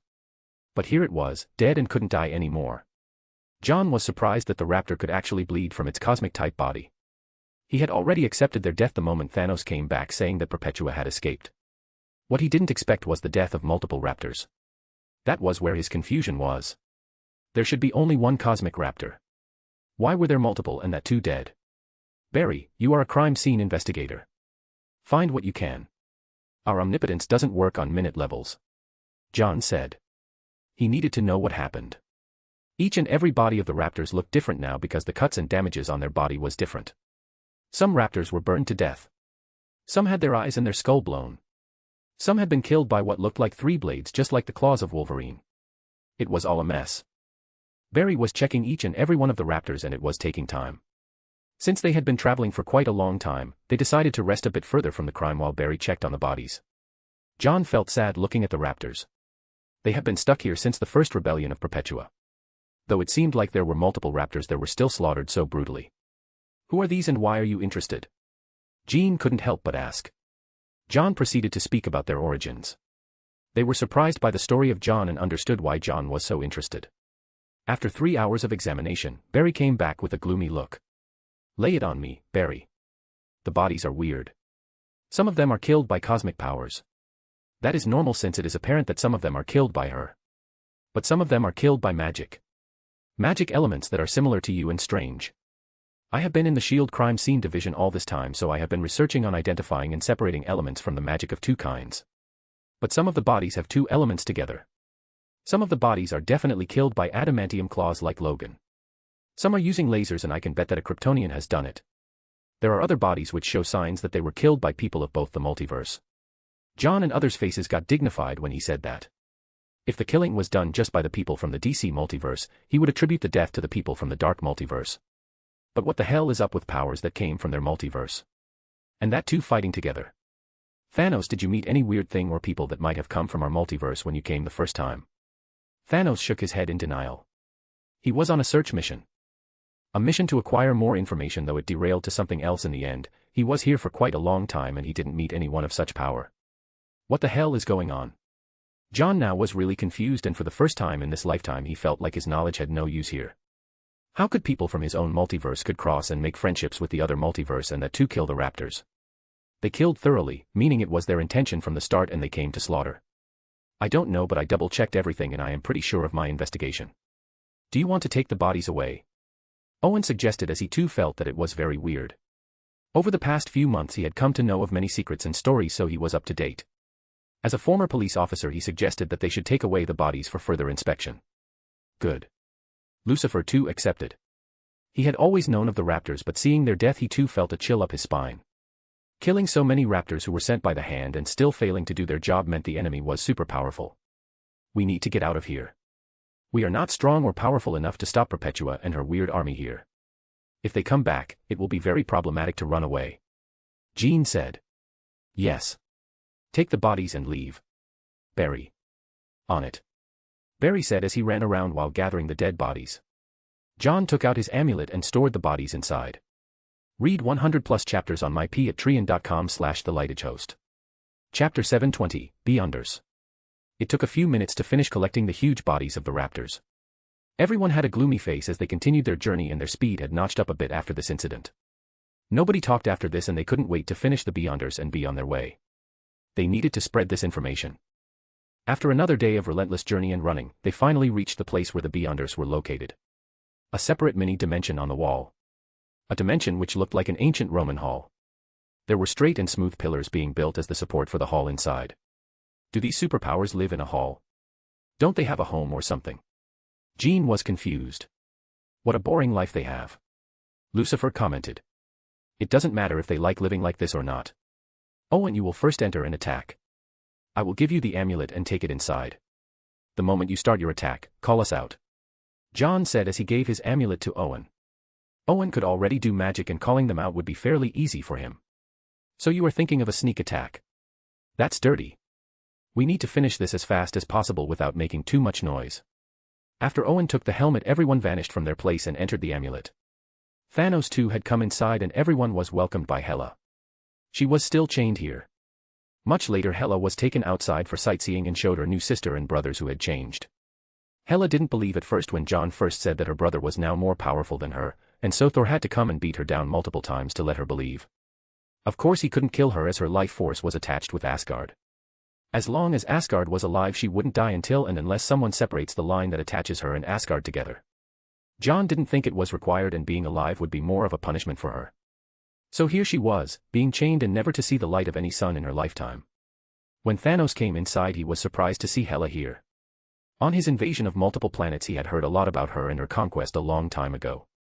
In a way, he admired her. But now, her presence just reminded him of his past and his foolishness. Without giving her any attention, all moved on a different floating island waiting for Owen to call them. They were ready to battle at any moment. Thanos was checking his weapon and guns. Tony had provided him with lots of weapons, both cold and hot, in the hopes that he would be helpful for the team. Beyonders have all the powers I can have and all the powers any god can have, but they have only one weakness, but this is very hard to exploit. John spoke. What is it? Wand asked in curiosity. They are liners. It means they can't move back or forward in time. Any time-related powers would be extremely detrimental to them. Of course the use of Owen is on the top, but time is their nemesis. But I don't have time-related powers. Jean said. Wanda, Lucifer, and I can use time-related powers like the power of aging on them, and they wouldn't be able to escape this cycle. Jean will be our support, and Thanos, you need to make sure none escape. If anyone escapes, you need to inform us. John said as their omnipotence had no use here. Thanos nodded his head. He was self-aware of how powerful he was. Meanwhile John had worn his helmet of fate. It had been some time since he wore it. His reality-bending powers were enough to do his work. But now he needed all the weapons in his arsenal. He brought out Soul Sagna from his vault and kept it in his hand. And then he looked at his Omnitrix. The moment he would be called he would change to Alien X and fight. The Beyonders were able to kill all the abstract beings and gods easily, so he wasn't that arrogant to think that he was infinitely better than the gods of their multiverse. He had an edge for sure over them for sure due to various tricks, but here there were multiple Beyonders. John and others were waiting patiently for the call. This fight would determine if their multiverse would survive the first attack. If they lose here, they would have to flee for a long time. John knew what might happen if the Beyonders succeeded, but he didn't want to think about it. Read 100 plus chapters on my p at rayon.com/thelightagehost. Chapter 721, Beyonders, 2. You are applying the same strategy as we did in Hell. This will blow up in your face. Wanda said as she sat and waited for Owen to call them. I know, but is there any better option to sneak attack? I know that the chances of sneak attack are very less, probably less than 1%, but at least we can try. Owen is the main candidate here who can fight and bring them down. Wait, are you both talking about Mephisto? Jean asked as she was confused about what John meant about Hell. Yes. Hell has been replaced and Mephisto is dead. John said as he remembered that the death of his has never been announced to the multiverse and people still don't know about him. Of course, the Ghost Riders of different universes might have known this and they were probably having the times of their lives. Though all Ghost Riders were not necessarily influenced by Mephisto, he did have his sway on many of them. In fact, in one universe, the Ghost Rider was Punisher and he was a menace to the universe and Mephisto and even went after the major criminals of his universe. When did that happen? Jean was from 616 Southwest. Of course she knew all the major antagonists, especially someone like Mephisto. Few years back. Why? Johnny didn't speak about it. John asked as he was polishing his jagged huge sword with a piece of cloth. The sword had a red shine on its edge and everyone was able to feel the heat emitting from it. No. Jean shook her head. She was surprised that John and his team were even able to take down such an ancient being who had been causing havoc all over the multiverse with his minions. Wanda then spoke to Jean about how they did it and how they were able to take down Mephisto. John, on the other hand, was thinking about his plan and the ways to bring down the Beyonders. The comics had never been comprehensive about how Doom and Molecule Men were able to take down the Beyonders. Doctor Strange was on this mission and he even got the chance to be one of the most powerful Strange, but for some reason he gave that up and the power was given to Doom. And thus he went on to become God Doom. John was sure Owen would again give the choices to them after the defeat of the Beyonders and was thinking who will take over the mantle of godhood this time. As he was thinking of these random thoughts and plans of the future, John already felt the call of Owen and was brought out. John didn't even speak a word. The moment he came out he took a swing of his huge sword to all the surrounding directions. He had already instructed mentally to Owen to take his head down to avoid being hit by a sword, and so did the others. The fire flowed in 360 directions. They were standing on the platform which was levitating high on air without any support or energy source. It looked like magic and there were people sitting on their seats. It looked like it was there on the sets of Indiana Jones and the Kingdom of Crystal Skull, where in this case the crystal skulls were alive and had flesh. John could only make out this bit as the huge hall was instantly lit up by the fire and he was sure that it would take time to douse the fire as the fire was magical and it worked on a different system altogether than the Beyonders' power. Owen, how is the situation? John asked after he made the move. Owen had an ugly look on his face. What is the matter, Owen? Jean asked, seeing a not-so-good look on his face. There is another person who is present in the room and he looks like one of us. Owen said. What? John and others were taken aback by the word of Owen. Another person? Who? Wanda asked. Owen just moved his head and looked in a certain direction. The fire which was burning brightly and was lighting up the hall was finally being extinguished gradually. They had already predicted that John's move would have no effect on the Beyonders.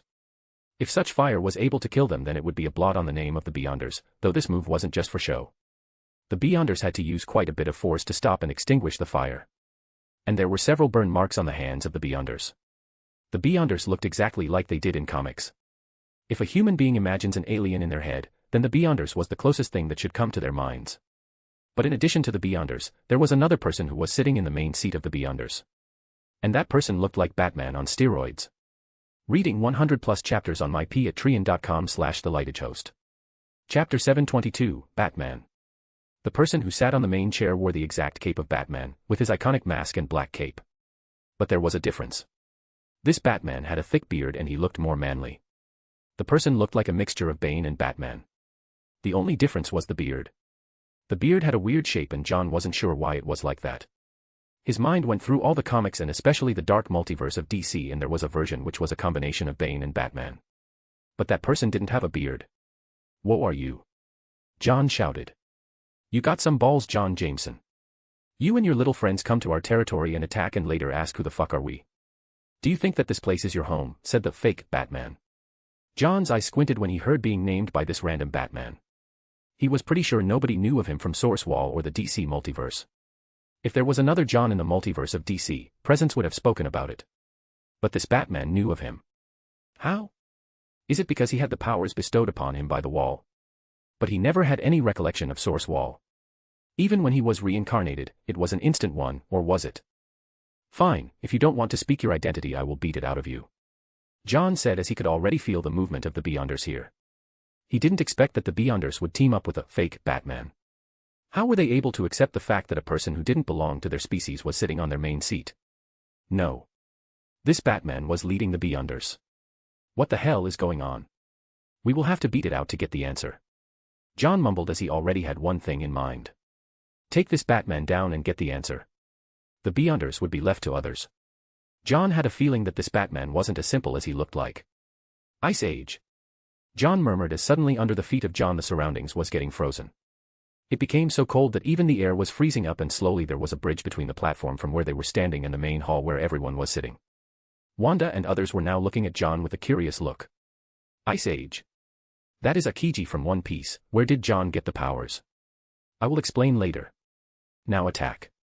John said as he saw that he was getting weird looks from everyone. Thanos didn't seem to care that John had frozen up the air and he was the first person to attack the Beyonders. Thanos had made it a point to redeem himself here so he was the first person. Wanda, Barry, and Lucifer followed him. Owen was the last. The main point here was to secure the life of Owen while bringing the powers of the Beyonders. John appeared near Batman with a single move. He used the Sora from One Piece and used his leg to hit Batman with all his strength. Batman dodged this with a side step while he took out his katana to take a swing at John. John couldn't avoid the katana and he didn't try to dodge either. The katana which had randomly appeared at the hand of Batman went through the torso of John and the blade came out from the other side. The blade seemed like it went through the frozen hell as there was frozen ice all over the blade. It looked terrible and the blade would for sure break in the next move if it hit something hard. Batman looked at his blade with contemplation, not at all surprised that his blade had just gone through the body of the opponent. He did say that you will be terrifyingly powerful, now I get the gist of it. Batman said in a loud tone. John was still in limbo. A Batman who used a katana. What the hell? Was this Batman from the Japanese old times? He doesn't remember any dark multiverse story where Batman belonged to Japan. Even during the war none of such forms were shown in the comics. Most of the Batman was under Robin King and all looked the same. Who are you? John asked again and now his tone was more demanding. Oh. Don't be impatient. He said that you have knowledge of us too. Batman said. Who said that? Your nightmare. Batman said as now he used batarangs to throw at John. These batarangs were laden with bombs. The batarangs got struck at the cold icy body of John and blasted with a huge explosion. The explosion was loud enough to attract the attention of others who were fighting around. The Beyonders have come together to take on this small team that John had brought. Read 100 more chapters on mypatreon.com/thelightagehost. Chapter 723, Dark Claw. After the smoke receded, everyone who had stopped the fight saw John standing where he was and nothing had happened to him which was expected. His teammates were little concerned because the laws of the multiverse didn't apply here and many things were different. But it seemed they were overthinking a bit and John was still as powerful as before. But John knew that the explosion with the batarangs wasn't as simple as it looked. His natural barriers of magic weren't able to stop the batarangs. Magic had just failed John and that too against a Batman variant. This was really wrong on so many levels. Batman who was immune to magic. Though Phoenix Force would have easily stopped the explosion from hurting him he didn't need to use that power. He just used elementalization of magma from Akainu and avoided any small injuries from the batarangs. Now John was pissed. He didn't say a word and covered the floor with dark-colored particles. The power of Blackbeard, the dark fruit. He used the gravity power on everyone present except for his present. Since the floor was frozen and they could walk on it, there was no problem in covering the entirety of the hall. Batman now had a solemn face seeing this as he could feel he was being sucked into these dark particles and the gravity was slowly getting higher. Wanda and Barry who were in the safe zone could easily recognize what it was and what John had just done. How many devil fruits did you eat? Barry shouted to ask. Too many. Let's get this over with. Owen said as he used a dagger which he had just conjured out of thin and drove it right through the heart of the nearest Beyonder. The gravity pull was a welcome move for John's allies and Owen just used the distraction as a weapon to kill one.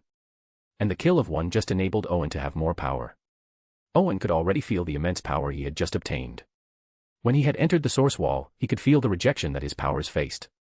He was not even 50% of his old power and was only able to do some simple things which he was able to do when he first went to hunt other Owens over the multiverse. But now he felt more powerful than ever before. With his capacity crossing the 200% of this previous power. Thanos and everyone just looked at John with surprise as he did what others had failed to take advantage of. Killing a Beyonder and taking the power. John meanwhile didn't care if Owen got new power or not. He appeared near Batman and gave a kick on his right side with the strongest power. He used Ryu, internal destruction, on his leg and hit him right on his right hand. Batman wasn't able to move well due to gravity and only had enough time to lift his hand to defend. But the power of hockey did the job. His hand disintegrated and blasted away with his full hand. Nothing remained except for a skeleton hand. But the skeleton hand was what surprised John. The hand was silver in color and was shiny.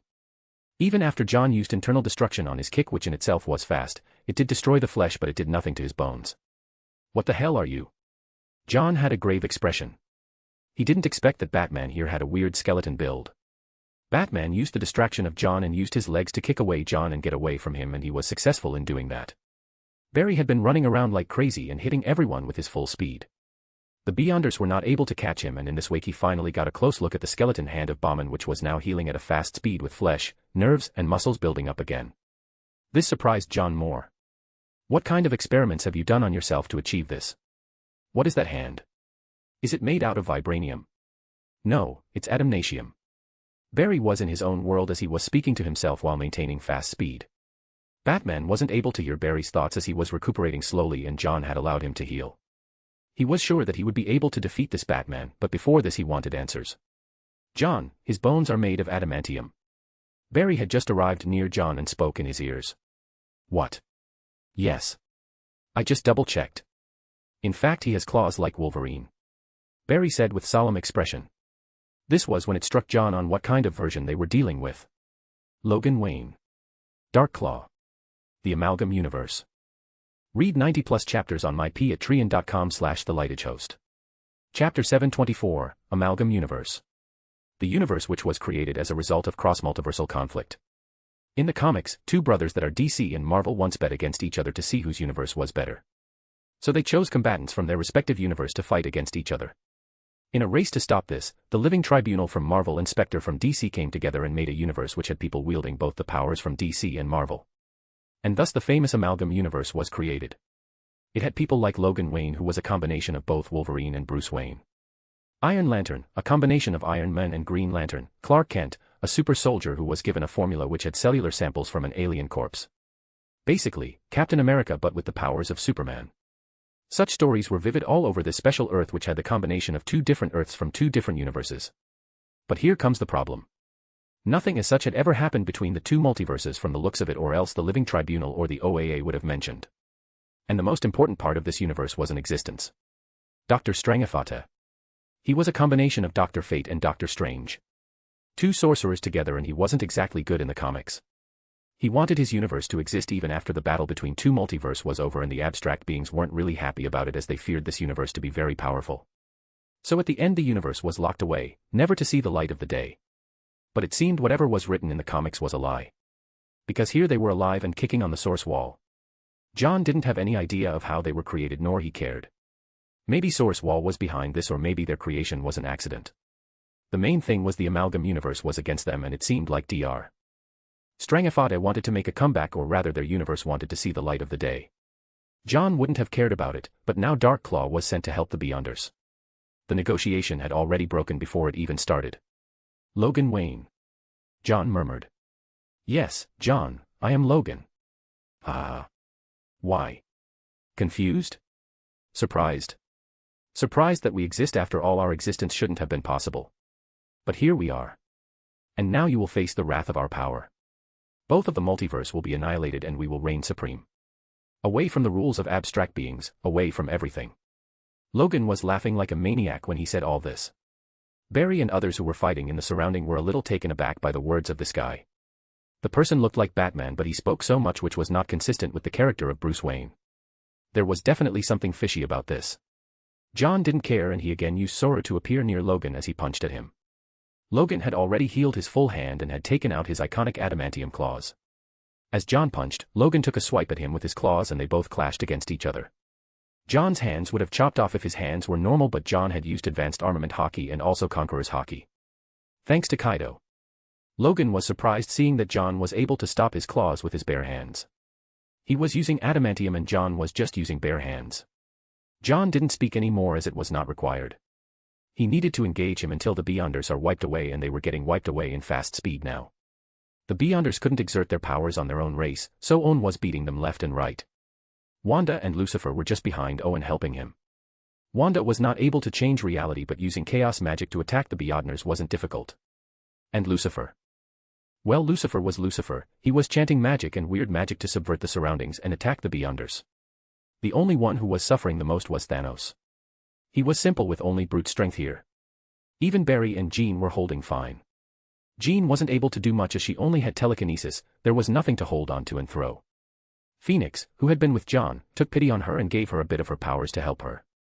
Thus she was doing fine even if she wasn't exactly helpful in this war. But distracting the opponents was fine. Thanos was the only one who took full brunt of the anger of Beyonders and was tossed around. It was good that he had the body of the Eternals, or else he would have died. Read 90+ chapters on myp@trian.com/thelightagehost. Chapter 725, Amalgam Universe, 2. John were now fighting in close combat with Logan while him using hockey. Kicks, punches, elbow knocks, all moves that they both had learned in their lifetime was used in this fight. Fighting a hybrid of Logan and Bruce is really annoying. John thought as Wayne was known to have practiced every form of combat known to mankind and Logan had the experience of long age. He was basically fighting a person who had more than 80 years of experience. This was terrifying. And of course the healing factor. And surprisingly Logan didn't feel stop the killing of the Beyonders.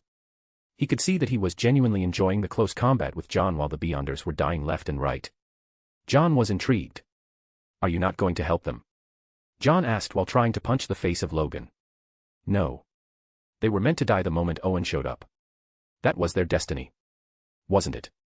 Logan said he was trying to off-balance John. But you are their leader. John said.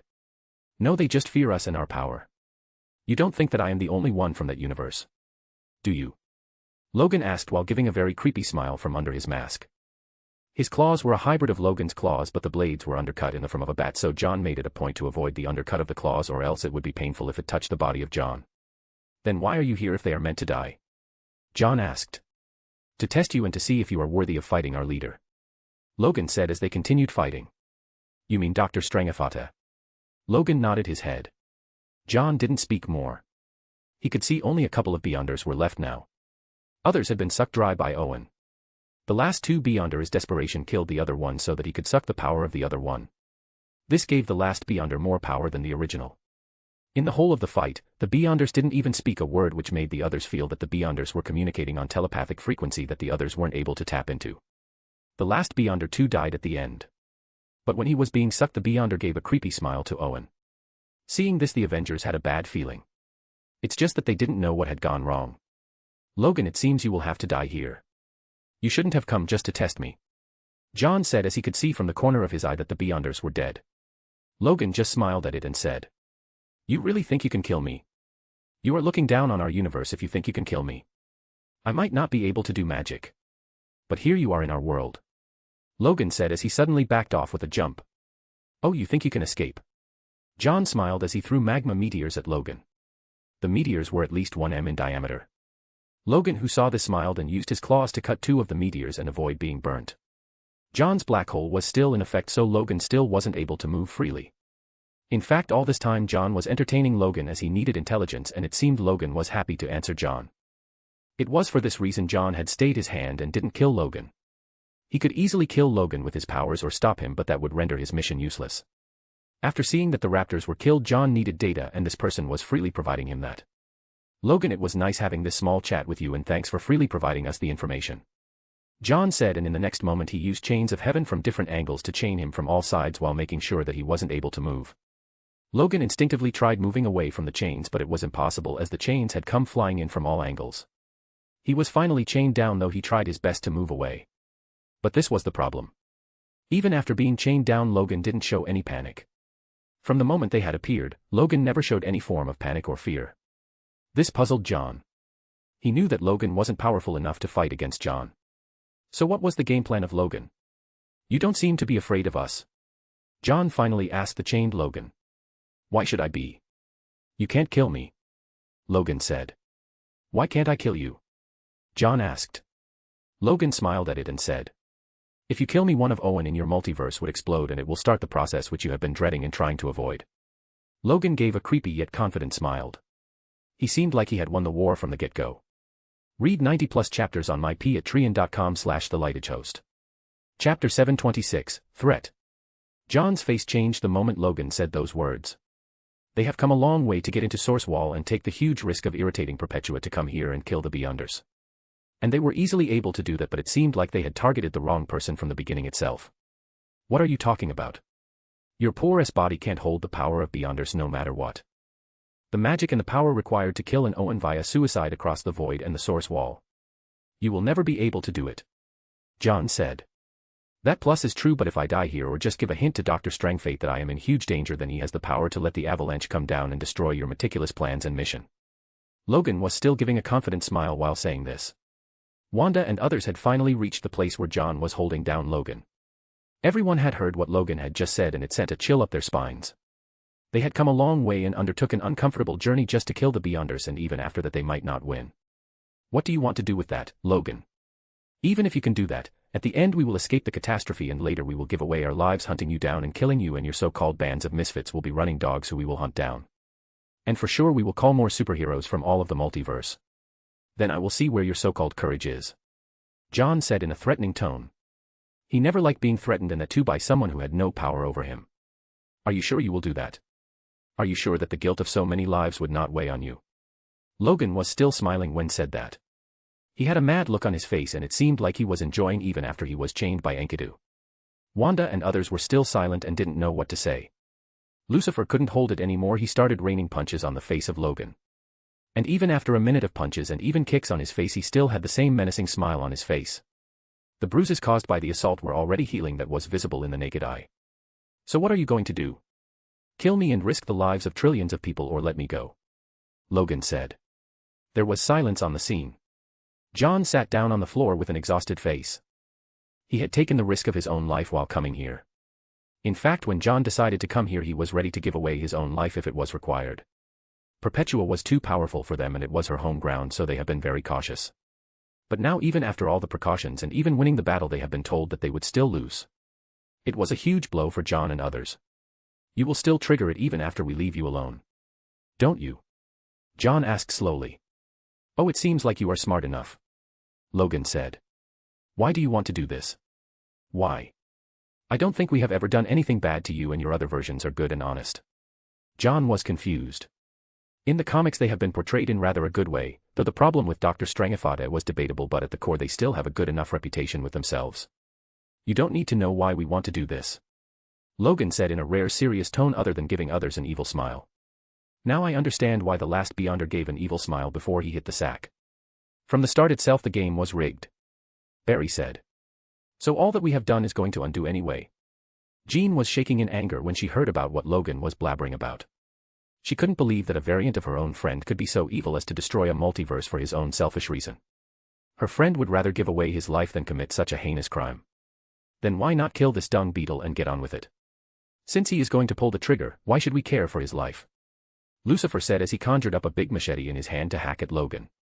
He wasn't reconciled that their multiverse might die, and that too with a bang.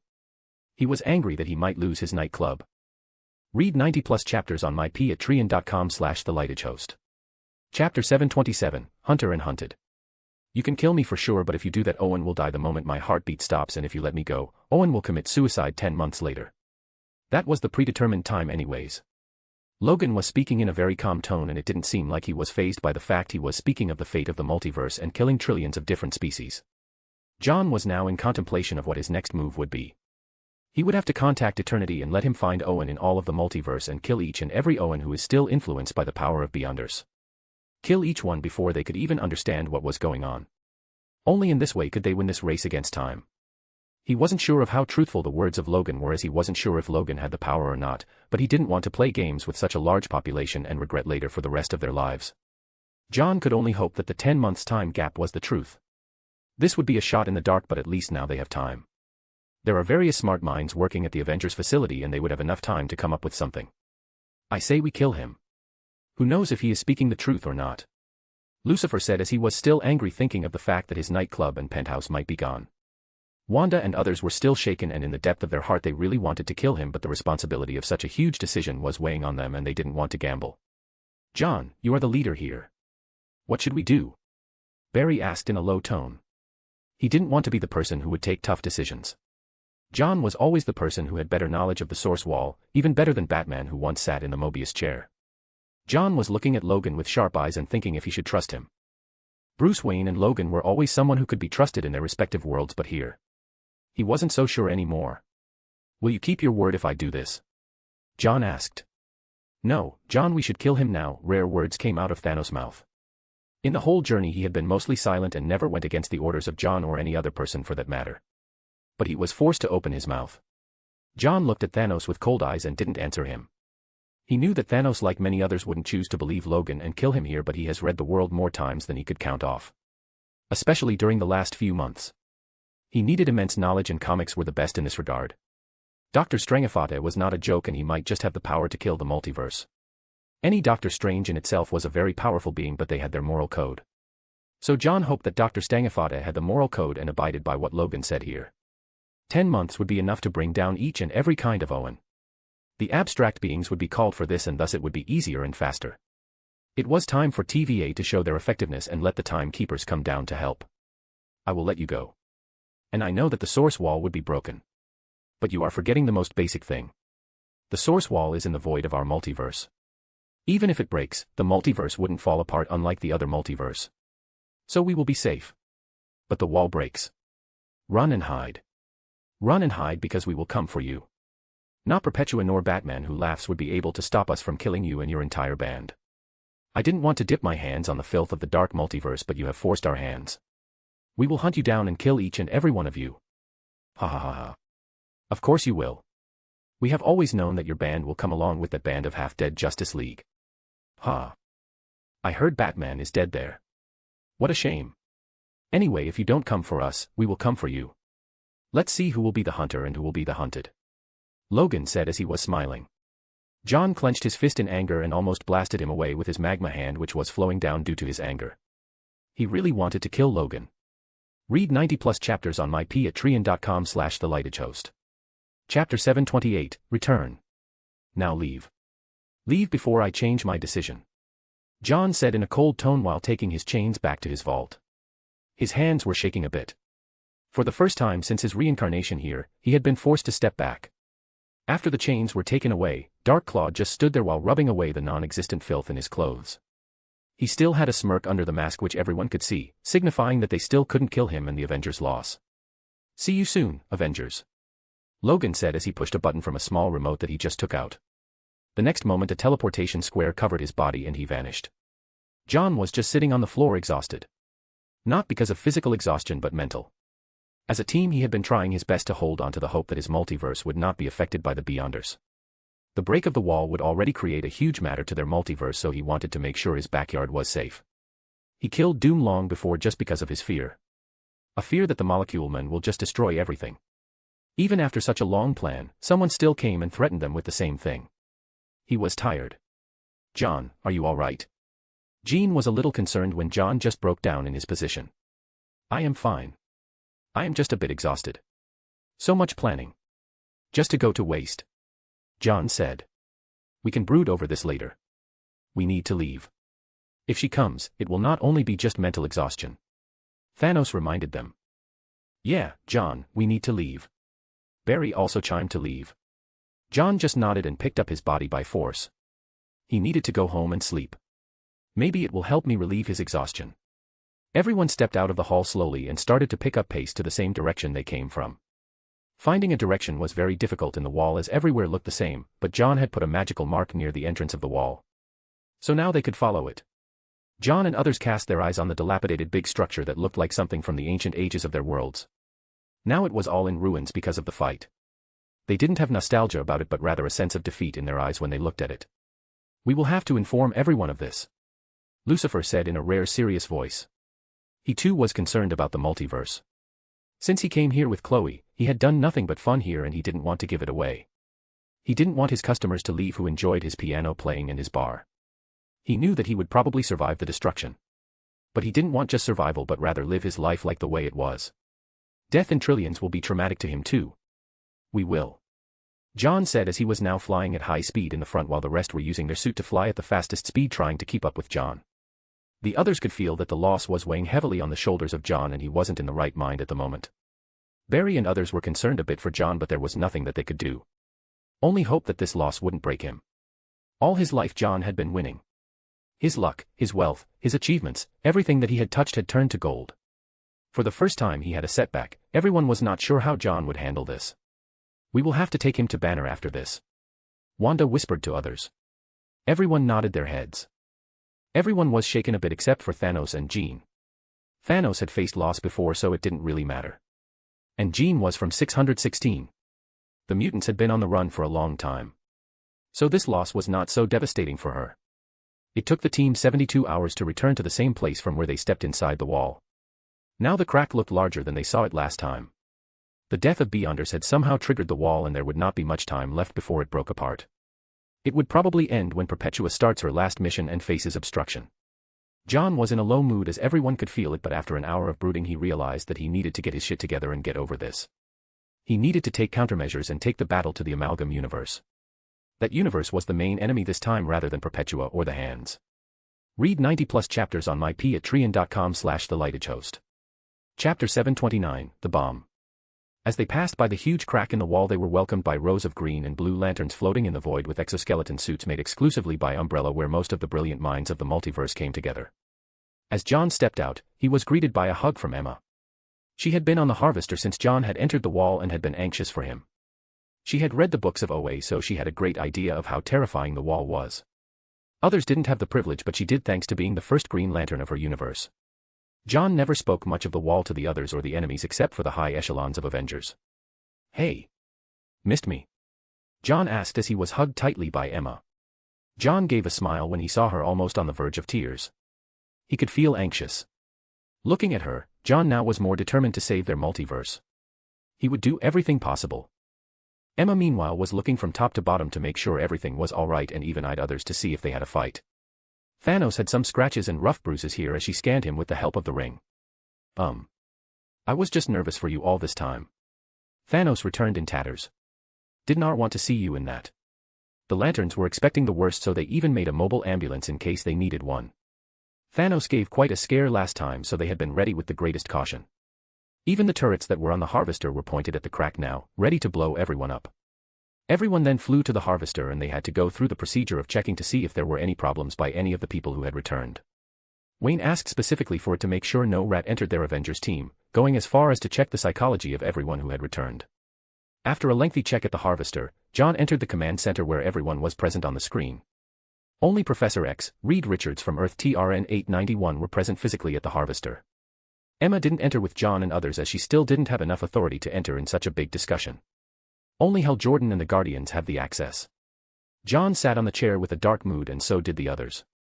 "Tell me you killed them." Tony was the first to break the silence from the other side of the screen. "We killed them." Jean gave the answer in a flat tone. "Then we should pop champagne and celebrate.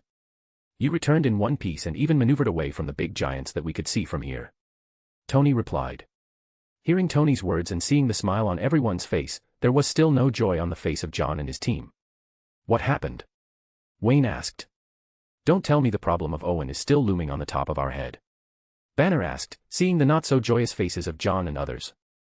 "My other variants have 10 months to live. Or they will die. I have escaped that cycle but others didn't, so we still haven't won."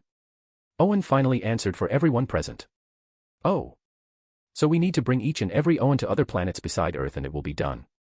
"Yes." Captain America asked. "Theoretically yes. The beginning we didn't touch each and every Owen in the fear that they might alert the Beyonders and detonate. Since they are dead, it should be fine." Diana said. "Wait. If Beyonders are dead then how come we have 10 months? How is the timing so perfect?" Clark finally saw the loophole in the words of Owen. "It is because the real controllers were never the Beyonders, but an organization that belongs to a particular universe which has been living inside the wall from God knows when." John replied. "A universe inside the wall? Another universe?" People were dumbfounded by the words of John. They had always known that they were people living inside the wall, but a universe inside the wall. This was new. "What is special about the wall?" Naruto asked. "This universe has a combination of people that belong to both the multiverse. We came across Dark Claw, aka Logan Wayne. A person who has the mutant gene of Wolverine and the merits of Batman hailing from Gotham City of his Earth. And that is just one of them. The person who is leading them is a combination of Dr. Fate and Dr. Strange, or commonly known as Dr. Strangafata. What? What the fuck? Read 90+ chapters on my patreon.com/thelightagehost. Chapter 730, Out of the Window. What are you talking about? Batman got up from his seat and asked in a sharp tone. He just heard a version of himself was evil and that too a combination of another person from the native multiverse. I will explain to you when I reach the multiverse. We need more people in this conversation and help will be required. John said as he didn't want to repeat to others what he was going to say. He would have to say the same thing to others too. He didn't have enough patience, nor the time to do that. The others too didn't push it. If they wanted to know more they could ask the others about their journey while they were returning. John was in no mood to talk much in the meeting. All right. Come to the ring. We are waiting for you. Clark had an anxious face just like others. Actually, John didn't want to attend this meeting and go straight to the ring to speak, but he knew that the people were anxious to know what had happened. Oblivion, you there? John shouted after coming out of the command center. After a second of silence, a dark figure wrapped in a cloak levitated near him and looked at him with hollow eyes. Oblivion didn't reply and just looked at him with no expression whatsoever. Tell the others to come to the ring. We have a major problem.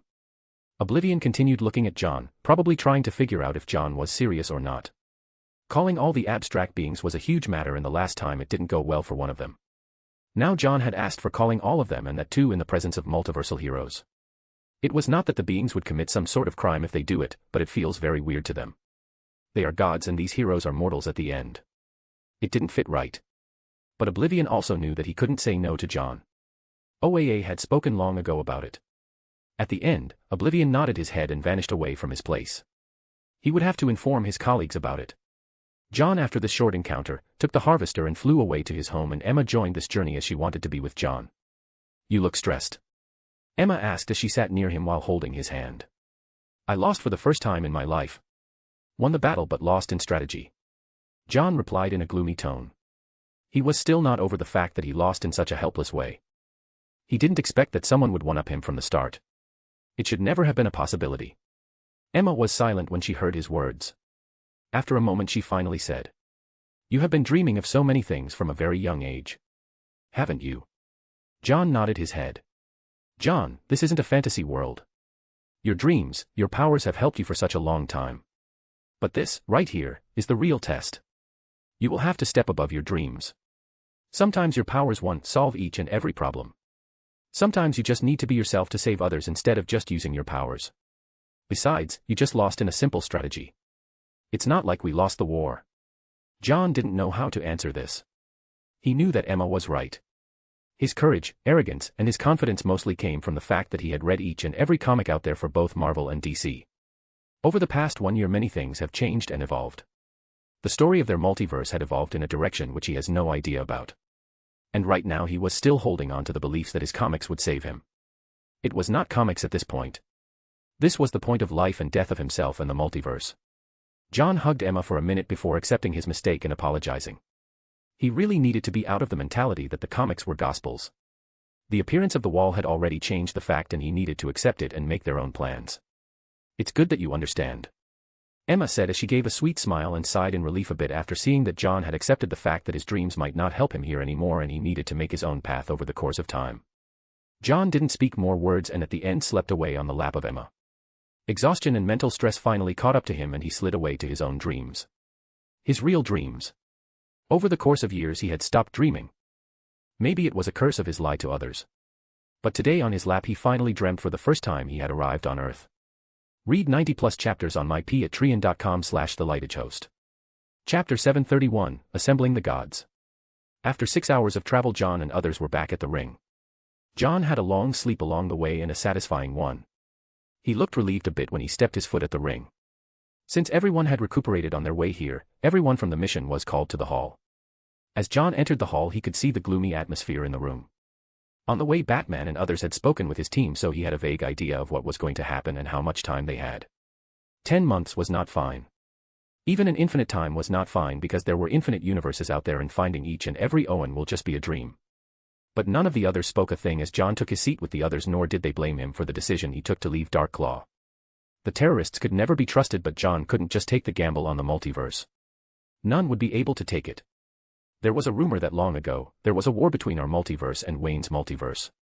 The best heroes of both the worlds were chosen and were made to fight against each other for supremacy and to see who was better than the other. So in order to counter it, the Spectre and the Living Tribunal came together to make an universe. An universe unique to its own. An universe which has people that has characteristics of both the multiverse. John finally spoke about the legends that he had read to others. On his way he didn't speak of the origin of that unique universe, and thus he needed to make it clear to everyone as everyone was anxious. This is a lie. I have never made any such universe. A voice from the door came. Everyone moved their heads to see who was brave enough to enter such a high-profile place without GAIA informing them. But when the people saw their faces, none of them went to speak up against their new guests. Some of the people here had met these existences before, and those who had come across them, they were given prior notice about them. The people present were surprised that these abstract beings had shown up. Many of them guessed that it was John who might have asked for their presence in the meeting. They were the Living Tribunal, Death, Oblivion, In-Betweener, Eternity, and Infinity. They were in human heights as opposed to being the normal giants that they were. Even though they were the same heights as average humans, their facial features were the same, so everyone who was up to speed with the abstract beings of the multiverse had an idea of who they were. Welcome to the ring, esteemed guests. Clark got up from his seat and greeted. Everyone in the room got up from their seats and greeted them too, as no matter what, they were the gods of their multiverse. Their multiverse was alive and fine because of their existence. Thanks for being so hospitable. Infinity said in her feminine voice and took an empty seat which was just made for them. Everyone got to sit except for Death, as giving her anything would just make it crumble. Death gave a deep glare to each of the abstract beings, but there was nothing that she could do to change it. He would have to just stand at her place and not be awkward in front of everyone. I didn't make any such universe which has characteristics of both multiverses, the Living Tribunal spoke again with his deep voice. Except for Infinity, none of the abstract beings spoke another word, and it was apparent that only the Living Tribunal had the lean to speak up here. Last time they spoke because John was a special entity and there were not many people present, but here there were representatives from different multiverses and it would not fit well to speak much in the presence of the mortals. I know, and as I said before, that it was just a rumor. I have no clue about how this universe came into being and that too in the wall. But one of them definitely has the characteristics of both the multiverse. Assuming that what I have dreamt about is true, then their universe is really special and they have the powers joined together. So what are we being threatened with? The Living Tribunal asked. We have been given 10 months to live. John replied. What? Yes. But it's not absolute. There is a way to escape this predicament. You must have known that Owen here has been traveling the multiverse and killing his counterparts. It's because Owen's power comes from Beyonders. But essentially Owen is a time bomb made by the Beyonders. If we kill each and every Owen that is powered by the Beyonders in the infinite universe out there, we should be safe for the time being. John said as that was his plan. Read 90+ chapters on mypatreon.com/thelightedgehost. Chapter 732, Plans. Who gave that timeline? Death was seething in her place when she roared. The surrounding floor and things were decaying fast as she was seemingly very agitated. Many people present in the hall gulped down seeing the anger of her. And even the other gods were angry. The in-betweener was looking at John with glaring eyes. His eyes seemed to be saying that this debacle was because of John. But he didn't dare to say it out loud. The presence of the Living Tribunal and OAA's promise of full rule over the gods to John was threatening enough. Even Infinity spoke to him before and warned him not to make any rash decisions, or else none of the gods would be able to save him. The person who is the head of the said universe can be said as a combined version of me and Doctor Strange. He might not have all the powers that we have, but he definitely is a master of sorcery and magic. John said as he finally spoke of Dr. Strangafata. Then John explained everyone present of the universe that is supposed to be in the dangers. In the end they threatened us with 10 months. I have called you here because we will need your help to kill or displace the Owen that are left in the multiverse into any other planet excluding Earth. Earth is the center of the universe of the multiverse, and destruction of a single Earth will just lead to the collapse of the multiverse. First tell me, why the hell will you let an enemy slip through your fingers? In-betweener asked in a glaring tone. If I haven't done that, they would have triggered Owen and it would have led to the fast collapse instead of the buffer time we have now. John wasn't angry because of the question of in-betweener. He had another headache to bear rather than entertain a self-glorified god. Why did they even bother to give us such a timeline? Giving us 10 months means we will be able to avert it. The Living Tribunal was confused. Those who had a general idea of how the psychology of the villains work would be easily able to discern that something was wrong here. Giving them 10 months was too long. And that too just for saving one person from their universe. It was understandable that Dark Claw was an important person in their universe. But any villain would easily choose to sacrifice one of his pawns easily to secure his ambition and dream. So why the 10 months for Dark Claw? Maybe even if we save the multiverse we are doomed. 616 Reed finally put his thoughts and the thoughts of others on the table. They got a general idea of what was going to happen and they had already expected the worst. There was a somber environment in the room after Reed said that. Even John was expecting that. Their multiverse was doomed and no matter what after the break of the wall, nothing would remain the same. All they could do was wait and see how it pans out. So even if we save the multiverse from claws of Beyonders we might all go straight to destruction. It seems like it. John said. We can't think of this right now. We need to take one step at a time. Clark said to calm the nerves of everyone present. If the people present in the room weren't strong-minded it might have led to panic or other forms of violence. Nobody in their right minds would like to hear that their world, their life, their existence in all forms would soon come to an end no matter the struggle. It was good that only the strong and worthy people were sitting at the hall now and none of the conversation would ever be public or else there would be public outrage and collapse of society. You need us to kill the Owens? Death asked, finally thinking of the main point that they needed to tackle right now. We can't go to each universe and kill Owen. So I would ask for help from the Living Tribunal, Eternity, and Death to be the judge, jury and executioner for this project. John said. I can't kill people. I am only the protector of life. Eternity said with a bland emotionless tone. I know and so for this reason I asked for Death's interference. Eternity can search for Owen and the Living Tribunal can be the judge. If you need any help or people from us, we would be ready to provide people. John pitched his idea of how to handle the various versions of Owen out there. Fine. We will take some of the guys here for help. Death said as she made a sound with her tongue inside the mask. Everyone got a chill in their spines with that sound alone. Read 90 more chapters on mypatreon.com/thelightedgehost. Chapter 733, Plans, 2. Those who are in favor of this plan please nod. The Living Tribunal said and all of the 3 heads that were attached to his head nodded along with the main head. The Living Tribunal has 3 heads and each head had a different name and function so in order to reach a consensus. The other abstract beings too nodded their heads and everyone reached the same decision. Even In-Betweener too agreed to it. So we will deal with Owen. What about Dr. Strangafate? Infinity asked as like others she was concerned for the multiverse. That is the second reason why I had called you here. What do you want us to do or rather what can we all do together? Do we launch an attack on the wall to bring him down or wait for the wall to break on its own and then attack with all our strength? John said. Wayne and others too were silent on this. Owen was not a problem after John confronted Dark Claw. He knew that there are many universes out there but it would be very easy for Owens to die. He just needed a nod from Death and Eternity. With the multiversal omniscience of Eternity and the power to kill and destroy everything with the help of Death. This would be a walk in the park for them. Of course they would have to agree to do that at the beginning which John was sure that he would be able to convince. In fact John had a feeling that giving him 10 months would be a win for John and this statement was also known by Dr. Strangafate. It's just that John was confused about why his counterpart would allow them to have the head start when he knew that he would fail. Or maybe he didn't know that OAA had given John full reins and was still thinking that they would be helpless like Dr. Doom. If he was thinking that they would be helpless like Doom then it meant that Dr. Strangafate didn't have omniscience like John was expecting him to have. That would be great news for John and others. But if it wasn't then it meant that he had some other plans, probably more dangerous than John had any idea about. Or others for that matter. Everyone now was contemplating what should be done and what they could do. Finally it was Orochimaru who stood up and spoke in his own snake-like hiss. We can send some ninjas and shinigamis to the wall for scout operation. If they could return with more intelligence then it would be better. Orochimaru was the captain of one of the stealth teams so he had enough hold to speak up on the meeting. And what Orochimaru said was sensible. John was also thinking the same. Sending a small throwaway team for reconnaissance was possible and it could be done with no casualties of high-level members. Though it sounded harsh, for John it didn't really matter. These were his summons and if required he could always bring them to life. So John was up for it, but of course all the abstract beings and the Avengers would have to give a green signal to it. And for that he wouldn't manipulate their decision. Sending a scouting team in itself was a big thing and he didn't want to take any wrong step here. Especially now, when he has no idea of what the future will be like. Then we will have to make a team with enough power to go into the wall and come back with results. Byakuya said. Though the Kages and Shinigamis were ready to accept the death of the underlings, not all of the Avengers were ready for this. Especially Captain America and Clark. In the beginning itself they were not okay with armies being made and trained for war. But they also knew that this was necessary. Though they had an ugly face while this discussion started they didn't oppose it. At the end the fate of the multiverse was at stake. After everyone agreed with sending the team, they started making plans of how to approach that universe and what equipment they required. Especially Reed.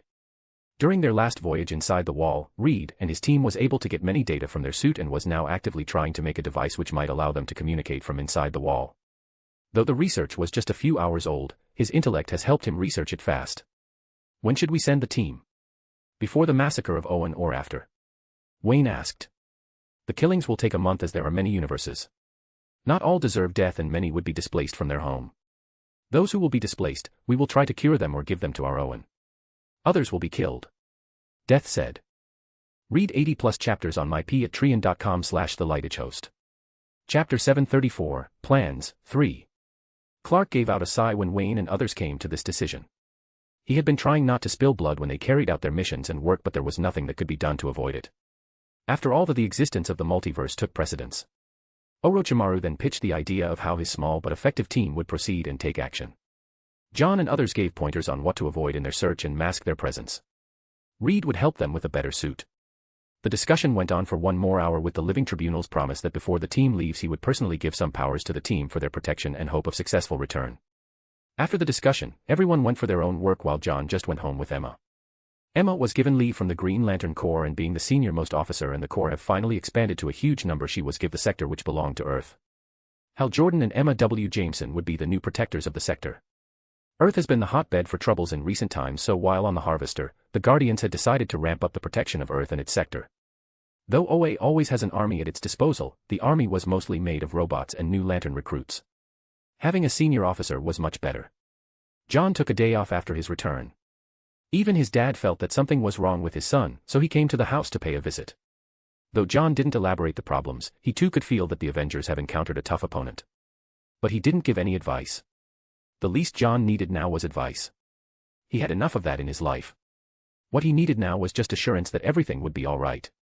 Even Phoenix, who didn't like to speak much, had come out and told John to man up and just face the world instead of trying to save everything and relying on his dreamlike powers. Though John did understand that he still wanted to save everyone. He didn't want a battle world-like situation after the break of the multiverse. Though he would have enough power by then to restart the multiverse with the help of Franklin Richards, son of Reed Richards, one of the most powerful mutants if not the most powerful mutant, he essentially restarted the multiverse with the help of Owen after God Doom died. So he is responsible for the new continuity of Marvel Multiverse that we are seeing and reading now. But it would mean the death of the existing multiverse and restarting everything. 99.9% of the people would not even remember what had happened and they would be easily brought back. But those who do remember the previous death, they would be scarred for life. And John wanted to avoid that. The pain, the death of trillions of people. And now if the wall breaks in the future, they wouldn't even know if restarting the multiverse was possible or not. So John wanted to avoid this by any chance possible. And killing this new sorcerer would be the start. They had a few months for preparation and then they would be ready to launch the war that would define their existence. Jameson had no idea of how deep the waters were for the Avengers, but he hoped that everything would be back to normal as soon as possible.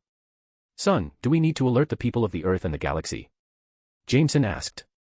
Now Earth was in contact with many sentient life forms in the universe, and in fact the Milky Way galaxy was the playground of Earth right now. The World Council had been expanding their reach like crazy, and due to the indulgence of the World Council on this, S.H.I.E.L.D. had more freedom to work than before. In fact, S.H.I.E.L.D. had even asked for help from the Soul Society in recruiting members, and John had allowed that to happen. S.H.I.E.L.D. was always under the control of John. No, saying anything would just trigger a panic. And no amount of help would remedy the situation we are facing right now. Emma gave no even before John could reject such an idea of informing people to be armed. "All right. If you do need any help, ask me. I may be old and senile, but I can manipulate people more than you, kid," Jameson said with a laugh. "I don't manipulate people," John denied and lied meanwhile. "I am the father. Father of the famous John Jameson. Who are you lying to?" Jameson laughed and walked out without listening to John. John just smiled at it. Jameson had always known that his son has always manipulated things and people around in order to have a peaceful life. And he wasn't against it. As long as it didn't hurt anyone. Read 80+ chapters on myp@trian.com/thelightage-host. Chapter 735, The Last Series. After a week or so, John had calmed down and was looking forward to new things in life. And John got this motivation because he had brought a new set of people into this world. The people who he had always idolized his whole previous life from his favorite anime. When John was sent to the Marvel world, one of his early regrets was that he might not be able to finish his favorite anime. But then the manga and animes from his system gave him relief. And now he needed help from the person who lived for adventures and would think of things but explore the unknown. Monkey D. Luffy. The man who would become the Pirate King. Or at least that was what Oda promised. John thought it would be the perfect time to bring the whole crew. Especially now when Luffy himself got a huge boost with his Gear 5 and awakening of his Hito no Mi, model Nika fruit. Though his anime industry had released the One Piece anime, but the anime hadn't reached the point of his Devil Fruit awakening. Though it would just be a matter of time. There was no manga in this world, so the people still had no idea of his Devil Fruit being known as the wrong Devil Fruit. But John, who had been following the manga, knew better. And John was right in bringing Luffy to their new world. Though it did put a hole in his pocket as he brought the version where he defeated Kaido. Especially now where he had been feeding power to Superman and Goku. But for John it was worth it. Luffy, welcome to your new place. Wow. This place is so cool. Did you bring us here? What is that? A huge ball. Luffy said as he had stars in eyes when he was looking at the ring and Earth. Luffy wasn't a bright kid to begin with, so John and Nami had to explain to him what this was. He had already inserted the related memories and information of this world in their head. But Luffy would require special care and explanation. John then proceeded to spend the entire day with Emma and crew of Straw Hats pirates to explain their world again. But they didn't mind doing that. It was fun for most of the part because the crew was funny. But of course, they had to take care of the food. The food of their world wasn't like the One Piece world, so they had to eat more. When it came to others, they were happy. Chopper got to know the new world of medical technology. Zoro got to know of the Shinigami, and he was itching to go to the world of hell. He had encountered the Grim Reaper before in his world, and now he would get to see the ones who belonged to this world. Nami was fascinated by the powers. Frankie didn't miss a beat and went straight to the lab of Tony and others to upgrade his armor. Sanji was happy to see new recipes. Jinbei, Usopp and Brook were also very happy to see the new world and were excited. So what do we have to do here? Since there is no adventure, where should we go? Zoro asked as he was still sober and he needed a new purpose. Of course, being the Nest Swordsman was still on the table, but they needed a general direction since John had brought them here. A war is approaching, and though we have enough firepower, we would still need your help and motivation. Luffy and your crew is a motivation for many in this world, so I hope you will be key figures here. Do we inspire and motivate you? Of course, Captain Usopp will lead you to victory and bravery. Don't compliment us like that, you bastard. I am not at all happy. Yo ho ho ho. I wonder if the girls in this world will show me their panties. John and Emma just laughed seeing them talk like that. Emma and the Avengers were already told very long ago that the Straw Hats would be coming one day. It's just John didn't give them a timeline, so nobody said anything when the Straw Hats showed up. Many of the Avengers came to greet them. So it was all fun and happiness. Due to their arrival, they had to have a grand banquet as Luffy was almost in tears asking for it. Meanwhile, John's last series was in its final stretch and it would be out soon. This series would be the last of his contributions to Disney before hell broke loose and they went to a war that was beyond his understanding. Read 80+ chapters on myp@trian.com/thelightagehost. Chapter 736, The Last Series, 2. Luffy was allowed to go to the universe since he was longing for it the moment he came to know that he could explore the stars. This was not possible for Luffy in One Piece, at least not yet. I am not sure what Oda is going to do. Luffy, you can go, but you must return in 3 months. John gave the order. No. I will explore the whole universe. Luffy rejected. Are you an idiot? If you want to explore the whole universe, you will die before you finish even a corner of the universe. The universe is too large for us. Nami gave a punch on his head to explain the details of the universe. She had already learnt of the universe and the vastness of it, and the sea which they had sailed before seemed like dust in front of it. But I want to. Luffy insisted. I am not saying that after coming back you can't return for exploration. I am saying you need to come for the launch of the series. I want you to show up for the premiere. The series will be launched in a premiere, in a movie-like fashion. And for this premiere I have called everyone. You have not met the ninjas and the Shingamus. Ninja. The ones who can shadow clone jutsu. The one who can walk on water. The one who can do nin. Luffy, Chopper, Usopp and even Zoro were interested when they heard about the ninjas. Yes. So if you want to see the absolute top tiers of the ninjas, come within 3 months.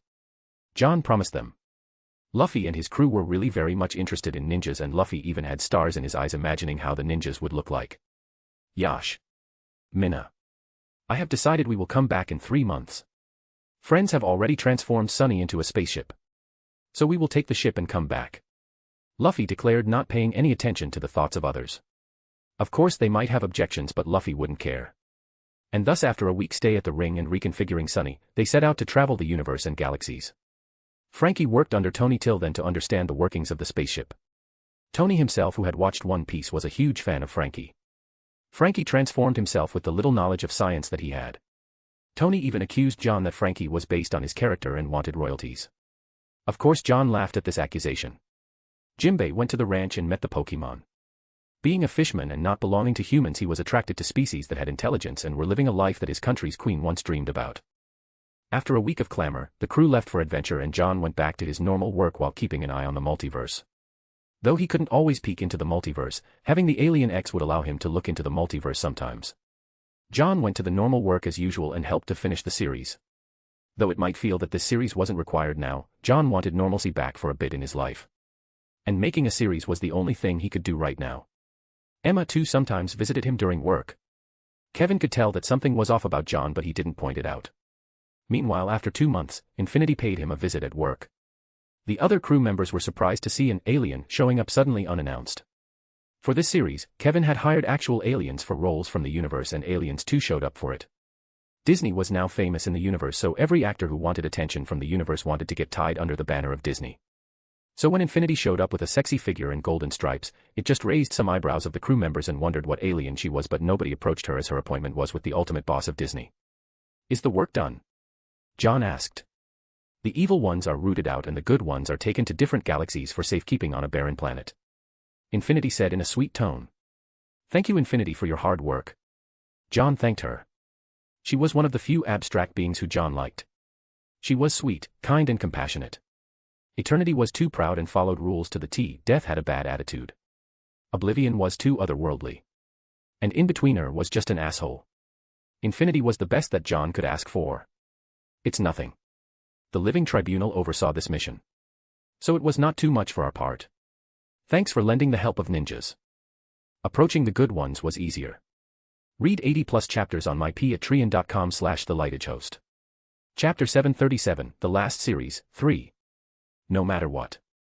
Thank you for putting away your arrogance and helping us. Infinity just smiled at it and vanished away without speaking more. Kevin and others who were beside him had question marks over their heads as they didn't understand what this alien was talking about, but they didn't question John as they didn't want to be involved in secrets that might affect their lives. "Sir, are you really going to launch a premiere for this series?"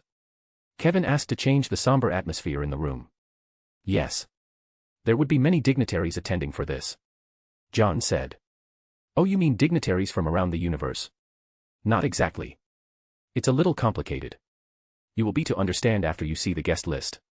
"I understand." In the way 2 months more went by and it was finally time for the premiere of the series.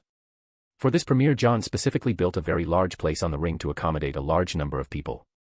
The day of the premiere, John arrived at the long red carpet in a fancy umbrella-made hovering car with Emma. He stepped out and proceeded to open the door for her. Then he took her hand and started walking on the red carpet. The journalists and the various other media persons had their eyes open when John appeared with Emma. John had been out of limelight and pictures for a very long time. It had always been difficult to find any pictures or gossip on John. Forget about other matters, they didn't even know where John lived. Only thing they knew was that various other works were under him and he had been at the forefront of the change that the world had ushered in. From Umbrella to Disney. His influence was like a king over his kingdom even though he never ruled over anyone. The paparazzi had tried everything possible to get close to him. Even bribing the crew members, but they always came out with zero results. And now here he was showing up to the premiere. He hadn't done that in such a long time. Disney had been going after series and other formats mostly, and the movies given out by Disney had just the name of John as producer in front. Nothing more. They got the wind last time that the previous series was directed by John himself. So everyone was eager to see him if there was a huge premiere. But there was none. But this time it was different. John had shown himself up for this, and that too with his famous wife. Seeing John walking down the carpet while signing autographs, the media finally came forward with their questions, and there were many who had approached. It was a rare chance for them. "Mr. Jameson, are you free to answer some questions of ours?" the first person asked with a little shaky tone. It was apparent he was nervous for a bit, but he finally took the courage. "Sure. Aren't you all here for that? There will be many famous people who will arrive soon. Don't have cold feet like now," John said with a big laugh. The others were amazed by how easygoing John was as opposed to the rumor that he was arrogant and didn't want to show his face to the public. The journalist gave a hollow laugh and breathed to calm himself down. The last series was pretty dark for the likes of others, but there is a rumor that this series would be darker. This series is based on many different aspects. If you want to label it as dark fantasy, then yes. But the series will also show about the good that the people has and how even a shred of hope is important. John replied. I heard that there will be many different high-ranking dignitaries who will appear for the premiere. The ones from the universe. Is that true? Another journalist asked. In a sense, yes. I have called some of my friends for this. These friends were the reason why I have such a high standing among the general public. It is only fitting that I acknowledge them in front of all. John replied. Kevin had seen the guest list before. At first he thought it would be different aliens, but when he read the names, he almost fell on the floor. The names that were written on the guest names were nothing short of legendary. The people who would arrive would just blow the minds of the people all around the universe for sure. As the journalist were about to ask more about the series, stopped in his tracks as he saw the first round of guests that had arrived in big cars. There were 5 people who had appeared wearing a white gown from neck till the feet. They wore a square-shaped hat on their head and had a Japanese kanji letter written on each of the hats. Read 80 plus more chapters on myp@trian.com/thelightagehost. Chapter 738, The Last Series, 4. Forget the journalists, even the guests who had been invited by Kevin stood dumbfounded after seeing the people who had just stepped on the carpet. And even if the 5 weird-looking men and a woman didn't surprise the people around, then the people who had arrived with them. Unlike the previous 5 people who had their head and face covered, the bodyguards, who had arrived with the 5 people, weren't covering their faces. Their inclusion was what made the people who were wildly speculating in their minds, receive their affirmation. The 5 people were the famous 5 Kages of the shinobi world. The world where the famous ninjas exist. During the war against Thanos, many had seen them, but there was always a debate among the people about their existence. As Earth now was connected to the universe, many had tried searching for the existence, but they had failed. But here they were, with all power and grandeur. Even the normal people could say these were the actual deal. The journalists and the people finally understood what Kevin meant when he said the guests who would arrive would blow their minds. And John too just said that he had invited many of his friends. So this was what it meant that he said that he had invited friends. John had gotten his share of fortune by making movies, series, and anime. Of course, he had his hands on other businesses, but the main theme was always the entertainment industry. And many of his stories were supposedly based on real people. Now one of the anime had come to life, they wondered who else would arrive. There were many anime that John had produced over the years. The journalists, who had their mouths wide open for a few seconds after seeing the entry of the Kages, left John in a jiffy and ran to interview the Kages. Emma laughed seeing the craze of the journalists. And if that was not enough, the fans who had come to the premiere to support were going crazy seeing the Kages. Even the guests who had arrived were flocking around the Kages to get an autograph or a picture with them. John, who was seeing all of this, just smiled. He had expected such a reaction from the people around. He had hidden their existence for a very long time. It was time to bring the big guns out. He would need a massive amount of fan values to boost the powers of his summons, and this can only be done via anime. The last series was his masterpiece for sure, but in the end they didn't contribute anything to his fan values. The anime was his real power. And this premiere would be his main show. Sir Naruto Uzumaki, it is known that you have half of the Kurama inside you. But what happened to the other half? Has it accumulated? One journalist asked. Yes. With the help of my friend John, I was able to get the full chakra of Kurama. Now he is sleeping inside me. Do you want to talk with him? Naruto said with a smile. His words made the journalist shiver. Talking with Kurama. A being that was made to dominate everything. But again, during the end of the anime, he had become quite cute and mellow. He, as a journalist, can't miss such a huge chance. Yes sir, I would love to have an interview with Kurama. Kurama replaced the consciousness of Naruto, and for the first time Kurama was a little excited to give the interview. For the first time he had seen people that were not afraid of him and wanted to talk with him actively. The other journalists were talking with the other Kages, and like him each and everyone was excited. They were clicking pictures and even signed some kids who had come to cosplay in the premiere. Though none of them came with the cosplay of the anime, the shinobi signed these cosplayers happily. And it was not the end. After a few minutes of the emergence of the shinobi, a number of cars arrived near the red carpet. Each of the cars were white in color, and the car who was on lead was a big one. Slowly the doors of the car opened, and from each car, one person stepped out. The first to step out was an old man who had a cane in hand. He had a white long beard and even long white eyebrows. He seemed like he would fall down any second. This person was also known to many. Yamamoto Genryosai. And following him the other captains too had stepped out. There was another uproar among the crowd when the famous captains had arrived. First it was the Kages and now the captains. Read 80+ chapters on mypatreon.com/thelightagehost. Chapter 739, The Last Series, 5. The world of Naruto was already known by many people and their presence. The only thing that confused the people was where these people lived.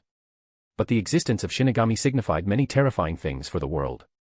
The world of the afterlife. The people were in huge uproar seeing the famous captains stepping out with their respective vice-captains. The normal people at first didn't know how to react to this. The journalists were visibly sweating. They were conflicted. As a sentient being, anyone would have the fear of death. And the Shinigami represented death, so they had no idea how to overcome this fear and approach them. Meanwhile, the captains had started walking on the red carpet. When the Kages had arrived, Kevin had gone to welcome them personally as he already knew from before who would come. He was the most excited. This premiere was like a dream come true for him. This cinematic universe was his baby. John had been the director for sure, but a series or a movie was not just the director. It had many intricacies. And Kevin looked after it. And for the last premiere of the cinematic multiverse, it was getting a reception from the most powerful people known to mankind. This was a badge of honor for him. And he wasn't scared of the Shinigami like the people here. Being with John for a long time, he had seen more scary people. John would sometimes speak of the beings that would show up at the office, so the existence of the Shinigami wasn't much of a problem for him. Welcome to the grand premiere, Yamamoto-san. I hope the journey here was comfortable. Kevin bowed down in full Japanese style. Yamamoto just opened his eyes for a bit and gave a nod. Kevin didn't mind that, as the old man had his own arrogance and experience. Kevin went on to greet all the other captains. The scene looked a little awkward as only Kevin approached and there was a visible silence in the surroundings. Seeing the arrival of captains, the Kages went to have a chat with the Shinigami. The Shinobi world and the Shinigami world had been in cooperation for some time now, and presently more so because of joint exercise together. Seeing the friendliness from Kevin and the Kages, the journalists and the fans finally had the courage to approach the captains. And like the Kages, they too were interviewed, and later more aggressively so. The people wanted to know if they would go to their world if they died. The answer they received was vague, as there was a certain criteria to get to the world of Shinigami. This too went on for a few more minutes before more guests started pouring in. Next was the people from Fairy Tail along with Atreus, King of Asgard, Thor, and Kratos. The people now were numb to the emergence of so many people from fantasies. They finally got to understand what John meant when he said that the friends who had helped his career would arrive. The people in the fantasies had always been real. It's just they didn't have any connection with them, and only John had the friendship, and thus allowing him to go forward in his life. Some were now jealous that John got the first hand in their stories and made it so that he profited from this friendship. After Fairy Tail, there was another group that caused an uproar. The famous Straw Hats. Among the anime that John had been bringing out, it was only One Piece that was still on the go. Which meant that the story hadn't finished, but here they were. The same Straw Hat group. Oh. Sujiithai. Yes, I know it's Sugoi, but Luffy has this weird accent. Luffy had stars in his eyes seeing so many powerful people around. He could already feel that many people present were super powerful. The other powered beings came forward for introduction. They have watched the respective anime of others too. Zoro was visibly shaking when he saw the captains. He wanted nothing but to battle the swordsmen of the Shinigami. He had met the Grim Reaper before, and now he was meeting them again in actual flesh. Kid, after the premiere we will have a battle. Kenpachi was the first to approach Zoro. Like him, Kenpachi too could feel the power of Zoro. Agreed, we need to find a safe place and have a good one. Sanji had hard eyes as usual seeing the beautiful girls around. Especially from the Fairy Tail world. Chopper went to meet Unohana as he got the information that this division was the medical division. Like Sanji, Brook and others were having fun around. The people around were surprised to see how well the famous characters got to be friends so fast and how cheerful they were around. Maybe this was what made these people great. The power to make allies and overcome any difficulties together. Read 80+ chapters on mypatreon.com/thelightagehost. Chapter 740, The Last Series, 6. The red carpet event had started 4 hours prior to the release of the series, so everyone had got enough time to introduce each other. Luffy and others had the time of their lives as this was new to them, unlike the captains and the shinobis. So of course he was louder than normal, and not that it mattered to anyone. After having a fun time, it was time to go and watch the series that they had been waiting for. Luffy, are you caught up with the story? John asked as he had given him the full DC series to begin with, but Luffy had very few brain cells when it came to understanding stories and the gravity of it. He just hoped that he had enough brain for this. Don't worry, we have forced him to understand and even took exams on this. Sanji said as he was smoking his cigarette. Hope so. John had less hope for Luffy than any other person, but then again, Luffy was just one of his favorites. As the shenanigans ended, it was time for everyone to enter the huge theater that Disney had made over the course of time. Soon everyone took their seats. The series started with a grim tone. The first thing shown to the audience was that as the multiverse existed, there were different kinds of universes out there. Until now, we only have seen the good side of the multiverse. It was a struggle for sure, but at least there was a good end to the story. But this wasn't always the case. There are different universes out there. Some good. Some neutral. But there are some which are just bad apples. Those universes were called dark universes, or collectively the dark multiverse. The exposition was done and now it was time for the main scene. Earth. The story showed Batman and his childhood, which by now had almost become a meme. Though people were still afraid of the actual Batman, the famous scene of the death of his parents was still famous for people around. The story was normal, but it soon turned as Joker went on a killing spree. Joker noticed that the chemical that made him Joker was slowly killing him, and so in a feat of rage he went to kill everyone he had known. Batman had to make the tough call at the end to kill Joker to save Gotham, but during his murder of Joker he himself got affected by the same chemical. And that was when hell broke loose. Batman got transformed into a hybrid of Joker and Batman, becoming the famous Batman who laughs. And this was just the beginning. He proceeded to kill the Justice League, made an army of Robins from the army that Joker had made using his chemicals, and controlled this army. And at the end ruling their Earth with an iron fist. People expected a dark story, but bloody hell, this was dark. The people saw how cruel he was, how he murdered the entire Justice League in cold blood. Made Supergirl kill her own family before killing her himself using black kryptonite. And this was just one dark universe. The scene changed and then it showed another Earth. An Earth where Superman went rogue and then he started causing havoc all around. Batman saw no other choice but to inject himself with the Doomsday virus to make himself powerful enough to kill Superman. He transformed into Devastator and he himself later became the Menace. Then in another universe it was Batman who was rogue from the get-go. He wanted Barry to go back in time to save his parents. He wanted to see his parents very badly, and he went so insane that he went to lengths to get the power of Speed Force. And at the end he got his wish, and thus became the Red Death. This went on as different versions of Batman were shown. Some where he was rogue from the start, or some which happened by accident. This sent a chill in the spines of the people. The person who played Batman had been the same from the start, so when he got the script he was so excited that he almost jumped in his spot. When he signed up for Batman, he didn't think much, but the role of Batman only made him get movies which were of one dimension. But this series was his redemption. This series will show that he could play all the roles of Batman easily. After this lengthy dark part of the universe was shown, it was finally time to show the real story. The story of the actual Batman. The Batman who was thrown into the past by the Omega Sanction and his way back to his home. But on his journey he came across an enemy. An enemy who was his maker and his nemesis too. Barbatos, the Bat God. Read 80+ chapters NMIP at trian.com/thelightagehost. Chapter 741, The Last Series, 7. Bruce, you think all your life, you have been doing this alone. You think you've been the one to keep everything in check. No. It was I who chose you. It was I who led you to this path. That cave where you met the bunch of bats. It was I who sent the bats so that you could be inspired. It was I who brought you back from the past. Those were the words of Barbatos to Bruce Wayne. The people didn't expect that Batman himself was a victim from the start. All his life he had been a normal person with extraordinary skills, but now it seemed like that his history wasn't normal. Then the story went on to see the struggle of the Justice League in order to stop the arrival of Barbatos. Barbatos was made by the World Forger. The Matter Multiverse and the Antimatter Multiverse were under Monitor and Anti-Monitor, two beings who were responsible for the proper function of their respective group of universes. But the World Forger was the third brother of the two and was responsible to look over creation in the sea of possibilities. He made the dark multiverse after the fears and crumbling hopes of the people from the positive multiverse. And in order to not affect the positive multiverse, he had made Barbatos. A being which was responsible for devouring the dark multiverse. But in time his hunger was too high and wanted to devour the positive multiverse too. And thus he had chosen Batman as the portal when he went back in time. The Justice League had done everything possible to stop the emergence of Barbatos, but they failed and soon he took over the world. The Justice League, seeing no way out, went to meet the World Forger to get help, but the World Forger denied any kind of help. But Batman, being Batman, was able to trick and get help, which eventually led them to the use of 10th metal. The metal which was responsible for creation, boom tubes, are made of 10th metal, and eventually with this 10th metal the Justice League members got a huge power boost. And finally was able to defeat Barbatos. But this came at a cost. The crack in the source wall. The source wall had been teased since the last series. And now the audience understood why it was shown that way. The break of the source wall meant the worst prisoners known to the multiverse would be out soon.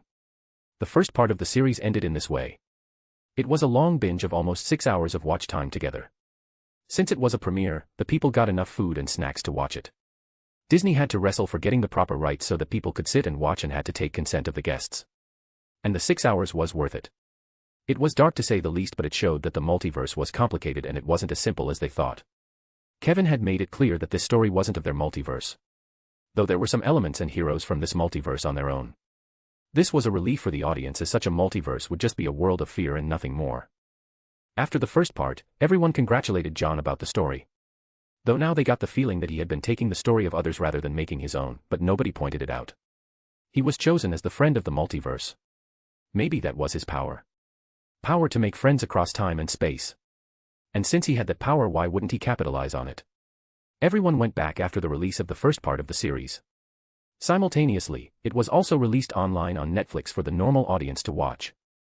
As expected, people loved the series even though it was dark and gritty. Batman, who was on the pedestal all this time, was brought down. This was a bold move by Disney, as they never expected a version of Batman to be so cruel, especially the tale of Robin King. Bruce Wayne killed his own parents in that universe and proceeded to kill each member of the Justice League. And even killed Alfred in the most cruel way possible. Robin King literally gave the people chills. But the social media wasn't only talking about the series. It was also talking about the people who had shown up from the premiere. This was mind-blowing news for many.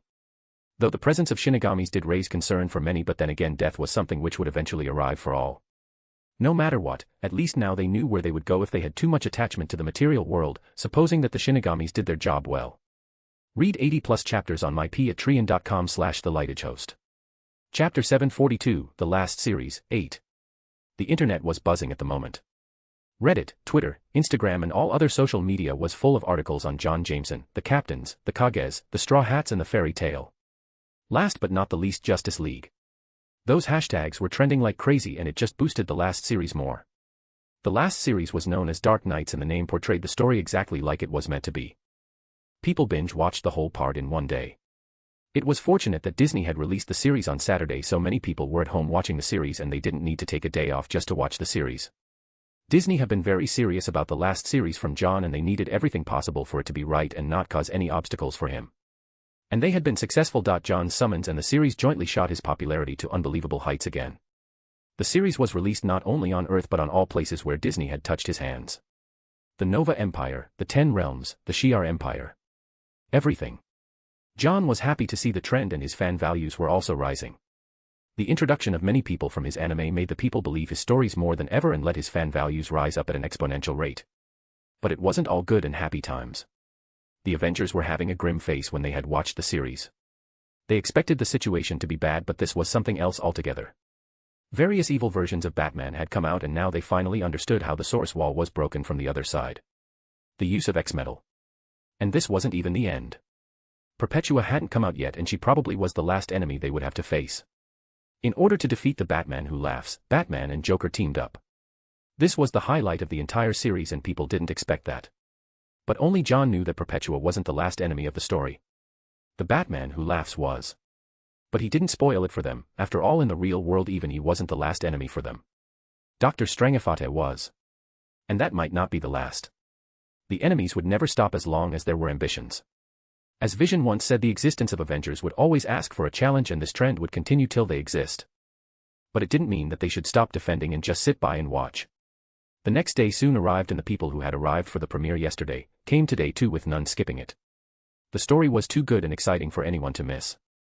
And the story was important too for everyone to understand. The journalists who were high on adrenaline yesterday felt the same today too. One journalist even mustered the courage to approach Yamamoto for questions, and surprising everyone, Yamamoto did answer some of the questions with a smiling face. The journalist knew that his courage had just won him a promotion in his office. He had just scored a lottery. Like the previous day, today too was a long time on the red carpet, though it didn't take 4 hours. Soon everyone went inside the premiere for the last part of the series and saw what the consequences were after the break of the source wall. Like the last part, this too started as an exposition. It showed that after the break of the wall, the first invasion came in the form of giants as they came to devour planets in order to compete against each other. The Justice League and the Lanterns came together to take care of this after Brainiac formed the team to stop the invasion. But little did they know that Brainiac and Lex Luthor, the new champion of Perpetua, would betray them at the end. And that betrayal ushered the age of Perpetua for the positive multiverse. And the moment she emerged, she reshaped the multiverse into her own image. The Prime Earth was divided into 4 continents: Themyscira, Megapocalypse, Arkham Wasteland, and Castle Black. In her race to the throne, it was Batman Who Laughs that helped her regain all the power. Lex was cast aside and Laughs took over as her commander and reshaped everything according to the will of Perpetua. The Justice League had fallen. Diana was in Themyscira working for Batman Who Laughs. Bruce and Superman were missing. Scratch that, many superheroes were missing. Those who were alive were just living under the radar as the army of Batman Who Laughs was actively hunting them. An army which was composed of different Batmans. Starting from Dinosaur, Batman to a Transformer, Batman. Read 80 chapter on mypatreon.com/thelightagehost. Chapter 743, The Last Series, 9. It was straight madness all over Earth. It showed how apocalyptic their Earth had become. This made everyone confused about what just happened. The last they saw was the break of Source Wall, and there was an exposition of a war in some pictures. They didn't understand what the hell was going on. In Themyscira, Batman Who Laughs came with a prisoner to deliver to Diana, who was working under Perpetua.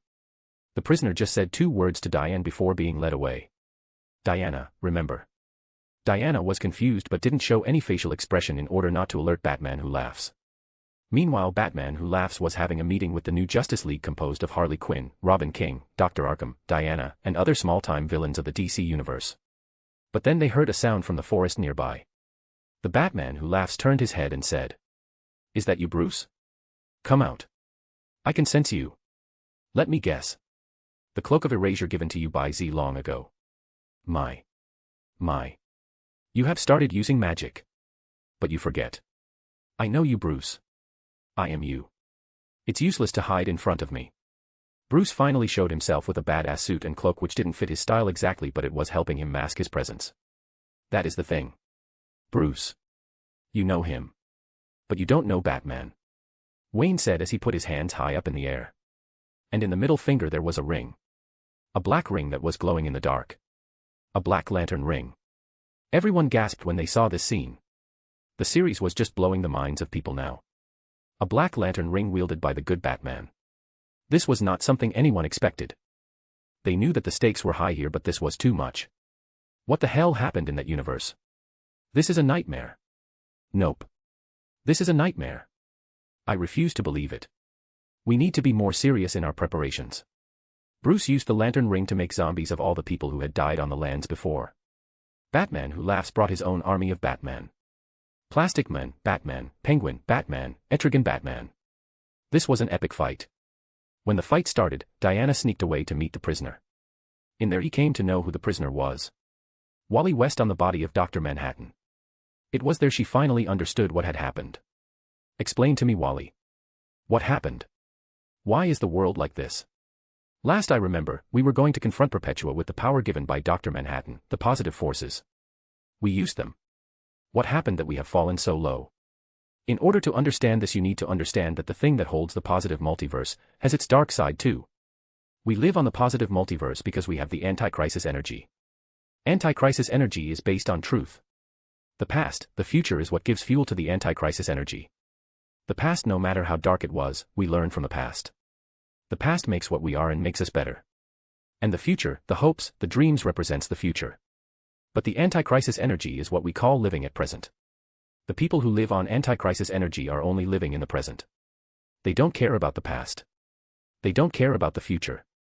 Their selfishness, their short-sightedness makes them unable to look beyond a certain point. The Justice League lost against Perpetua in the fight. We lost. And because of this, Perpetua was able to reshape the multiverse as she wishes. Making us unable to remember the past. Unable to think of the future.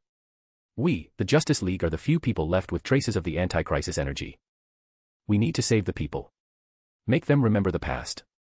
Make them have hopes for the future. Only then can we take the fight to her.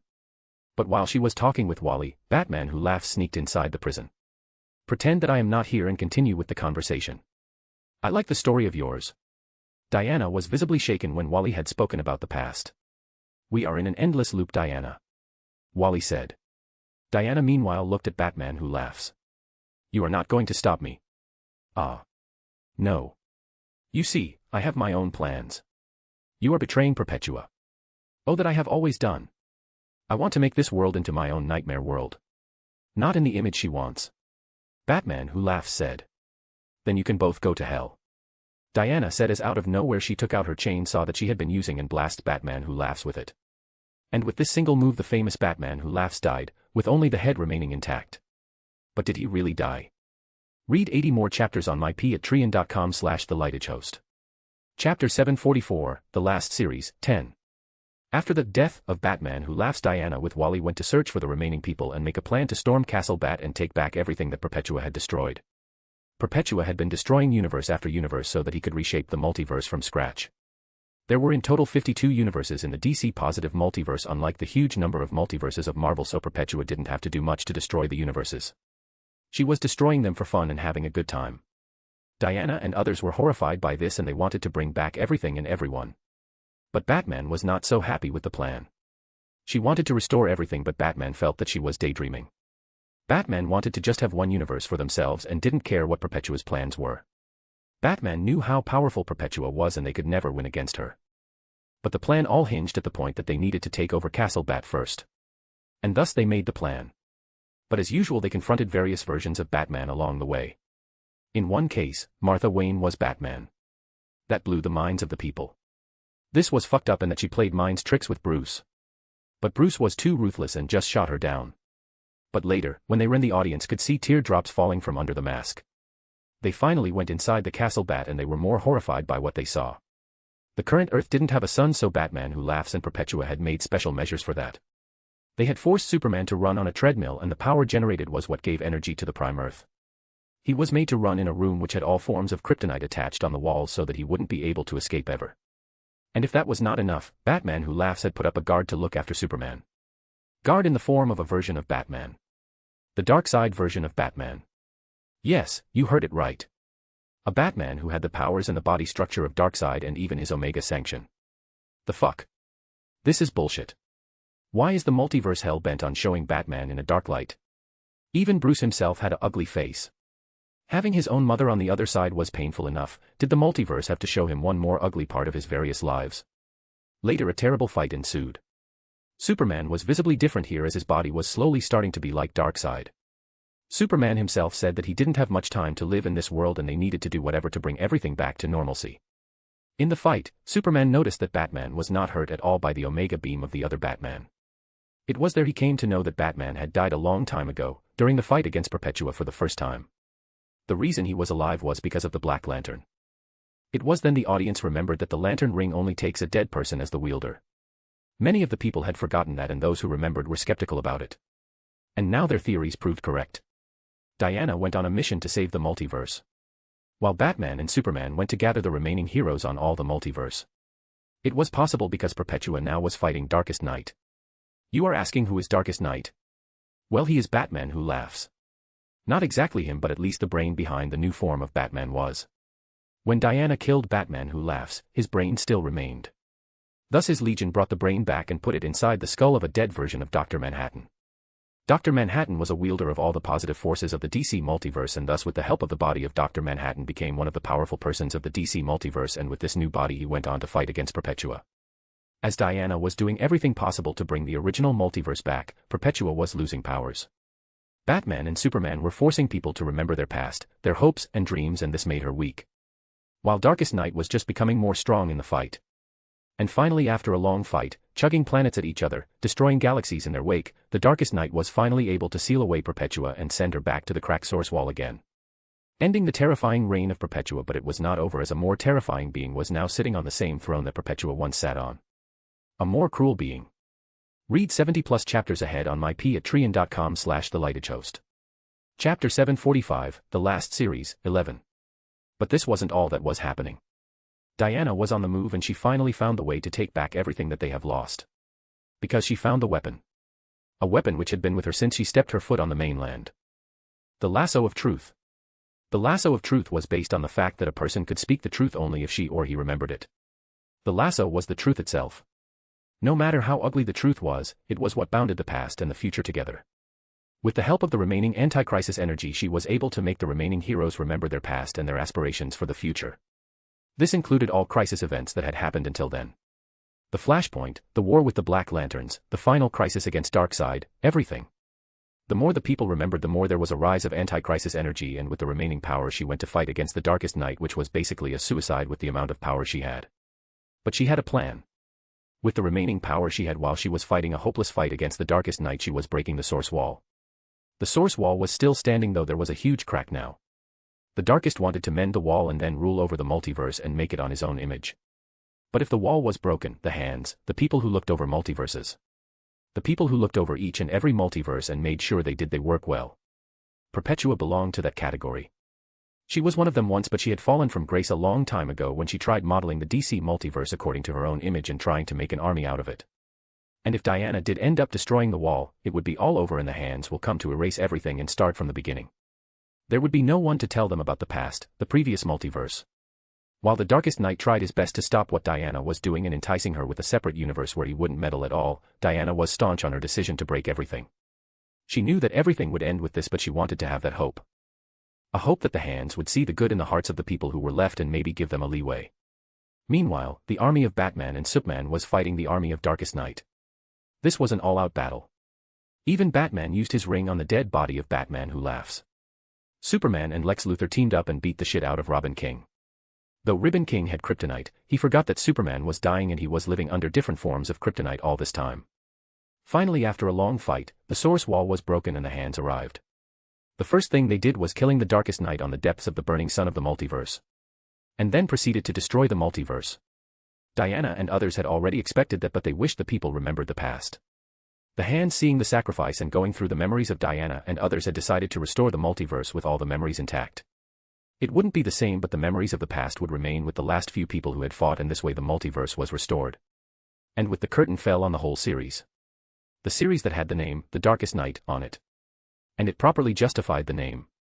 Not only the main villain was the Darkest Night, but also the whole story was about the Darkest Night metaphorically. The audience loved the series. It was only the Avengers and the related teams that had a gloomy face, because they know whatever in the series was shown, it was real and they would soon have to face the aftermath. And that day probably wasn't far. I expected it to be worse, but holy shit. The hands will be a headache for us. They would erase everything when they arrive. We will have to stop them. Then we will need the biggest guns. Tony, are the new suits ready? Yes, we did a test pilot. We can now travel in the multiverse. We will need to infiltrate our home. Bruce out of nowhere pitched his idea. All turned around and looked at him. The whole series here was almost about him and his version, so everyone was kind of sympathetic to him. But now it seemed like he was very angry with what had happened and he needed to find the solution. Read 70+ chapters ahead on myp@trian.com/thelightagehost. Chapter 746, Decisions. The solution that he could think of right now was charging into their multiverse. Calm down, Bruce. It's not like you are responsible for all that has happened. The Batman Who Laughs isn't you. He can never be you. Clark calmed Bruce. It was a very rare moment for Wayne. He had always been level-headed and would do things in a calm and collective manner. But this series made him agitated. This series tried to destroy the perfect image he had for his parents, made a mockery of his mother, and in one version even he himself killed his parents. This was unacceptable and inexcusable. He needed to beat the shit out of these and make his heart calm down. Bruce here didn't have the policy of no-kill rule like the Wayne of Earth Prime. So he wouldn't have any qualms in killing all the versions of Dark Multiverse Batman. Especially Batman Who Laughs. He, like others, didn't have any idea till what of the story had happened or how much the story had changed, because Perpetua wasn't the only person behind the scenes, so in order to get a hold of the situation he wanted to cross over the DC multiverse and take a look of what was going on. But of course it wasn't easy to cross. Even if the route to the DC multiverse had been figured out, they weren't sure if they would be welcomed or not. Perpetua might allow them to interfere. They had escaped from her hands last time by hiding, but they weren't sure if they could do the same again. Do we really want to cross over to the DC multiverse? Toshiro said in his calm tone, signifying that even the other groups were thinking the same and would try to clean the problem before it even started and get a hold of their future. Once the wall gets broken, there wouldn't be any more chance. Everyone then looked at John. It was John who had dreamt of their multiverse, and it was him who would have much knowledge of their multiverse. It was him who had produced and created this series, and only him would have enough knowledge of the multiverse. John felt a little ashamed that everyone now was looking at him with such expectations. The Avengers had been controlled by him and his group for a long time, and he was one of the leaders of the team. Though Bruce had the ultimate power of decision-making in the team, when it came to matters of multiverse, the group would always throw him to the front. Today was one of those days. I don't know how that multiverse is faring, nor do we know how the story has deviated away. The god of their world had lost a complete hold of his own multiverse. So it can lead to different scenarios where Perpetua wasn't the only pawn. Now we have an enemy which we know very less about and don't really know his ambitions. The 10-month timeline is soon going to end. If our multiverse remains till then, we might just pay a visit. But that visit wouldn't be a simple one. Doing that would mean we have declared war, and from this point on, our future would go to the point of chaos at an exponential rate. Everyone took a moment to understand what John had just said. The DC multiverse was in chaos right now, and they would have to swim upstream in this chaos and bring balance to their multiverse. But the real problem was even their multiverse was threatened by the wall and the problem with Owen. Though Owen has been put out of the picture, none of the Avengers were sure if everything was safe and sound. Their own home might catch fire before they could douse the fire in the neighbors. They needed to take care of their own home first. Though Wayne and others would love to save their previous home, but in the end this new world was their new home, and that wouldn't change even if they saved the other multiverse. Let's wait for the timeline to end and then we will go for war. Wayne got up and walked away after saying those words. He was too traumatized by what he had seen and needed a time off. He needed to be alone with his own thoughts for some time. Clark wanted to go after him, only for Captain America to come up and stop him. He needs time alone. The things which we saw were the stuff of nightmares. John, you are really cruel to even show the real deal of the multiverse out there. Zatanna came and accused John of showing the raw part of the multiverse. They had lived in the multiverse before, but holy shit, this was dark. Read 70+ chapters on myp@trian.com/thelightedhost. Chapter 747, Contingency. The series had finally ended, and since it was a weekend, most of the people watched the whole series in one day. The reception of the series was immense. It had set a new record for the number of viewers in an OTT platform for the first, with millions watching at a single time. Netflix almost crashed just by the sheer number of viewers at a single moment. Disney was very happy seeing the response, and even on a universal level the response has been great. People loved the series, and even though it was dark, it was loved by everyone despite getting rated R by the authorities. But that was fine. Being an OTT platform, many underage boys and girls went on and watched it illegally. That too was a controversy later, but since it was Disney, the controversy was only online and no proper traction was given to this matter. Meanwhile, John was receiving massive amounts of fan value daily, and he was feeding to the power of Goku and Superman. These two were getting immensely powerful. Though Goku wasn't Super Saiyan yet, his power level has almost reached the level when he fought Vegeta after his training. So that in itself was a huge plus point.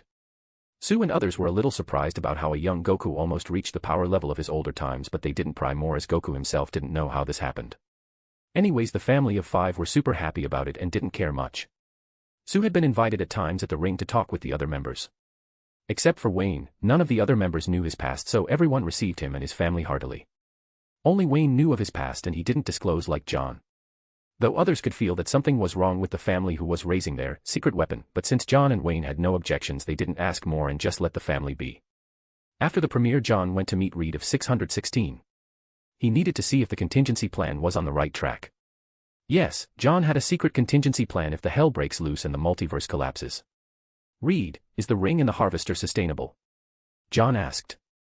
I have checked the structure of the ring. There must be other models made in replica of this ring so that it could be attached to other rings. Yes. Reed asked. John was a little surprised by Reed's words, as he had already found out about the real structure of the ring. The ring was made to kill every sentient being which had a nervous system in order to kill a zombie-type disease.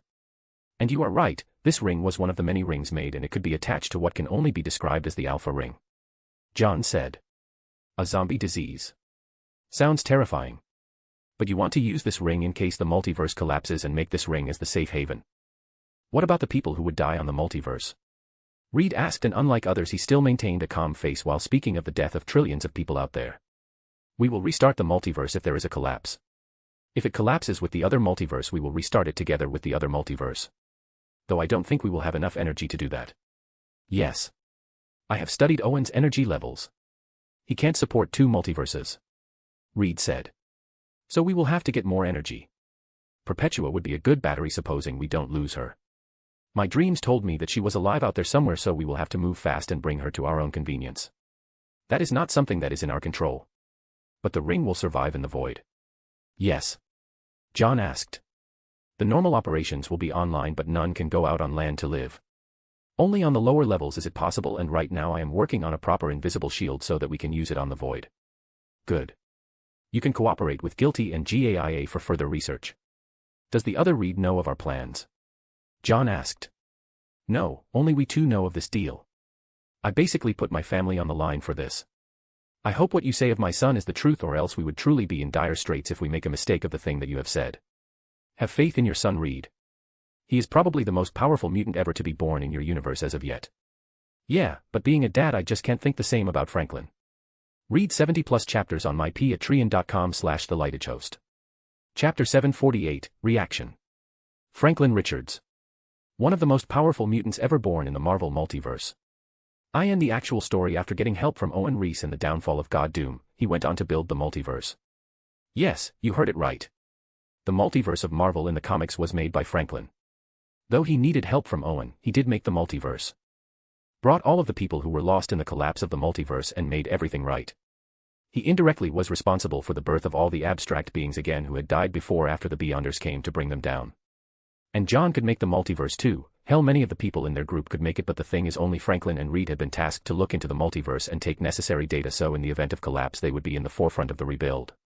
John and others could do it too, but it might not be on the previous standards. John might be biased about the good of the multiverse and tilt the balance. When Franklin made the multiverse again, he even restored Dr. Doom who had died earlier. This was a huge no-no for John, and thus he might not be the correct candidate. The balance was always important when it came to the grand scale of events. They got the first impact of it when they killed Darkness. Though the wall already had cracks, it widened exponentially after Darkness' death. John didn't want to make that mistake in the new multiverse. But of course John and others will look over the multiverse and see that everything was in order in the world. All this was hypothetical up to this point, and John had to see if this ever happened. He didn't know what would happen once the wall gets broken, but he needed to be ready for any circumstances. After discussing a little bit more with Reed, John left for his home. Emma was with him in the premiere and he had left her to talk with Reed, so after the meeting with Reed he went with Emma to home. It was decided earlier that the team which would be sent to the wall would be decided tomorrow on the general meeting, where the logistics for the war and every related war matters would be decided. The series was a wake-up call for many. Though John had hinted that whatever they were expecting from the story, it would be much darker. And John was right. Even Bruce Wayne himself didn't expect how crazy the story of the other side was. He was grateful that he had landed on this multiverse and now had a chance to fight. Or else he would have been buried among the other unknown 52 universes that Perpetua just drowned. Wayne didn't know what to do at this point, so he could only hit the gym and start working out. Of course, the gym was specially made for a Kryptonian. Bruce had to ask help from Nidavellir for some gym equipment made from some of the heaviest metal known to the universe. Alfred just sat near Wayne and looked at him with a deadpan face. Alfred was also affected by what he had seen on the series. Like Wayne, Wayne's parents meant a lot to him, and now he had seen their memories being violated in the most cruel way possible. Everybody was affected by the story and everyone needed a time off. Diana, Clark, and Bruce mostly. Hal too had seen in his own eyes how bad the Green Lanterns had fallen. Hal went to catch criminals in the sector. Diana just went to her home with Steve, but later Steve saw her in her shower silently crying. Though she was the hero at the end of the series and they got everything back, they remembered what had happened and that could never be erased. Like Wayne, she too thought of the other 52 universes which just got obliterated, and only the chosen ones remembered what had happened. This was cruel. A part of them was taken away and they could do nothing about it. She felt helpless. It was Steve who later came and consoled her. Clark went back to work, but John had done a very good thing recently. He brought Lois Lane to their universe, and thus Clark didn't have to feel lonely anymore. Clark had no love life here, so John needed to fix that situation.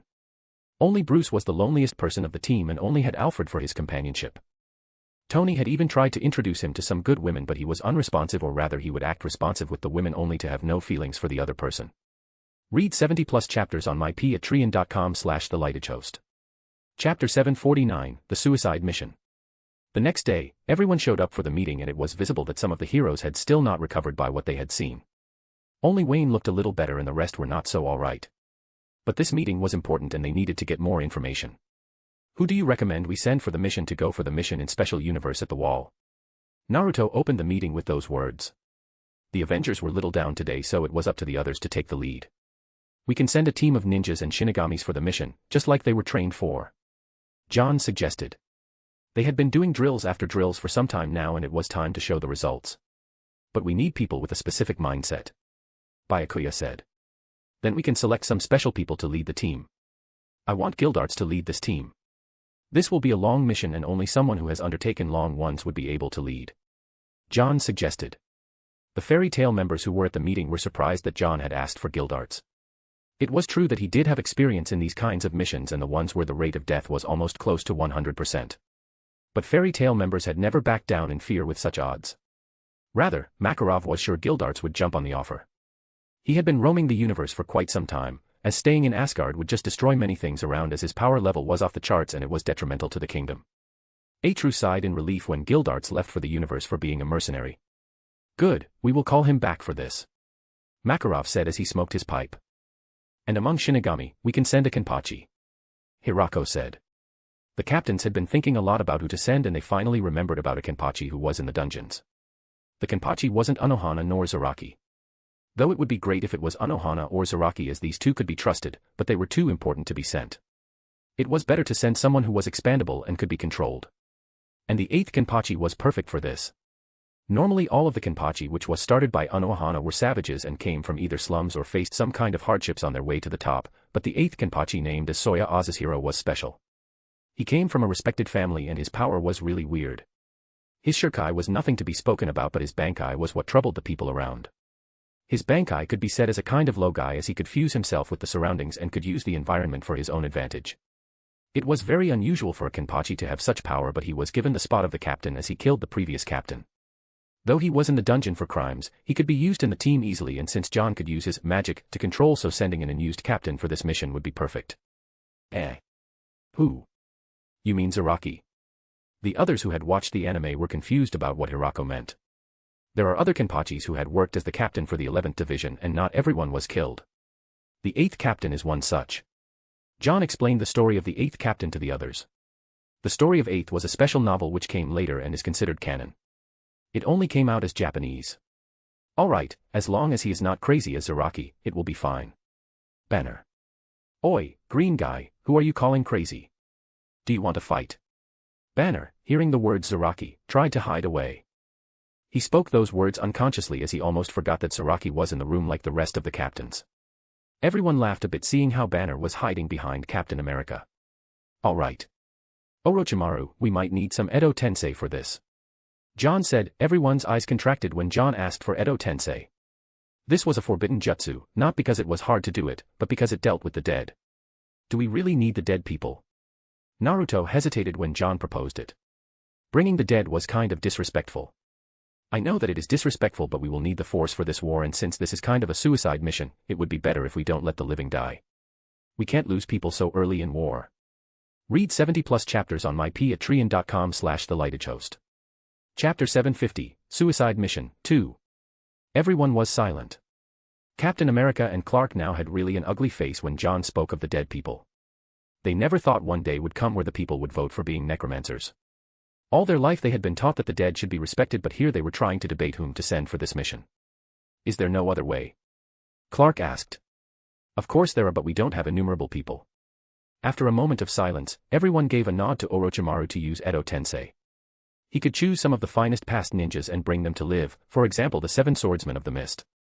All the past 7 swordsmen died and now it was time to bring them back to service, though not everyone could be back as they would need swords for this. But then Tony decided to provide them swords fit for the use of the dead swordsmen. After much discussion it was decided that some of the Akatsuki members would be brought so that they could at least be useful for the upcoming war after causing much havoc before. They were Kage Kevel Shinobi and John didn't want to lose the previous Kages. John needed the Edo Tensei for the war and he wasn't sure how strong the other party was. The Edo Tensei was a great tactic for sure and they couldn't be killed so easily. Very few things out there could actually kill someone who had been revived by Edo Tensei. But then there was magic too, which could restrain the people revived by that. And thus John couldn't put all the eggs in one basket when it came to Edo Tensei. For this reason he had chosen Shinigami and even magic among them. Except for guild arts everyone was expendable. If they died, John would spend some fanvalas to bring guild arts back and he could always retrieve what had happened in the Amalgam universe. After much discussion it was decided that a team of 20 people would be sent. Guild arts would lead the team. He would be the captain. The 8th Kapnapchi would be the vice captain for the Shinigami but he would always have to listen to guild arts. And Kisame who would be revived would be given some control over his own self in the expedition. Everyone was in favor of the lineup. A team of Shinigamis and Shinobis. They would be perfect. After the approval everyone went to work. Genryosai would personally visit the dungeons, while Orochimaru would have to unseal some of the sealed people who had died during the war. Of course he would need help from Kabuto in order to unseal everyone and get a proper hold of them. But this was not a huge deal, because at the end the summons were under John and they would be micro-controlled from all aspects. The team came together for induction and mission briefing the next day. The new faces came together for the first time. Some Shinigamis were surprised to see that the shinobis that would accompany them were actually dead. Gildarts came at the last and he walked in a tiptoed manner. There was a reason for this. He was so powerful at times that he could subconsciously destroy the surroundings. It had happened multiple times before.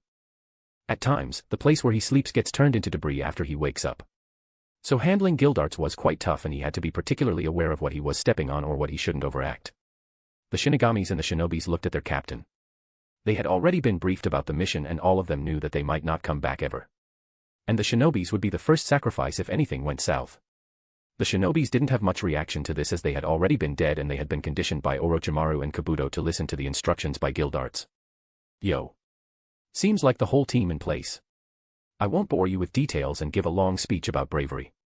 All we need in this mission is intelligence about the enemy and any new information that would be helpful for the war.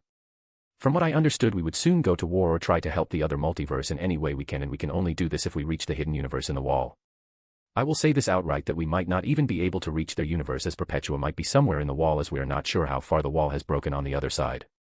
This mission is the definition of suicide mission and we might die before we even start the main content of the mission. Read 70+ chapters ahead on my p@trian.com/thelightagehost. Chapter 751, Invasion. Everyone's faces became like a bitter gourd as Gildarts spoke more about the dangers. Especially hearing about Perpetua. They had seen her powers and the cruelty that she had done in the series that was released just a day ago. Though the dead people didn't have much idea about Perpetua but according to what Kabuto had said it hinted on the fact that Perpetua was someone who was more powerful than Kaguya ever was. This itself was an alarm ring for the shinobis. After much instructions it was time to leave and they were allowed to use the harvester for travel to the void. John and others looked at the harvester which was getting smaller and smaller at every passing second. None of the Avengers nor the other teams came forward to see the suicide team off. Even Makarov didn't come. People had already said their goodbyes. Do you think they will return? Clark asked. We can only hope so. John said. We pray that they return. I don't want to lose such a good member of the fairy tale. Makarov was angry seeing such pessimistic views on the return of Gildarts, but he could understand. Beings like Perpetua was a huge obstacle for everyone and they needed to steel their hearts to face her and escape her clutch if they ever fall in her hands. Thanos was a lucky miracle. He was definitely given some life-saving powers by OAA in case he suffered and that was one of the reasons that he was able to come back but this time they didn't have any such privilege. Everything now depended on fate. We need Gildarts to come back at least. Wayne chimed in. He looked better today. Taking a day off was helpful for Wayne, but now he looked like someone who had more determination than ever and he was itching to make everything right in his previous multiverse and not make anyone suffer more. Especially for himself. The image of his mother being an evil version of himself was still vivid in his eyes. Though the face of the actress didn't match with her mother in real life, the vibe was the same and this hurt Wayne more. He would love to put an end to the things where everything went wrong.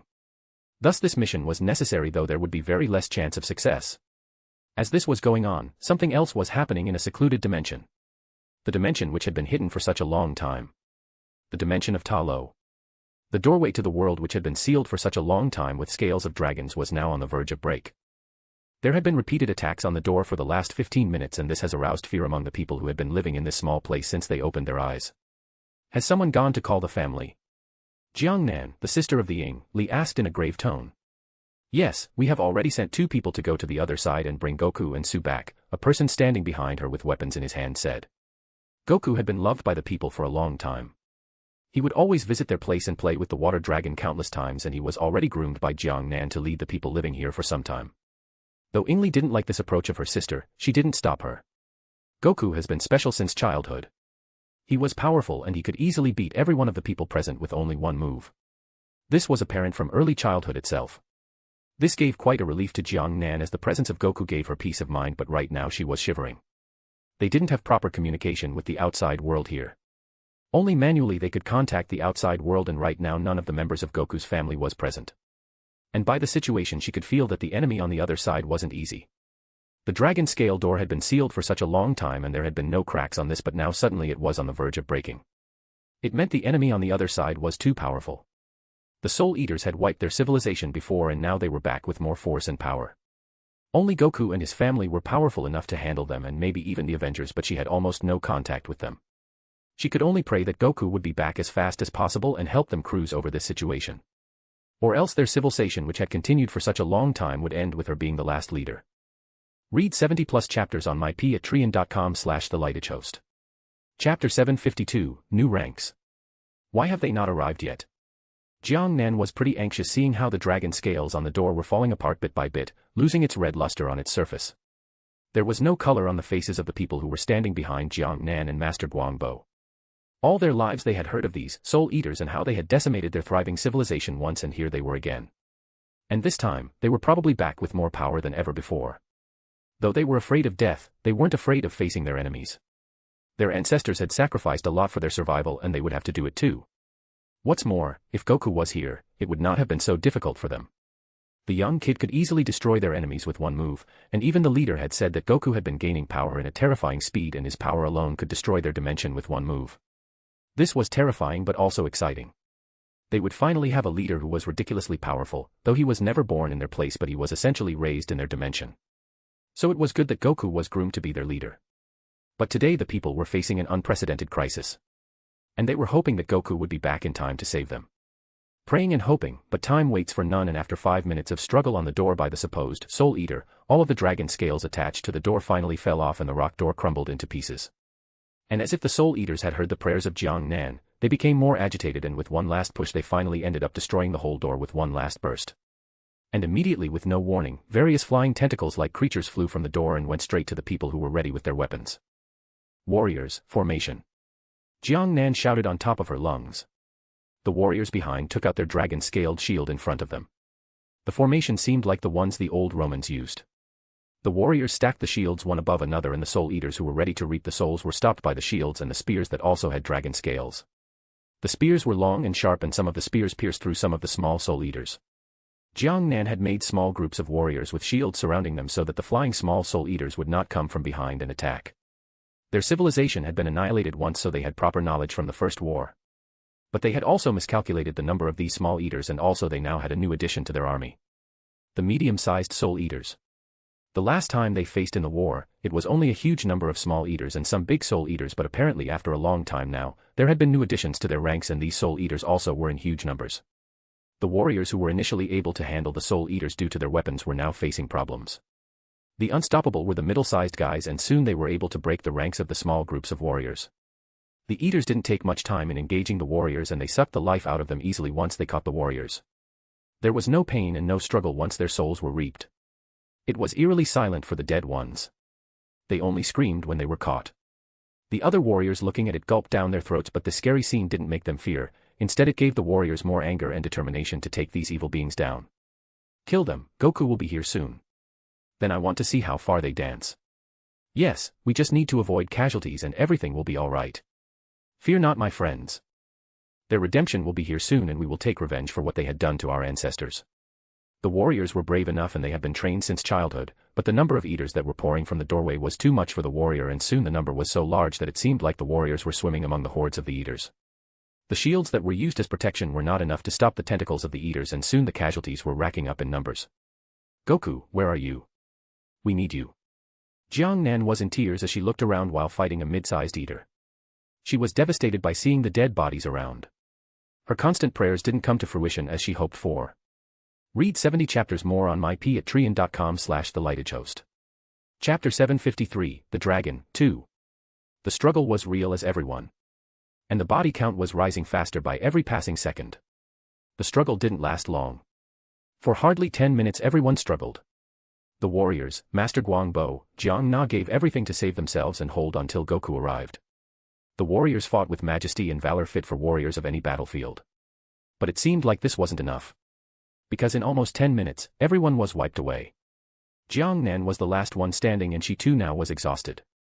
She had killed multiple eaters and even a medium-sized eater. But finally she was caught by. So this is it. This is how I die. The same way my ancestors lost their lives. If only Goku and Shang-Chi were here. As Jiang Nan was ready to close her eyes after she was caught by the tentacles of two medium-sized eaters, suddenly there was a loud splashing noise from the huge lake that was nearby. Jiang Nan rotated her head to look at the lake. Her face didn't look good after she heard the sound. She knew what the sound meant. The dragon had come out of the lake to save her. But she didn't want that. The Soul Eaters could travel underwater as swiftly as they could above water, and thus the dragon, the protector of Ta Lo, who had been on the lake for such a long time, could easily handle the Soul Eaters. The emergence of the dragon meant that the protector would now have to try and save her life, but that was impossible. She had known the power of the protector for a long time, and though the dragon was a born nemesis of the Soul Eaters, at the end the dragon was all alone. All the dragon could do was buy time and delay her death. She would eventually have to die, and the dragon too would die in this war. She had lost hope of Goku, as the buffer of 10 minutes wasn't enough to call the house of her sister. No, protector, please go back. You are the only one who could guide Goku and make him grow stronger. Please, Goku loves you. He would be devastated seeing you in a horrible situation. Please go back. Jiang Nan shouted on top of her lungs. She was in tears. She was grateful that the dragon had her in his thoughts, but she didn't want that. Goku would lose a family if anything happened to the dragon. At Ta Lo, Goku was closest not to Jiang Nan but to the dragon. He would definitely go crazy if anything happened to the dragon. But the dragon paid no attention to the words of Jiang Nan and started flying around while clawing and biting at the random Soul Eaters that came near him. Though his efficiency of killing was superb, it still wasn't enough, as the number of Soul Eaters were very high. The Soul Eaters couldn't actually hurt the dragon with its small tentacles, even the medium-sized ones weren't much of a deal, but it was a totally different story when two huge ones came over. They looked menacing, and whatever they lacked in length as compared to the dragon, they made it up with the body size and width. The dragon might have been able to take on a single Soul Eater, but it wouldn't be possible for it to be free from two big ones and other small ones that were being used as cannon fodders. The dragon tried its best to reach Jiang Nan and fly away with her. At least, that was the intention of the dragon. When it had sensed that the invaders had arrived, it didn't want to meddle. The dragon, like others, had been hoping for Goku to arrive, but it seemed like he had too much. It was apparent that this was a coordinated attack, otherwise Goku, who normally remains on Ta Lo for most of the time, was away with his family outside. The enemies attacked them quickly and efficiently. And now all the dragon wanted was to leave the dimension with Jiang Nan and preserve the last heritage of Ta Lo. But it seemed like this wouldn't be possible and they would die. Jiang Nan had tears in her eyes as she saw the protector being assaulted by the Soul Eaters. The Soul Eater that had caught her, held her in front of the dragon. Even though she couldn't see the expression on the faces of these creatures, she was sure that these creatures were sentient, and they were taunting her by making her look how their protector was on the verge of fall and there was nothing that they could do to stop it. The dragon struggled more as it tore down many Soul Eaters and even gave a bite at the neck of one of the Soul Eaters. Read 60+ chapters ahead on my patreon.co/thelightedhost. Chapter 754, The Rage. But the power and numbers were overwhelming. And there was no hope once the third big Soul Eater entered their dimension through the door. It soon entered the fray between the dragon and the Soul Eaters. The battle tilted in the favor of the Soul Eaters. The dragon flew at it and swung its claws on the Soul Eaters with its sharp long claws, but there were only 4 of it in its body. It needed more claws to deal with the Soul Eaters that had clung to its body. The dragon intended to reach Jiang Nan as her soul was sucked away slowly, but it was too late. Jiang Nan died with tears on her eyes as she looked at the protector struggling. She wanted to help her protector, but she couldn't. She used her martial arts to free herself by moving her legs high up, but the tentacles didn't allow her to do so. She was struck, and soon she realized that the soul was being taken away by the Soul Eater. Though she could feel it, there was no pain. She understood why there was no cry from the ones who died in front of her. The ability to talk vanishes away, and only the unearthly feeling of weightlessness remained after the soul was slowly being sucked away. She just took one last look at the protector as she closed her eyes. She was dead. Jiang Nan. The last leader of Ta Lo had died and her body was thrown away like a rag doll at the ground. The dragon, who was struggling, moved his eyes and looked at the dead figure of Jiang Nan. Involuntarily, there were teardrops in the eyes of the ancient beast. Over the course of its lifetime he had seen many leaders. Jiang Nan was a good one among them. He had seen many types of leaders, arrogant ones, merciless ones, kind ones, brave ones. But Jiang Nan was something else. Even after her own sister left the dimension, she didn't persecute her or forcefully bring her back. And when Goku showed up, she left all her hopes and dreams for the child who didn't even belong to her. She was the only one who was ready to give the position of leader to someone who never had any relation with their civilization. In fact, the kid's civilization, from what he understood, was a savage one. And here she was, giving up everything to make Goku as the leader. He loved the boy, and soon he too would die soon. He had said his bye to Goku the last time, not knowing it would be the last time he would see the boy. Goku, I hope you will live happily and with a smile that you always have. Don't give your life for revenge. I don't want the smile to go away. I know you will be able to kill these degenerates, but make sure to live your life. Be the leader that the kid Jiang Nan wanted you to be. Your siblings will carry the will of our civilization to the future. The dragon was having these thoughts as he was fighting a battle against the 3 Soul Eaters. He was losing stamina in a very fast rate and he knew that he was going to die soon. One of the big tentacles finally was able to grab his neck and pull at him. The dragon struggled more as it tried to free itself, but soon the half-dying Soul Eater and the other Soul Eater used their tentacles to bring the dragon down from reaching the dead body of Jiang Nan. Even in death they didn't want to allow the dragon to have any satisfaction. The dragon got very angry and finally with his claws swiped at the body of the dying Soul Eater. He used all his strength at its limbs to kill the Soul Eater. His claws went through the huge mouth of the Eater and broke its mouth in 2. The dying Soul Eater couldn't handle the sudden loss of its mouth and vanished into nothingness instantly, killing the Soul Eater. But doing this, he had sacrificed his defense. The 2 remaining Soul Eaters had got the window and used their tentacles to hold onto the mouth of the dragon, forcing him to open. The dragon was squirming intensely in order to free himself, but it was too late. The Soul Eater had already started extracting the soul. The dragon, who was struggling heavily, slowly let go of his body and soon the soul, which looked like it was a small sun, was extracted. The dragon that had been living for such a long time and looked over Ta Lo was dead. And with that the last remaining soldier of Ta Lo was dead too. Read 60+ chapters on mypatreon.com/thelightagehost. Chapter 755, The Rage, 2. The Soul Eaters roamed the small dimension to see if there were any remaining bodies that they could suck off the soul from. The Soul Eaters didn't even leave the animals that had been living in the dimension with them. The mythical animals that used to live with the people of Ta Lo also died with the warrior's demise. There was nothing left in the dimension except for eerie silence and occasional small sounds of crickets that were still alive in the dimension. Only the insects remained in the assault. And the dead bodies. The Soul Eaters were the only living creatures alive in the dimension. Many of the Soul Eaters had gone back from the way they came. There were still 2 big Soul Eaters who were now occupying the back mountains near the gate. The Soul Eaters had no idea of how to cross the dimension and go to the real world, but they hadn't given up searching and they were turning every stone to search for the passage. The Soul Eaters were not listless as one expected them to be, and they were carrying out their mission effectively and doing everything possible to find the gate. Meanwhile, the 2 people who had fled to call Goku had finally reached the home of Su. They had been running like dogs in order to reach Su's home. For the first time in their lives they regretted not taking communication devices when Su offered them last time. Su's home was very far and had no connectivity with the normal world. They had to use satellite phones in order to stay connected. Umbrella had provided every facility now to let the Su family be connected with the ring in the real world. Su with his wealth had even bought a spaceship for the family to travel in space, which they often used to have fun in the galaxy. But sadly, Ta Lo was still outdated in this sense. They had the belief that their technology was much better, and if they ever used any kind of technology it would be their own when they develop.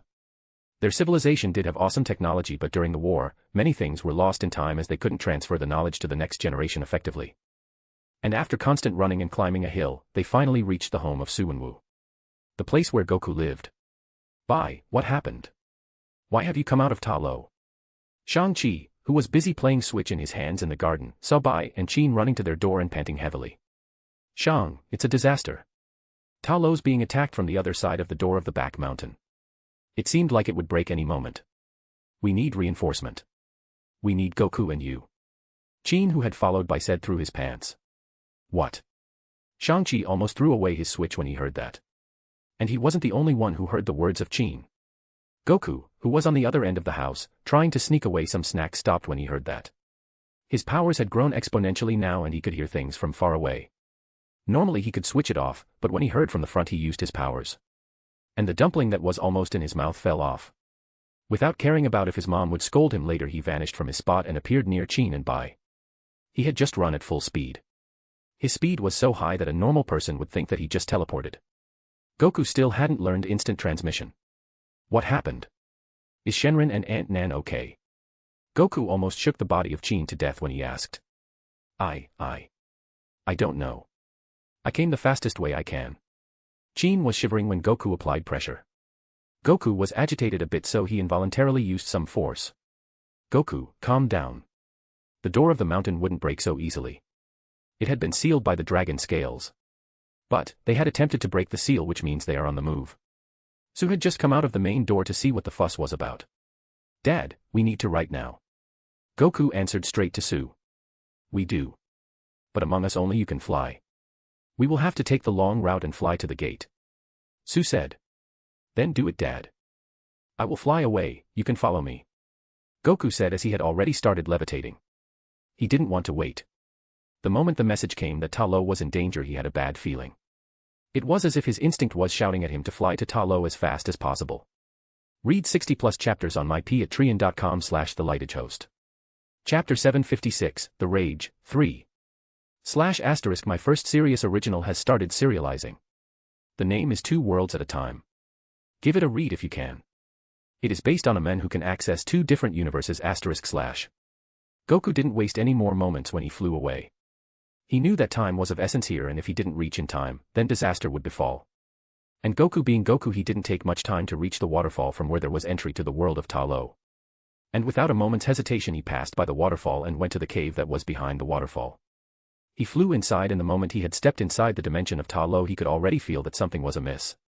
There were no sounds of birds or the noises that a typical mythic animal usually makes.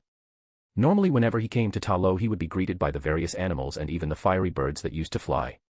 There were no such sounds or movements today. Instead what he saw was a horror show. He saw various animals and birds lying on the ground devoid of blood or life signs. The animals were just lying down. And if that wasn't enough, he got to see various evil and distorted creatures flying high in the air. Goku instantly realized what these creatures were. Aunt Nan had educated him about them multiple times and spoke to them about their origins and their civilization. His heart was already in his throat seeing this, and it had generated immense rage in his heart. He had expected that the creatures would cause havoc, but he didn't expect this. With immense rage burning in his heart, he took no time to raise both of his hands and instantly blast at the various creatures flying with his normal plasma-type attack. He didn't need to execute Kamehameha for these small creatures. And this small move from Goku was enough to burn the hell out of the numerous soul eaters that were flying around. Wasting no other moment he flew away with full speed to the place where his aunt and others lived. He was praying in his heart, hoping that everything was alright. But the reality gave him a slap when he stepped on the main courtyard where everybody used to practice. He saw the bodies lying around. All his friends and warriors that had taken care of him in his upbringing. And that was not the end. Among the dead bodies he could be his beloved aunt. The aunt that had been giving all her love and attention at all times. Seeing the body of his aunt, he remembered those times where she used to give her cakes and let him eat as much as he wanted. Goku's mother never wanted Goku to develop an ill habit of eating bad things that would be harmful for health. Though having a scion body wouldn't really harm his health, but his mother never let him have that freedom, as it might be influential to the eating habits of his older siblings. All these memories were flashing through his eyes, and then he saw Shenron lying near the lake. Devoid of life. If the death of all his beloved didn't trigger the ultimate rage, then the death of Shenron definitely pushed him off the edge. This was where Goku broke for the first time. He had arrived at their Earth. He had received nothing but love and happiness all his life. He had always known that he was different, and even his father spoke of the legacy that his race had carried. His father Su even spoke of his own ambitions that he had carried out in his early years, but now he had changed. And giving that analogy, he spoke of Goku's race and their war of domination, but in the end they got annihilated by greater powers. But today Goku broke into rage. A rage that consumed him, and all he wanted right now was to kill everything and everyone that had annihilated his friends and family. And this triggered a reaction that had been lying dormant in his body for quite some time. A reaction that would enable him to truly surpass his limitations for the first time. The creatures had already noticed that a foreigner had just shown up from nowhere and even annihilated a small army of theirs, and many mid-sized soul eaters and small ones were flying towards Goku in order to reap one more soul. They could already feel that this new person was different from the rest, and they couldn't wait to devour the delicious soul of this person. But this time they were welcomed by a scene that would forever be a legend among the people who had known the power of scions. Around Goku a unique power was generated. The power was glowing in a color that had never appeared before. The color of yellow. The color of super scions. The color signified a power that could destroy planets with a move. Read 60+ chapters on mypatreon.com/thelightagehost. Chapter 757, The Rage, 4. / My first serious original has started serializing. The name is Two Worlds at a Time. Give it a read if you can. It is based on a man who can access two different universes */. Goku's rage was in its limits, and this propelled Goku to break his own limit and get to the Super Saiyan stage for the first time. He didn't need any fan values for this, as he had already reached the threshold a long time ago, as this Goku was the version when he was healed after the fight against the Ginyu Force. Though pumping fan values on him would eventually lead him to the Super Saiyan form and higher up, but him being in rage was the turning point for him. As Goku went into Super Saiyan form for the first time, many felt it. Doctor Strange, Thor, Captain America, Captain Universe, and of course Dr. Fate. John was at his home having his morning coffee and thinking about what necessary steps to be taken. John spent no time and vanished from his place. His system had already notified him that Goku had a change and if John would allow the changes to happen. John approved it and thus Goku went into Super Saiyan mode. John teleported himself to Ta Lo, as this was where the changes had happened. And John arrived at Ta Lo, the first thing that attracted his attention were the Soul Eaters. There were a huge number of Soul Eaters flying around and all rushing towards Goku who had just turned Super Saiyan. And Goku didn't even have to do anything. The aura around his was enough to crush the Soul Eaters. John soon realized what was wrong with Ta Lo. Everyone and everything that had once lived here was dead and for this reason Goku had turned himself into Super Saiyan. It was the same way Goku turned when he faced Frieza and Krillin died in front of his eyes. That was the trigger and this time, the whole of Ta Lo was the trigger. John didn't go and intervene with Goku and he allowed him to vent his rage. And John wasn't the only one to arrive. Doctor Strange too opened a portal and arrived at Ta Lo a few seconds later. He too had an astonishing face once he realized what was going on. Are those beings from the other side of the door? I am not sure. I have never known any creatures of such sort from our multiverse, but who am I to proclaim that I have knowledge of the multiverse as whole? Maybe they belong to some random universe or even outside the multiverse. But if they are from Wall, then we will have a problem. John whispered as both John and Strange were seeing the annihilation being carried out by Goku. He was flying fast and just using raw power and normal power to bring down the Soul Eaters. He was killing the small ones first as he wanted to kill the big ones later and more slowly. This Goku was not so merciful like the normal one we know. He was taught to be compassionate and be kind but it didn't mean his father had only taught him that. His father had always advocated that he should protect his family, his world and the people who lived here. The Soul Eaters had threatened everything that he loved. And they were even on the verge of destroying everything. He would never let this happen and he wanted them to feel the pain for the loss of his loved ones. The genocide went on for a full 5 minutes, he killed every single small Soul Eater he could feel and lay his eyes on. The big Soul Eaters had tried stopping him with their tentacles but he was too fast and thus he was like a small fish in the sea. Goku went on a killing spree and soon the big ones realized that he was just playing with them. Finding no other way, the two big ones noticed two other foreigners flying high in the air. This gave two of them ideas of kidnapping them and taking them hostage so that they could force this yellow-haired human to stop. And they flew towards John and Doctor Strange.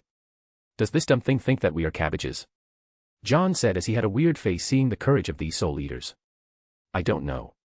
Maybe they are just dumb. Doctor Strange didn't even care about these Soul Eaters and waved his hands. This single small move of Doctor Strange brought the two Soul Eaters down and pinged them to the ground with a huge force.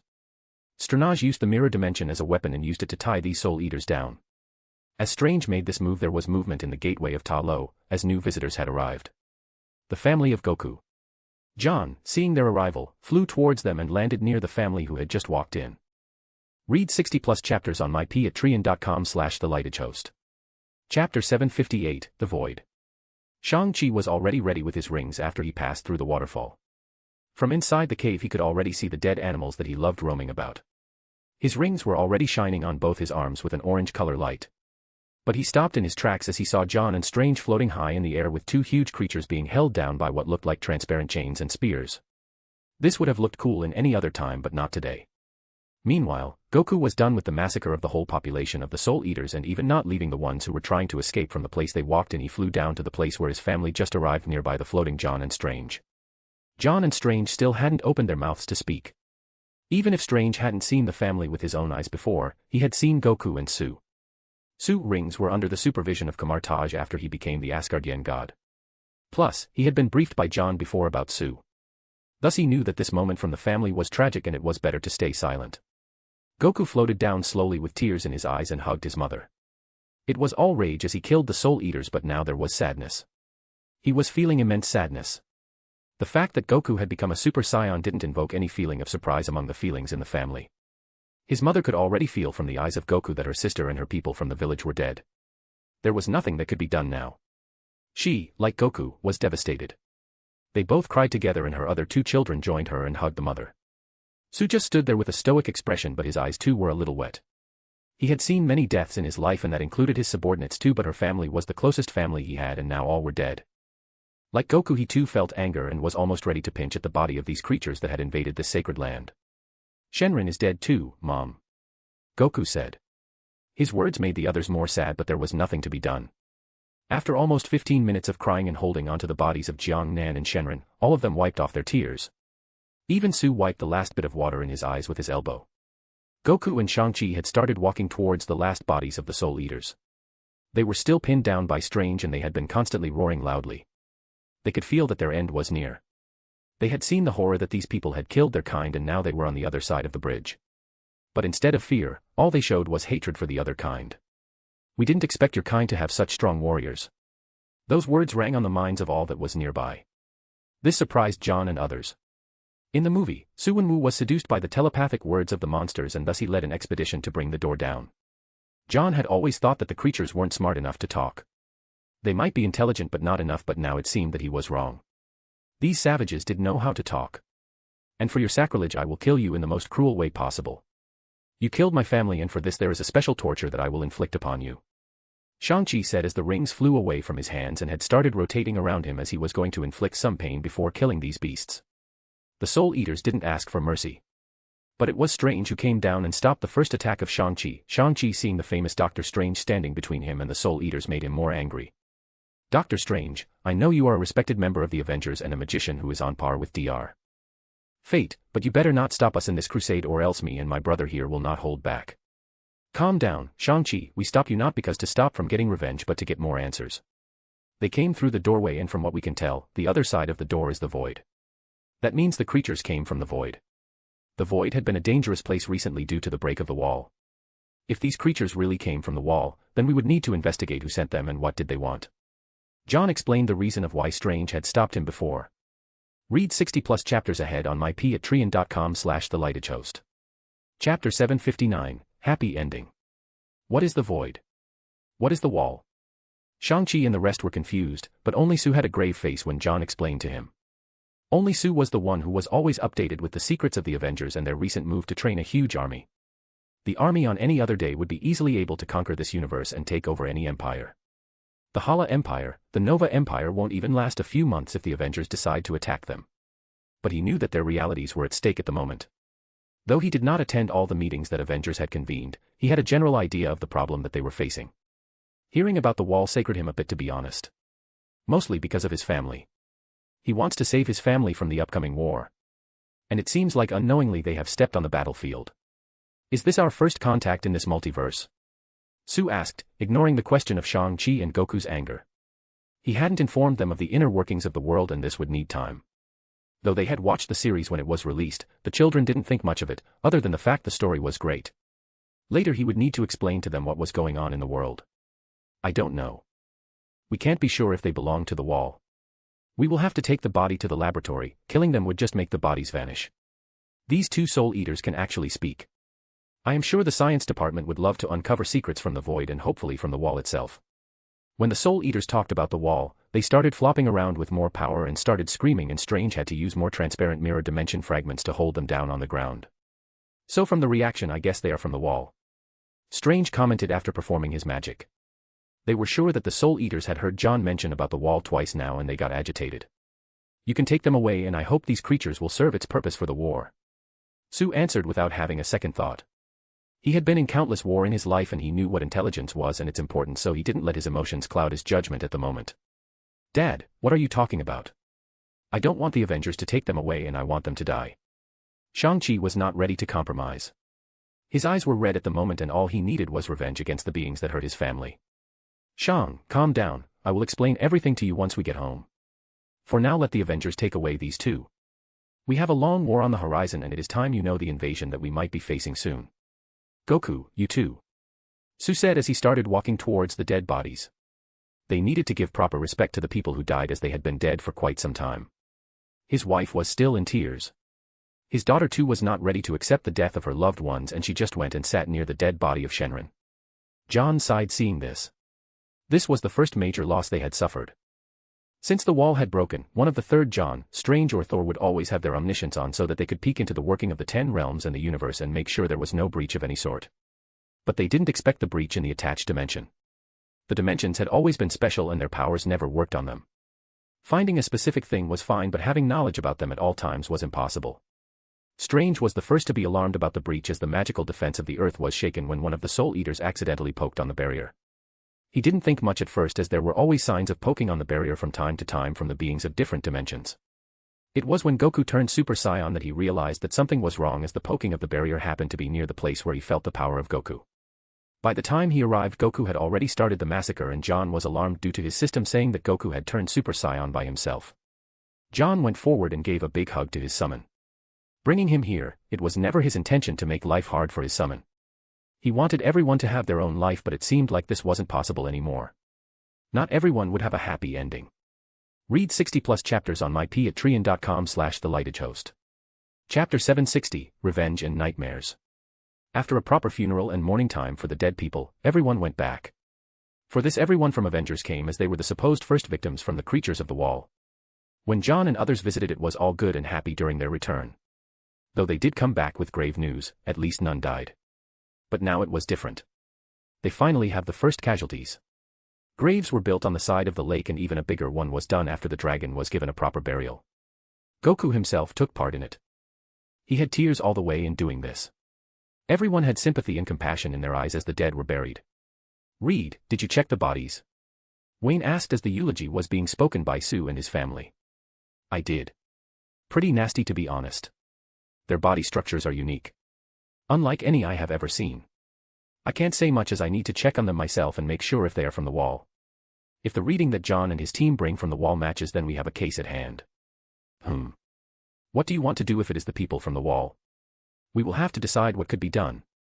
If it is in my hands, I would say we should take the war to them. That multiverse is at war anyways. Perpetua is at their home. We can easily sneak in. And even if this so-called Dr. Strangafada come, we can handle him as we have the best versions of Dr. Fate and Dr. Strange with us and tons of magic.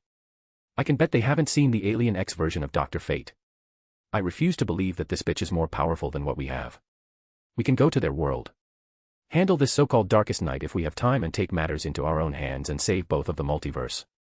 Tony was agitated as he spat out his heart in one stretch. He had been having nightmares recently about this world. He now has Morgan in his life and he wants nothing but safety, security, and a peaceful world, and not a world where everything is broken. They have saved their Earth, and for God knows what reason Dr. Strangafada didn't let Owen die till now, and everything was fine for now, but this ended today and they finally were attacked. He didn't believe in waiting for the enemy to arrive. He had even completed making the celestial armor, and all he needed to do was kill those evil beings and save the multiverse and hope to save the other one too. He honestly didn't like the ending of that multiverse. It was a fabricated one, and though everyone here knows that making a multiverse wasn't a problem, winning the war was. If they lose the war, then making a multiverse will be out of question and they will just live under tyranny if they all survive. Though many didn't share the same views as Tony, there were a large part of Avengers who were growing increasingly impatient and just wanted to go and save people, at least on the other multiverse. They had no idea of how the story had progressed and how accurate the prediction of John was, but at least seeing them would make them more knowledgeable and help solve the crisis. Fine. We can decide after the first time goes and don't return. We will wait for a few days and then we can decide accordingly. Clark said. Like others, he too was agitated for his far home that once was. He would definitely like to bring things to order. A Superman who was slowly transforming to Darkseid. A Batman who was already dead. This couldn't go on, and everyone knew that. Today was the first instance of them losing an inch of their land. Who knows what will happen next? Shenron was the name I gave to the dragon and always hoped that he would fulfill all my wishes. I was told that I came from a different world. A world where I was supposed to be a god. I never wanted nor ever would want to be a god. All I ever wanted to do was play with Shenron and live life happily. Now he has left the world and I want nothing for the people responsible to pay for this. I might be young but naive enough to think that if I don't do anything then the enemy will stop. I will give my heart and soul to the upcoming war and bring peace that Talo was. Shang-Chi clenched his fists as he too promised himself to extract revenge. Read 60+ chapters ahead on mypatreon.com/thelightagehost. Chapter 761, Family Dinner. After the funeral, everyone consoled the family one last time, and after paying respects everyone went back to their home. The team that was built for invading the special universe in the wall was already on its way, and they would have to await any kind of back information they could get their hands on. And even if they failed it wouldn't matter, as they would start their campaign with or without. It all depended now when the war would start, and it wasn't the question if there would be a war. John already knew that even if he wanted to avoid the war, it was too late now. The chess pieces were already in their positions and everyone was eager to see who was going to move first. Are all the enemies clear? Or are they still hidden? John was in his own world, and even Emma was a little distracted as they reached home, but was surprised to see the parents of Emma and John's father having a laugh at the front porch of the House of Mysteries with Audiono serving them beer bottles. "Son, you are back and have a seat," Jameson said as he offered a seat. John and Emma were able to squeeze out a smile as they joined their parents. Their parents had no idea what was going on with the world. They have been under the safe protection of the Avengers and S.H.I.E.L.D. and they wanted to leave it that way. For the first time in their lives, Earth has seen such global peace and people were happy, and those who were not happy and more ambitious had already left for the universe in search of their own adventure. "Honey, you both look sad." "Anything happened?" the mother of Emma said. They normally never come to the home of John as they have their own life, but today Jameson asked for a family get-together at the home of John and they couldn't say no, and thus they were here. But the glaring black outfit and a little sad face on both of their faces were apparent. "We had to attend a funeral as one of our people from the organization had an accident." John lied right through his teeth. He didn't want to speak about the war and other problems that the Avengers were facing. The mother-in-law didn't poke more on this topic as she could feel that John and Emma didn't want to speak about it. Emma had been a Green Lantern for quite a long time, so they knew that she, like John, had their own secrets. The family then changed the topic and spoke of other things to lighten up the mood, and everyone was having a laugh and a smile. Their family stayed for dinner before leaving, and at the end it was only John, Emma, and Jameson. This family gathering even had the children of John and they were called to attend.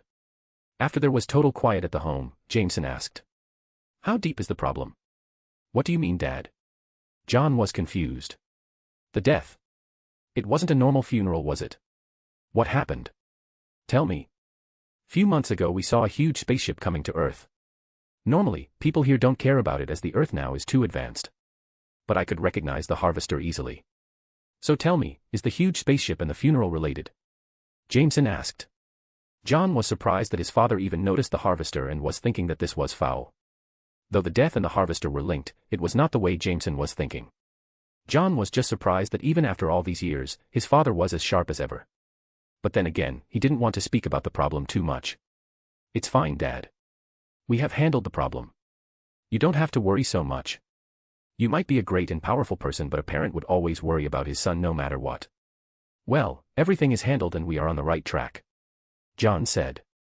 Jameson didn't ask more as he could see that whatever was bothering John and his daughter-in-law was something too serious to be shared with others, so he just left it in that way and later that night went home with the help of Guilty. "Reporters are really something," Emma mumbled as she saw Jameson vanishing.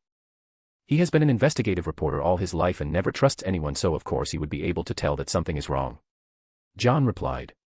"I hope Orochimaru's team will return with results," Emma prayed in her heart and said.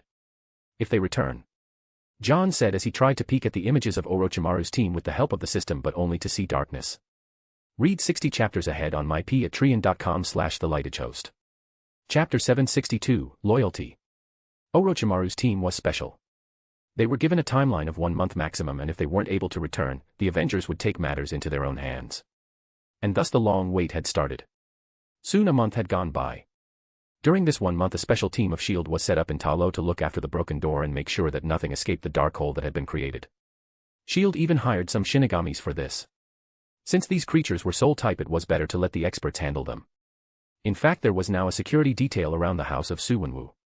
Su protested against it as he could easily safeguard himself and his family, but Coulson was not ready to hear anything about it and forcefully assigned some agents around.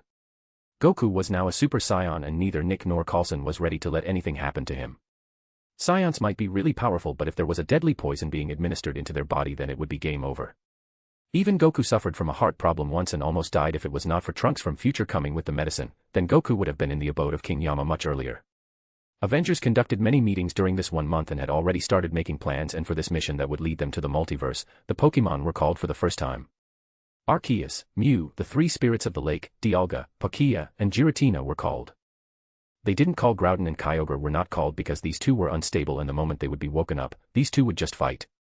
Dialga and Palkia were known to fight each other, but at least at times these two would shimmer down and work together. The Pokemon were called because the Avengers would soon leave for the multiverse and they need a proper protection at home. Normally the Pokemon were left to themselves, but this time everyone needed to participate as Earth would be defenseless. "We will protect the Earth," as all the wild Pokemons would be sent on high alert, but Pokemons could only do so much. Arceus said as he stood at the front of the meeting. Shinobis and Shinigamis would be sent to cooperate, and they would sent to all the corners of the Earth. Naruto replied to this. Like the Avengers, the Kages too would leave and soon their dimensions would be shut. Even Hell would be shut by Yamamoto as nobody was ready to see any more death in their front yards. And after much discussion and talks, everything was planned out. Dialga and Palkia would remove their differences aside and would protect Earth from any kind of invasion which may happen due to teleportation. All teleportation facilities would be prohibited on Earth until the Avengers were back safe and sound. S.H.I.E.L.D. just put the whole of Earth under red alert and all the agents that had been on vacation were asked to report back. All hands were on deck. Even Coulson, who always had a smiling face, had a stern look as he went through the reports. The death of a dimension had hit people hard and gave many people a sense of fear, and Coulson hated the fact that there was nobody to help them and the response was too late, so now he had decided to build special stations on Hell and the Naruto world so that this situation doesn't repeat itself. Thus the wait started. The Avengers, X-Men from 3 different worlds, Kages, Fairy Tail, and the Soul Society were eagerly waiting for the return of the people who had gone in search of the Amalgam Universe with any information. But there was none. None returned. After waiting for a month and even a week more, there was nobody who returned. Everyone had gloomy faces when they saw none returning. Though the people who went were mostly criminals and it didn't really matter, it still hurt them. Especially for John, his connection with his summons were cut off. And according to the system, it was because the wall was preventing them from accessing information. Are you sure there is no problem with loyalty? The last time I lost loyalty due to the interference of Ultron. Rest assured, host. The last time it was because of Cube and they were not the summons. The summons of the host would always be loyal to the host, even if they were brainwashed. Fine, I will trust you on this. As John made sure one last before entering the Hall of Justice. This was the meeting where it will be decided to launch a full-fledged attack on the other side of the multiverse and the wall. The war is on. Read 60 chapters ahead on mypatreon.com/thelightedhost. Chapter 763, DC. Early morning, all the captains were called to the Hall of Justice along with the prominent members of the Avengers from the 3 universes. They had given enough time for the explosion that Owen might cause, and there was none. Even after the given time, there was no response from the body of Owen's variants. Even the main variant, who was now holding immense power, didn't show any change. Though none of the Owen were allowed to return. The abstract beings made sure that none of the Owen could reach their Earth in their universe. Owens might be resentful, but there was nothing that they could do about it. Only after the death of the enemies could the Owens be allowed to go back to Earth. Many of the Owen accepted it, while some of them were very violent about it, of course, and the abstract beings had to take special measure against them. In the Hall of Justice, everybody took their seats, and finally the last meeting before the war began. Captains. Are your teams ready? Yamamoto opened the talks for the first time. Yes. Everyone is ready, and we are ready to take the war to them. There will be 2 Harvester which would take us, and a special spaceship would be sent as the first group, which will have some of the Avengers from multiple worlds as the advance party. They would be the lighthouse for us, and they would destroy any enemies that might arrive our way, and the advance party would be responsible for cleaning the path until we reach their multiverse. We would not confront Perpetua until we reach their multiverse. If she comes in our way, we would avoid them using our own power, and will make sure that 2 Harvesters carrying thousands of our soldiers would be safe until we reach their multiverse. John spoke up his plans. He would be leading the advance party himself. He has a special spaceship for being the lighthouse of the group. Everyone trusted him on this, and thus nobody rejected the words of John. Are the cracks huge enough to let the Harvesters pass? Superman asked, as the cracks had been expanding a lot recently, but it needed to be sure it was big enough. This time Mutwo, one of the Lantern Guardians, spoke up via telepathy to the minds of everyone. The crack is wide enough to let the current Earth to pass. It has been expanding at a very fast pace now, and even multiple cracks had appeared along the wall. The time for it to break completely approaching very fast, so I think we should make our current multiverse more secure and start the Operation Noah that we have been decided upon. Upon mention of Operation Noah, everyone got silent. Operation Noah was what the Avengers had decided upon after the break of the wall. There would be people who would die, and the number would be trillions, and they would have enough power too to bring them back, as they had many multiverse creators on the team. So Operation Noah was taking away a selected group of people for safety and preserving them until the death of multiverse occurs. So when the multiverse was created again, the people wouldn't die and they would continue their life, unlike others who would have to go through reincarnation and change of memories. This was decided by John, Reese, and the Guardians. When the idea was first announced to the Avengers, they were dumbfounded, but they understood, as this would be done to preserve humanity. The particular work had already started in 616, and a new spaceship was built on an Harvester that John had extracted. It was done to fit a good portion of humanity, which would include the families of the superheroes and other people from the fields of science. This was done in secrecy, and only the Avengers were told about this top-secret mission. Operation Noah has already started, and the other 2 universes need to inform their families about the changes that would take place. The other Avengers nodded their heads, as they had decided to inform the families of the upcoming great move that they would have to undertake and secure their future. It would be a tough job to convince others, but this was necessary. The meeting went on as they had to decide who would lead the first spaceship and who would lead the 2 Harvesters apart from the captains. John was decided to lead the first spaceship. Superman was given the second, and Batman was given the last Harvester. The DC heroes were given the command because it was their multiverse to begin with, and these 2 who had led the team to the fight in the series deserved their own team, unlike the ones who fought against the Darkest Night. Read 50 plus chapters on my p at trian.com/thelightagehost.